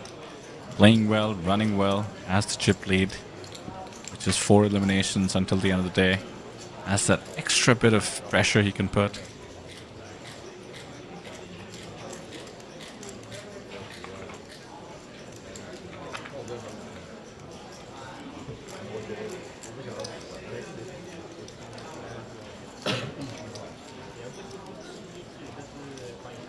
We know Zhang likes defending hands like this, thinking back to the 10-8. So the 10-9 gets defended. Pretty standard.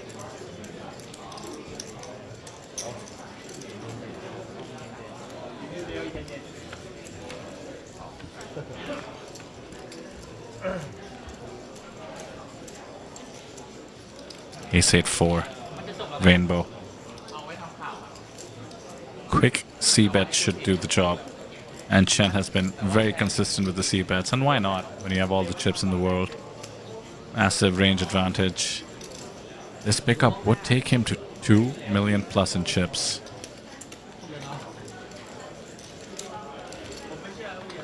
Quick look at the live reporting. I wonder if he is... And there we go, 2 million, and Chen Dan Chu joining us with 98 bigs. This table very likely has a tournament chip leader.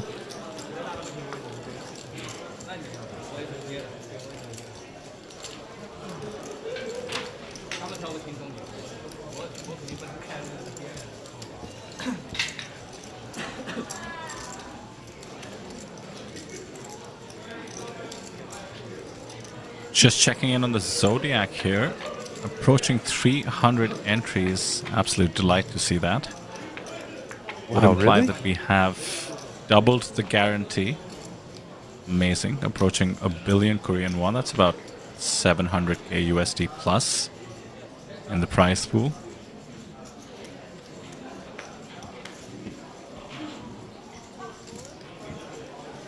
Okay, just checked. It's closer to 800 million Korean won, so 600k USD in the prize pool. Still not too shabby. 3 hours to go as well for registration in the Zodiac Classic Day 1. Could get there, Vidur. Oh, and this is just getting unfair, Sam. Look at this. Chen with the aces now. It's been on an absolute roll.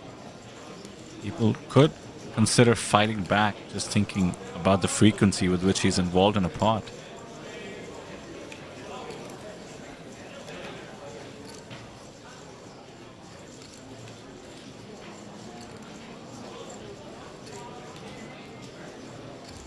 Ong gets away. Thank God for that with the ace-4. Could have been nasty. Right one, now we can go to make hand blinds are up. Round number 12, 1,000, 2,000, and big blind 2,000. Once again, now we can go to round number 12, 1,000, 2,000, and 2,004. Oh no, Vidur. Tens for Are you kidding Shanghai in the small blind, sitting on exactly 30 big blinds. 31 big blinds. Is there a world where he doesn't rebet this? Well, it's this world. I'm telling you, Sam, the day 4 bubble is real. Taking the cautious approach against the +2 open from the second and chip stack. And Tanasthorn loves peeling. That's quite a disaster result pre-flop for Chen Kai. It's now going 3 ways.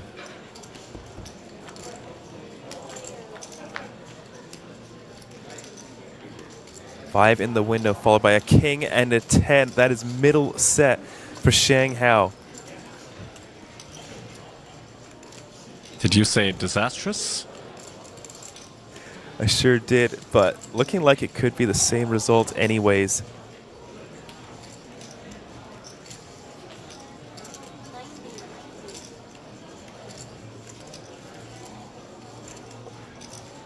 This is a great spot for Zhang to check raise. I know it's easy for me to say seeing the cards, but when you have middle set or bottom set, it does give you that extra comfort. Unblocking the top there, you know your opponent can have a lot more to continue. Plus, all the broadways will have a bit of a decision, not to mention outs.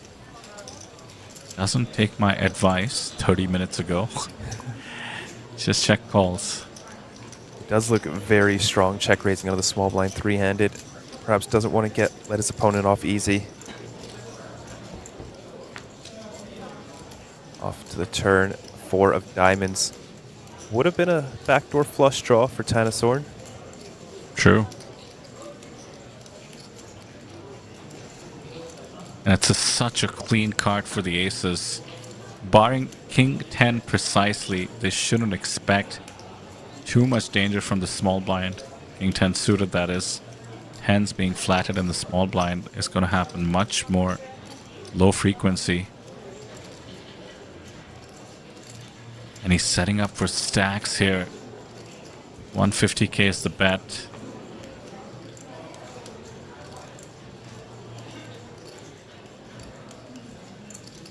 We did see one ace folded in the form of the ace 4, I believe it was. So just 1 out. If Zhang can check call now, he just rips it. Or is it a check raise? I think, yeah, it looks like check raise. Basically a min check raise. This screams strength. Like, besides Jack 9 specifically, which I'm not even sure is flatting pre-flop, what hands want to do this? You know, if you've got Queen Jack of diamonds, you just want to shove, maximize your fold equity. You don't want to get shoved on. Although, with this stack size, you could probably call it off with Queen Jack. I'm not sure if you'd want to.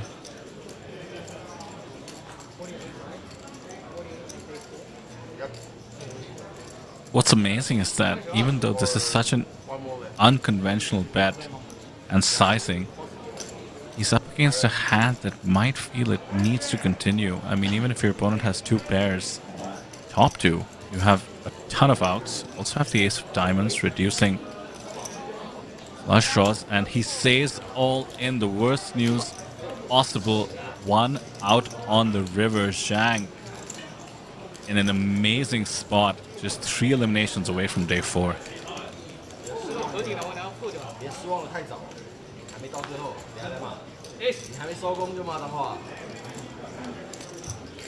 Barring a disgusting 1 out, we're looking at a big change in stacks on this table. I did perhaps jinx it, saying it's unfair, and the 5 deuce of diamonds would have made the backdoor flush.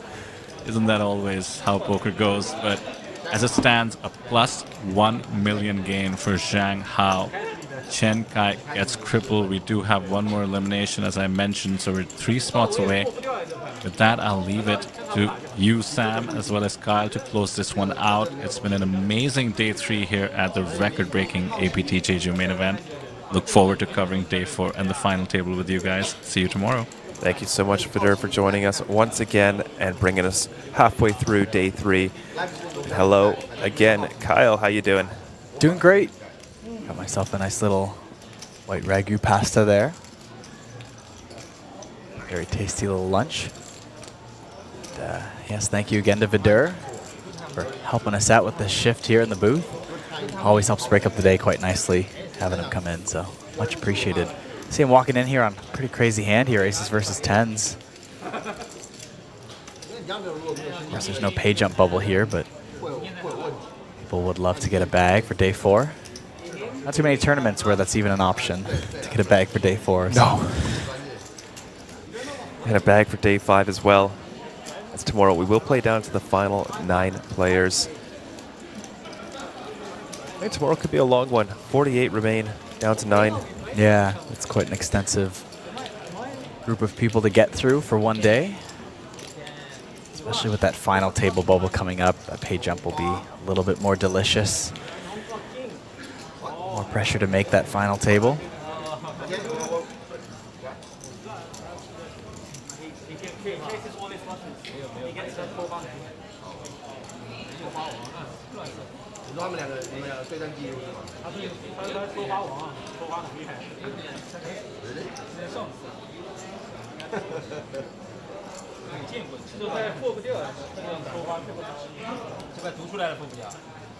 No pay jump coming up. It's quite possible we see ourselves move into day 4 quite quickly here, but weirder things have happened on the stream. Nine suited, open things up under the gun. Fabian getting quite short. Trying to find a spot to gain some chips.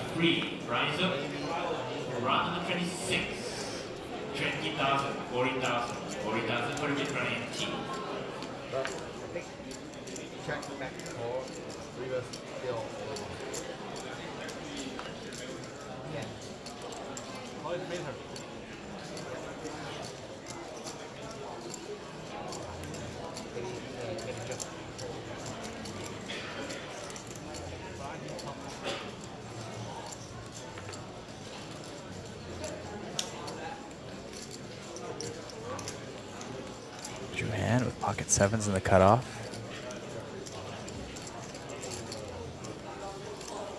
Got a healthy 50 big blind stack here for late in day 3.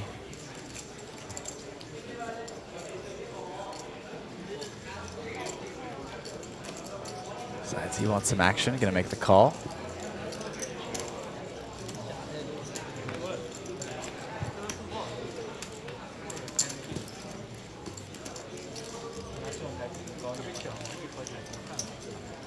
Cheng is going to fold here.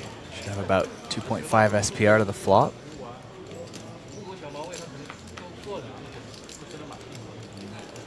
I'd be quite surprised. Does have a lot of clearance. However, with the introduction of a flat, a form of Andrew Han, it's going to be running very low equity-wise.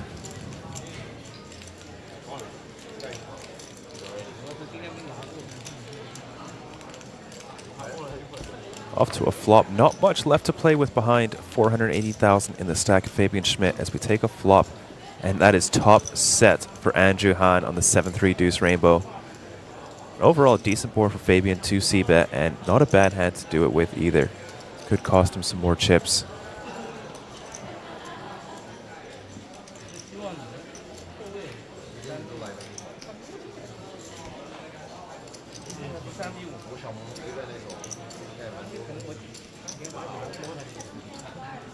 In comes a continuation bet, 75,000.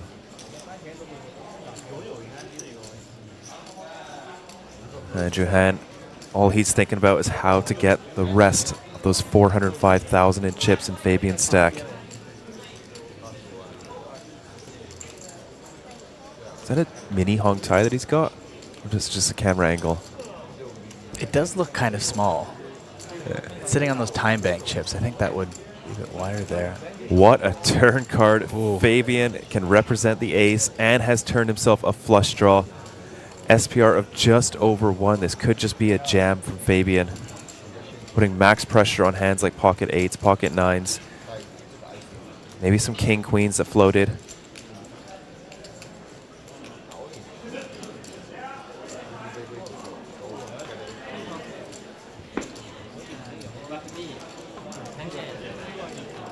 It's just a check here. Zodiac Classic, round number 7, 300, 600, 690. German dealers of the Zodiac. Raise the line, 300, 600, 690. Check back from Andrew. Take a river. Ace of diamonds. Andrew Han with a full house. It's Fabian bluff at this. It's tough to credibly rep an ace now. Perhaps some of the lower ace 5, ace 4s.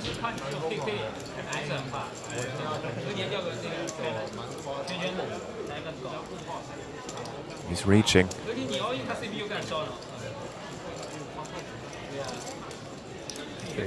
Leaving himself, looks like 150 behind. 225,000 in chips he will never be seeing again.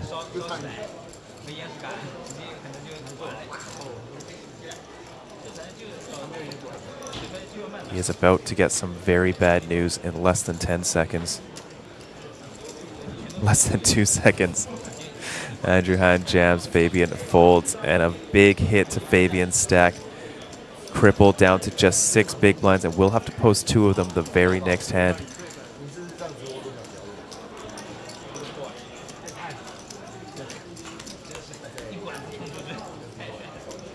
You're down to 50 players now as well.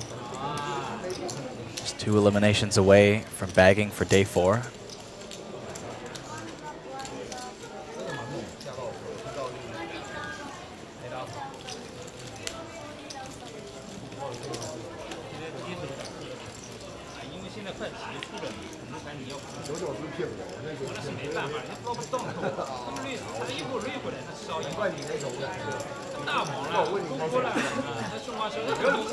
Table getting a little bit more social, feeling the day winding down to an end. 3 treacherous long days here, the main event.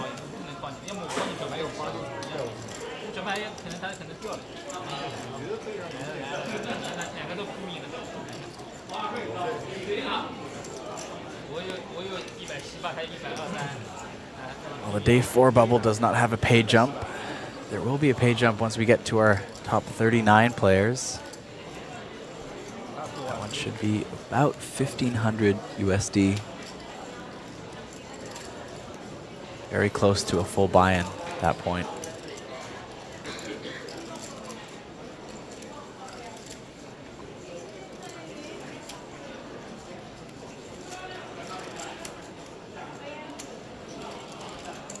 It's a very cool tidbit from Justin in chat. Poseidon Ho, who was our shortest stack to begin day 2 with just 23,000, half of a starting stack, is still in the field and will advance to day 4.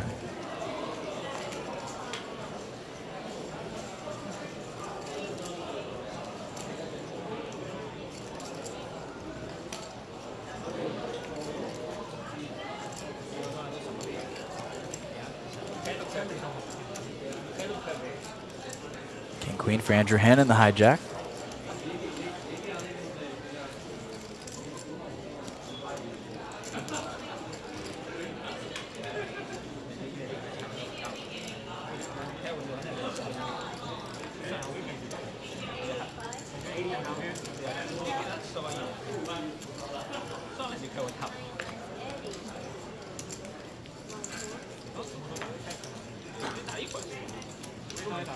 Running into anything so far. Fabian Schmidt very short now. Blinds up to 20K, 40K. Less than 3 big blinds.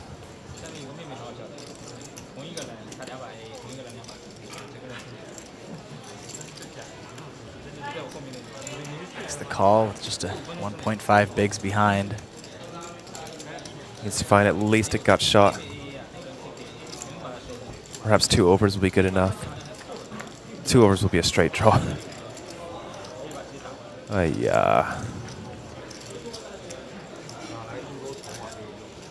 Didn't need much, but you needed a little bit more than that, I think.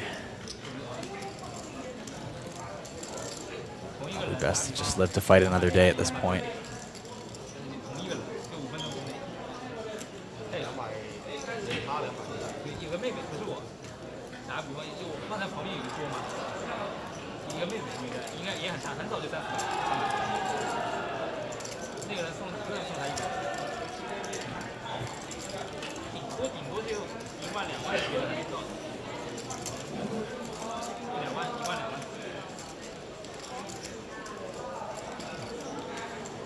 Fabian Schmidt gonna go with it though, makes the call here on the flop, just leaving half a big blind behind.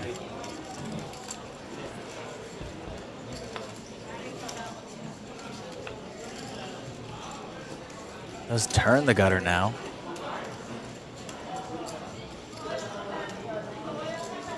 No more folding anymore. Has committed himself here.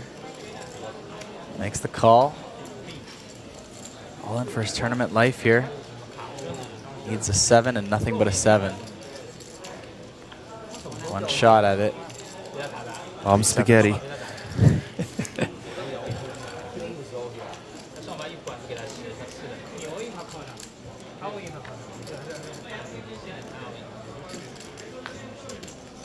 Five of hearts will be the end of Fabian Schmidt's run. 49th place finish, 7,470 USD. Doesn't quite find the bag for day 4, but still quite a good run nonetheless. A little look to the camera. So we wave goodbye to Fabian Schmidt. That's like 4 and a bit, 4.5 buy-ins. It's not too bad. Able to final table our super high roller as well. Already locked up 26 grand this series. Adding another 7.5 grand to that cash for the series is certainly going to help. And he's still got time to play the Zodiac Classic. Day 1 is currently running. Looking like we could cross 1 billion Korean won in the prize pool, doubling our guarantee.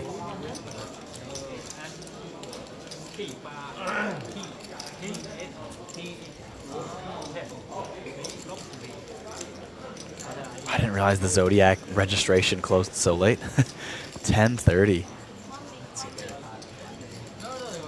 I guess it's a very good day to have a late registration like that. Losing most of the main event on day 3.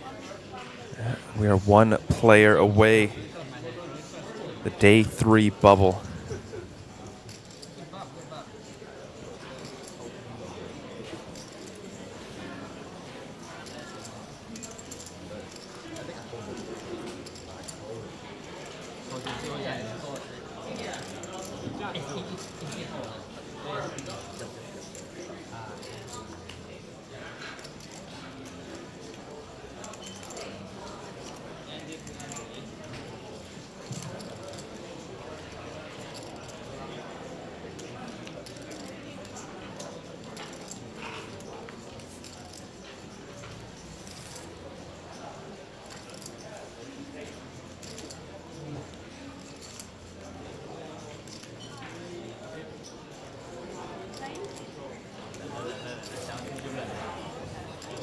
Wei really wants to make day 4. Sorry, day 3. Nope, day 4. Day 4. You got it. I mean, you came so close. Yeah. Just want the bragging rights at this point. Vidur and I were talking about it. He said, even having just one big blind left, I think makes the players' party that much better. That's a great way to look at it. Get to come and celebrate and say, hey, I'm still in. Yes. Yeah, you get to brag a little bit.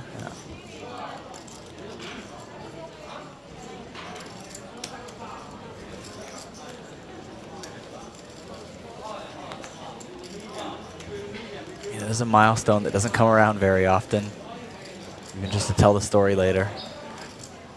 Does for Tanasorn. Final table list, APT and Cheon.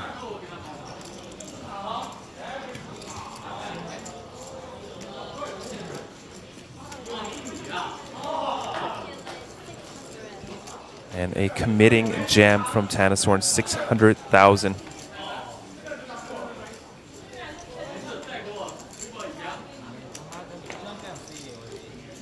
Well timed as Chen only has ace-6 off.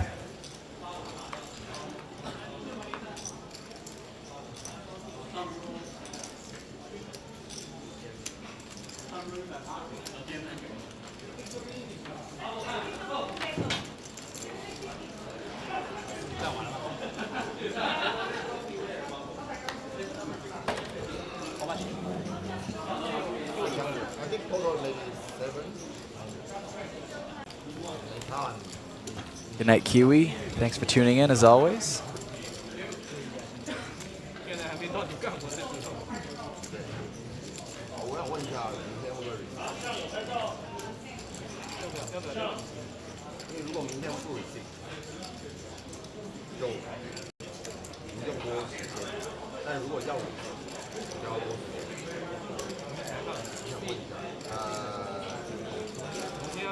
Justin saying, but even if you have one big blind, that means you can't sleep in at all and you have to be there firsthand. I look at it like going to the gym. It gets you up and early, gets your day started on a day where if you did bust and were hungover, you're going to sleep through your day. I don't know. Time to get over that hangover. Life's short. You know, that hong tai is small because a normal hong tai is just about the size of a chip. Yeah. It sort of hangs over the edges of the chip. Is that like a super strength that had to be put in a smaller container? I'm going to try and travel size. Might have to stop myself from stealing that. Travel size is already small enough.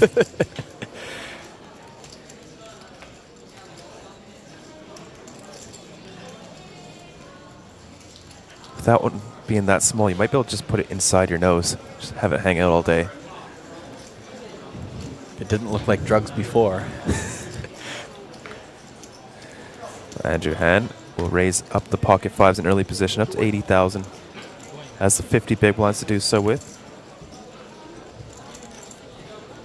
Like everyone at the table sees there's 49 left and is almost getting ready to go home, grabbing their stuff. It's not over yet. Decent defend for Hong Wei, especially with his stack. Let's see if he just wants to preserve and come back fresh for day 4.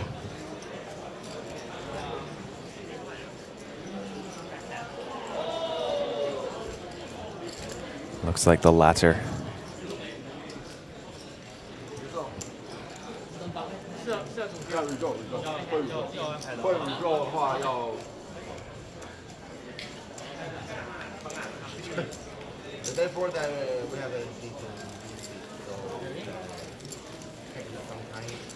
Oh, just saying it might be a different brand of hong tai.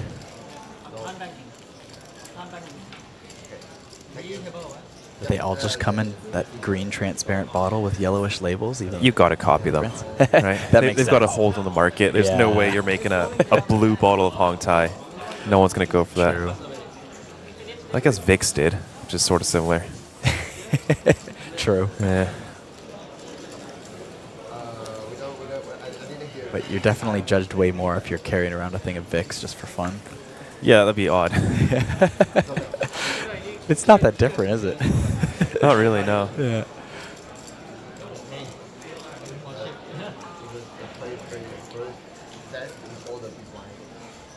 $10-9 suited for Andrew Han under the gun.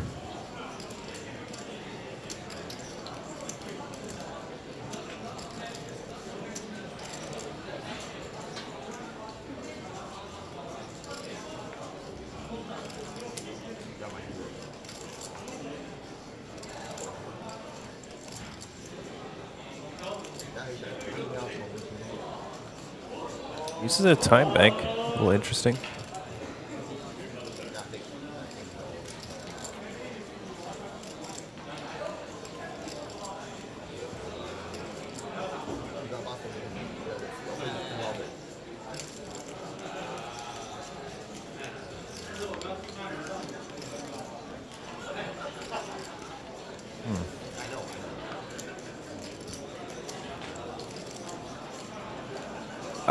Maybe just trying not to pay the big blind before the end of the day. Could be.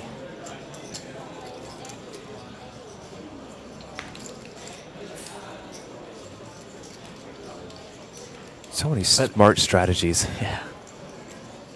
But I mean, it's not like there's going to be a table redraw, so still going to have to just pay it tomorrow. I don't think the button stays in the same place because they usually announce button will be on seat 7. Oh, really? At the end of the day. I stand corrected. But I'm not 100% on that. I know they do it at day 2, but that could just be because we all have new tables. But it's also kind of tough to remember where the button was when you just come in. Yeah, they'd have to note that for every table.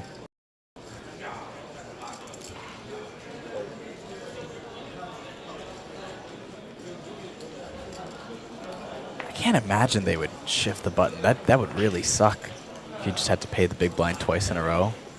You have to all the time. It's just part of the variance. You know, if you move tables, sometimes you just can put in the big blind twice. Yeah, but if you don't move tables, that'd be... Yeah, it's just part of it. Wow. It all evens out in the end.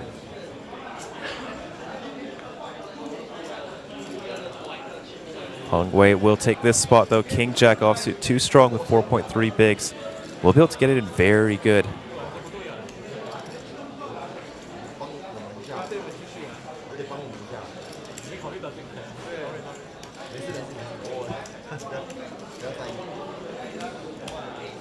Is that true, Justin? Because I know Joseph Cheong is up to like 2.8 million, I think, in APT.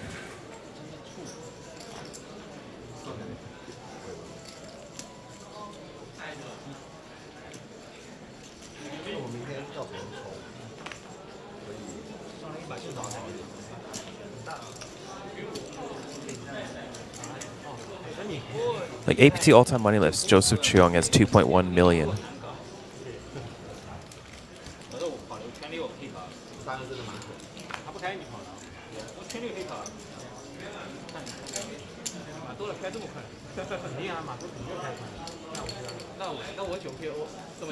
Yeah, I did see the words new era, but I didn't know he played that much old era.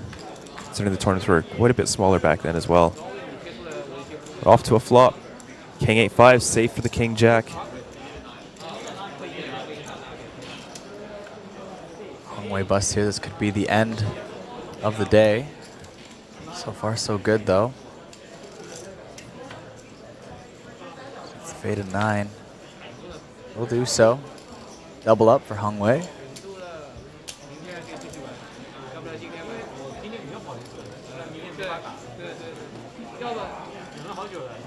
Ready to go home.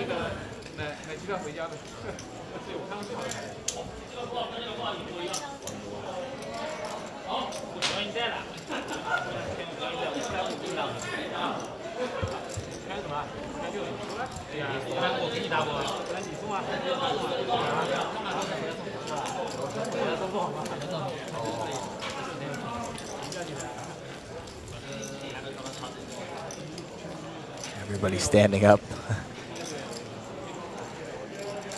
Let's see. Was it the short stack doubling up on that table? I couldn't tell. I saw the all-in. Didn't see the results.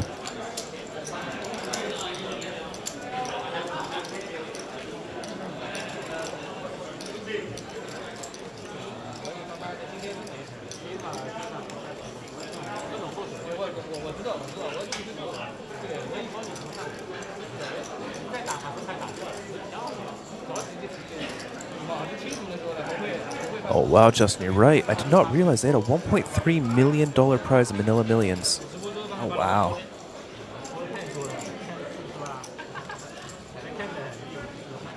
The prize pool was, wow, 3 million USD, 18 entries. That was a $200,000 buy-in. Richard Yong, Paul Foy, Peter Chen.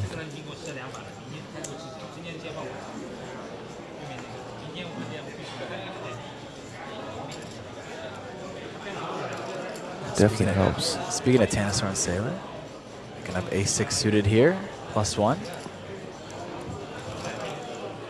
Open that up to 80K.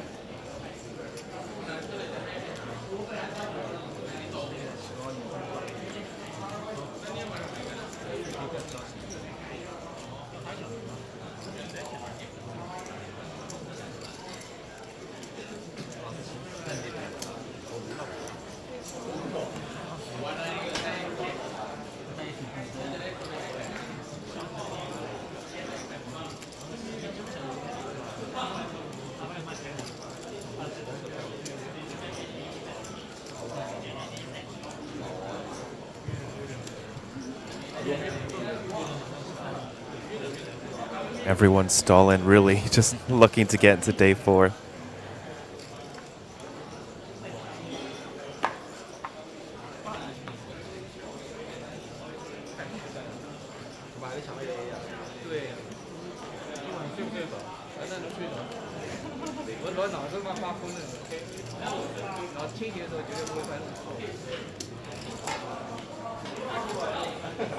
This is a slower play than the actual bubble, where there was a monetary incentive. Looks like people are valuing the day 4 even more so than the bubble, at least on our feature tables.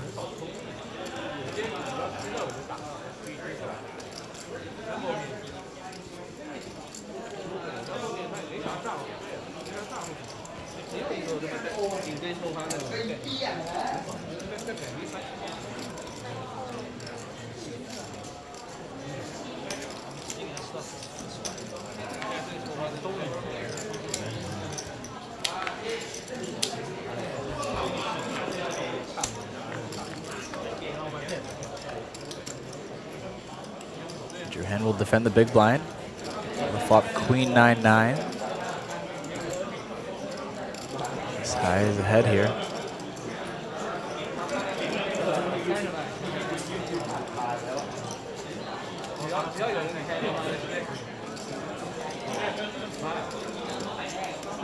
Check bet fold, I imagine.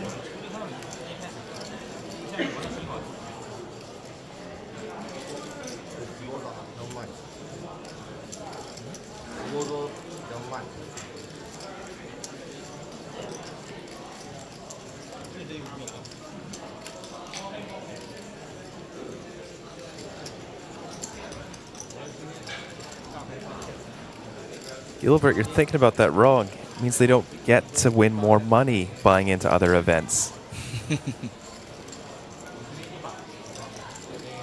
There's the C-bet from Tanasaur, opting on a 1 big blind sizing.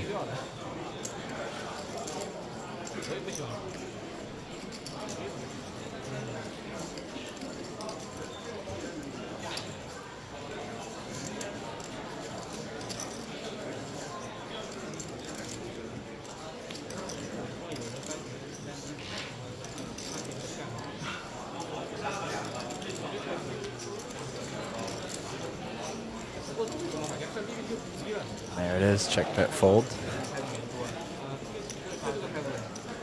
Dramatically slow fashion. Looks like everyone has sat back down now. I feel like everyone was Saw an all-in or two and was like, all right, here we go, end of day 3. Just kidding. Even have Chong and Tyler there on the floor, all waiting patiently to announce the day's end. A few of our writers too as well. I see Gabby out there.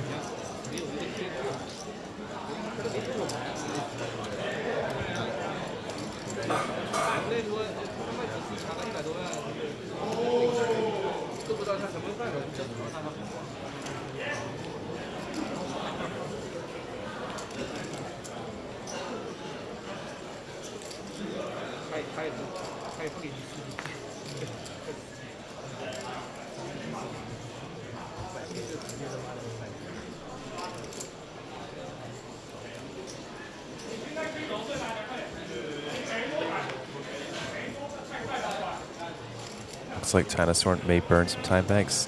No. Does have a ton of them. Yeah. See if we can see how many more you get for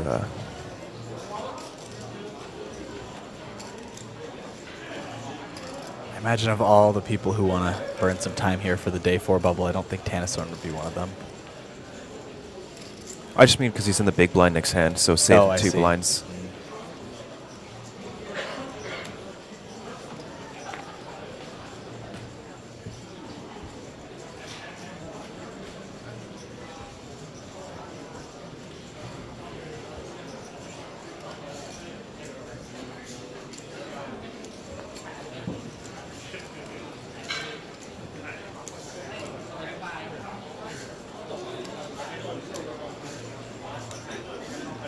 Now that is a hand to end day 3 with Ace King offsuit in the cutoff. 10 bigs.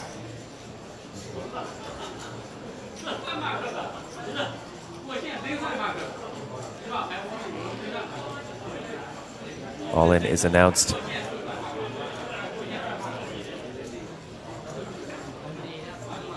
Asks for the count. You never know. Might have a change of heart with 4 deuce off. Yeah, it just wants to make day 4.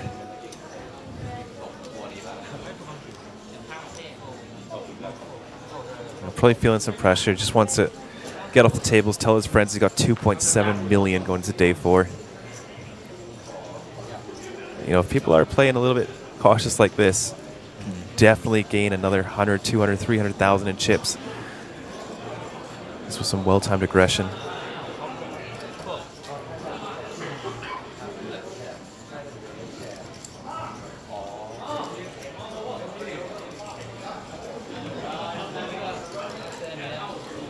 See them looking over to the outer tables there. Maybe there's an all-in and a call.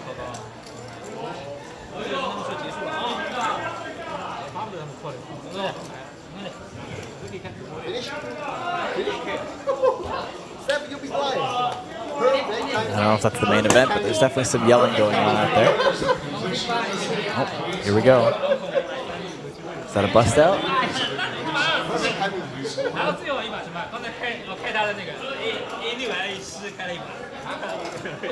That might be it.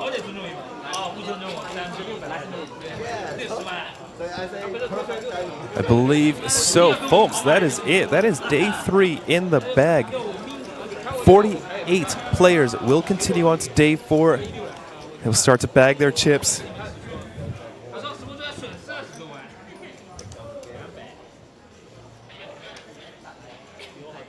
What an incredible day. We began play at around 11:30 a.m. Played down until 7:45 p.m. So a full 8 hours, just over for everyone here.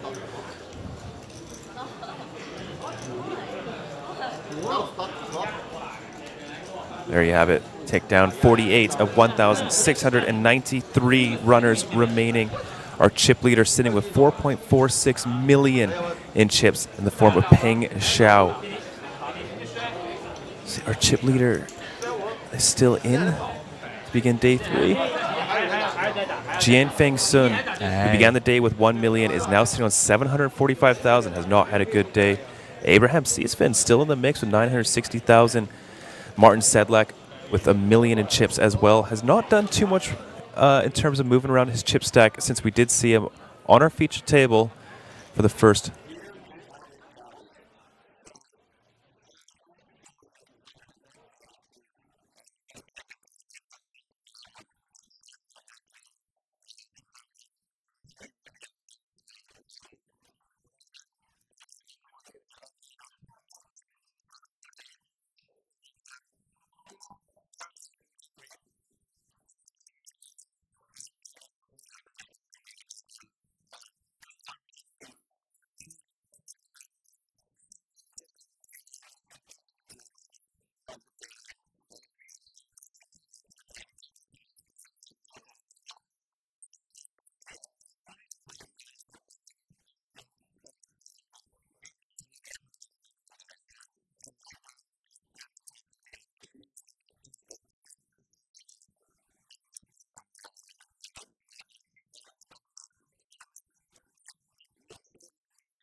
Alright, rise up on no living holder.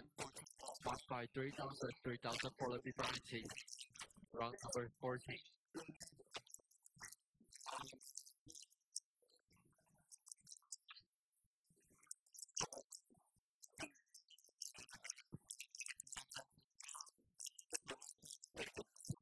Alright, main event players, congratulations. Down to 48 of you. 47 players are in between you and the championship prize.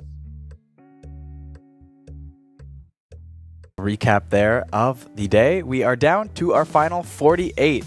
That means these 48 players are going to be coming back for day 4 tomorrow to play down to our final table. Of course, we still have some notable players in the field, including Yuhan Su, one of the few remaining women left in the field, came in with that big chip stack on our feature table, has built her way up to 2.3 million now in chips, so not bad. A few other notable names in the field, I believe, too, eh? Yeah, Abraham Seesman, runner-up to Taipei, one of our largest ever main events, is still in the mix. We unfortunately did lose Renee von Redden, so that rivalry will not be revisiting itself once again. That was so disappointing. They didn't even have a shot of him, but they were showing the graphic of the room, and then we saw him tapping the table and went, no, not Renee. Yeah, some other notables, Roman Harabek, who you saw on our feature table, Martin Sedlak, who began the day with a Whirlwind Star, Aces, Kings, doubling up, getting up to close to $1 million, is sitting around the same, so hasn't changed too much since then, but such is the way of poker. I'm sure they're all happy to be getting a bag. Coming back to day 4, tomorrow we will be streaming once again, about 12 p.m. local time, so folks, don't forget to come back, tune in, day 4. We have 6 final tables, which will play down to the final table. It's going to be a fun one. Don't forget to come back and check it out. Any final words, Kyle? Well, we're really approaching that final table very fast. This is where the money starts to get incredibly serious. So if you want to see some poker with some high stakes up for grabs, that's the time to tune in, and we'll see you tomorrow.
Welcome to Asia's largest online poker room.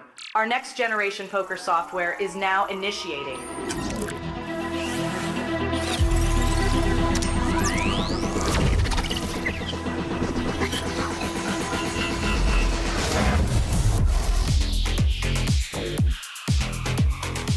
Elevate your online experience with a wide variety of poker variations to choose from. Get fully immersed with fun and social features.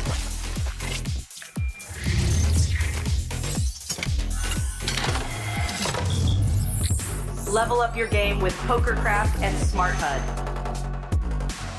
Unlock a wealth of rewards including cashback, bonuses, and jackpots.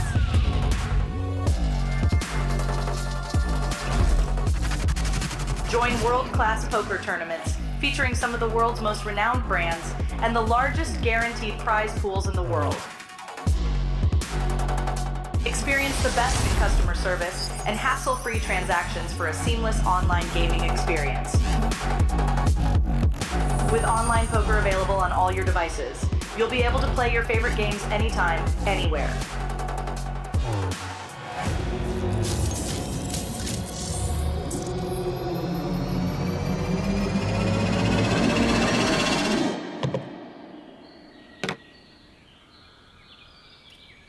Sign up now and elevate your online poker experience today.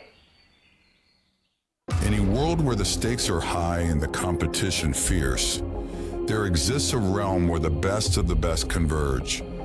From over 50 countries, they gather, drawn by the chance of winning millions of dollars in life-changing money. But amidst these contenders, only a rare few will make it to the top. Those who remain composed under the relentless pressure, armed with an analytical mind that dissects every move, adapting, adjusting, shifting strategies like master tacticians. Under the bright TV lights and the watchful eyes of thousands, they take center stage. Is this the comeback we've been anticipating? In this arena, they are not merely players. They are warriors, united by a common purpose: to emerge champions. The APT Championship from November 14th to November 30th.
I need